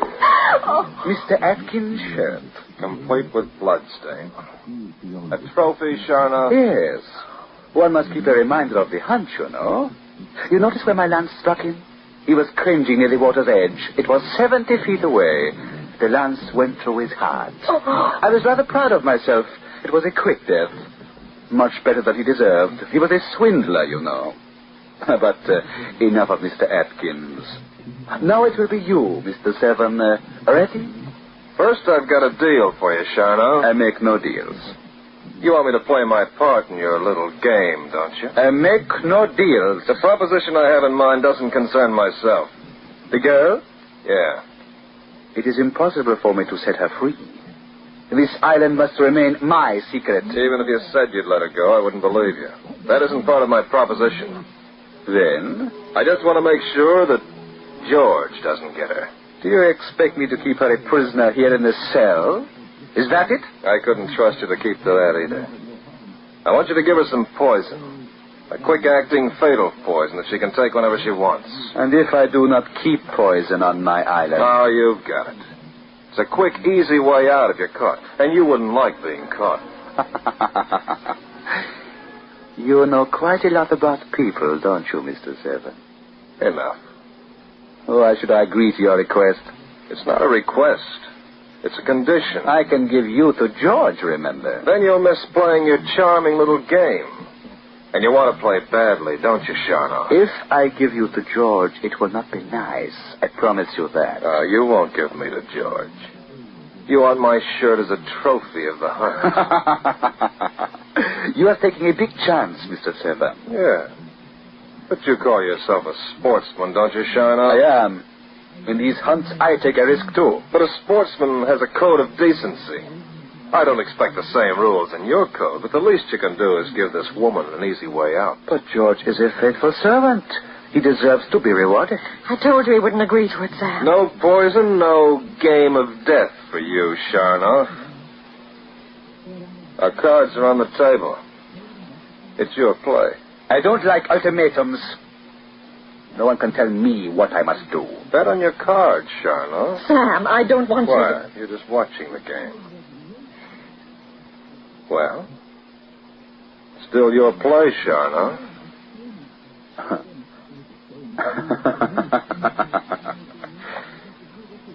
You are a good poker player, Mr. Seven. Upstairs I have some cyanide. I will get it.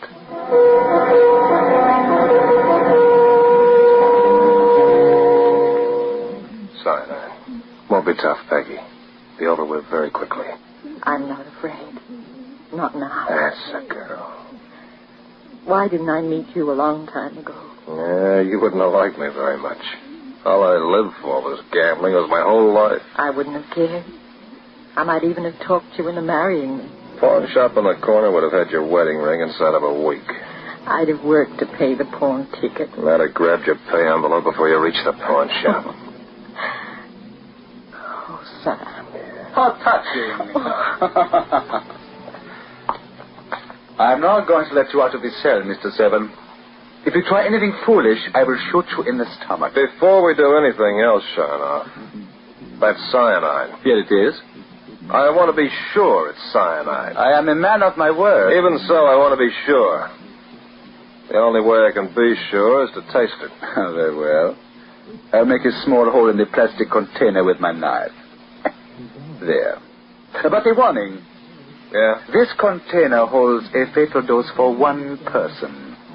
If both of you try to take the cyanide, neither of you will die. At least not right away. I'll stick to my bargain, Sharnoff. I'll give you the container through the bars. Don't grasp my left hand or I will shoot. And then the lady would be left to George. You cover every angle, don't you? Everyone. Come forward. Here. Thanks. Well? Yeah, it's cyanide. You are a man of much knowledge, Mr. Seven. And you're going to make a worthwhile opponent, I think. Well, it's time to go upstairs. There you are, the cyanide, Peggy. Sam, I'm so glad I finally met you. Even if... Oh, Sam. Hey, chin up, honey. Yes. Come Come on, Mr. Seven. I'm impatient for the game.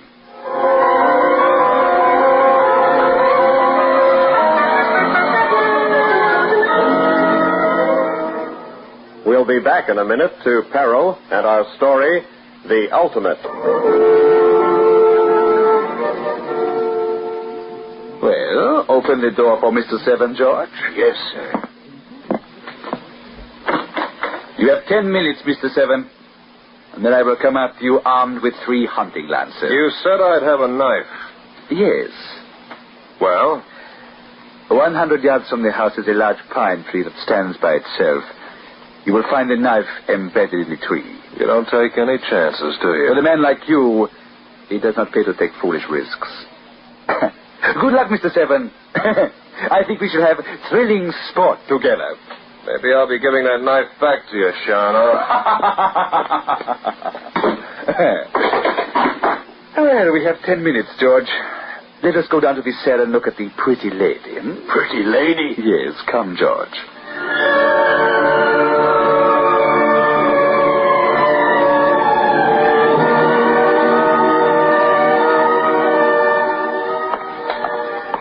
Pretty lady. Your friend has left, Miss Williams. In a short time, I will go after him. He hasn't got a chance. Of course not. To use the knife, he will have to engage me at close quarters. And I will make quite sure that he does not get near me. It's no game. It's plain slaughter. The quarry never has a chance against the expert hunter. Most of the enjoyment comes from the quarry's tactics. Mr. Atkins lost his head and cowered like a sick pig.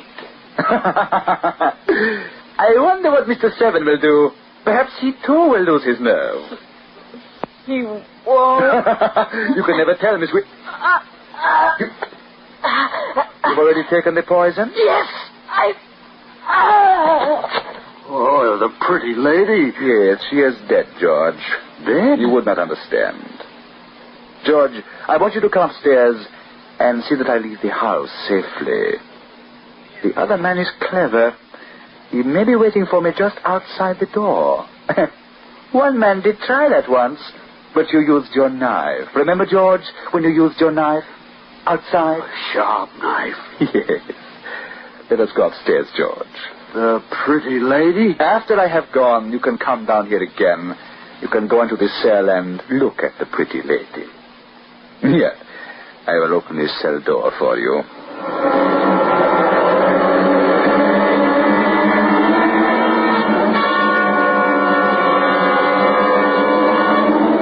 Now to get down this tree. There. My trail leads between those trees. Follows that he won't get far enough to find out I've used the trees to get back here. It's heavy grass. Perfect. He won't be able to see me.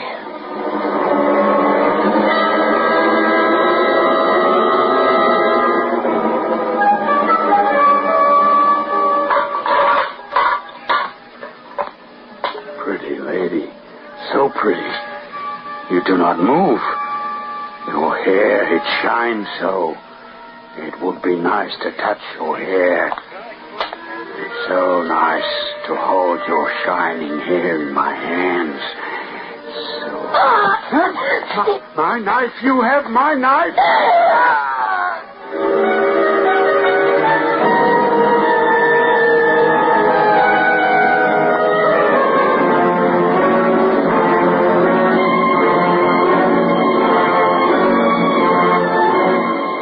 Here he comes. I keep my head down. Keep coming.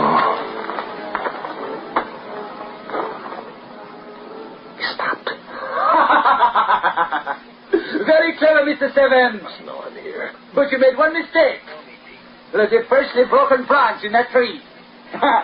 No. I wonder where you are hiding. Can't take a chance of looking up. I wonder what I have done if I were in your place, Mr. Seven. Let me see. Ah, that clump of grass. You would be in there, Mr. Seven, yes? We shall soon see. Lance just missed my head. Oh, no cry of pain? Well, the second lance, just to make sure. Now I can see you. Hit you in the leg, did I? Well, I have one more lance. You know, a hunter must always finish his kill without delay, but I wish to thank you for a most enjoyable afternoon before I lift the lance for the final thrust. Well, goodbye, Mr. Oh, Peggy. Watch out. Charlotte's not dead yet. The female of this PC.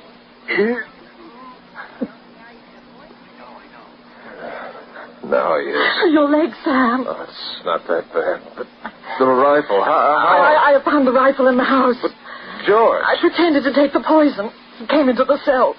His knife. Oh, Sam, I had to... Sure you did. Oh, Sam. Easy. Easy, it's going to be all right, kid. For both of us.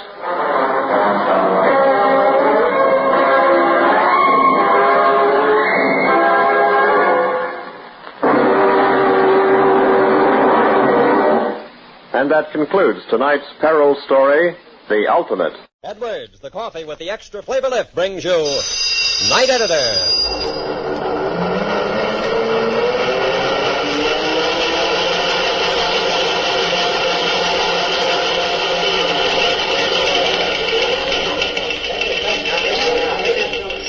Night Editor, starring Hal Burdick, in tonight's story from behind the headlines, titled Schedule Subject to Change.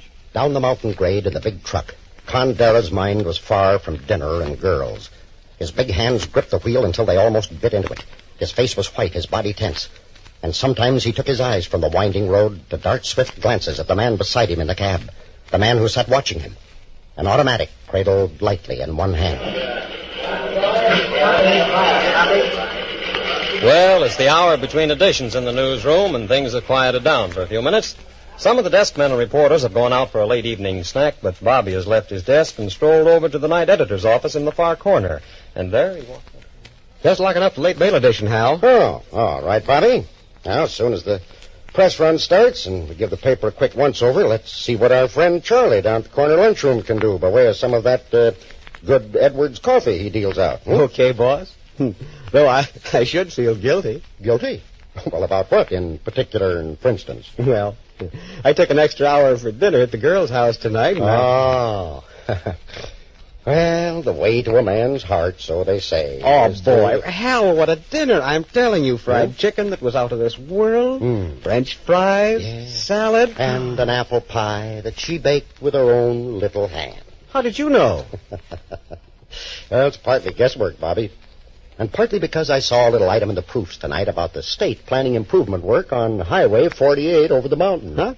Now, look, what's a highway job got to do with my girl having me out to dinner? It reminded me of another girl who once prepared a chicken dinner for a man with startling results. All right, so you got me curious. So let's hear the yarn.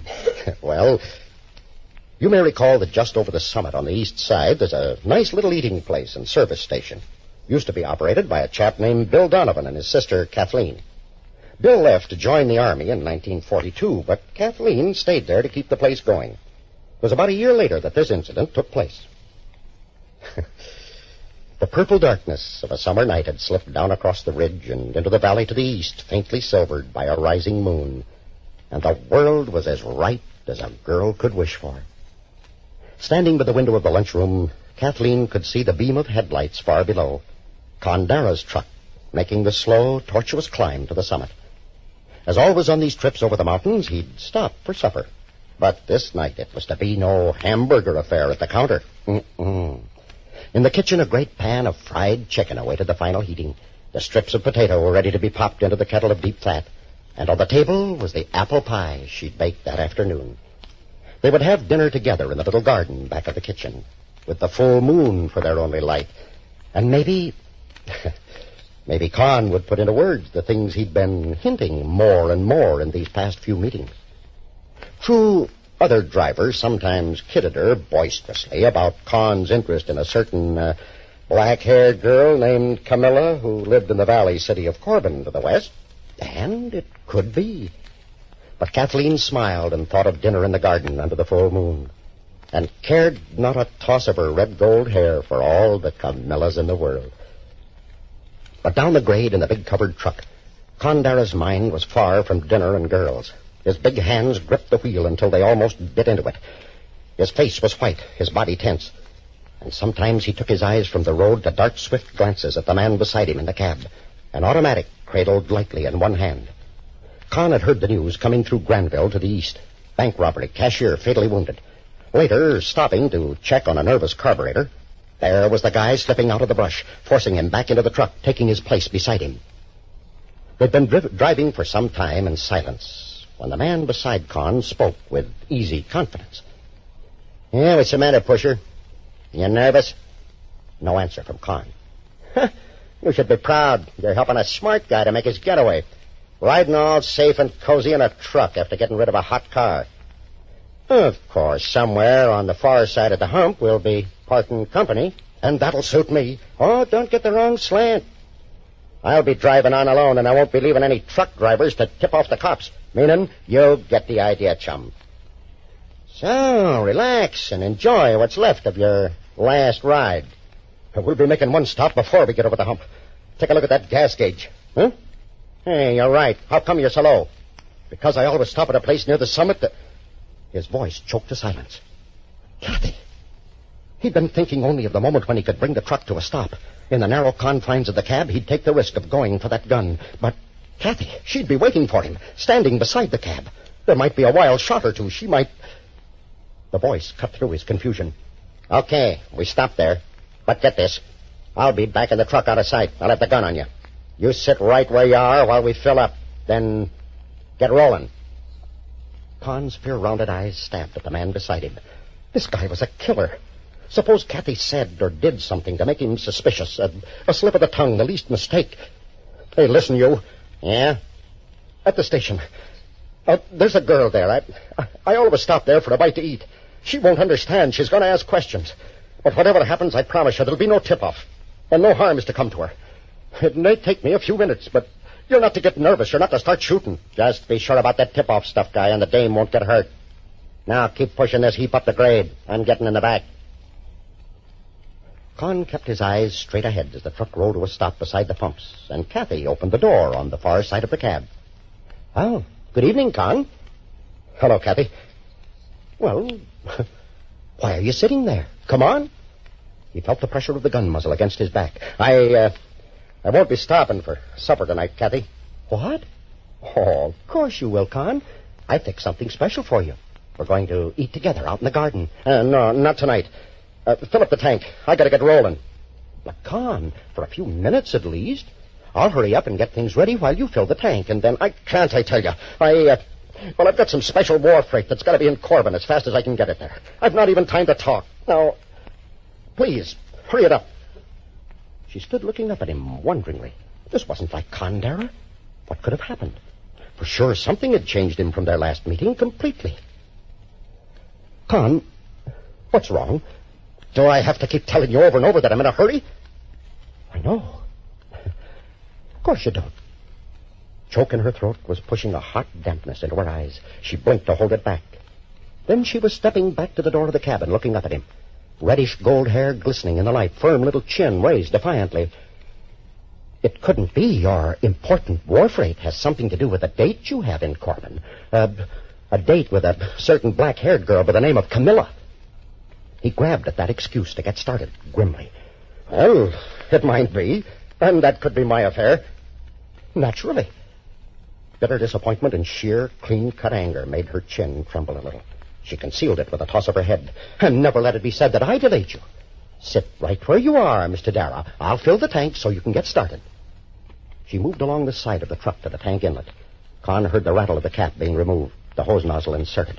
He hated himself for hurting her like this, but at least she was safe. Behind him he heard the whispered, "You're doing all right, chum. From here on, make it fast. I'm getting impatient." Then the gauge was climbing to full, the rattle of the nozzle and cap. And Kathy was walking toward the lunchroom, flinging back over her shoulder, "You can pay me the next time, Mr. Dara. Camilla mustn't be kept waiting." The truck rolled around a curve 50 yards beyond the station. The man was climbing over the back of the seat. Ah, that's a smart boy, Pusher. He can enjoy our ride once again. But Con wasn't aware of his words. Wasn't even thinking of what was in store for him. Kathy was safe. And someday she'd understand. And she'd understand, too, that it wasn't Camilla. The truck rolled easily along a level stretch of road for another 100 yards. Con yanked back to a lower gear for the start of the last climb to the summit. The engine sputtered a little, coughed, caught hold again. The man bent closer to him. Hey, what's the matter? Oh, it's nothing. It's been acting up a little. I was having a look at it when you picked me up down the grade. It's all right. But the engine wasn't agreeing. The sputtering increased. It missed badly. Then, with a last feeble cough, stopped. Hey, you, what's going on here? The gun jabbed in his ribs. You know as much about it as I do, mister. We're high. It could be the mixture. It could be ignition. But if we're going any further, I've got to have a look. All right. I'll slide out facing you. You follow me. And remember, I got an itchy trigger finger. Con was bent over the engine when he heard the sharp oath behind him. He straightened. The lights of a car were poking long fingers around the curve below them. The man spoke quickly. There's somebody coming. I'm going to get back in the truck. If they stop, I'm warning you, go easy. I'm ready to shoot my way out of this if I gotta. He backed away, reaching up for a handhold to swing himself into the cab. And in that split second, Con was on him. One fist swinging for the chin, the other closing on the wrist above the gun. It fired once. Then he was wrenching it free as the killer sank to the ground, groaning. Now the car was stopping. Someone was getting out of it. And he heard Kathy's frightened cry as she ran toward him. He answered it with a shout. Oh, Kathy, girl, quick. Get back to the service station as fast as you can and call the highway patrol. I've caught that bank robber and killer. But Con, dear, are you all right? All right as I ever was. And don't you be afraid for me. If this monkey makes another move, I'll bury my fist in him up to the elbow. Now, Kathy, get going. They stood there by the truck some time later, watching the patrol car as it headed back down the hill with its prisoner. And Con didn't realize his arm was around Kathy's waist, though her awareness of it was enough for both of them. When the car was out of sight, oh, Kathy, darling, I don't know what tipped you. Something was wrong there at the station and made you follow me up the road to protect me if you could, but I owe my life to it. The arm tightened. The red gold hair pressed harder against the shoulder. Whatever made you suspect, Kathy? Did you know he was in there, or was it you heard the truck stopping and came along to see what was wrong? Neither, Con. It was Camilla. Huh? Camilla? What's Camilla got to do with it? You'll hate me if I tell you. You'll think I'm a jealous cat. Hating isn't what I feel toward you now, Kathy. Well, she kept her eyes from his intent gaze. I thought you were giving me the brush off to keep a date with her, and I was determined you shouldn't do it. I'm a Donovan, and Donovan girls fight for their men, and if you wouldn't stop to eat the fine dinner I'd fixed for you, I was going to make sure she didn't see you tonight either. So, well... Yes, Miss Donovan, who fights for her man. So what? So I made up my mind you'd get no further from me than the gas in the carburetor would take you, and you'd have to come back to me, and... Oh, Con, you just gotta forgive me, but... Well, when I filled the tank, I... Yes, Kathy? I filled it with water. Going back to that fine dinner Kathy had all prepared for Con, that was a meal she knew he'd enjoy, because it included delicious Edwards coffee, which seriously is a good way to make any and every meal a success. For Edwards is really marvelous coffee, blended in small batches from the very finest hand-selected Central and South American coffee beans under Mr. Dwight Edwards' own personal supervision. Blended according to flavor instead of by weight for extra richness, vigor, and full strength. Then roasted by the modern controlled thermal process. Edwards, too, is ground only at your order at the store. Your guarantee of absolute freshness. Try Edwards coffee, won't you? We feel certain you'll like it because Edwards brings you an extra flavor lift. Get a pound tomorrow. Your money will be refunded if you don't enjoy every sip. Edwards coffee, remember, is featured at all Safeway stores. Well, I'm sure all of us enjoyed your story of Kathleen, who fought for her man. Hal, can you give us a hint about next week, Sean? Doc Carlton was old and tired and didn't want to take the call that would send him out into the stormy night. But a photograph of his soldier son, whose place he had come back from retirement to fill, and a telegram from across the seas changed his mind and brought him a greater glory than he ever had known. It's a human interest yarn about an unsung hero of the home front titled Big Day Tomorrow, one I think you'll all like. Join us for the telling of it next week, won't you? Good night. This is Bill Baldwin reminding you to be with us next week at this same time when Edwards Coffee opens the door to the newsroom and another of Hal Burdick's stories.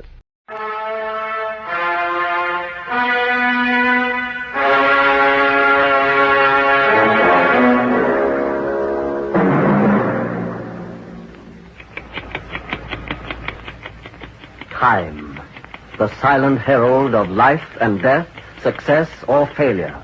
The unseen force that measures man's destiny, reaching its most fateful moment as it slowly strikes the 11th hour.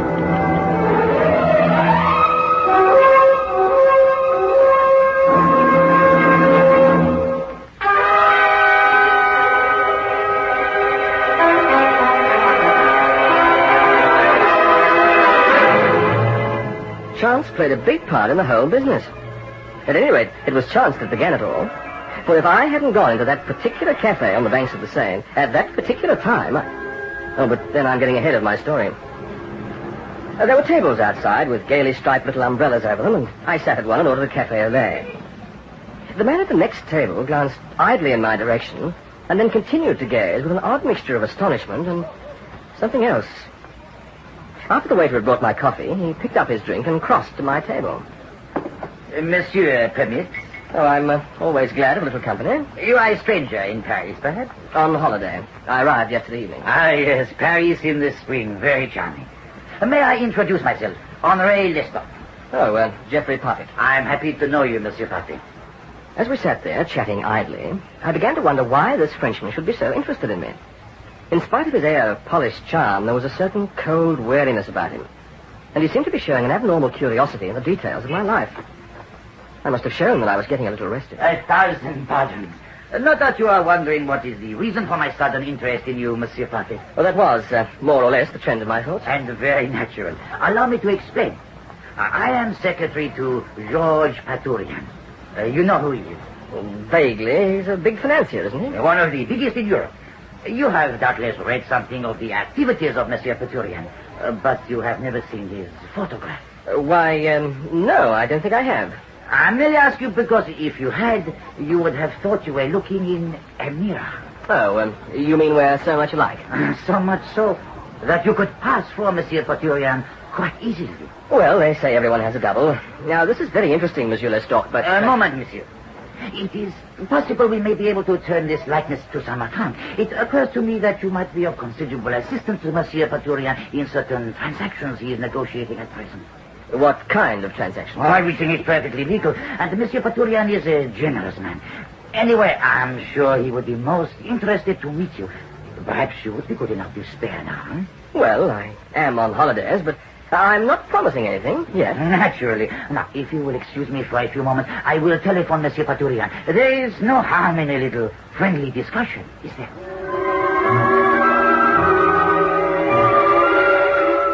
I was curious to see my fabulous double, so I went with Henri Lestock. The apartment in the Rue de Mazette was not only sumptuous, but striking, and as such provided a fitting setting for the flamboyant personality of a financier. Ah, my dear Monsieur Parfit, I am delighted you were so good as to come and see me. A most happy thought on your part, Henri. Let us have a little wine. I will see to it. You're very kind, Monsieur Patourian. You must call me Georges. To all my friends, I am Georges. And you are Geoffrey. Geoffrey Parfit, is it not? Well, that's right. So, even the initials are the same. Now, come and stand here, my friend. I stand beside you. Now, look in the mirror. Twins, yes? Oh, the resemblance is certainly remarkable. Monsieur Parfit's hair is a shade darker. Of no consequence, providing he parts it in the same way as I do. Pour the wine, Henri. Monsieur Patourian. Georges. I didn't promise anything, you know. Of course, I'm running on too fast. You must forgive me. The wine. Your good health, my friend Geoffrey. Oh, good health, Georges. Now, let me see if I got it right. You work in the foreign branch of the London and European Bank, and you're over here on vacation. You speak excellent French. Oh, my mother was French. She taught me French and Italian. Ah, that's a kind spirit. Let me see. The London and European Bank. The Sherman is Sir Wilfred Dunster. I must have a little word with him about you, my dear Geoffrey. Oh, that's very good of you. Not at all. Are we not practically brothers? Now, this little favor you can do for me. Oh, yes. Aha, you are a cautious young man. That is as it should be. Some more wine, Henri. At once. Now, I will not burden you with all the ramifications of high finance, but you understand that sometimes it is something of a jungle, yes? Oh, that I can well believe. So, at the present time, I am engaged in a little finesse. But I have rivals who also play at finesse. Now, if they were to believe I was taking a holiday away from Paris, away from business, well, they would make certain moves. And if I were really on the spot, I could give them a big surprise. A very big surprise. So you see, Monsieur Patit, all Monsieur Patorian wants you to do is to take your holiday somewhere else and take it as Monsieur Patorian. And that's all? Certainly. You will be doing me a very great service. I should be most happy to pay you, say, £1,000 for your trouble. £1,000? That's a nice round figure. Where must I go? Anywhere you like, my friend. You choose the place. We will arrange the reservations. The suite is the best hotel. Everything. It appeals, yes. Well, as long as that's all there is to it. Good. Now, that suited is too English. Let us have a look at my wardrobe, and we will fit you up with a dozen or so more suitable to my style. Oh, and here, take this passport. What about my things at the hotel in Paris? Oh, Henri will collect them and keep them here for you. Now, we'll go down to my garage, and you shall choose which car you would like to take. Have you decided where you would like to go? Well, Riviera, I think. Perhaps the Italian coast. Ah, excellent. Nice can't too crowded. Let me think. Yes, Savona. You remember Henri? I went there 3 years ago. Beautiful scenery, beautiful girls. Charming. We reserve a suite at the Grand Hotel. You should take the Blue Train to Marseille, and you can drive from there along the coast. It is very nice. Very nice indeed. So I set off as Monsieur Georges Paturien. It all seemed a bit unreal, but I told myself I'd better make the most of it. It's only once in a lifetime that you live like a millionaire on someone else's money.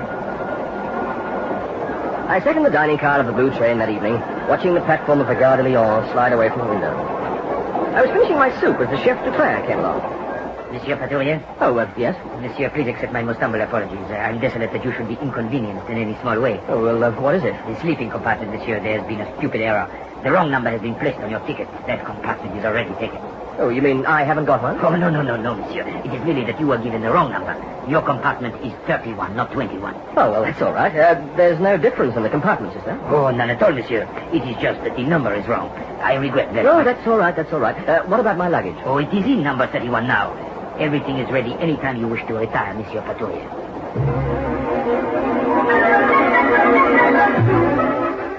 It was raining the next morning when we got to Marseille, so I decided to go on to Savona by train. I got out and made the necessary arrangements for the car to be kept on the railway track, and it was then that I noticed the ambulance. The chef de train was standing by it. Out of idle curiosity, I went up to him. Oh, good morning. I've decided to travel on by train. Good morning, Monsieur Paturien. I'm delighted you find our service so comfortable. I trust you slept well. Yes, thank you. Why the ambulance? Is someone hurt? It is one of the passengers, Monsieur Paturien. Poor man, he is dead. Dead? Well, how? What happened? Shot, Monsieur Paturien. Very sad and most mysterious. There was no reason why he should shoot himself. Well, how do you know that he did? The gun was in his hand, monsieur, but of course there will be an inquiry. Yes. Who was it? Monsieur Levant, the gentleman in number 21, monsieur. I didn't think any more about it. Why should I? The sun was shining when I got to Savona, so I drove to the hotel and moved into my palatial suite. I changed into trunks, grabbed some towels, slipped on a beach wrap, and drove down to the beach. George was quite right. It was beautiful. And so were the girls. I got quite a kick out of the number of glances that came my way from several of the lovelies. No doubt the word had gone round that I was Georges Paturien. And then I noticed one in particular. Sleek, lovely, and tanned, with dark, liquid eyes. I returned her smile. She came strolling across to where I sprawled on the sand. Well, hello. Help yourself to a beach towel. Thank you, George. Oh, I am glad you're being friendly. I thought at first you were going to ignore me. Well, I did not see you for a moment. No? I noticed you were busy. Still the same old George. Yet I think you have improved. Oh? In what way? You're not so vain. Oh, it's much nicer. Even though everything is all over, I think we could be friends now, huh? Well, you know, I don't bear any ill will. Oh, then you have changed. When I told you we were through, you said... Yes, I was very silly, but... Well, let us leave the past in the past, shall we? Of course. Oh, you have no idea how relieved I am. When I heard you had made reservations at the hotel here, I wondered whether it would be best for me to go. Well, why should you? I thought perhaps you would make trouble. But now I see I was wrong.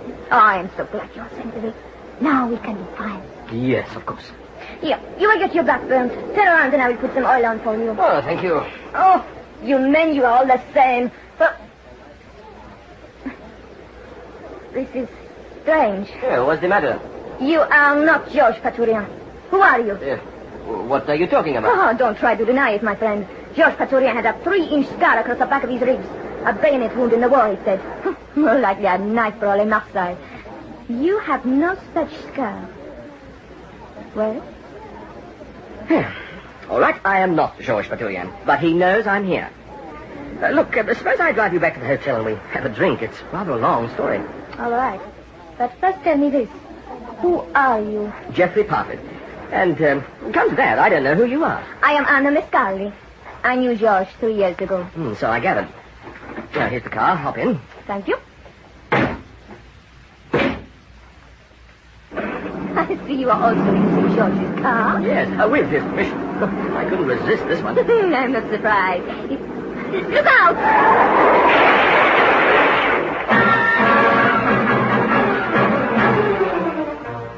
Fortunately, we weren't going very fast because both the brakes and the steering wheel refused to answer to any control. The land standard we hit made a bit of a mess of the bonnet, but that was about the extent of the damage. And we both climbed out, merely a bit shaken.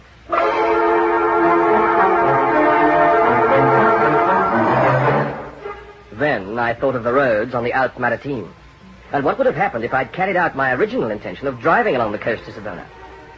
I thought of the dead man in compartment 21. And I realized that someone was trying to kill Georges Paturian. In other words, me. Which made me the bunny.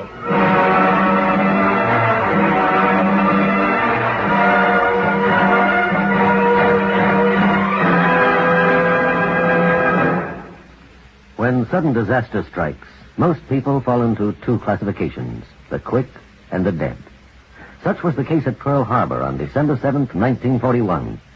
On the USS California, Lieutenant, then gunner, Jack Ferris, was in charge of the ordnance repair party when the first torpedo exploded right under his station. Severely injured and stunned by concussion which blew him 10 feet into the air, Ferris quickly recovered and set up a hand supply ammunition train for the anti-aircraft guns. Oil and water were rushing in upon trapped crewmen through a gaping hole in the deck. Men were overcome by the fumes.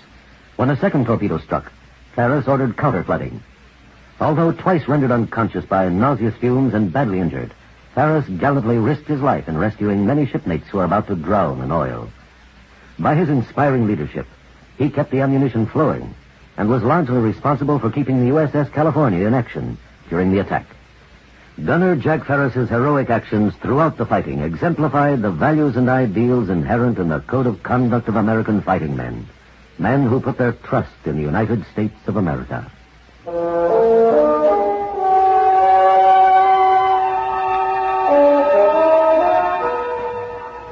We could hear the hotel orchestra playing in the distance as we sat at a small table in the cocktail bar. Anna looked quite delightful. She twirled the cocktail stick pensively between her fingers. She was the only brightness in what appeared to be a pretty grim future, if there was going to be any future for Geoffrey Parfit. Well, I might as well make the most of what there was, so I crooked my finger and silently the waiter deposited 2 more drinks in front of us. Anna looked reflectively from her drink to me. You know, Geoffrey, you're a much too nice a person to die so young. Oh, I don't know about that, but I'm certainly very interested in avoiding such a catastrophe. Oh, that Georges Paturian. He's a snake. Possibly. But how do we know he anticipated these attempts were going to be made on his life? Oh, do you really believe he wouldn't know? No, not really. I suppose I'm what the Americans call the fall guy. Oh, yes. George would know he was playing with some very tough people. Oh, George was not without a certain kind of courage. And I doubt he was prepared to take the chance for the big stakes. Then Henri tells him about me. And our friend Georges decides that if someone is going to play her up, it would be far better they play her up with you instead of Georges. That is also typical of Georges. And I fell for it. You know, Anna, I think you'd better carry out your original idea and leave Savannah. Oh? Are you already tired of my company? By no means. But it might not be too healthy for you, if you're seen around with me. It's easy to see that you are not Georges. All the same, I am not going. The question is, what are you going to do? Well, I'm going to be very careful. Very careful indeed. You could return to Paris. I could try, but there's no guarantee I'd get there. I can't return to England without picking up my passport and clothes from Georges. No, I think the best thing to do is to stay here and hope I'll survive until Georges pulls off his deal, whatever it is. Oh, look. Henri, let's duck. Oh, and coming across to us. He's got a nerve. So you are here, Anna. You look surprised, Henri. Were you expecting to attend a funeral? I was not expecting to see you, Anna. No doubt she knows who you are, my friend. Well, you don't think I could bluff it out with her? No, of course not. We did not know Anna would be here, or we would never have suggested Savannah. Yes, I'm sure. And I didn't know someone was going to try and kill me. Thoughtful of you not to mention it. But we didn't know either. I see you do not believe me. You see right. The first we knew of it was when George read in his morning's paper of the man who was killed in your sleeping berth. Then he realized what was happening and sent me to warn you immediately. Oh, I had the warning when the second attempt was made. So, you were warned. But please, do not regard us as monsters. Well, if we were, why should I rush across half a continent? I tell you, I haven't slept for 24 hours. All right. Let's take your good intentions as read. The point is, what do we do now? We must leave here immediately. I have a car outside. If we get away quickly and keep moving, it will be difficult to trace us. Yes, that makes sense. All right, I'll see to the luggage. No luggage. Leave everything at the hotel. We must not advertise our departure. What about Anna? I think Anna had better come with us. They might try to find you, by bringing pressure on her. Yes, that's true. Will you come, Anna? Of course. I will get my straw hat. It will be cold riding through the night. Then hurry, and nothing else, man. It must appear that we are merely going out for a little fresh air. Is there anything following us? No, there's nothing at all inside. Nevertheless, we had better make sure. Switch off the lights and pull into the side of the road. By the edge of the cliff here? Yes, this will do nicely. Cut your engine. It was as the car came to a standstill that I suddenly remembered. Henri had said he'd had no sleep for 24 hours. It only took 4 hours to fly down from Paris. So he'd come by road, and that meant he must have left last night, the same time as I did. He could have boarded the blue train at Lyon and shot Monsieur Lavant. He was putting his hand into his jacket pocket as I reached behind him and grabbed his arm. As the big revolver came out, I put an arm lock on him, but the barrel of the gun was against Anna's side. Drop that gun or I'll break your arm. Not quick enough, my friend. If you put any more pressure on my arm, I shall pull the trigger. Keep still, Anna. So it was you that tried to kill me. Let go of my arm, or I'll pull the trigger. Listen, I swear to you that if you fire that gun, I'll break your arm immediately and your neck within 2 minutes. I shall count up to 5. If by the end of that time you have not released my arm, I assure you I shall fire. Don't release him, Jeffrey. He will kill anyway. 1, 2. You have no chance, my friend. Neither of you. I mean what I say. Release my arm, and we will talk. No, Jeffrey, no. We talk now. No, when you release my arm. 4, you are stupid. Very well. 5. Well, do we talk? If you like. Your nerve is good. Oh, don't let him go, Jeffrey. Don't worry, I won't. Just remember what I said about breaking your neck if you feel like firing that gun. It's an interesting situation. If I fire, you kill me. If you try to disarm me, I kill Anna. And get killed yourself. Quite. So, we are at a deadlock. But I think I have the advantage. You dare not do anything, and you will get tired first. Someone will come. No. It is a remote part of the coast. And, of course, there is no one following you at all, my young friend. Why do you want to kill me? Things had been going a little wrong with our affairs. So George and I decided it was time to leave with, of course, several £1 million. We had arranged everything except one important detail, which was solved when we saw you. How perfect. If Monsieur Georges Paturian dies in Savannah, the police will look no further for him or the money. And what about Anna? We did not expect Anna to come into the picture, but she is a meddler, so I'm afraid Anna will also have to go. I've told you what's going to happen if you touch Anna. There's a car coming up the hill. So it won't stop.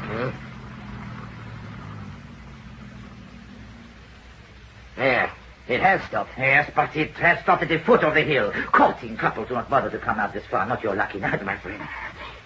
Look, suppose we make a bargain with you. What bargain? You have nothing to offer. There's your life. No, my friend. It is your 2 lives. You will get tired of holding that arm lock. And I have the only gun. Then Jeffrey must be sure and kill you before he gets tired. Jeffrey will not do that. At the expense of your life, Anna. Suppose we agree to say nothing and let you go. And have the surety looking for George and me for the rest of our lives. No. I'm sorry, but we must have a dead George Paturian. Henri, are you there? Oh, it is George. That's strange. Yes, George, in the car. Why have you come here? To render any necessary assistance, Henri. Or have you completed the little job? No. There is a small difficulty. Then how fortunate I decided to come. Who is the lady? Why, it is little Anna. Dear, my little Anna. What a pity you mix yourself up with these affairs of business. Now, Henri, what is your little difficulty? The fact that I have his arm in a lock. If he fires, I'm going to break his neck. Well. What a tiger little Jeffrey has grown into. Is that correct, Henri? Yes, I have the gun against Anna. Splendid. It couldn't be better. All right. Fire the gun, Henri. And then, if you so desire, you may break Henri's neck, my dear Jeffrey. George, you insane all of a sudden. Don't worry. I shall avenge you, Henri. I'll shoot our young friend Jeffrey. Then I shall have 10 million pounds all to myself.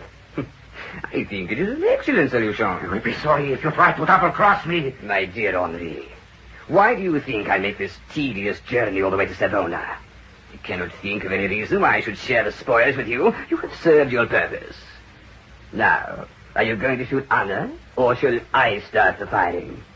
A shot in the petrol tank will, I think, account for all 3 of you. Don't go any further, either of you. There's enough light for more shooting, but I hope it won't be necessary. Is he dead? Oh, yes, I'm quite a good shot. You know, you 2 young people are really very bright.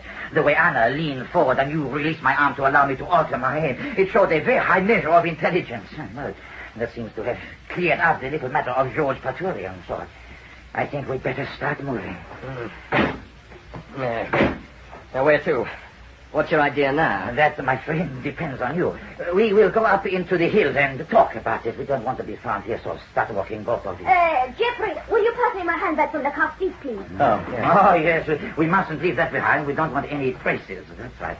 Now, the lady is equipped. We will set out. You first, I will follow behind you. We leave the road here and go up this hill. The going's a bit rough. Here, take my hand, Anna. Oh, yes, that is a nice touch. I'm a sentimental man, and you make a very nice couple. Straight up the hillside, please. There's nothing more for you to worry about now, Monsieur Pocket. The situation has altered entirely. George Paturian is dead, and I'm the only one who knows where the money is safely hidden. So, we are all in a position to make a deal. But as we struggled up the hillside, I knew perfectly well what kind of deal Henri had in mind. Of course, he didn't want to shoot us by the car. It would be untidy, to say the least, to have 2 corpses of Georges Paturian lying there. And Henri wouldn't relish the job of carrying our bodies up into the hills. Far better if Anna and I could be persuaded to transport them there ourselves. By the time we were out of sight of the car, I decided what to do. I squeezed Anna's hand reassuringly, then released it and gave her a push to one side. I stumbled forward to my knees.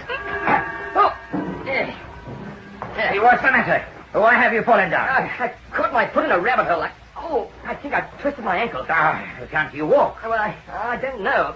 Just give me a hand. Oh, no. You don't catch me that way, my friend. Get up. Well, I can't put any weight on my foot. Well, it doesn't matter. I think we have come far enough. This will do. This will do for what? For this.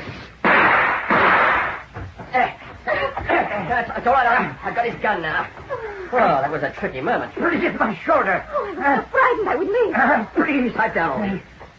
Oh, you're 1 in a million, Anna. Oh, I'm so lucky I took the gun when I touched my lap. You knew I had it. Yes, I felt it in your handbag when I passed it to you. Oh, I hoped you would. All right, Henri. On your feet. It's your turn to start moving.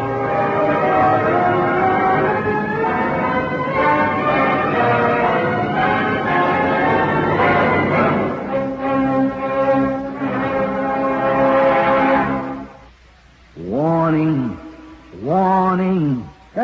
What's the matter? Well, I have a warning for all eligible dependents seeking medical care at government expense from civilian sources. Well, so all right already. Be sure the physician and hospital are participating in the Medicare program before beginning treatment. Well, so my dependents have checked. Now what? They should make sure they use their ID card to obtain only that medical care to which they are entitled. Misuse of the ID card is punishable by a fine of up to $10,000 or imprisonment of up to 5 years. For a couple of aspirins? Don't take chances. Read the pamphlet, Dependents, Medical Care Program. Oh, no, that's what I call scare advertising.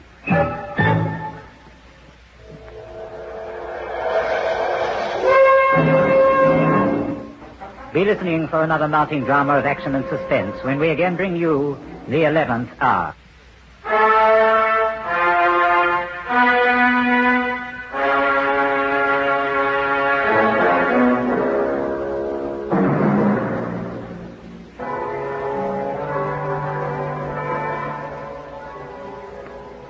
This is the United States Armed Forces Radio and Television Service.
Dedicated to the men who guard your safety and protect your home.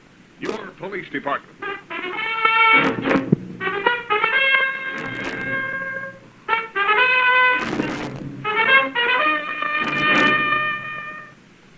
Lieutenant John Hogarth. Lieutenant Britt is on leave. An elderly spinster named Pauline Smith lived alone in a small house on a suburban street. One evening at 7:30, a curious boy peeked in the front window, saw Miss Smith lying in a pool of blood, and ran for a policeman. In the murder house, while waiting for the coroner and lab men, I dictated my preliminary observations to Sergeant Allen. Name of victim, Pauline Smith. Late 60s, white hair. Neighbors report no knowledge of friends or relatives.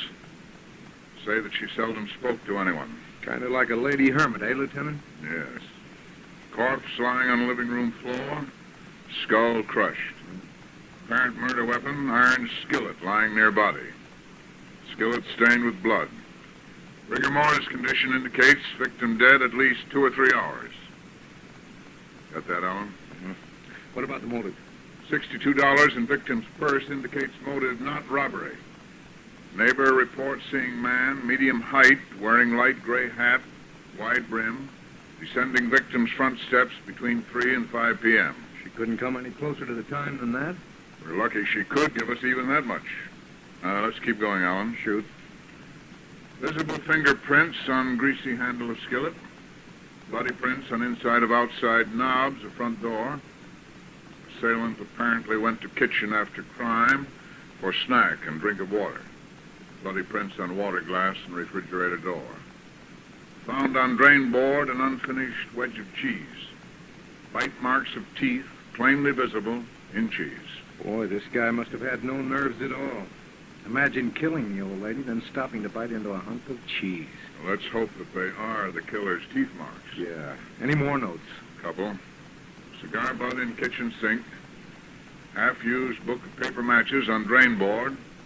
Printed on match cover, Nick Ramsey's Bar and Grill. Slower. Nick Ramsey's Bar and Grill, 936 Farley Street. Got all that? Yeah. Oh, the coroner is just pulling up out front, Lieutenant. Good. As soon as he and the lab men take over, we'll drive down to Ramsey's Bar and ask a few questions. Maybe one of his regular customers wears a light gray hat with a wide brim.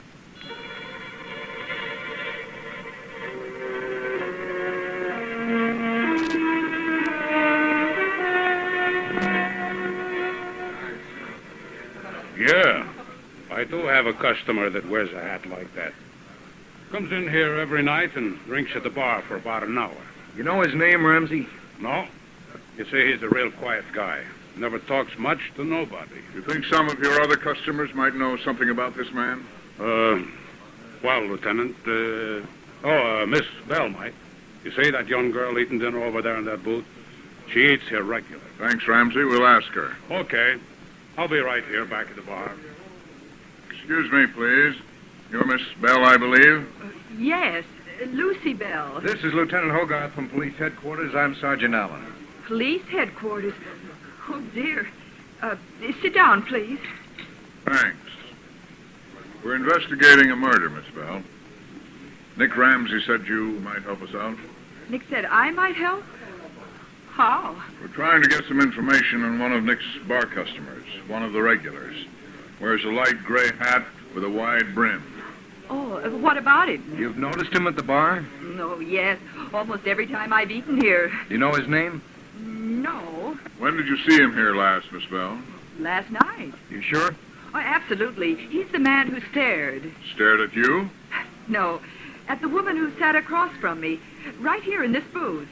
This woman was a friend of yours? No, a stranger. The room was crowded last night, and she asked if she could share this booth with me. I said, of course, so she sat down. But what about the man in the gray hat? Well, after a while, I noticed him staring at this woman. He must have stared at her for, at least 2 or 3 minutes. Then he paid his bar check and went out. Did this woman realize he was staring at her? No, Lieutenant. I think she was a little too tipsy to notice. Did she get tipsy in here? I guess so. While I was eating dinner, she had 4 drinks. She just sat here drinking without saying anything? Oh, no, Sergeant. She talked a blue streak. And she said the strangest things. Made me feel creepy. What did she say, Miss Bell? Well, first of all, she... What is it? The man in the gray hat. He just came in.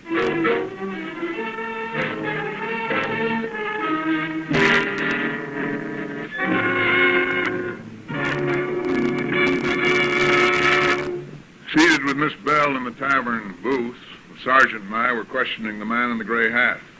He gave his name as Harry Castle. Are you employed in this city, Mr. Castle? Yes, Lieutenant. I have my own business. What is it? A printing plant on the corner of 4th and Turner. Married 11 years. We have 2 small children. Look, I'm delighted to have met Miss Bell, but I'm getting curious. I don't blame you, Mr. Castle. These officers are investigating a murder. A murder?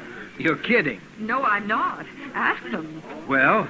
An elderly woman named Pauline Smith was killed this afternoon. A man of your description was seen leaving the house between 3 and 5. What? Where were you between 3 and 5, Mr. Castle? Well, now, let me think. I left the printing plant at 10 minutes of 4. I had an appointment with my dentist. Dentist's name and address, please. Dr. Thaddeus Hyatt, 321 Doyle Street. Dear me, I never thought I'd be a murder suspect. What about you, Miss Bell? How do you fit into this picture? Well, I told them about that woman who sat in the booth last night.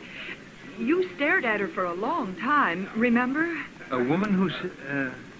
Oh, yes, of course. Why did you stare at her, Mr. Castle? For a very human reason, Lieutenant. I was struck by her amazing resemblance to my late mother. You mean the woman who sat here was elderly?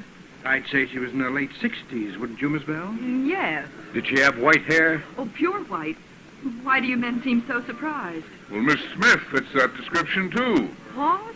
You mean the woman who sat here was murdered? You and Miss Bell can tell us that after you've seen the body. I'll have to ask you both to come along now. We'll drive you down to the morgue.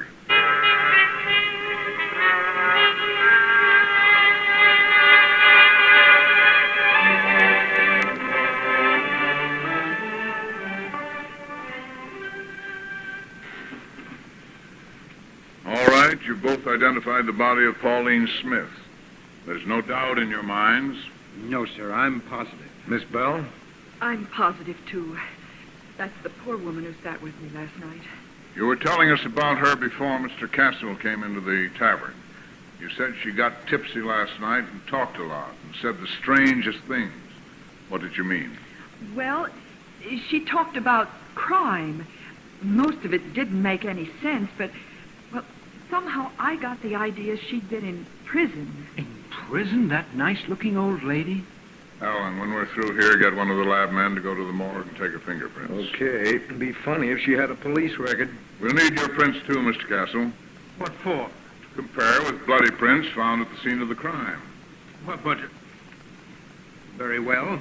But I can tell you right now they're not mine. Let's hope not. Lieutenant, you going to hold Mr. Castle overnight? No, not if he isn't planning to leave the city. Of course I'm not. I'll be at my printing plant tomorrow morning at 8:30. Fine. I'm sure you'll want to know the results of the fingerprint comparison. You can go home now, Miss Bell. Thanks a lot for your help. Not at all. Okay, Mr. Castle. Let's go down to identification and take your prints.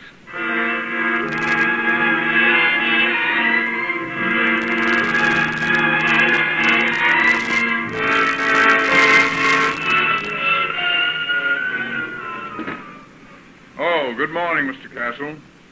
Good morning. My secretary said that you wanted to see me here at headquarters. You can take the worried look off your face, Mr. Castle. The bloody fingerprints aren't yours. Oh. Well, I knew that, of course, but I guess you men can't blame me for spending a sleepless night. But what about the killer's prints? Are they, say, do you know to whom they belong? Yes, an ex-bank robber named Sam Runyon. He's been arrested twice in this town. His record's in our files. Have you picked him up? Not yet. His present address is unknown. By the way, we've checked your dentist, too. Dr. Hyatt said you were in his office yesterday, so you're okay. Good for Hyatt. I'll pay his bill at once. About the dead woman, maybe you'd like to know what we found out about her. I sure would. Pauline Smith was only an alias. Her real name was Sarah Duncan. Oh, dear. And I said she resembled my poor mother. Her prints are in our files, too. In her younger days, Sarah Duncan headed a stick-up mob. Well, nothing will surprise me from now on. What else? About 20 years ago, she pulled a successful bank robbery and dropped out of sight. Changed her name to Pauline Smith, moved into this house, and apparently led a quiet life till yesterday, when she was murdered. And do you think the killer, this fellow Sam Runyon, was a member of her old stick-up mob? We won't know for sure until we catch him. I've wired the FBI to see if they know where he is. I'll get their answer sometime this afternoon.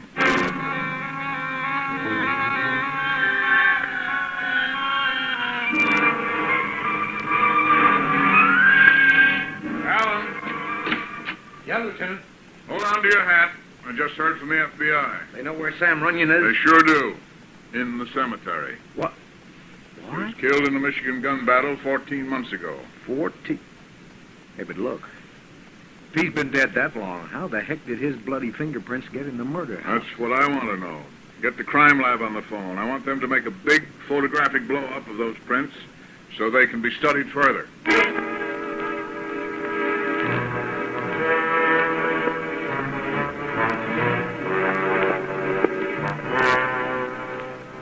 Lieutenant, the fingerprint expert's here. Good. Well, come in, Finch.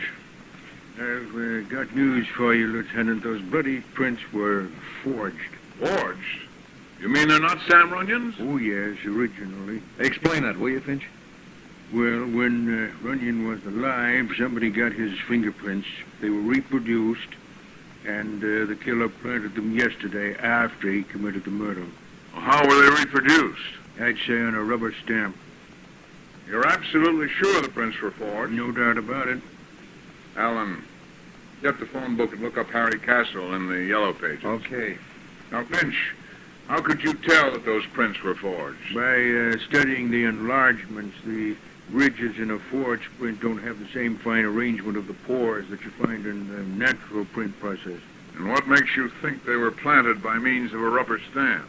That's the way it's been done in most cases on record. Of course, making such a rubber stamp calls for a great deal of skill. Well, Sergeant? Castle's got an ad in this phone book. Listen. Harry Castle, quality printing, rubber stamped, expertly made. Rubber stamp. Thanks a lot, Finch. Glad to help. Well, Lieutenant, do we pick up Castle? Not yet.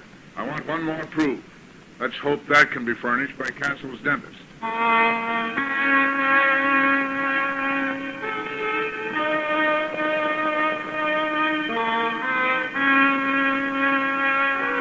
But Mr. Castle is a fine man. Why, he's been my patient for years. I know, Dr. Hyatt, but I'd still like you to make that comparison test. Oh, of course, Lieutenant.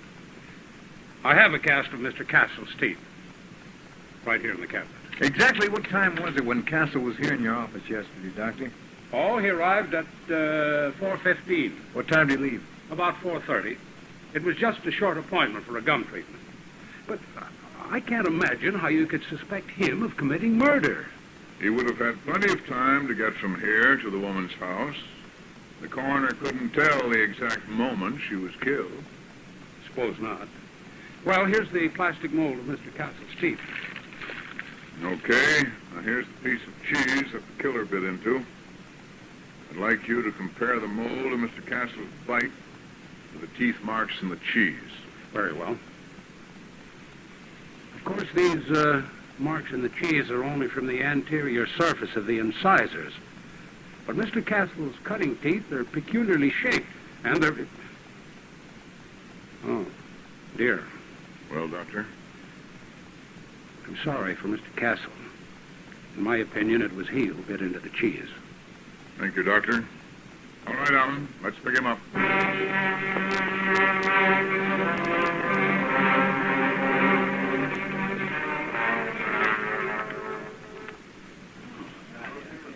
Good evening, Miss Bell.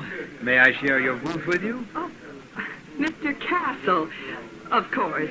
Do sit down. Thank you. Have you ordered dinner? Not yet. I was just studying the menu. Young lady, do you realize that you almost got me into severe trouble with the police? Oh, I know. And I'm terribly sorry. What finally happened? Don't worry, the killer's been identified. A criminal named Sam Runyon. Oh, I'm so glad you're out of it. I was just sick about being the cause of your trouble. Well, be happy again. It's all over now. What's this? Nothing at all. Oh, but look. Give it to me. A little rubber stamp. Give it to me, I said. Oh, I've never seen one like this before. It makes fingerprints. I'll just put it back in my pocket. I keep it for luck. I'm always fooling with it. But I don't understand. Why did you get so upset? Miss Bell, I'm so sorry. I apologize. I guess being a suspected murderer affected me more than I thought. Yes, I suppose so. And it was all my fault. What can I do to atone for my sin? Well, you could have dinner with me, would you? All right, it's a deal. Here's the menu. I don't mean here in Nick Ramsey's. Wouldn't you like to go to a quieter place? Well, all right. Anything you say. I'm still atoning. Good. Let's get out of here. My car's parked right down the street. How handy. Good night, Nick. Hey, Miss Bell, ain't you going to have a dinner? Not tonight, Nick. Come on, Miss Bell. What's the matter? You sore at my chef? Oh, I love your chef. But Mr. Castle just offered to take me to dinner to a nice, quiet place. Miss Bell, please. Okay, Miss Bell. Have a good time.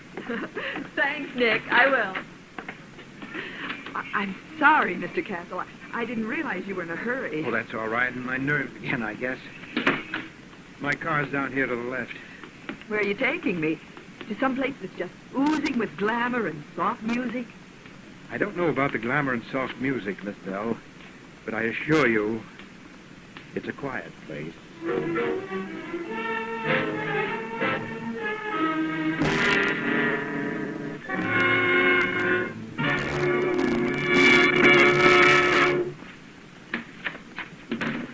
Well, Lieutenant and the Sergeant.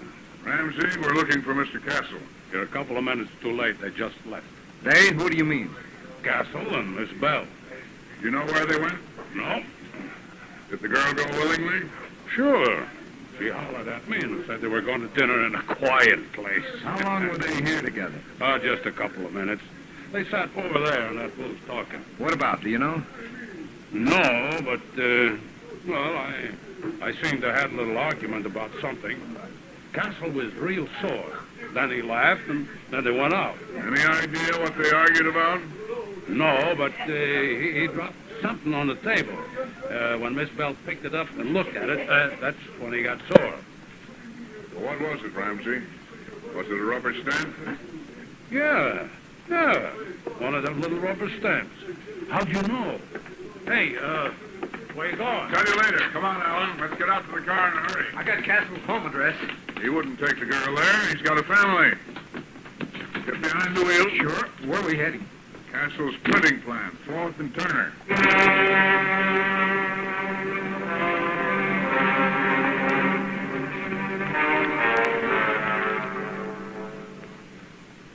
It's so quiet here in your printing plant, Mr. Castle. You should hear it in the daytime when all the presses are going. Oh, I'd love to. May I stay here and look at this press while you go upstairs to your office? I'm not going upstairs, Miss Bell. But isn't that why we stopped off here? To get a letter you'd forgotten? No, there isn't any letter. Miss Bell? What are you doing? Mr. Castle, I'll have to ask you not to cry out. take your hands off my neck. It's no use. I've got to kill you. No. You shouldn't have seen that rubber stamp. Nobody knows about it but me. I'm sorry, but I can't let you live. Those fingerprints. You put them there with that rubber stamp. You murdered that woman. And now I'm going to murder you. Oh, no. Help! Help! Quiet, I said. Miss Bell! Help!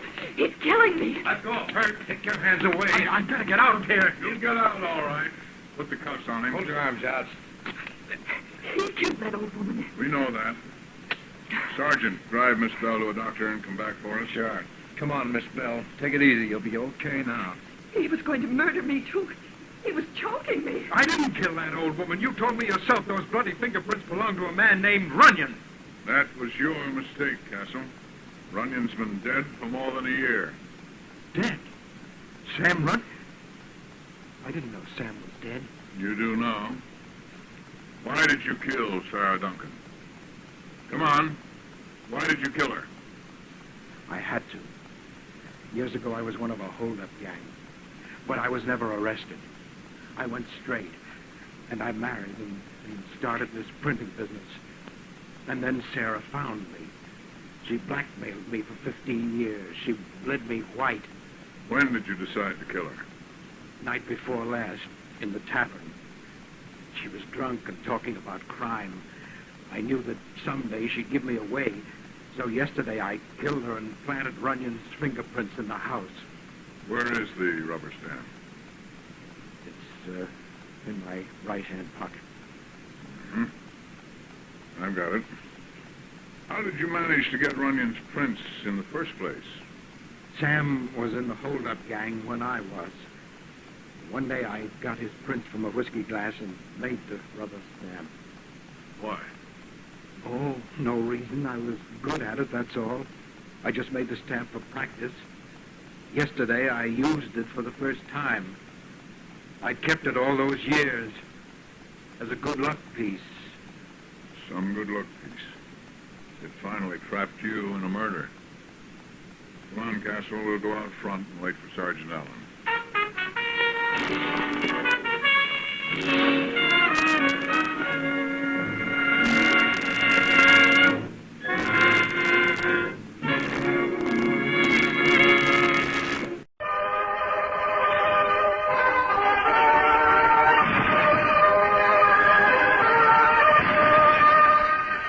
They seek him here, they seek him there. Those Frenchies seek him everywhere. Is he in heaven? Is he in hell? That damned elusive Pimpernel.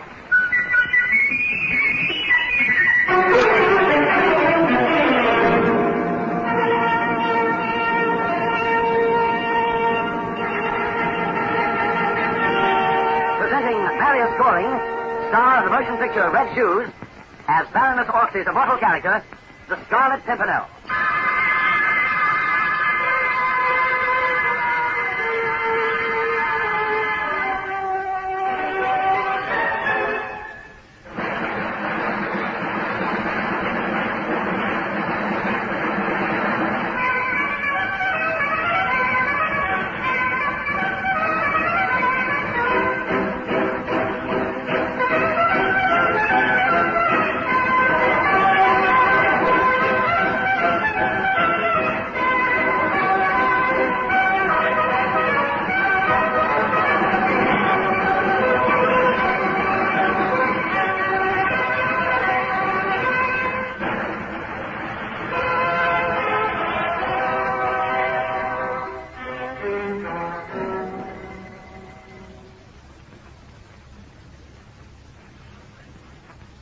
Now, The Adventures of the Scarlet Pimpernel, starring Marius Goring as Sir Percy Blakeney.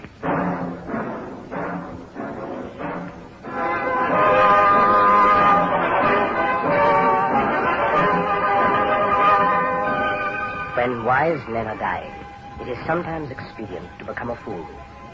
And wise men were dying in Paris in the year 1792, their heads rolling under the merciless rise and fall of the guillotine, as fanatics and rabble-rousers turned the revolution into a bloodbath. But wealthy English noblemen and their gold were still reasonably welcome in Paris, especially at the Comédie Française. Splendid show, wasn't it, Blakeney? Oh, positively enchanted. Glorious. The Vicomte of Tournai and his family? Safe. For certain? Fuchs came into the box across from us during the last act and gave the signal. They must be halfway across the channel in your ship by now. Good. The difficult part of it was getting them out through the city gates of Paris, and you handled that very neatly this morning. Have you looked at a tramp driving that white cutter? What? Monsieur Chauvelin coming this way through the crowd. Ah, Monsieur Chauvelin. Good evening. Oh, most jolly evening. Monsieur, I'd like you to meet Lord Anthony Dewhurst. Tony, Monsieur Chauvelin, most important official of the new French Republic. My pleasure, Monsieur. Monsieur. Well, Sir Percy, why do you stare at me in such a manner? Oh, my dear fellow. Oh, you do distress me, sir. Why? Oh, really? No, I mean, it may be rude of me, but your cravat. No, it's quite impossible, really. Oh, good heavens, man, give a thought to yourself. I'm afraid I have no time to cultivate the ways of the English standard, Sir Percy. I have more important things on my mind. But, what could be more important than a gentleman's appearance? Finding and destroying the enemies of my country. Especially an Englishman known as the Scarlet Pimpernel. Oh, now, really. You French are so imaginative, so inventive. Scarlet Pimpernel, indeed. Doubt if he exists, except in your mind. After all, the Scarlet Pimpernel is nothing more than a flower. Imagine a dashing adventurer using a flower as a symbol of... I am certain your opinion is of great import, Sir Percy. But I am pressed for time. Good night, monsieur. Oh, I say. Oh, what an unpleasant fellow. Oh, Blakeney, you'll never cease to amaze me. Let's get to the carriage. Going someplace in particular? I saw a woman dancing in the streets today. A woman in rags, half-starved. Not an unusual sight here. No, but there was something about this one. Something of quality. Her feet were small and dainty. Her dancing was frantic and bedeviled. I must see her again. You know where to find her? I had her followed. She lives in a squalid hut near the Porte Montmartre. Alone? Tony, people who live with fear are never alone. Torches burned in the night, as bands of soldiers and fanatics sought new victims for the guillotine. In the flickering lights, we could see the tumbrils jammed with the condemned. Poor devils. Yes. There were more than 100 executions today. Madame la Guillotine has a big appetite. Every time I see one of those tumbrils, I want to... I know. Why is the coachman slowing down? We're near Porte Montmartre. This may be the street. Is this our destination, coachman? No, monsieur, no. It is a headway. Then why do you stop here? There is a tumbril and a group of soldiers at the house, you see. I do not go where there is trouble. Get out quickly, Danny. 5 horses, 3 soldiers in view, and 1 driving the tumbril. Must be 2 more inside after the woman, then. Monsieur, How much will you take for your coach driver? But I will not sell that. Or even for this bag of gold coins? Quickly, man! Climb down! Oui, monsieur! Here, take your go. Go back the way you came, on foot, and forget you ever had a coach. Take his hat and cloak, Tony. Quickly, right? Oh, you are most generous, most generous! All right, Tony. Up on the box. What do you plan? That depends largely upon your skill as a coachman, old boy. Now, think you can pass close enough to that tumbril to catch it with our wheels and overturn it? Should be simple enough. Good. Of course, we'll apologize for the accident and pay for the damage. Oh, anything else will be positively rude. That will put us close by when you bring the woman out. And then? Then we'll dash in a few heads and take her with us. Go on, up you go. All right, monsieur. You better hop inside. Right.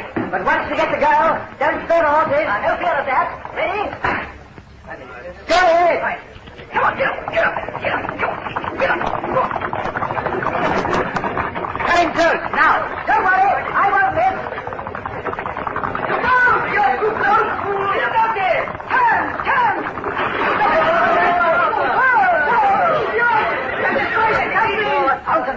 Citizen. Good heavens, coachman, are you trying to kill me? I think he's liable to kill anybody.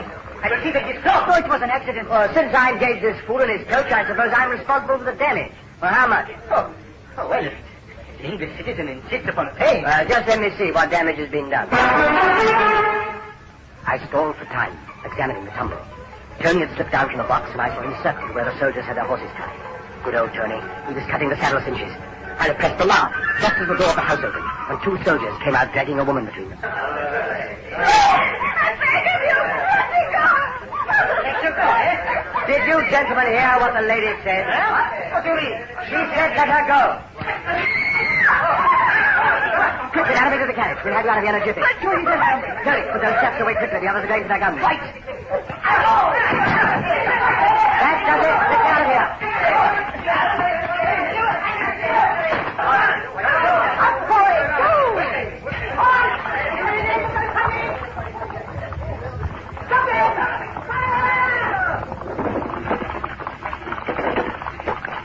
Are you all right, Tony? Right. The lady? Change it, I'm afraid. We'll abandon the carriage as soon as we're out of this area.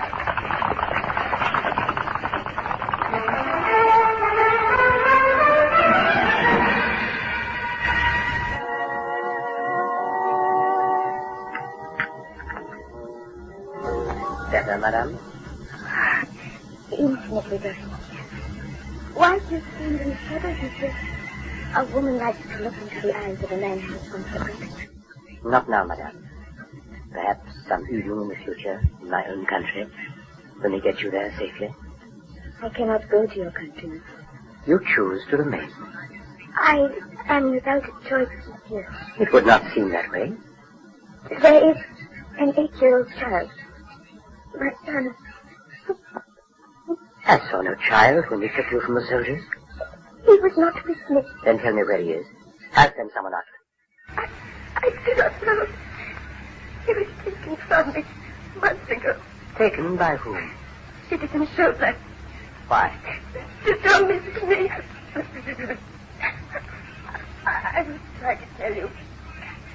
10 years ago, before my marriage to Conley Foray, Citizen Chauvelin honored me by asking me to become his wife. I refused him. The love he professed for me then turned to hatred. I understand, madame. Of course, he could do nothing about his hatred until now. The revolution has made him a very powerful man. Powerful enough to kill my husband. Powerful enough to take my child from me. You have reason to believe that your son is still alive. I know he is. How do you know, madame? Citizen Chauvelin offered me what he called a sporting proposition. He gave me 6 months to find the boy.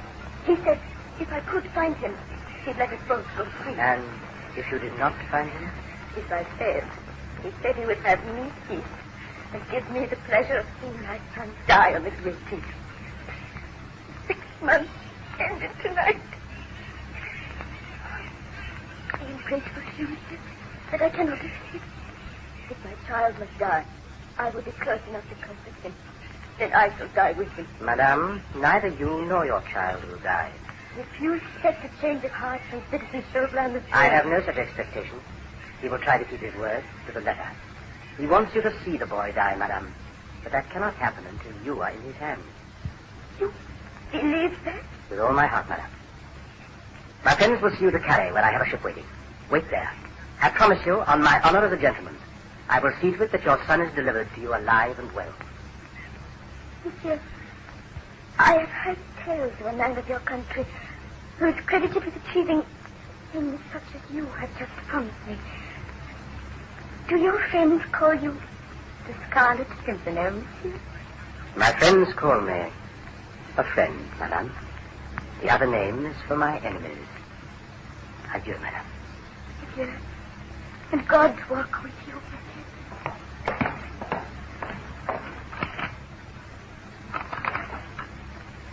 Johnny? Yes? What is it? See that Madame Fleury is provided with the clothing of, yes, a woman from the farms. Also procure a legitimate pass to get her through the gates and out of Paris. Have Fuchs take her to Calais. Tonight? Tonight. We have much to do tomorrow. Starting with breakfast at the home of a very important man.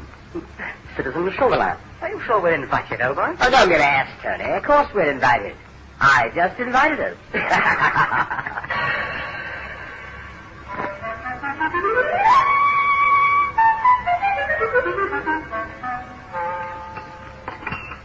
So, you and your friend return to London today, Mr. Blackmaker? Yes. The Prince of Wales just insists that we come home. Of course, we wouldn't think of leaving without saying goodbye to you. It would be inconceivable. Although, I very might have, You'd have deserved it, too. You were really unnecessarily rude to me last night at the theater. But you're in a much better mood this morning. Much better. I am in a good mood because the interests of the Republic will be well served today when I introduce a stupid woman and her child to Madame la Guillotine. Oh, now don't mention that dreadful instrument. The very sound of the word makes me feel faint. Now, I wish you'd pay more attention to things like the decor of your quarters. If this were my home, I'd have some nice... Come in. Come in! Some dead fool. The old man who used to care for my quarters has died, and I have not had time to get another. I called for you to enter, Citizen Comrade. I was not sure. Well, speak up, Citizen Comrade. What is it? A matter of extreme urgency. Possibly I should have come during the night, but I hoped by this morning the matter would be set right. What are you talking about? What matter? Last night I went on with the citizen comrades under my command to... Chabalon, why is this oaf staring at me? Has he never seen a gentleman before? I knew the soldier's face. I had seen it last night, for just a moment before I had struck him unconscious. And I wondered if, for that same moment, he had seen my face. He was the leader of the troop from whom we had rescued Madame Suzanne Fleury.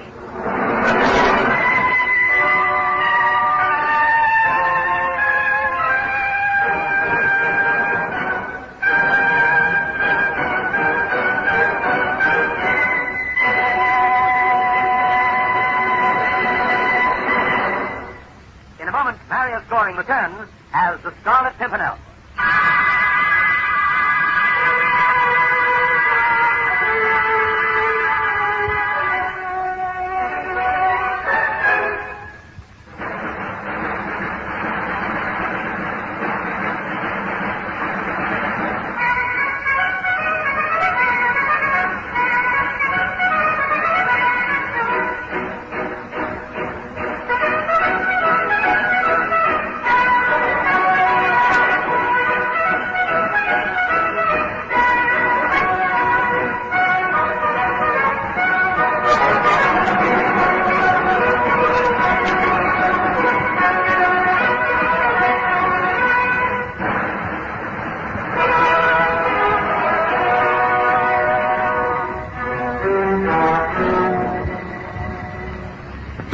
Goring as the Scarlet Pimpernel.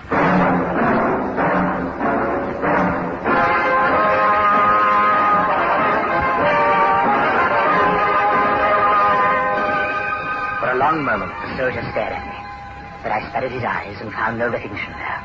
He shuffled in embarrassment, and I realized that he feared the whip of Chauvelin's temper in the presence of others. Do not stare at my visitor, citizen. What do you have to tell me? It concerns last night, citizen comrade. I was executing an order given me by my citizen commandant, an order signed by your own hand. An order for the arrest of Madame Fleury? Yes, citizen comrade, but do not be distressed. She will be found. My men are... You mean my order was not executed? She was taken from us just after we made the arrest. Taken by whom? An Englishman? Oui. The Scarlet Pimpernel. You poltroon! Why did you not shoot him? Kill him! Oh, good heavens, Chabalon. How do you know this man's telling the truth? Silence, monsieur! You're being most unfair, my good fellow. Now, if you ask me, I think the Scarlet Pimpernel is a legend you've concocted. I think you're deliberately trying to stir up anti-British feeling, and I shall certainly tell the Prince of Wales. Monsieur, will you please stop flattering your hands and leave my house? Well, you certainly are a very courteous host, monsieur. Don't you even speak to him, Tony. I shan't forget such ill manners, Chabalon. Will you please go? Come along, Tony. And you don't! You make a soldier of the Republic a laughing stock! I always denounce you! Whenever you oppose, I will oppose! Oh, that was a close one. For a moment, I was afraid he recognized me. So was I.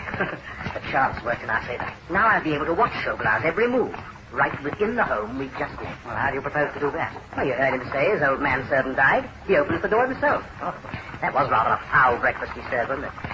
I'm certain he'd be delighted to have me serve him. You mean risk going right into his house under his very nose in a disguise? Yes. So dangerous, not if he thinks he knows me as somebody else. There must be hundreds of men right here in this quarter who are familiar to him by sight, although he doesn't actually know them. If there's one person in the world who can get away with it, that person is you. I must and will, Tony. Madame Fleury's child will not be better than guillotine. On that I have pledged my life. We found our man, a peddler of kindling known as Paul Mollet. Our approach to him was a note delivered by a street urchin. Mollet met us in a rented hovel, where the candles were arranged in a manner that permitted us to see him clearly, without his seeing us. Citizen Morley? Would you walk about, please? Enough? Yes. Just refreshing my memory of the way he walked on the street. Yes, I can do it. Bone structure of his face is similar to mine. Grime, beard, stubble. Well, let me set up this mirror and sit. Get him closer to the candles. Move closer to the candles, Morley. Keep him speaking while I do this. He's not very articulate, but I'll try. Morley. You understand the instructions I gave you before? Oui. Where do you go from here? To the Havre. For how long? For as long as you pay me 1 gold piece each day. Excellent. Well, Blakeney, Great Scott! What? You're actually beginning to look like him. After all, that is my intention. He has an odd voice, though. Can you manage it? For as long as you pay me 1 gold piece each day. Will that do? Do. It's positively amazing. All right. Well, throw money to clothes we bought and let him change. I'll need what he's wearing. Citizen Comrade Morley, why do you wish to work in my home? You must have a reason. I want good food. Do you imply, citizen? All the good food goes to the officials. Why? Where have you heard this lie? On every street in Paris. Would you care to meet Madame la Guillotine, Citizen Comrade? I could denounce you to the tribunal for statements of treason. I have no more than other citizens. I am a poor man. My house is given me only because it is necessary to my position. My food is no better than others have. Work here, if you will. But do not spread a foul lie any further. My tongue is silent when my stomach is full. Then your stomach will be as full as your work warrants. You may start by cleaning this room.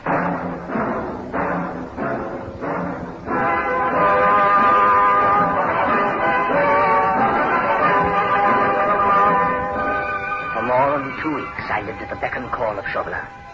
Each time he left the house, I searched for some clue to the whereabouts of Suzanne Fleury's child. But I found nothing.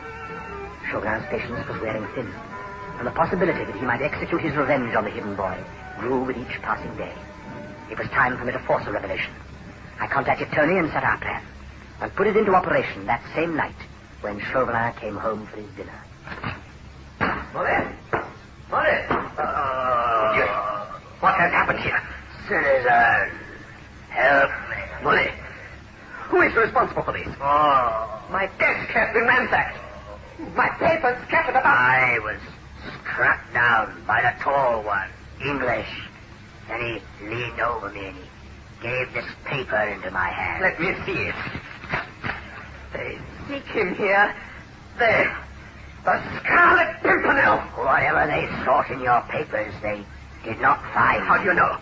What were they seeking? I cannot say, but whatever it was, the leader said there was no time. He said they would get the child tonight and go to Le Havre. What child? Did he say what child? Did he mention a name? Oui, but I do not remember. Was it Fleury? Pierre Fleury? Oui. And they're going to get him tonight? They will get more than they bargained for tonight. I pledge you, Citizen Comrade. Tonight I will personally see to the end of the Scarlet Pimpernel. The blow he struck you will be avenged, citizen. I would like to strike him with my own hand. You shall. He is a powerful man, the Scarlet Pimpernel. We will gather reinforcement as we go. Soldiers of the Republic are all about. Citizen Coachman, to 23 Rue de la Halle. And if you encounter any mounted soldiers of the route, instruct them to follow us.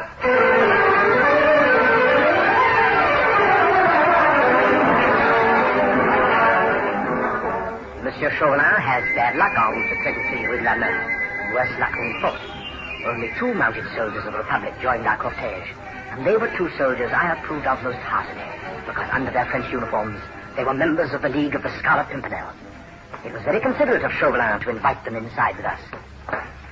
You have had no sign of trouble? None, citizen. The boy sleeps in that room. There are no windows. With these 2 additional men you have brought, we are quite secure. The Pimpernel will not bring many men with him. He never does, 1 or 2 at most. You will soon have the pleasure of slapping his face, Molly. Thank you, Citizen Comrade Chauvelin. But suppose he doesn't like the idea. Molly!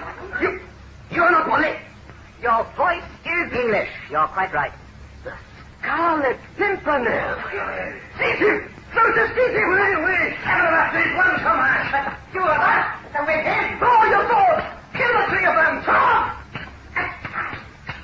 I'll take this shot. Now we're even. 3 swords to 3, which isn't very fair to them. Do as I say. Put your sword down and get the boy. Get him out of the coach. Don't go in there. Come on. You move toward that door and I'll run you through. Kill him. Concentrate on the Pimpernel. You shouldn't have said that, citizen. You distracted your soldier. Now that you find it, it's a counter. Surrender! We surrender, monsieur!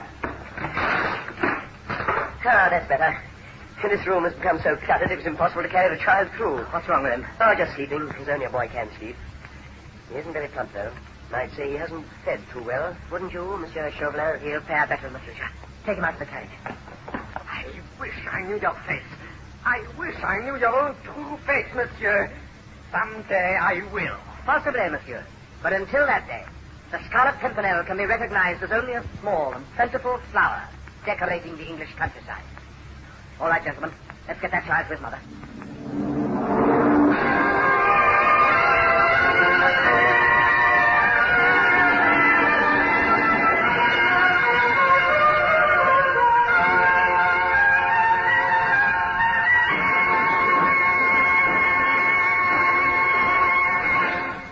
In a moment, Marius Goring returns as the Scarlet Pimpernel.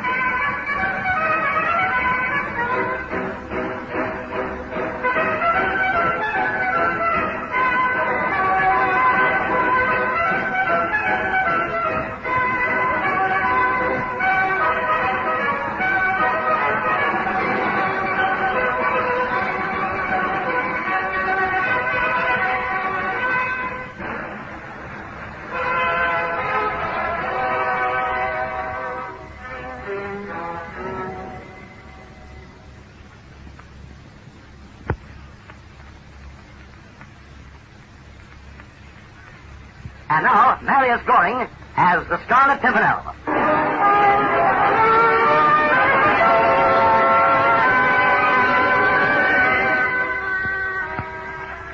You do not deceive me.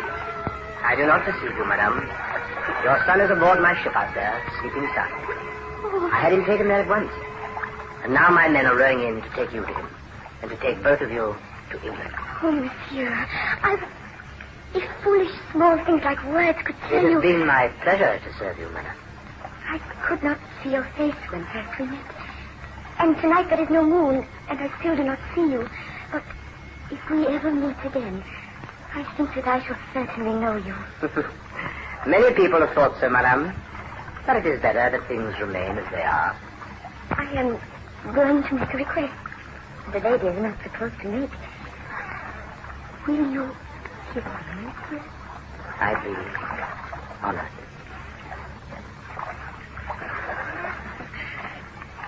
If that ever happens again, monsieur, there is no disguise that will keep me from knowing you. Hello! Hello! I'm ready for you, madame. A precious passenger for you tonight, Tony. Take the lady to England.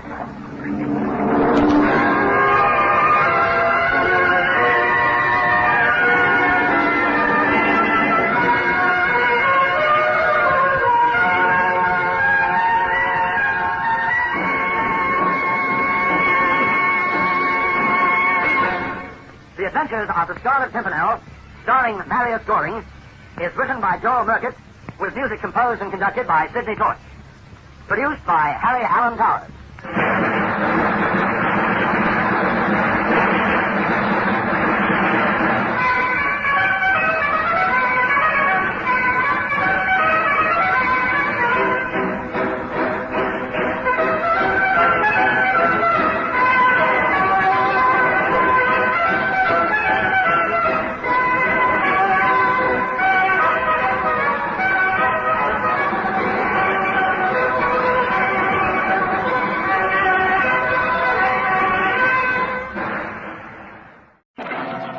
Danger, Dr. Danfield.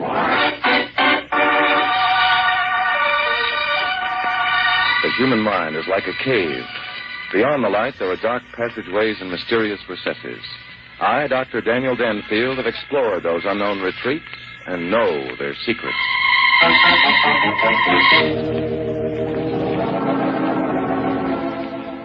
Dr. Daniel Danfield, authority on crime psychology, has an unhappy faculty for getting himself mixed up in hazardous predicaments because of his astonishing revelations regarding the workings of the criminal mind.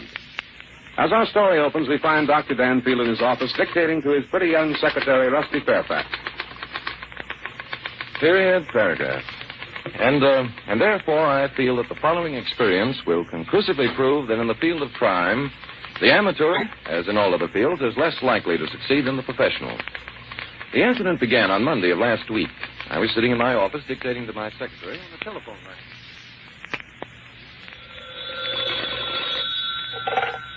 Hello, Mr. Danfield's office. Oh, you do? Who is it, Miss Fairfax? It's a woman, and she... No, I won't tell him. A woman? Let me have the phone, please. But she said... Thank you, Miss Fairfax. Hello? Dr. Danfield speaking. Oh, yes, my dear. My dear? Really? Now, don't get excited, my dear. Just tell me as calmly as you can what happened. Indeed? In your bedroom? Well, how do you like that? Just a moment, please. How do you know it's suicide? Suicide? Oh, I see. You haven't the faintest idea who he is? Really? Gun in his hand? Suicide note? Suicide note, did you say? This is incredible. Any woman who talks like that... Quiet, Miss Fairfax, please. Yes, my dear. I'll be right out. Don't touch anything, please. Well... Well, what? That, Miss Fairfax, was Harriet Miller. Am I supposed to swoon? Her father is United States Senator George Miller. What about it? Has the good senator committed suicide on his daughter's best carpet? And what do we care if he has? Look, Dan Danfield, you just got through dictating a lot of stuff about not being interested in murder and getting mixed up with criminals or... Dan! Hmm? Oh, hello, Miss Fairfax. Hello, Miss Fairfax. Listen, Dan Danfield, if you think you can ignore me like that, you're mistaken. Quiet, Miss Fairfax. I'm thinking. Oh, you're always thinking. Yes. Yes, I believe that's what we better do. Miss Fairfax, get your notebook. Now, wait a minute. Just because some dame calls up with a sob Harriet story... Miller is not a dame, Miss Fairfax. She's the daughter of a very good friend of mine. At this point in his career, Senator Miller can't afford unfavorable publicity. If it becomes known that a stranger entered his daughter's bedroom and committed suicide on her best Oriental rug, I'm afraid that... A stranger? That's about the craziest story I ever heard. Oh, is it, Miss Fairfax? Yes, a stranger entering a girl's bedroom, writing a suicide note, and then quietly expiring on her rug. Even Ripley would turn up his nose at that one. You don't believe it, eh, Miss Fairfax? Not a word of it. I'm surprised that you do. I don't, Miss Fairfax, not a word. Therefore, it's important that we go out to the Miller house at once. Will you call Mario, please, and ask him to bring the car around?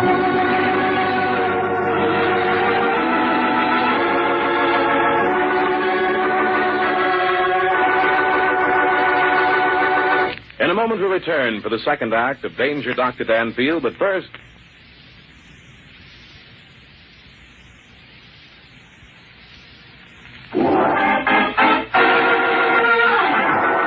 Now for the second act of Danger, Dr. Danfield.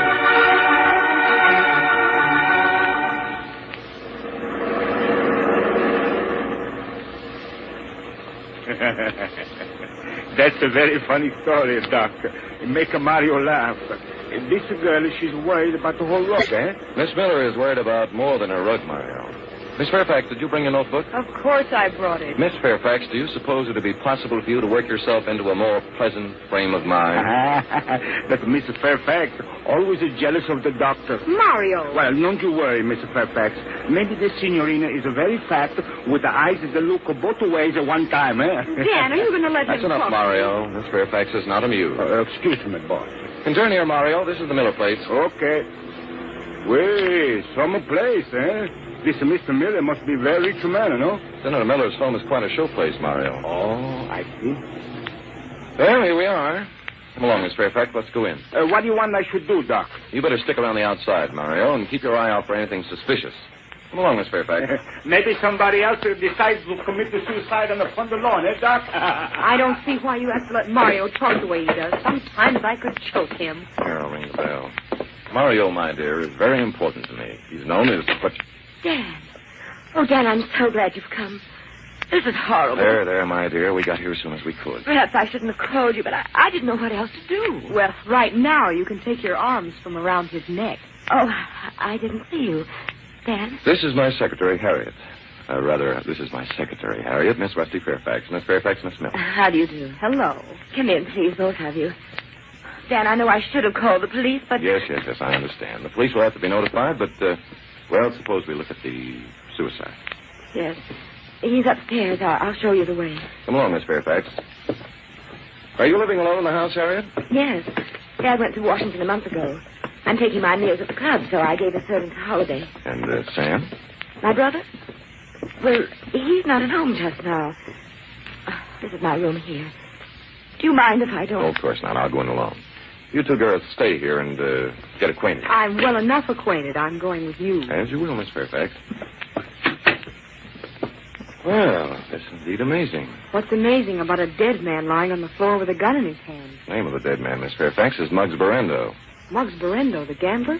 Gambling is one of Muggs's lesser vices. He's a very interesting type. I've always intended to study him. Well, now you've got your chance. Don't be facetious, Miss Fairfax. Let me see. Gun in left hand, finger crooked around the trigger, bullet through the left temple. Amazing. Yes, amazing. This is something I don't get, Dan. What would a guy like Muggs Berendo be doing in Senator Miller's daughter's bedroom with a bullet through his head? That's what's amazing, Miss Fairfax. Ah, yes. Here's the suicide note. Don't touch it, Miss Fairfax. Don't worry. I'm not going to touch anything. Let me see. I can't stand it any longer. Decided to end it all. Say goodbye to the gang. Ridiculous. Entirely out of character. Miss Fairfax, I must confess this situation interests me. It's going to interest the whole country if the story ever gets into the papers that Muggs Berendo was found dead in Harriet Miller's bedroom. Exactly. Now what are you looking for? Oh, just things. Come along, Miss Fairfax. We've got to work fast. We've got to work at what fast? Discovering who murdered Muggs Berendo and left his body in this bedroom. That's strange. Harriet seems to have disappeared. Never mind Harriet. Did you say Muggs Berendo was murdered? Of course. What other explanation is there? Harriet! Oh, Harriet! It's odd. But she won't go far. Now, look. How do you know that Muggs was murdered? Why, it's obvious. Close the bedroom door, will you, Miss Fairfax? Look, would you do me a favor, Dan? Why, of course, Miss Fairfax. What is it? Stop calling me Miss Fairfax. I have a front name just like everybody else. Really, Miss Fairfax? What's it? I mean, I know what it is, don't I? Well, you ought to. And at least when we're alone, you could say, what's that? Harriet, she's in trouble. Come along, Rusty. Harriet! Harriet, we're coming! Hold on! Dan! Harriet, what's happened? What's the matter? A face, a horrible face that was there at the window looking in at me. Yes. We might take a look. No one here now. The window's locked. Are you sure you saw someone, Harriet? Yes, it was horrible, horrible. Oh, I don't know how much more of this I can say. There, my dear. Your nerves are unstrung. Let me have your hand. There. There, you feel better? Yes. Oh, Dad, I'm so glad you're here. This ought to be a lesson to me. What was that, Miss Fairfax? I only said that if I had any sense, I'd put on an act myself to get you to hold my hand. Come on, you funny fellow. Nobody gets away from Mario. Keep it quiet now, or I'm going to get mad. Oh, hello, Doc. Mario, who's the young man? That's it. The face. He's the one I saw at the window. Take him away. Hey, what's that? The senorina said that Mario has a funny face? That I don't like, no? Mario, were you looking in the window a few minutes ago? Me look in the window? Sure he was. I saw him. I jumped him, but he got the best of me. Got the best of him. Just a little squirt. Very funny, you know. Oh, yeah? You hadn't hit me when I wasn't looking. Just who are you, young man? Ask Harriet who I am. Well, Harriet? His name is Shakespeare. He's a friend of mine. A friend? Oh, that's rich. We were engaged to be married until she began playing around with Muggs Berendo. Doug! Well, it's true. I came here one night and met Berendo coming out. I asked Harriet about it, and she wouldn't give me any explanation. I couldn't, Doug. I told you. Yeah, you told me. Say, this is getting interesting. Let's hear some more. That's enough, Miss Fairfax. Tell me, Doug, you've been making a practice of hanging around here nights just to check on Harriet's callers? Sure I have. Harriet and I were engaged. Had other men coming to see her, I wanted to know about it. Well, now that I can understand. Doug, I've told you that all your suspicions were foolish. Okay, then why does Barrendo keep coming here? Does Mark Barrendo come here often, Doug? He's been here 4 times in the past month. Was he here tonight? I don't know. I just got here a little while ago. Yeah, that's all right. I watched him come up with the driveway, and then he started looking all of the windows. He get a surprise when I come up behind him and kick him in the pants. I see. Well, this is most interesting. Harriet, how can I get in touch with your brother Sam? Sam? Why, I don't know. He's away on a business trip. Oh? What kind of business? I don't know. I don't pry into Sam's affairs. On the contrary, my dear, I think you've pried too much. Your prying is the cause of this deplorable situation. How dare you say that to me, Dan Banfield? Because it's true. Mario, do you think you're capable of keeping Mr. Spear under control for a short time? Under control? You make a joke, Doc? Just a little squirt? You keep your hands off me, you big ape. Yeah? What are you going to do, huh? Well, I'll call the police. You won't have to, Douglas. Miss Fairfax, will you call Sergeant Plum at headquarters, please? Ask him to come out here and arrest this young man for the murder of Muggs Barrendo.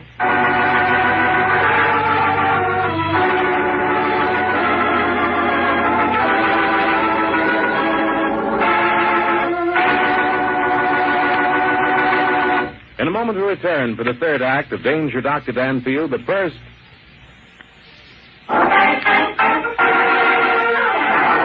Now the third act of... Danger, Dr. Danfield.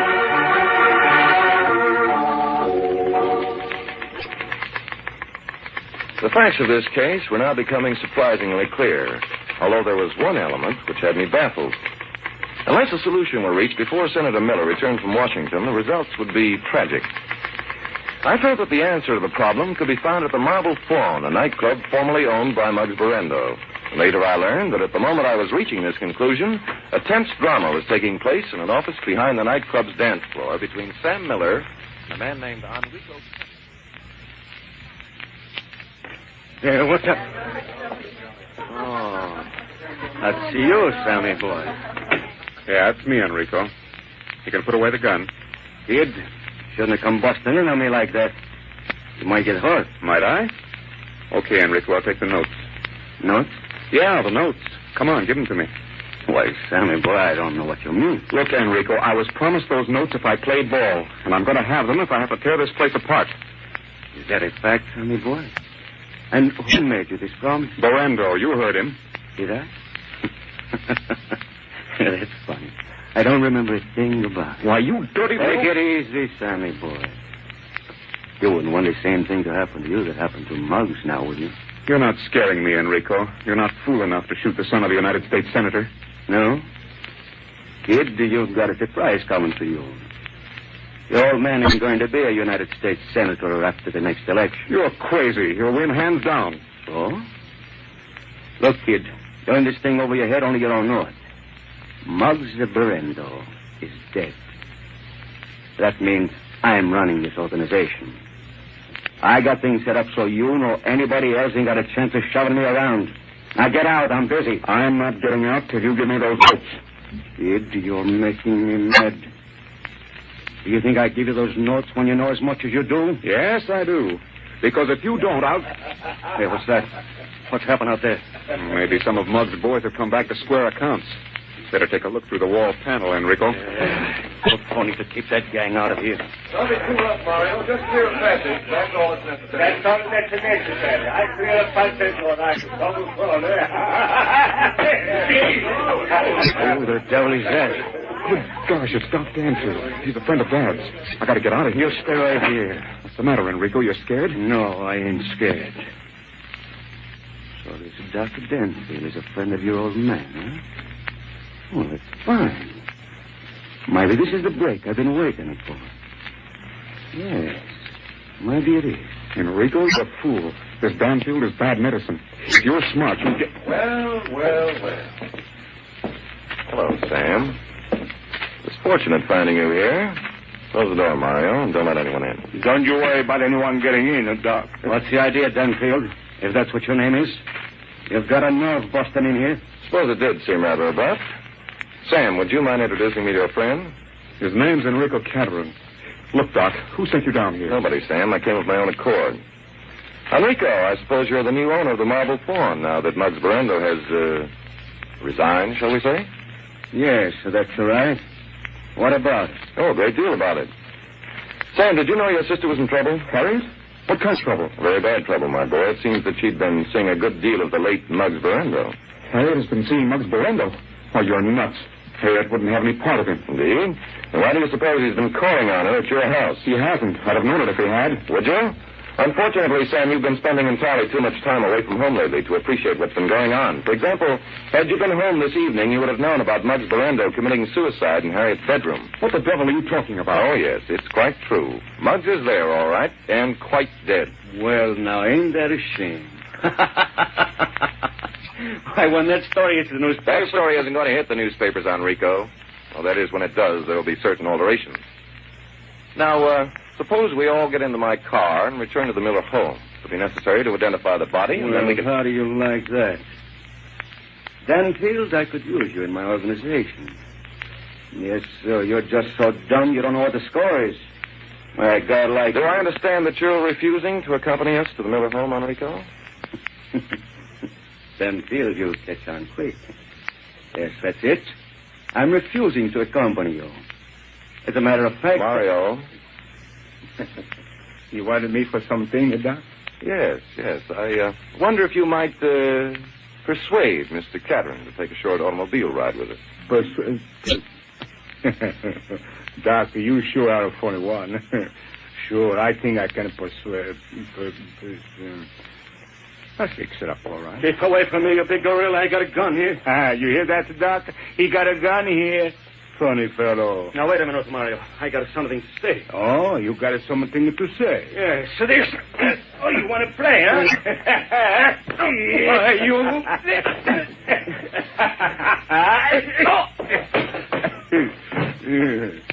This Enrico, he's a very funny fellow. He said they had something to say. I see what you mean, Mario. Now, let's get going.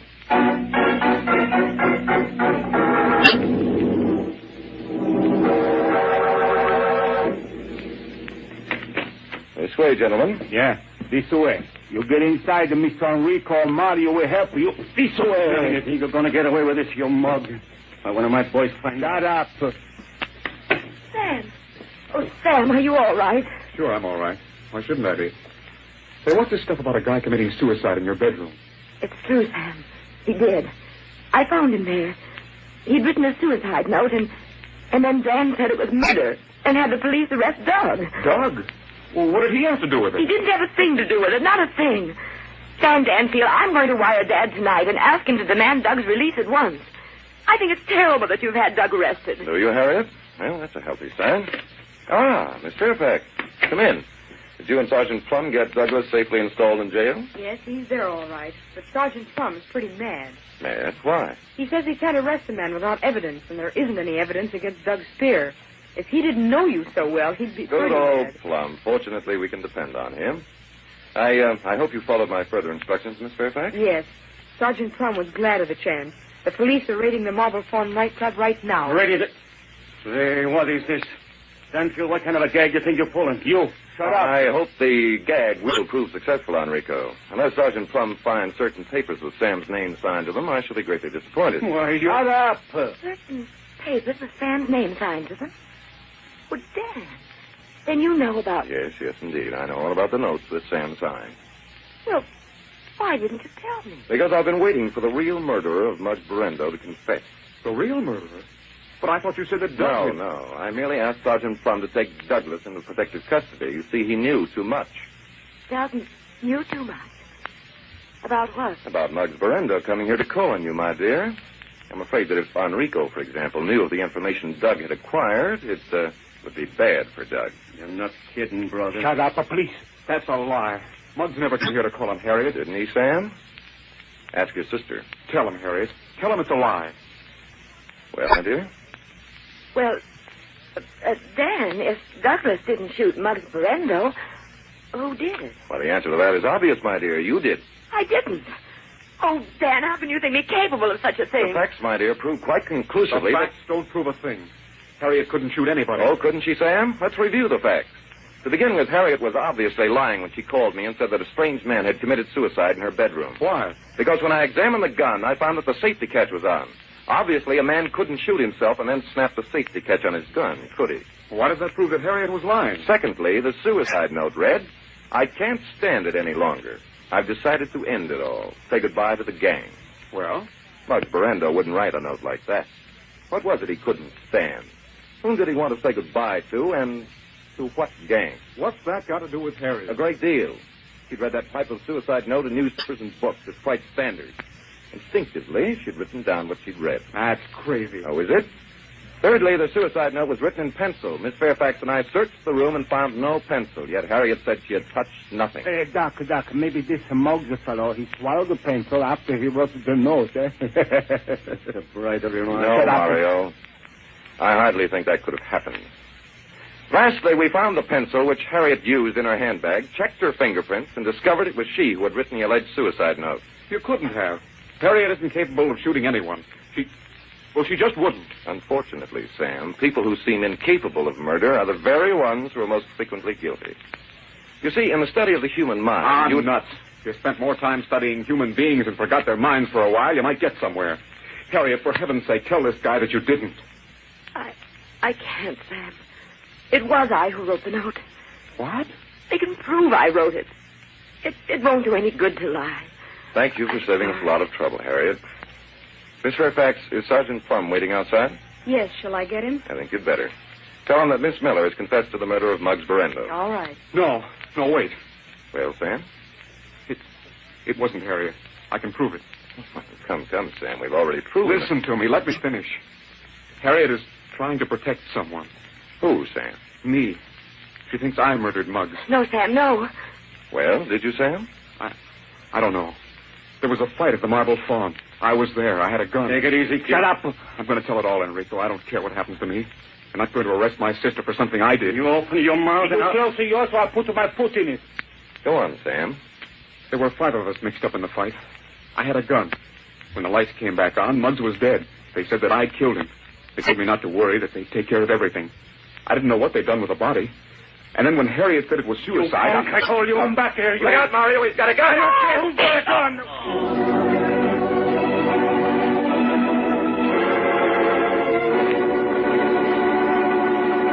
In a moment, we return for the conclusion of Danger, Dr. Danfield, but first...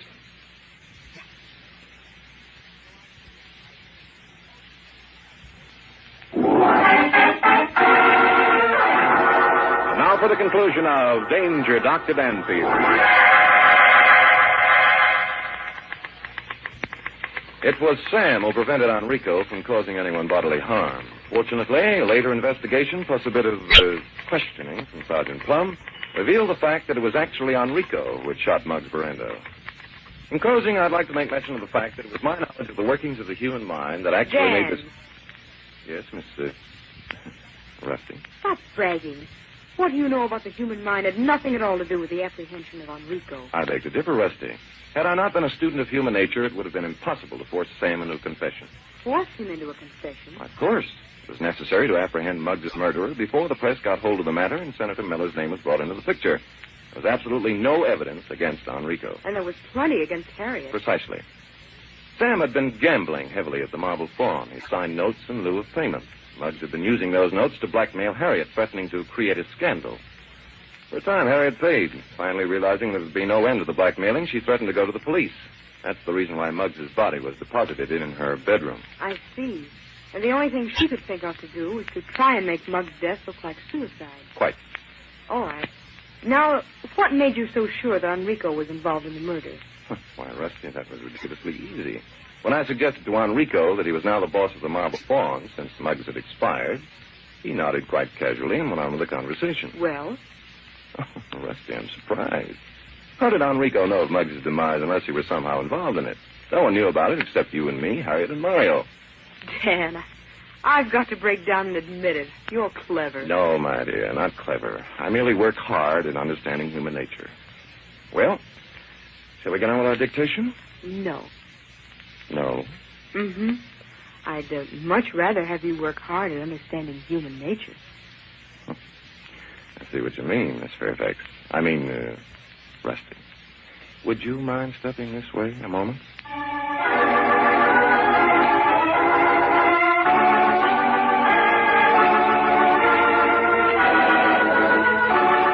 We hope that you've enjoyed this recording, and for more happy listening, please visit otrcat.com. Johnson Wax Program, Words at War with Carl Van Doren.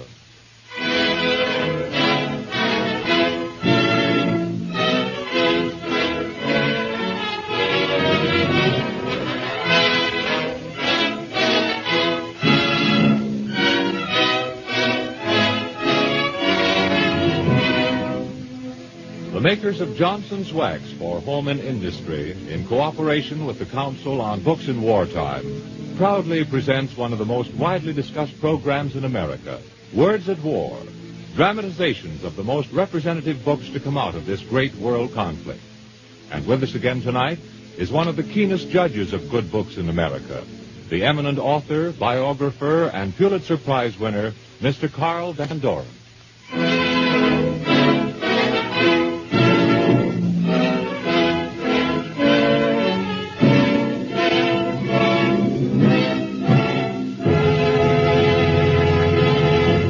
Mr. Van Doren.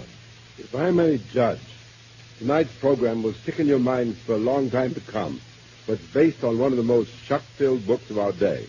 I'll tell you something about book and author just as soon as Jack Costello finishes a brief message from our sponsors. If you were out in your car today, you probably noticed one thing. In spite of their age, a large number of the cars on the road still look very new. If you'd stopped to ask their owners, you'd have found that many of them long ago learned the easy way to keep the finish of their cars clean and sparkling. I mean, of course, with Johnson's Car New. Car New is designed for times like these. A polish that's easy enough to use so that you and I or our wives or youngsters can do the job ourselves. Car New does two jobs at the same time. Both cleans and polishes with one application. Car New is a liquid which dries to a white powder. Wipe off this powder and your car shines like a mirror again. Incidentally, if you don't remove that dull road dirt and grime, it may do permanent damage to the finish. It's still a long time before you'll have a new car. Why not keep yours looking as new as possible with Johnson's Car New, spelled C-A-R-N-U, Car New. Mr. Van Doren? Tonight's Words at War program is based on George Creel's book, War, Criminals, and Punishment. It poses the question, what are we going to do with Hitler when we have ended the war he started? George Creel, you know, served as the chairman of the Committee on Public Information in the last war, roughly the equivalent of the jobs now held by Elmer Davis and Byron Price, and is at present the Washington correspondent of Collier's magazine. His book, War, Criminals, and Punishment, is the most outspoken indictment of the people that has appeared in a generation. We bring it to you in the form of an open letter to Hitler and his gang, written by a man who has read Creel's book and wants the American public to know what kind of job is still ahead of us if justice is to be done. This is the open letter.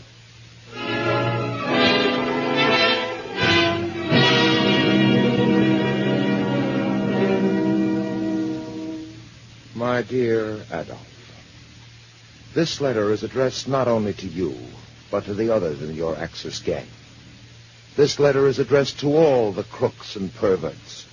To yourself, to Mussolini and Tojo, to Himmler, Goering, Goebbels, Rosenberg, von Papen, Ribbentrop, Quisling, and all the rest. Yes, dear Adolf, to all of these, and to approximately 80 million of your fellow Germans, this letter is written. But for convenience sake, I shall address it mainly to you. Have you serve as a symbol for the lot. Do you mind? Practically every American who can put one word after another has written you a public letter or has planned to write such a letter, Adolf. They've presented these letters in every way. Stage, screen, radio, what have you. And now it's my turn. But I promise you one thing, Adolf. This letter will be different from the others you've received. Quite different. Wait and see. Still, let me make a confession. If I hadn't read George Creel's War Criminals and Punishment, this letter to you would not have been different. If I hadn't read that carefully documented book, this letter to you would have been pretty much the same as all the others. There wouldn't have been much regard for realism in it, Adolf, but there would have been lots of fancy stuff, such as filter effects and echo chambers and guns booming vengeance. And there would have been voices. Oh, yes. Whispering voices, shouting voices, matter-of-fact reporting voices, each of them with a job to do.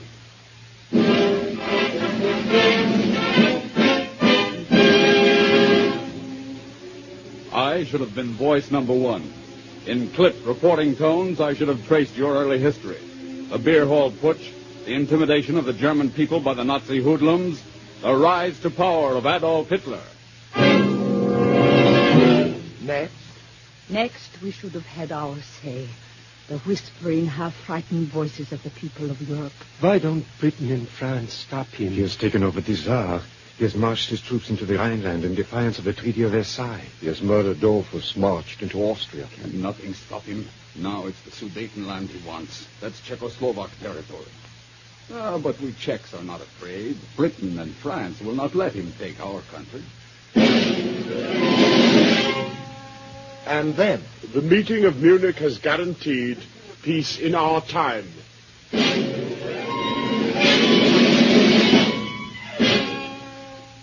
Yes, Adolf. If I hadn't read George Creel's book, that's the slant the story might have taken as a starter. Probably it would have gone on from there to describe the horrendous cruelties of yourself and your gangster friends, all told in terms that would have torn at the heartstrings of my sentimental fellow Americans. And then, at the proper moment, there would have been a fanfare to proclaim the heightening of the drama.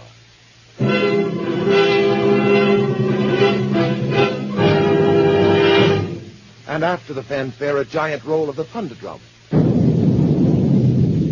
And then a strident voice. Remember Pearl Harbor! We're coming again. The Yanks are coming again.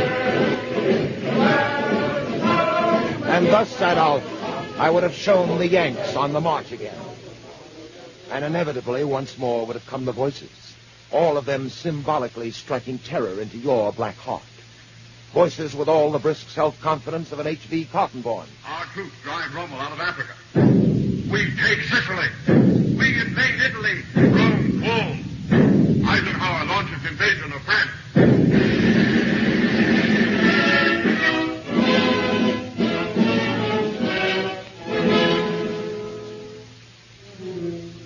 At this point, Adolf, I suppose I might have switched the scene to you. Probably shown you in your mountain castle in Berchtesgaden, cowering in a closet at the approach of a bunch of G.I. Joes. Oh, this would have been a great scene, Adolf. The listeners would have laughed themselves sick at the spectacle of you, the killer of millions, cringing and shaking as you were carried off to your doom by the grinning American doughboys. Yes, pal, for this scene, I think I would even have indicated a comical musical curtain.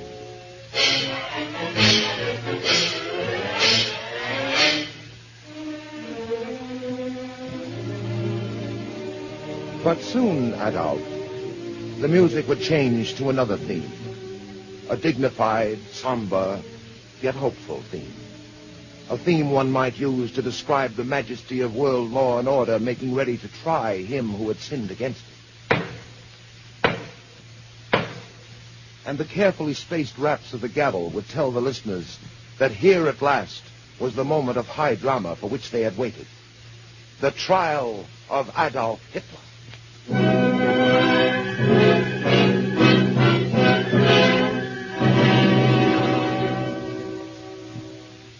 I can see that trial now, Adolf. everyone, from the lowliest Russian peasant to the prelates of the Vatican, would submit documents against you. And in writing such a scene, I should be untrue to my craft if I did not employ dramatic license and bring in the most convincing witnesses of all. I bear witness against you, Adolf Hitler.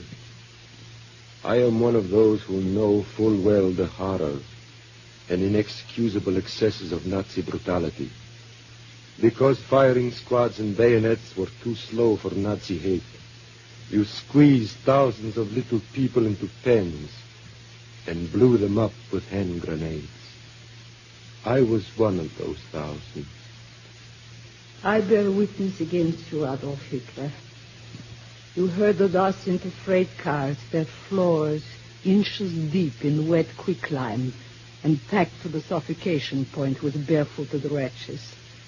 Then your lackeys locked the doors and pushed the cars into the forest, where no one could hear us scream as our flesh was eaten away. I bear witness against you, Adolf Hitler. I lived in the Russian town of Kiev. In September 1941, your Nazi officials drove some 60,000 Russians out of the city to a great gully called Bady Yar, or the Woman's Ravine.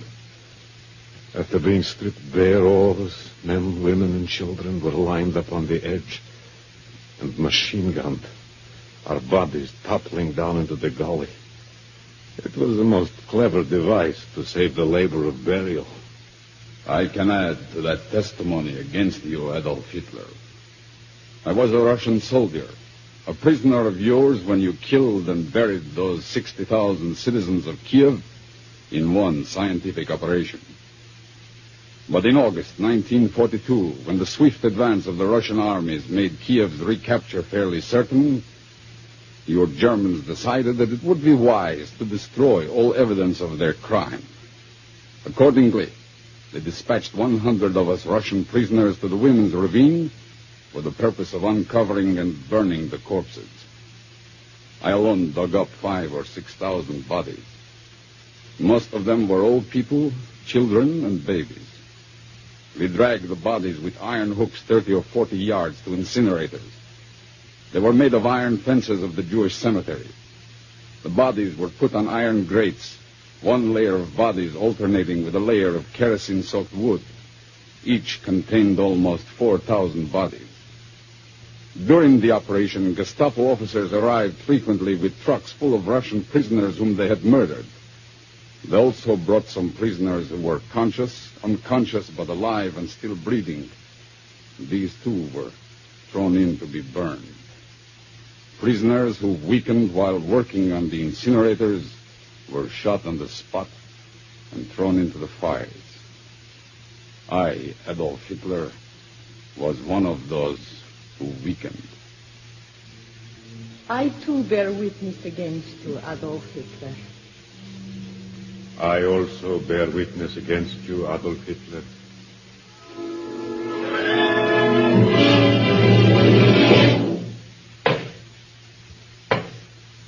And then, Adolf, I would have presented the really big moment, the gripping climax of the drama.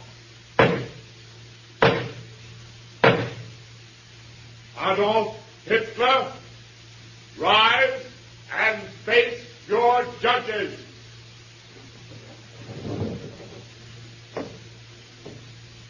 Adolf Hitler, it is the judgment of this court that you...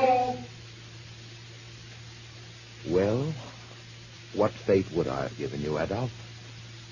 You know as well as I do that any death would be too good for you. Don't you?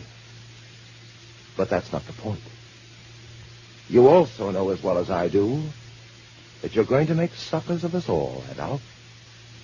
You know that neither you nor your gangster pals will ever be brought to justice.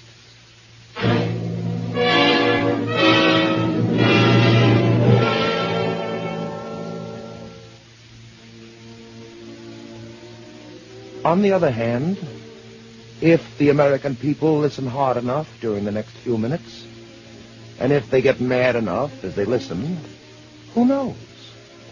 It might be that all you and all your gang would end up as guests of honor at a hanging party after all. Wouldn't that be cute, But I'm still betting against it, Adolf. I'm still betting you'll make suckers of us all.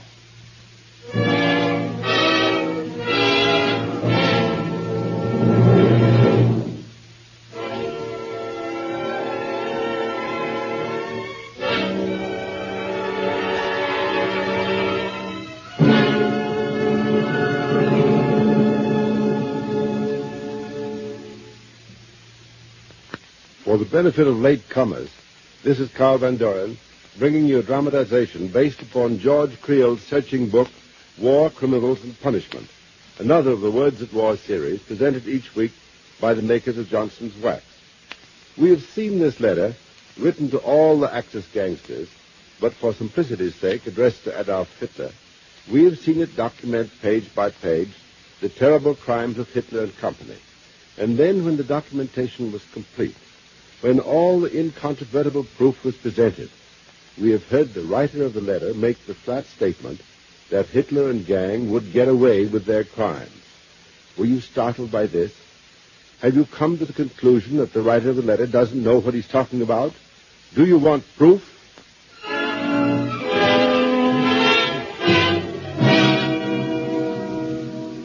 Well, let's get down to cases, Mr. Hitler. None of our listeners has called me up yet threatening to shoot me, so maybe they're willing to listen to see if I can prove my point. So I shall attempt to do so, simply, without fuss or fanfare. But let's not keep them waiting. Okay, voices on mic. All right, let's get up there now. I'm first voice. I'm number 2. Now then, what's the point we want to prove? Voice 1. We shall prove that Mr. Hitler and his gang have not only one chance of escaping punishment for their crimes against humanity, but 3 such chances. And do we just manufacture this proof? Voice 2. We certainly don't. We take it from the documented records of history. All right. All voices in order, please. What is Mr. Hitler's first chance of escape? Tell the little man himself. Your first chance of escape, Mr. Hitler, is that the new German government, which will be set up by the Allies after your defeat, may refuse to deliver you and your gang for trial, on the grounds that such degradation of their national heroes would cause a revolution. What possible reason could we have for believing such a thing could happen? Well, it happened last time. That's exactly what happened. That's how Ludendorff and Hindenburg and Stulpnagel and the rest escaped trial after World War I. Exactly. Now, what is Mr. Hitler's second chance to escape? Your second chance of escape, Mr. Hitler, will come if you and your gang are brought to trial, just as it did for others after World War I. You'll remember that then, out of all the thousands of German war criminals, only 49 little, unimportant men were brought to trial. Yes, and those 49 were tried not by the people whom they had abused, but by their fellow Germans, in a German court in Leipzig under German rules of law. And the verdicts? The German verdicts. Less than a half a dozen were found guilty of any offense.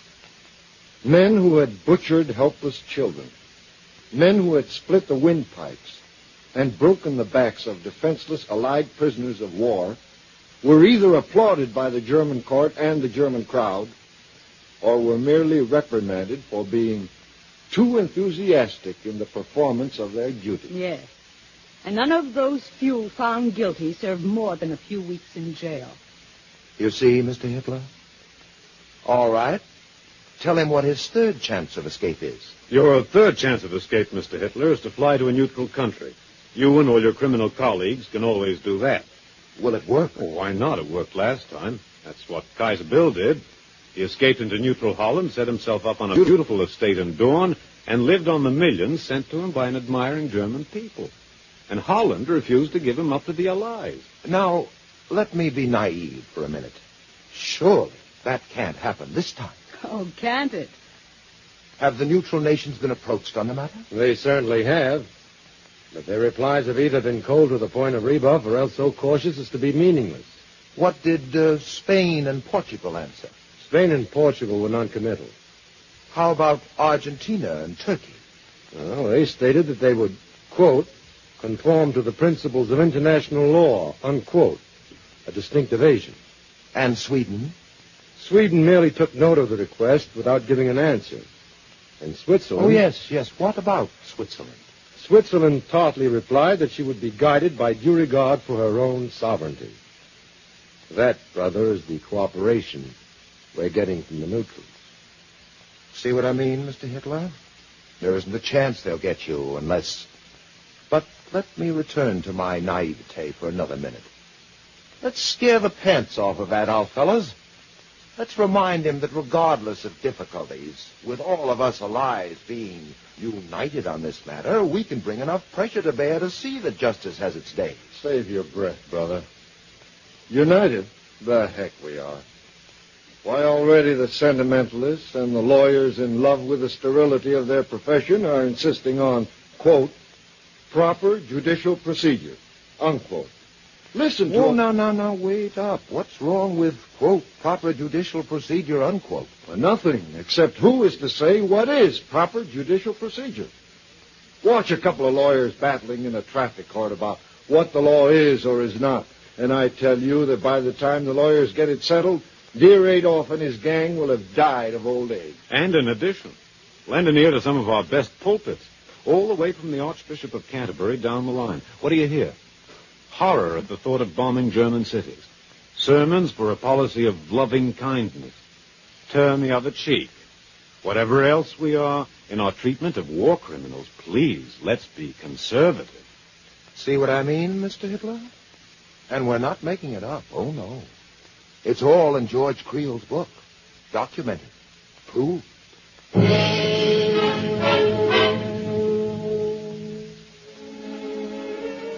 I hope you won't think me prejudiced, Mr. Hitler.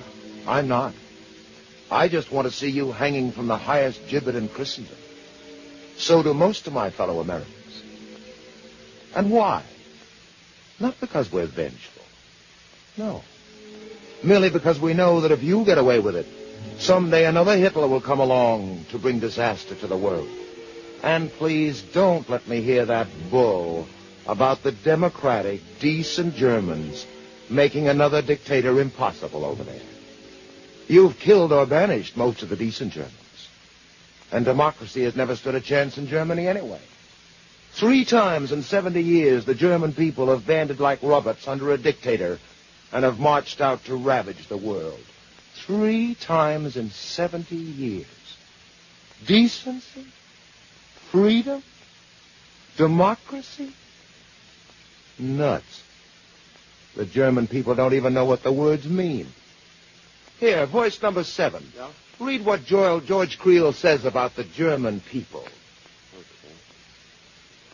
Before the ink was dry on the Treaty of Versailles, while Belgians and Frenchmen hunted in ruined homes for their dead, America rang to a chorus of pity for the poor Germans. Today, with conquered lands knowing every horror of enslavement, there is a definite movement to have it believed that Hitler's organized savagery does not represent the popular German will. That's bunk. American correspondents bear witness that German citizens, without urging or official order, killed and tortured Jews no less enthusiastically than did the stormtroopers. It was not only brown shirts who fed the bonfires at the book-burning Mr. Hitler, but German university students. Shall I go on? Oh, certainly. Continue. Over here in America, plays and films applauded by packed houses exploit the courage and heroism of a German underground movement. There is no such movement. Poles, Czechs, Dutch, and French are resisting to the death. Each day, new thousands are thrown into unmarked graves. But not from a single authoritative source is there word of such resistance in Germany. Those that might have dared were killed or jailed at once. And who's to blame for all this malarkey going the rounds? Why, the American sentimentalists, of course. But the sentimentalists have their little helpers. And you know who they are? The refugees. More particularly, the articulate refugees, like Hermann Rausnik and Prince Hubertus to Löwenstein. Hey, wait a minute, mister. I'm just a plain American, and that don't seem right, talking about the refugees. In America, we love the refugees. Oh, yes, I know. The love, adoration, and applause of German refugees is a national sport second only to baseball. And not that a lot of them don't deserve it. But listen. Let's hear what Creel says. Many of the German refugees in the United States and England have no larger conception of democracy than Hitler himself. They blame only the Führer, not the militaristic, imperialistic German mentality which made Hitler not only possible, but welcome. Many of those refugees most vocal today played a prominent part in the overthrow of the Weimar Republic. Many of them still have, as a secret slogan, Deutschland über alles. They still refer plaintively to what they call the infamous Treaty of Versailles as a complete excuse for every German crime. Want some more? No, that's enough. That ought to get the idea across. Then, can I add a prayer? A prayer? Why, sure. From the American and British sentimentalists, from many of the German refugees, good Lord, deliver us. Amen.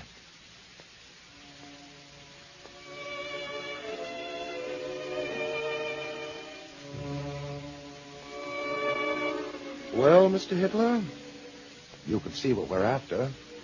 We make no bones about it. It's our hope that if the truth is spread wide enough, your nation will never again threaten the peace of the world.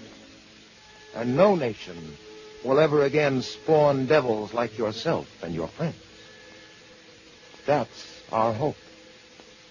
Frankly, I still believe it's doomed to fade. But you can never be sure, Mr. Hitler. Who knows? Maybe our people will wake up. Maybe they'll rise up on their hind legs and tell the sentimentalists to shut their traps. Maybe the American people will make such an awful row that no neutral nation would dare give you sanctuary. Maybe they'll insist on the 3-point plan of action that alone can save the world. And no one knows better than you, Mr. Hitler, what those 3 points are. Point 1. Unconditional surrender, followed by military occupation of Germany to enforce permanent disarmament. Point 2. The arrest and arraignment of all war criminals from the highest to the lowest, uncomplicated and unimpeded by the slow, tortuous processes of civil courts. Point 3. An instant end to Prussia's evil, brutal domination of the German Empire. The smashing for all time of the gun-toting Prussian Reich. Yes, Mr. Hitler. Maybe our American people will set their hearts and souls on attaining these 3 points. If they do, maybe, there'll be peace in our children's time. I remain very sincerely yours, one American.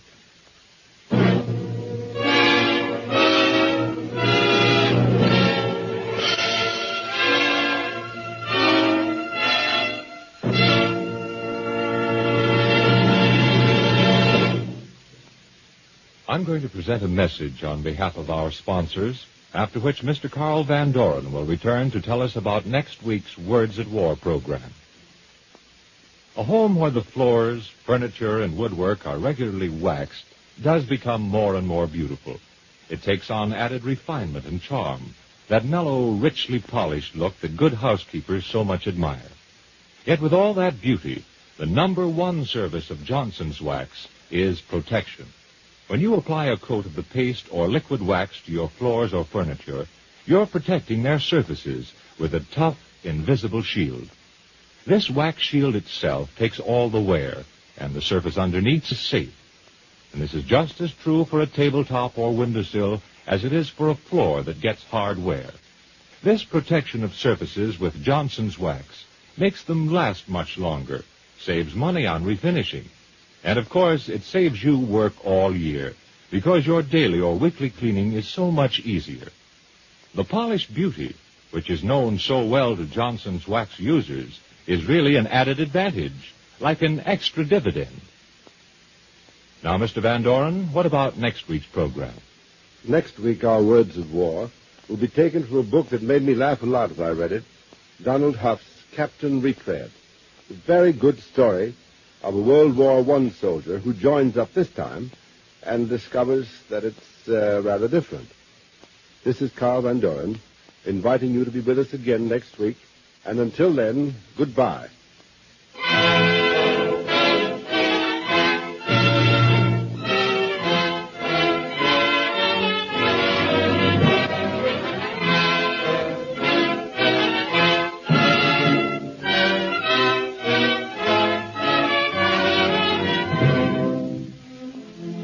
Tonight's dramatization was written by Richard McDonough and featured Ned Weaver. Music was composed and conducted by Morris Momorsky, and the production was under the direction of Anton M. Leader. Next week, the Johnson Wax program presents Captain Retread on Words at War.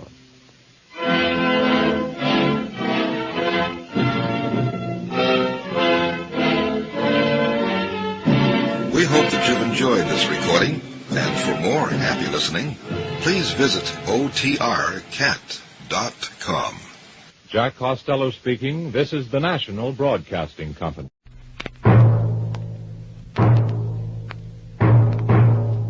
T-Man, starring Dennis O'Keefe.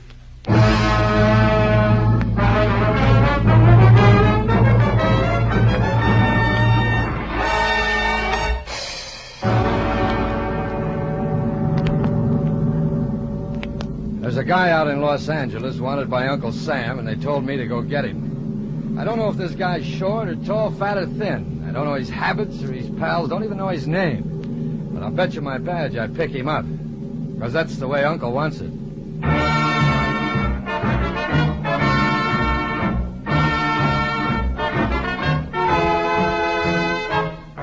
With Dennis O'Keefe, starred as Agent Dan O'Brien, we bring you another story of the relentless war against crime, fought by the agents of the Treasury Department. A war in the public interest, fought by T-Men.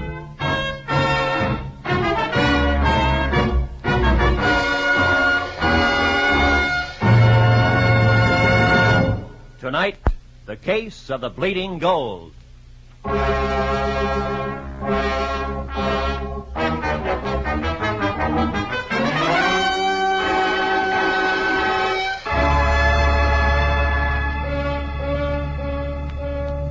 What turned out to be the first break in the Bleeding Gold case came on April 6, 1950 at 3 a.m. Eastern Standard Time. But it didn't start in Washington. It started all the way across the country on a dark street in Los Angeles, California. Okay, Prill. We got it. Let's get out of here. Where's Clink?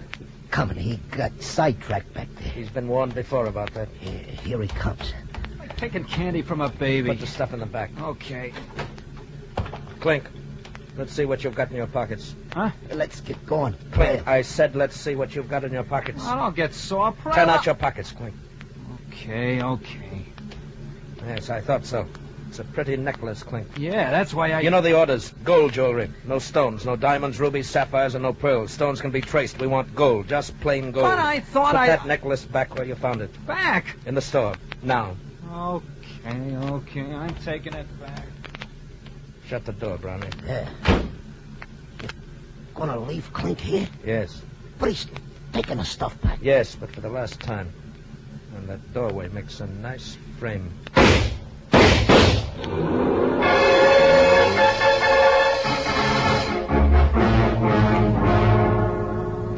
A murdered hoodlum in a robbed jewelry store in Los Angeles shouldn't concern the Treasury Department. But the boys in California thought different. They sent the local police report through on the teletype, and the first thing in the morning, the chief had me in his office. What do you make of it, Dan? $20 gold piece. I haven't seen one in a long time. It's not bad either. Ring's all right. Feels all right. Now, what about the engraving? Yeah, it's a little fuzzy in the background, but it's a darn good counterfeit. Well, here's the weird thing about it. There's more gold in that coin than in a genuine $20 issue. More gold? Where'd you get it? It was found on Clink Spencer. Oh, yeah. Fellow they picked up dead in front of the jewelry store? That's right. Gold jewelry. Counterfeit gold piece. But why? Why go to all that trouble to steal gold and then put more of it in a coin than even the government does? You know something, Chief? I like this. I hoped you would, Dan. Because I'm about to lay it right in your lap. No, me and my big mouth. Look, what about the boys in Los Angeles? We're working on it, of course, but, and I hate to say this to your face, you're the best counterfeit man we've got, so they've asked for you. Yeah, thanks for the orchid, Chief. Oh, can I use your teletype? Sure, I'll go with you. Any more of these gold pieces turn out? No, this is the first. You haven't got much to go on. When did we ever have much to go on? Oh, good morning, Mr. O'Brien. Hiya. That Los Angeles you're talking to, Mildred? Yes, Chief. Tell him to hold on. Yes, sir. Better address it to Greg, Dan. He's the local man on the case. Know him? Not yet. They're waiting, Chief. Go ahead, Dan. Okay. Greg from O'Brien, read gold jewelry, thieves, and or counterfeiters. Am flying to L.A. end of week. Meet unsavory character. That'll be me, O'Brien. Pershing Square, make it Saturday noon. Saturday noon? Yeah. First bench on left as you enter from 6th Street. You will be reading the New York News. Oh, Little Abner is the cue. I guess that ought to do it. Yes, Thanks, Mildred. Oh, Chief, I'll be with you in a minute. All right, Dan. I'll be in my office. Millie, about Saturday, I know, Dan. You don't have to explain. Gee, I hate to break the day. Just be careful, huh? Sure. And you, too. So long, kid. Chief, I'll need a cover. Could you get, say, Detroit police to send out Los Angeles office a flyer on a guy named Make It Harrigan, wanted for robbery? You mean you're going to try for an inside job? How else can I find out who's running things? And use a good picture of me for a change, will you? You know what you're asking for if you play it that way. Yes, I know. But I've got a hunch the only way to break this case is to get inside the mob. Okay, Dan. I'll get out a flyer. Good. And send me another counterfeit gold piece. Oh, I know they don't grow on trees, but get me one somehow. The one they found on the body's too dangerous. Okay, I'll send it to Greg. Yeah? I'm off to see the wizard. Be seeing you, Chief.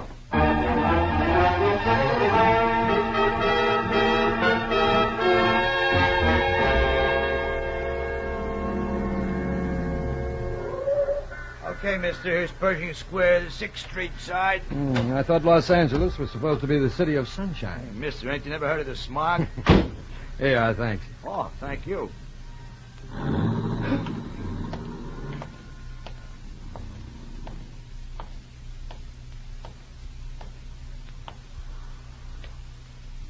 Mind if I sit down?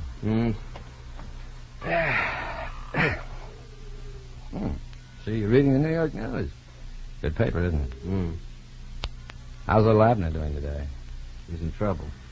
How are things, O'Brien? Name's Harrigan now. Hood from Detroit. Right. What's the plan?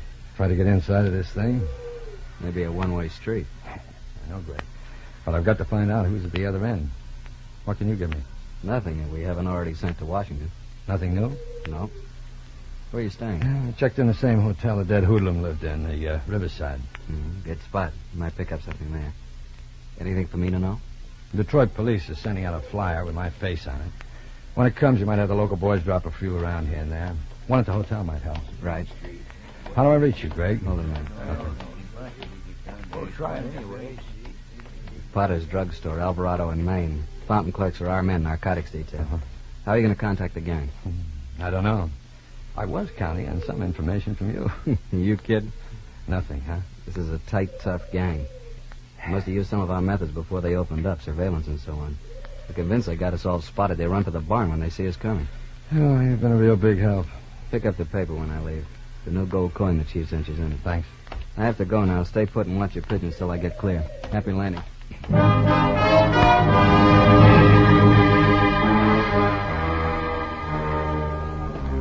So I sat there and watched the pigeons. I looked at them and they looked at me. Maybe they thought I was a pigeon, too. They could be right. I watched to see that no one tailed Greg out of the park and thought back over what I knew of the case. A gold coin worth more than its face value and a dead hoodlum named Clink. An alcoholic, the dossier had said. An alcoholic. If Clink was a booze fighter, he probably had a favorite spot. A hangout, maybe close to the Riverside Hotel. Maybe.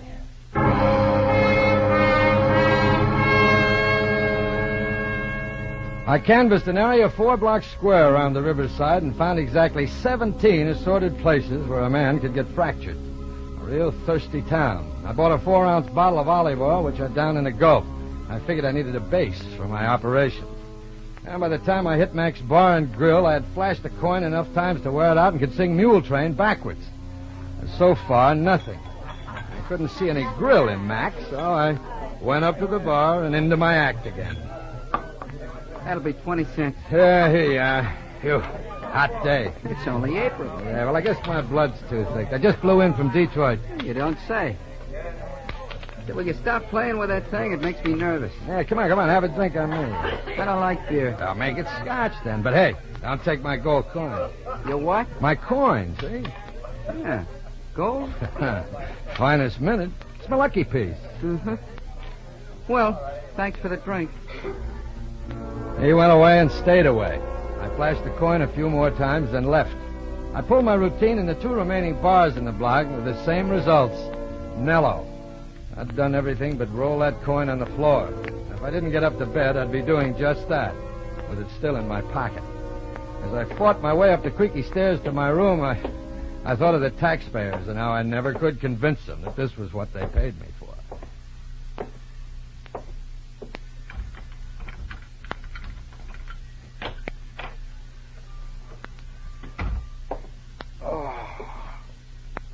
All right, take him down.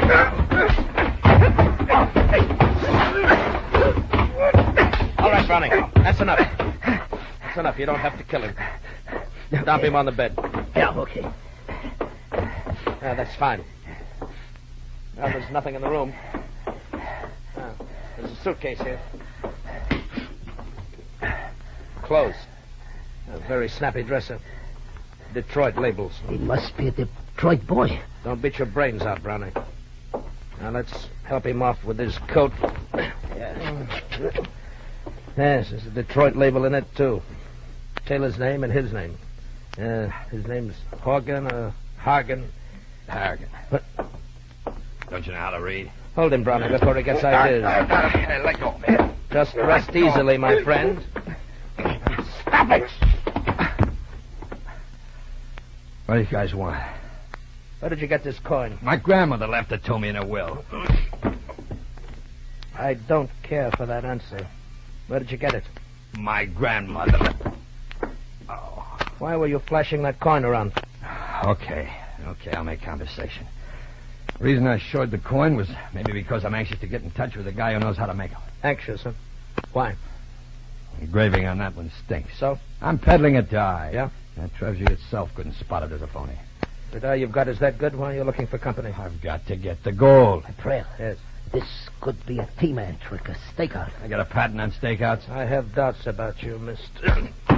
Let's not take no chances on this guy, Trail. Do I look like a treasury rat to you? I lived with a guy once for 3 months, and then he puts the arm on me. All the time he was a T-man. You could be right, Brownie, but... Get behind the door, Brownie.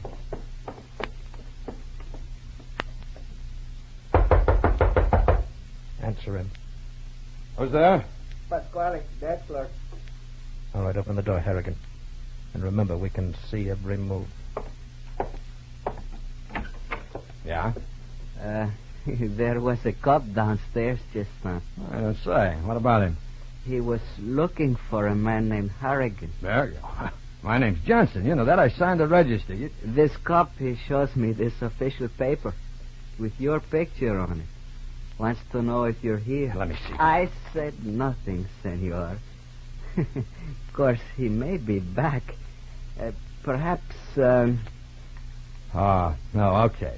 Here's a 10. Now get out of here and keep your mouth shut. Pleasure, senor. A pleasure. Here, let me see that. Wanted flyer. It's got Baby's name and picture on it, all right. The Detroit police would like to get in touch with Baby. What's the beef, Trail? Armed robbery, jailbreak. Now maybe we can stop going around in circles and get down to business. Mr. Frail. Yes, perhaps we can. Be outside the hotel at 7 tonight if you really have something to sell. Come on, Brownie. I'll be there. Goodbye, Mr. Harrigan.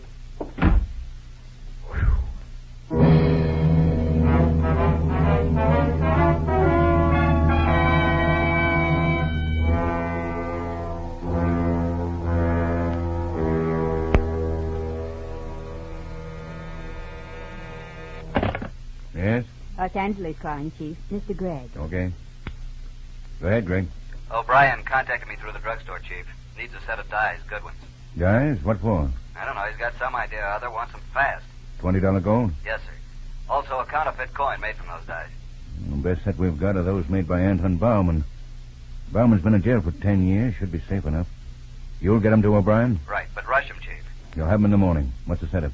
He's made contact with a couple of hoods named Prail and Brownie. Mm-hmm. Claims he's got a perfect set of dyes, so they're taking him to meet the higher-ups tonight. I see. He'll have to stall him till he gets the dyes. Where he goes from there's anybody's guess.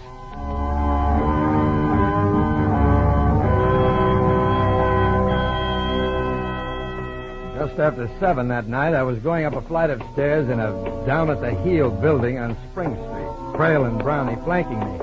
We stopped at a door marked R. Venice, broker. The office wouldn't have fooled anybody. The blonde at the desk would. Good evening.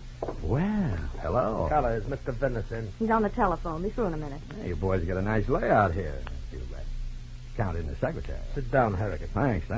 Oh, say, don't you think you ought to speak to your cleaning woman? These chairs are a little dusty.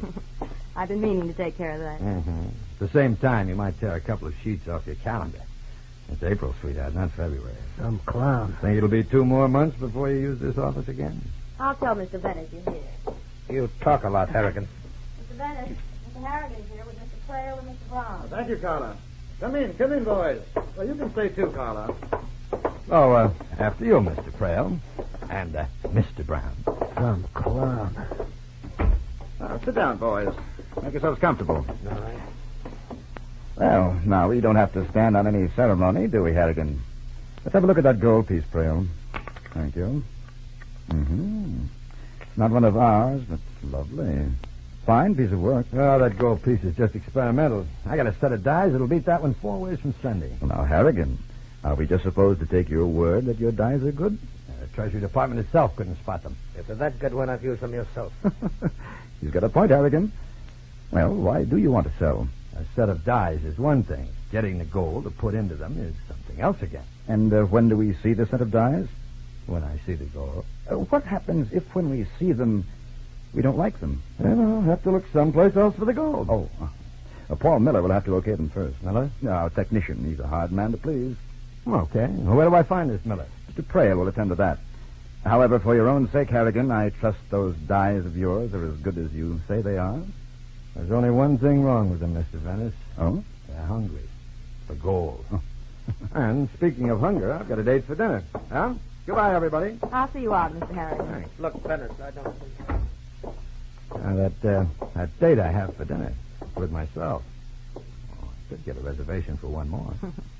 I work here, remember? And since the cleaning woman doesn't come in on Saturdays, I have a lot of dusting to do. Oh, it's a shame. A beautiful girl like you has to do all the dirty work. Yes, isn't it? Maybe some other time, huh? Could be, Mr. Harrigan. Could be.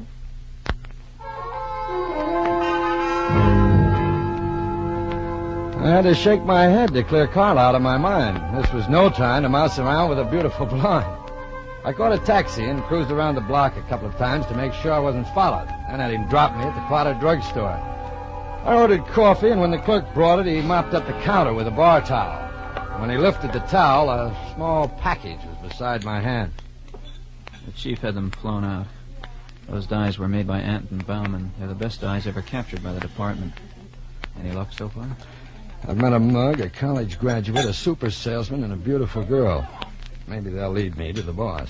Now, pass the sugar, will you? Sure. Cream? Thanks. Oh, by the way, they've got a fake office at 72 Spring Street. 72 Spring Street. Got it. And tell Greg to get me all he can on a Paul Miller. He's an engraver. Paul Miller? Yeah, I'm seeing him today. These dyes have to meet with his approval, whatever that means. Greg would like you to report here once a day, if you can. So would I. But if I don't, you better order a new boy and flowers.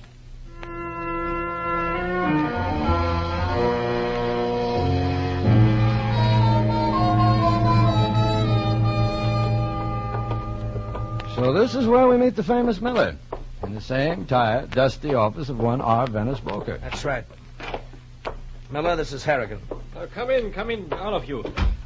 Brownie, stay there by the door. Hale, you and Harrigan come over to the window.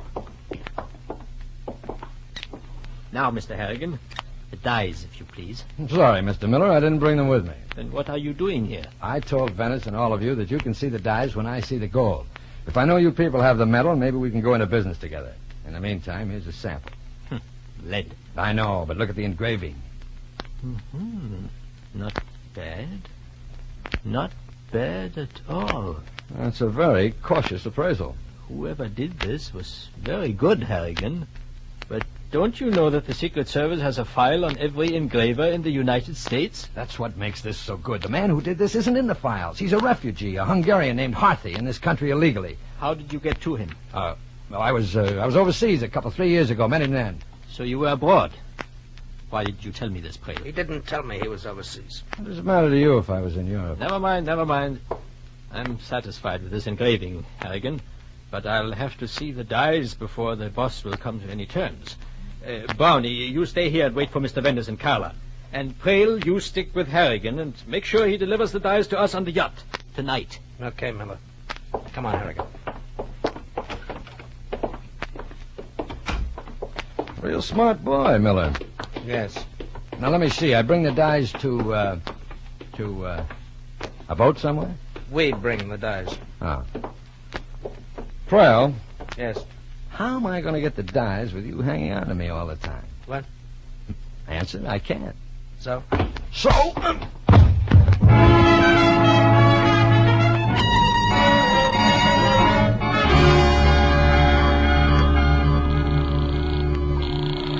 Come on, answer. Treasury Department. Let me speak to Greg, quick. Mr. Gregg, just a moment, please. Come on. Greg, this is O'Brien. I haven't got much time. you shouldn't be taking a chance like this using the telephone. I know. Now get this fast. I'm in the lobby of the Riverside Hotel, and I've got one of the dies in my pocket. Yeah. The other face is upstairs in my room, taped to the bottom of the washbowl. Get it? Right. I'm on my way back now to that Spring Street office. I walked out on them, so the reception's liable to be hot.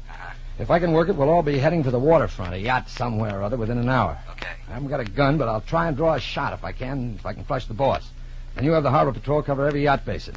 On the shot, they move in.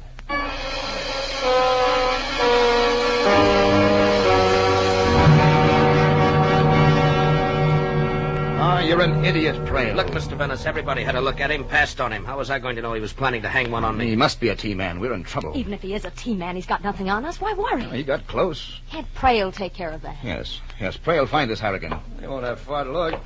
Harrigan, What's all the excitement about? why did you slug Prale and duck out? I didn't want him to know where I kept the other die. The other die? Yeah, the other die. I brought only the face die, not the bag. Why? My name's not Santa Claus, Mr. Venice. I'm holding on to the other die for insurance. Miller ought to be able to okay the deal with one of the dies in his hand. The other one I keep. Till when? Until I see the boss and make a deal. Look, I'm the boss. No. You're too much out in the open. Besides, you take orders. I told you... Mr. Venice. Yes. Miller liked the sample. Let's show Miller the die. Then let Harrigan meet the boss. Yeah, maybe you're right. Miller mentioned the yacht. Yes, he's down there now. Then the boss should be there, too. Now, suppose we all go to the yacht, just as soon as it gets dark.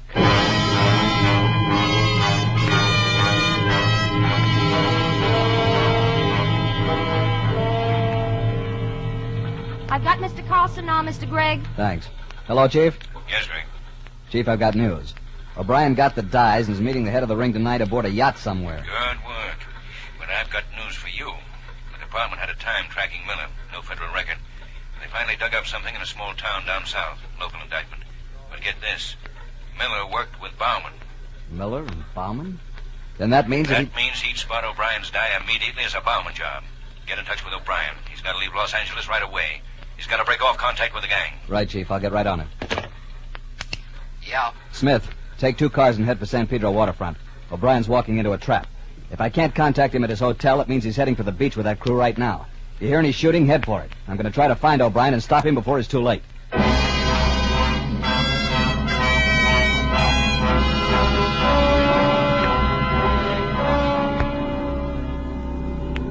One big happy family. Shut up, Harrigan. Now, what's everybody so nervous about? Going to meet the boss? Harrigan, don't talk so much. Mr. Venice, Yes, Prale? we're being tailed. Huh? You sure? Yes. Fellow in a dark sedan. I don't like that. Don't worry, Brownie and I can take care of him. Nobody around these waterfront streets at this hour. Brownie, I'm going to swing the car across the street and block it. Right, Prale. Get your door open. As soon as I swing around, you jump out of the car. So you'll be ready for the guy trailing us. You'll have to jam his brakes and he'll have his eyes on the road. Got it. Okay. Here goes. All right, Brownie, move. Right. Wait a minute. You can't be sure you... I don't have to be sure. You're crazy. I got him. Good work, Brownie. Now let's get out of here fast. Guy didn't even know what hit him. And you know who he was? Local boy, Mr. Venice. Hangs around the Treasury office. A T-man. Right then, I stopped enjoying the ride. Greg had been a good man. He died in the public service. A nice epitaph, but I'd make it up for him. I'd make it up.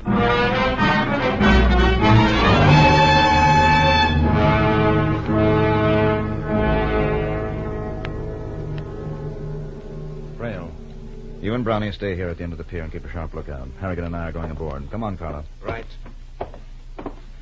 Quite a hunky yacht. Smart place for a coining layout. Do I get to see the boss when I get aboard? You'll see him when it's time. Oh, pardon me. I got carried away. Okay, up on deck, Harrigan. All right. Now give me the die. Well, I thought Miller was going to look at it. He's down below. I'll take it to him. You'd better hurry, Mr. Venice. The boss doesn't like this kind of a setup. It'll only take Miller 2 minutes under a microscope. I'll bring him back with me if there's anything wrong. You know, Harrigan, if those dies are good, we might talk some more about that dinner date. I was beginning to get it. It was a neat setup. A yacht they could move around while they worked. Gold coins. Against the law here, but not overseas. Say, in Europe. The black market, maybe. Sure, that was it. They'd pay 12 times the face value to get their hands on gold coins issued by the United States. And they got their gold from the jewelry stores, the cheap way. Minted the stuff aboard this tub and meant their foreign contacts at sea. It all figured. Harrigan. Harrigan, you're a bright boy. You might all get along real well. Especially you and me, huh? Yeah. Miller's finished his examination. He said he'd be right up. Oh, good. I'd like to get this deal set. The young lady here and I are building some plans to sell them real. Miller, what's that gun for? The dice. The dice Harrigan gave us. Huh? They were made by Baumann. Now, wait a minute. I know these dice like the back of my hand. I was with Baumann when he made them. And Baumann's been in jail for years. Federal jail. All his engraved dice were taken with him. That means... Harrigan's a T-man. Things a plan. Shoot, Miller, shoot! Oh, no. What? This gun is not for Harrigan. Venice told me about killing the T-man when he brought down the die. I've always told you I don't like killing. I've always told you. Don't be a fool, Miller. You're in this as deep as we are. For counterfeiting, yes, but not for murder. I'm leaving. And Harrigan's going with me. That's playing it smart, Miller. Miller, Stand still! Harrigan, follow me. There's a dinghy tied at the boat. Easy. Tail! Brownie at the plate! Come on! I didn't mean to shoot Venice. Let me have that gun, Miller. I didn't mean it. Take me with you. It's Prale. Brownie. Come on, behind the bridge. Here. Now, keep down. Harrigan!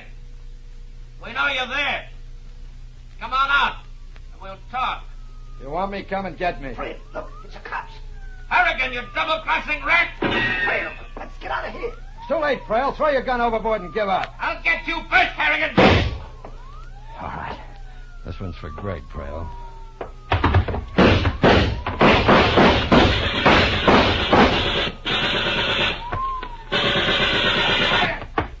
Over here.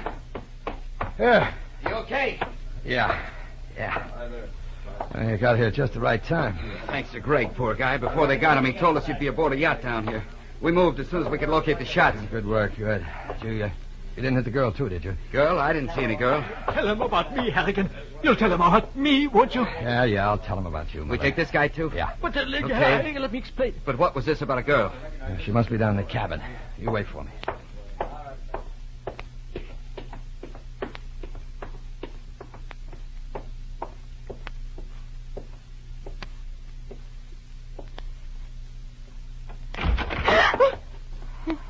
Hello, Carla. You all right? Oh, Mr. Harrigan, I was so scared. All that shooting and all. You can cut the act now, Carla. What do you mean? Oh, I've had a hunch about you all along. No one made a move till you gave the nod. And then when Miller called your name when he spotted that die, I cinched it. Look, Harrigan. Oh, I have to hand it to you, Carla. You're smart. You ran that mob with a glove of velvet, boss.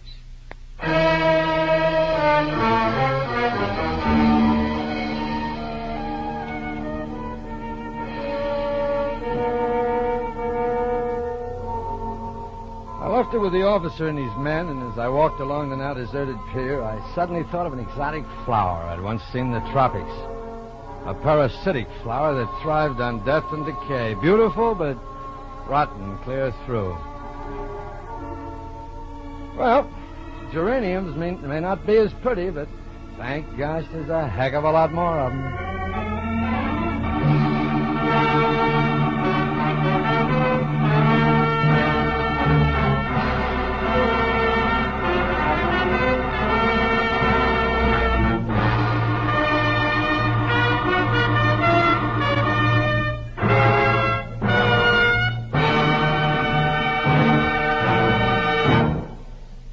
T-Man, starring Dennis O'Keefe, is produced and directed by Norman MacDonald, with special music composed and conducted by Richard Orant. This is CBS, the Columbia Broadcasting System.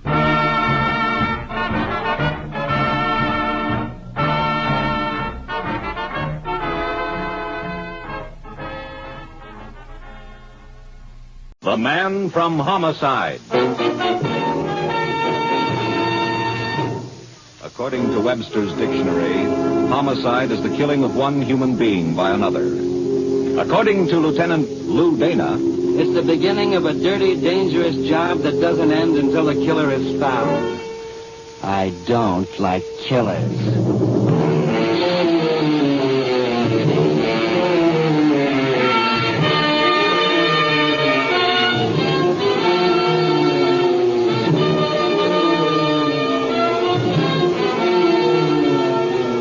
Every week at this time, the American Broadcasting Company brings you transcribed the star of stage and screen, Dan Duryea, as Lieutenant Lou Dana, the Man from Homicide.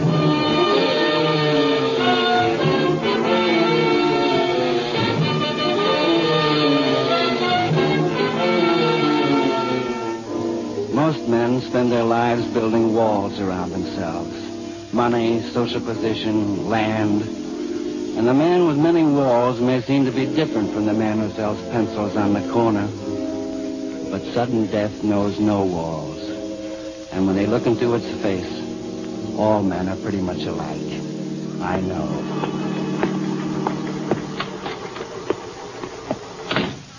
What's up, Inspector? Something hot, Lou. Just took a call from old man Kelso. He's scared. Scared to death, Lou. What's he got to be scared of? Falling off his money? Claims someone is threatening to kill him. Stick of gum, Inspector? Huh? Oh, no. He asked for you, Lou. Right away. Yeah. Well, you better get on it, Lou. Inspector, what happens if we get a call from a fruit peddler who thinks someone is trying to kill him? Oh, I know, Lou, I know. We ignore it 9 chances out of 10. Why is this so different? He sounded really scared, Lou, for one reason. And, well, you know the other. $9 million. And I bet he can't sleep nights thinking how to make it 10. Better get out there, Lou. Sure. I'll go out and hold Kelso's hand, and maybe some of what he's got will rub off on me.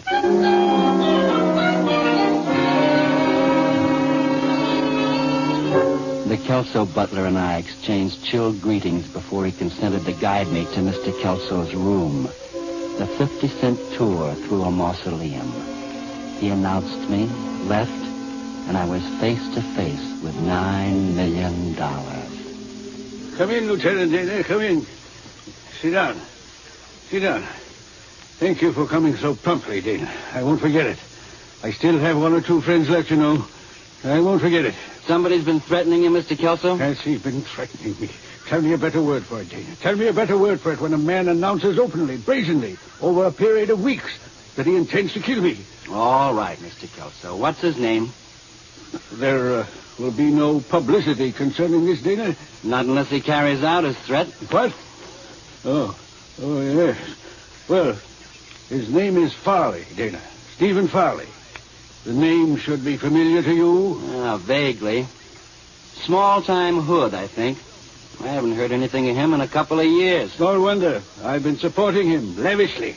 Any particular reason? Farley has a sister, Vivian, formerly a singer. Oh, I remember now. And Vivian is... Mrs. Kelso. We were married quietly 2 years ago. Lucky you. I remember. It's because of Vivian that I haven't gone to the police before now. But, well, he means it, Dana. He means to kill me. All right, if he made threats, we'll pull him in. I'm afraid it's not quite that easy. He has not openly promised murder in front of witnesses. He's too clever for that. What has he done? To me, he has implied repeatedly that I must be suffering, that death will be such a happy relief, that while Vivian and he will hate to see me go, they're willing to face it for my sake. He goes on like that repeatedly. Mr. Kelso, I'm from the homicide squad. If you got a nasty brother-in-law, I'm sorry for you. But sympathy is about all I can give you. Lieutenant Dana, wait. What do you call this, if not overt evidence of intent to murder? 2 days ago, Farley took an option on an expensive home with the down payment to be made in 2 weeks, when he says he expects to come into a great sum of money. 2 weeks. Anything else? No, certainly. He took an option on a yacht in the same manner, ordered expensive clothes. He even consulted a mortician about funeral arrangements. I ask you, Dana, for the taxes I pay, I'm not entitled to protection from a thing like this? Am I to be murdered in my own bed with no one turning a hand to save me? What's this country coming to? I'll look into it, Mr. Kelso. Where's Stephen Farley living? Gramercy Apartments on South Garden. I've maintained a residence for him, supported him, given him a car, and now... I'll look into it. Your, wife around, Mr. Kelso? I believe Vivian is in the pool. Right, sir? I'll find it. What have I worked for all my life? What security have I obtained? What... Mr. Kelso, tell me, what's it like to have $9 million? It's not what you'd expect here. It's not what you'd expect at all. Mr. Kelso was shivering in the warmth of the day as I left him. And on guard outside his door was an empty suit of armor with a spear. A multi-millionaire defended only by a tin soldier. I found the pool, and arching off the board in a front jackknife was Vivian. I wanted her to come up and out of the water fast so I could see if it was true. Hi. It was. Oh, water's wonderful today. Want to join us? Almost any other time, Mrs. Kelso. Lieutenant Lou Dana, Homicide Squad. Oh, you're looking for my husband, Lieutenant Dana? I've seen him. Didn't believe him, I hope. Oh, this is Gordon Elliott, my husband's business manager. Oh, how are you, Dana? Excuse my wet hand. Sure. Just don't drip on my suit. Dana, believe me, I'm sorry you had this trip out here for nothing. I tried to stop Mr. Kelso from phoning the police. It's all right. I don't mind. Gordon was just going to dress and go into town unless you want him for anything, Lieutenant. I guess you can take care of everything, Mrs. Kelso. So long, Elliot. Bye, Dana. See you at dinner, Vivian. Huh? Right, Gordon. Gordon's got a wonderful tan, hasn't he? He must go over the books under a sun lamp. The bitter Lieutenant Dana. I've heard of you. What about your husband, Mrs. Kelso? And your brother? Sit down, Lieutenant. Oh, no, that one's wet over here. I'll stretch out if you don't mind. I'd be silly if I did mind. Thank you. You didn't take my husband seriously, did you, Lieutenant? Well, he seemed pretty serious about it. He did. Well, you know how it is with someone that old. No. How is it? Would you like to rub some sun oil on my back? I'd love to, but I won't. What about your brother? Anything to it? Steve's not very much good. Never could take care of himself. He's one of the reasons I married Franklin. What are the others? Obvious. I like the reasons why he married you better. Well, I got a response. And there's nothing in your brother's threats. No, I'm sure of it. Maybe I'd better ask brother. And then are you coming back and rub my back? There won't be much sun by then. Well? I know the pay is good, being Mrs. Franklin Kelso. But tell me, is it hard work? If I told you, Dana, would you? No. No, you wouldn't. No, I guess I wouldn't. Goodbye, Mrs. Kelso.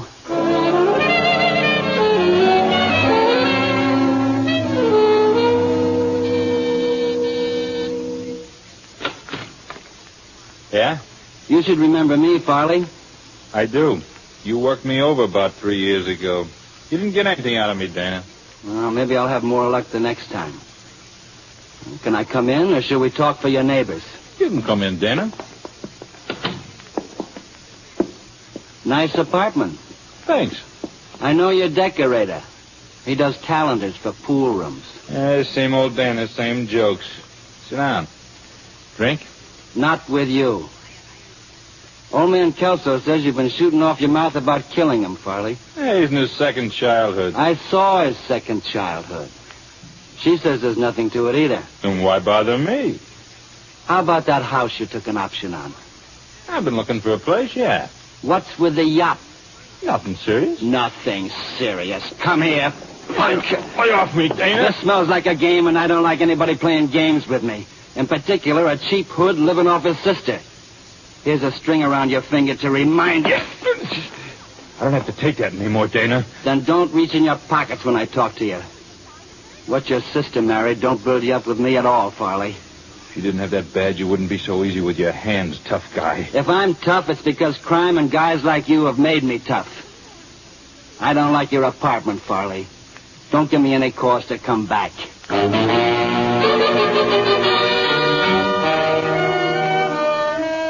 I thought it over on the way back to the station, and I didn't like it.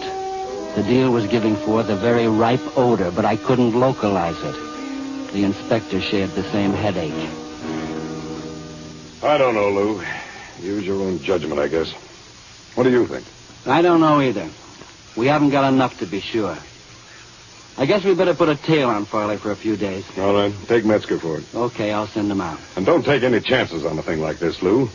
Kelso's a big man. If he gets knocked off, we're not going to look good. We'll look a lot better than Kelso. Very comforting.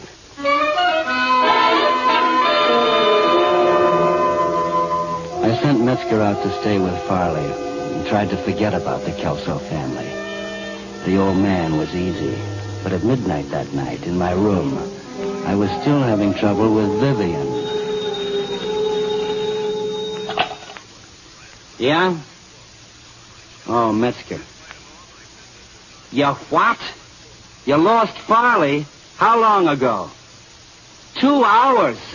Well, why didn't you call me before, you... All right. No.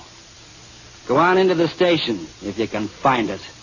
I'll go out to the Kelso place. And Metzger, great work. It was almost 1 when I pulled into the long driveway. And it took a lot of banging on the door to bang up the butler. This time I didn't wait for the guide service, but took off for Kelso's room alone. Did I mention that Kelso's room was an overnight hike from the front entrance? Well, it was, and I didn't encounter any of the settlers along the way. I paused outside the door of the man guarded by a tin suit of armor. Something was missing from the empty soldier, but I couldn't place it. Mr. Kelso? Are you awake, Mr. Kelso? Mr. Kelso? All the lights were on in the room, and Mr. Kelso was in bed. Then I knew what was missing from the tin soldier outside. It was the spear. Sticking straight up in the air, it was pinning Kelso to the bed. And his $9 million life had run out in a thin, red trickle.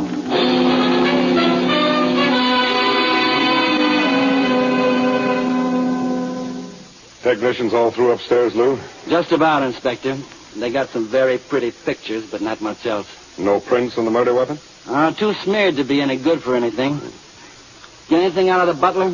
Says he was in a clinch with the maid all evening. Did you check? Yeah, she says yes. Must want to hold her job pretty bad to be in a clinch with him. Yeah, like necking a quick frozen salmon. Mrs. Kelso and Elliot show up yet? No, not yet. Butler said they went out about 10. And the murder was around midnight. How about little brother, Farley? Well, nothing on him yet. We got out a broadcast on him. Should hear something if he hasn't skipped. Looks open and shut against him. Sure. Open and shut. Open and shut. Now, don't make things complicated, Lou. I'm going upstairs. I'll wait for you. It's not so pretty I want to go back.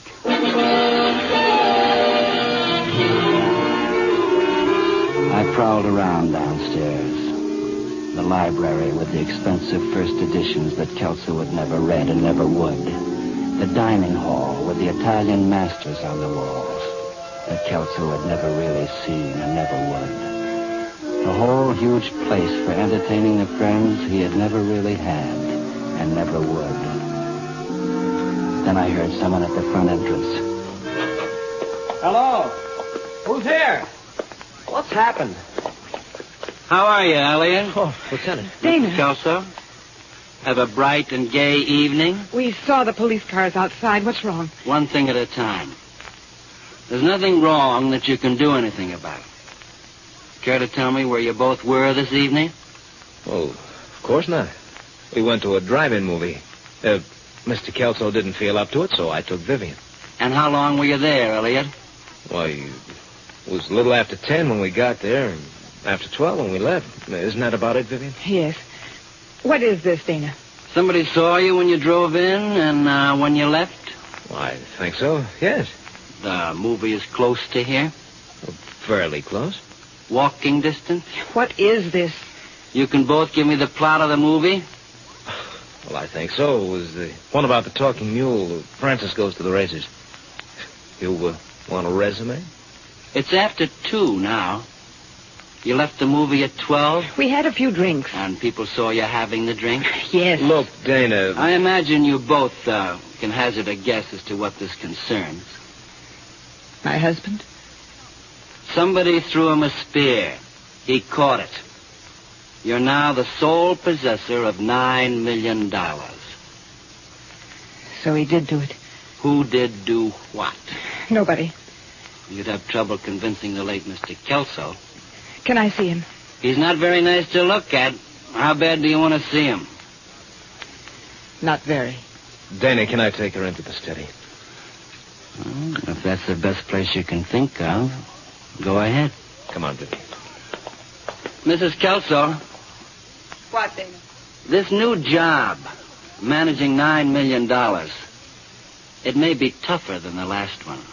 It's possible. But, Dana, don't let it keep you up nights.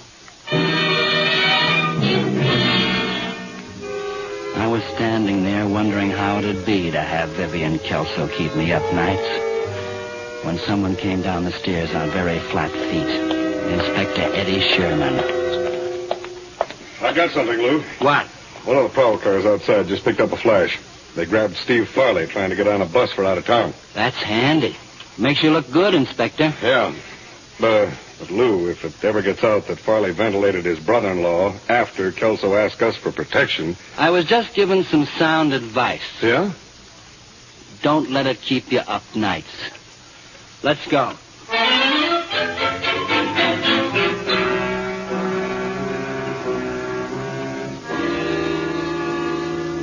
That's not much of a story, Farley. That's all the story I got for now. That you don't remember anything from 10 last night until they picked you up getting on a bus 4 hours later. That's it, then. Oh. And you're happy about your prospects. Inspector, take the boys out and give me some time alone with them, huh? Well, I don't know, Lou. There's going to be some expensive lawyers in this case. Just quiet conversation, Inspector. I'm warning you, Inspector. Dana's stuff don't go with me anymore. You're not fooling with some kid. I know my... Shut up. All right, come on, boys. Oh, Lou, quiet conversation. You don't remember anything. I told you, Dana, and if you think that you can... What are you going to do? Quiet conversation. Reminiscence. I knew a real smart head a few years back got picked up on a murder rap. He was innocent, had an airtight alibi, but he waited until his trial to spring it. What happened? In the meantime, his alibi got hit by a car. They burned the real smart head. What's that got to do with me? Another case. Real shrewd operator went on trial for a murder his partner committed, just to throw the cops so far off the trail they'd never catch up. He had an airtight alibi, too. What happened? His partner shot the alibi. The shrewd operator got 10,000 volts. I guess you think you're scaring me. You're pretty stupid if I'm not. Now listen, Dana, I told you that Come on, talk. Where were you tonight? If you got an alibi, spill it. You're 10,000 miles out on a limb, Buster. What happens when it gets sawed off? Please let me alone, Dana. Let me think. Let you think. That could be days. Where were you tonight? All right. Just let go of me. Give. I was in a Turkish bath tonight from 10 to around 1. The guy that owns it left town right after. He's coming back for the trial. Yeah. Yeah, I thought so. Yeah. What are you going to do with me? Bait a trap. Oh, Lou. Yeah, Inspector? The Kelso lawyer is on the phone. Wants to know what the charge is on Farley. Tell him no charge. We're sending him home. Lou! Tell him, will you, Inspector? I'll give you the reasons in a minute. You know what you're doing, Lou? I think so, Inspector. I think so. I got a nose for these things. Inspector Sherman took some more persuading. But in the end, we let Steve Farley go home. I figured to give him half an hour and then go after him. I did. But when I got to Farley's place at the Gramercy, I'd figured it too close. I got to Farley's door fast and put my shoulder to it. That was my mistake. Oh. The gun butt didn't catch me square, and I've got a hard head. I went down, but not out. There was no hurry. I knew where I could find the one that slugged me. I crawled over on the floor to Steve Farley. There was no hurry about him at all. He was dead.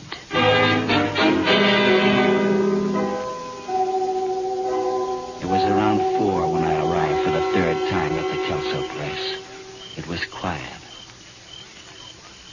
There were a couple of crickets outside, and they were the only ones who felt like singing. I could see light through the front window. But somebody heard me coming. The lights went off as I got to the door. I gave it the shoulder treatment. I did what I was trained to do, dropped to the floor and shot back. Then I got up and found the light switch. You're late, Lou Dana. How is it? Bad? As bad as he could make it. Don't let him get away, don't. I'll be right back. I'll call a doctor as soon as I get him. Don't bother, just get him. I'll get him. I was outside, and on the broad lawn there was no place for a murderer to hide. Then I heard something. Old man Kelso had a huge aviary at one corner of the house. Something had disturbed the birds.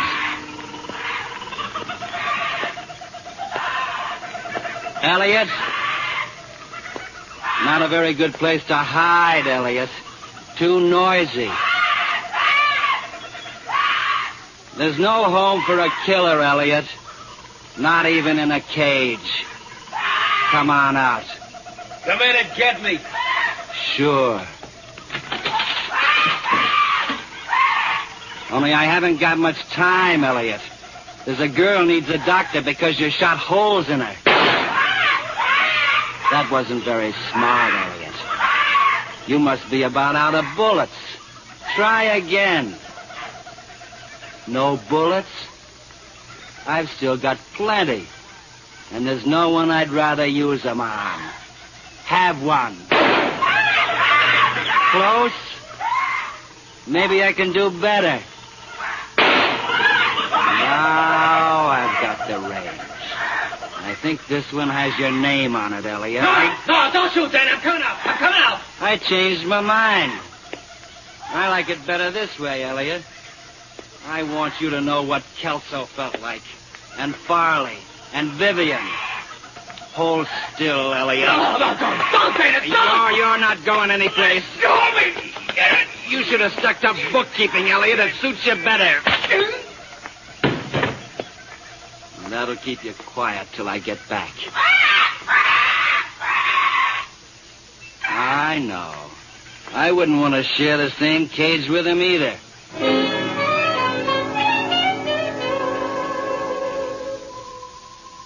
There was a chill in the night air as I walked back into the house. To the beautiful widow, the beautiful heiress who was bleeding red on a white rug. I called the station. Then I bent over her, and she opened her eyes. Vivian? Did you get him? Yes, I got him. You're good at that. That's my trade. Dana, Yes, Vivian? I wonder what my trade was. I never found it, did I? Looking like you do is a trade in itself, Vivian. Maybe. But it's not enough to make a life out of. Take it easy. I've got a doc on the way. I don't think I'll wait. Dana. Yes? How did you know? That it wasn't your brother? Oh, I've been through it 1,000 times. That makes a difference. It wasn't so smart. Oh, smart enough. Almost. We bring your brother to trial, he springs an alibi. Acquittal. Then if we come back to you and Elliot, your brother could confess. We couldn't try him over again. But we didn't fool you. Do you believe me, Dana, that I didn't know Elliot was going to shoot Steve? He had to shoot him. When I let Steve go, Elliot knew he'd spilled the alibi. Then he had to shoot me, too, when I found out. All right. All right. Dana. Hurt much? No. Dana. Steve's not dead. He'll be all right. Vivian, Steve is... He'll be all right. I'm glad. Steve will get the money. Maybe he'll enjoy it. Sure. I never did. You hear me, Dana? I never did.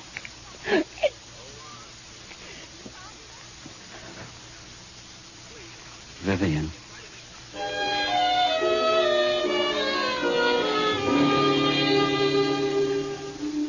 Her face relaxed, and it was a beautiful face, even in death. In the distance, I could hear the wail of the oncoming siren. Late. A lot too late. And everything else was silence.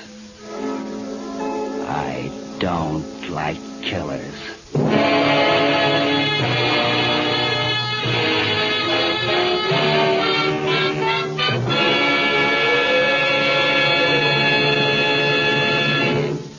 You have just heard another in a series starring Dan Duryea as the Man from Homicide. Mr. Duryea can be seen starring in Al Jennings of Oklahoma. In tonight's cast, you heard Bill Boucher as Inspector Sherman, Herb Butterfield, Kelso, Joe Gilbert as Vivian, and Barney Phillip as Farley and Tony Barrett as Elliot. Music was by Basil Adlam.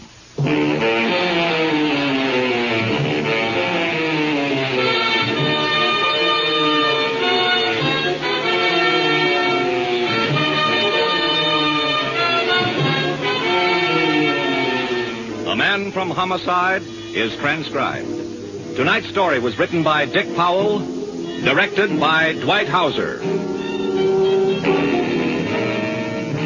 Be with us again next week, same time over most of these same ABC stations to hear Dan Duryea as the man from Homicide. Orville Anderson speaking. This program came to you from Hollywood. Preceding transcribed, America is sold on ABC, the American Broadcasting Company.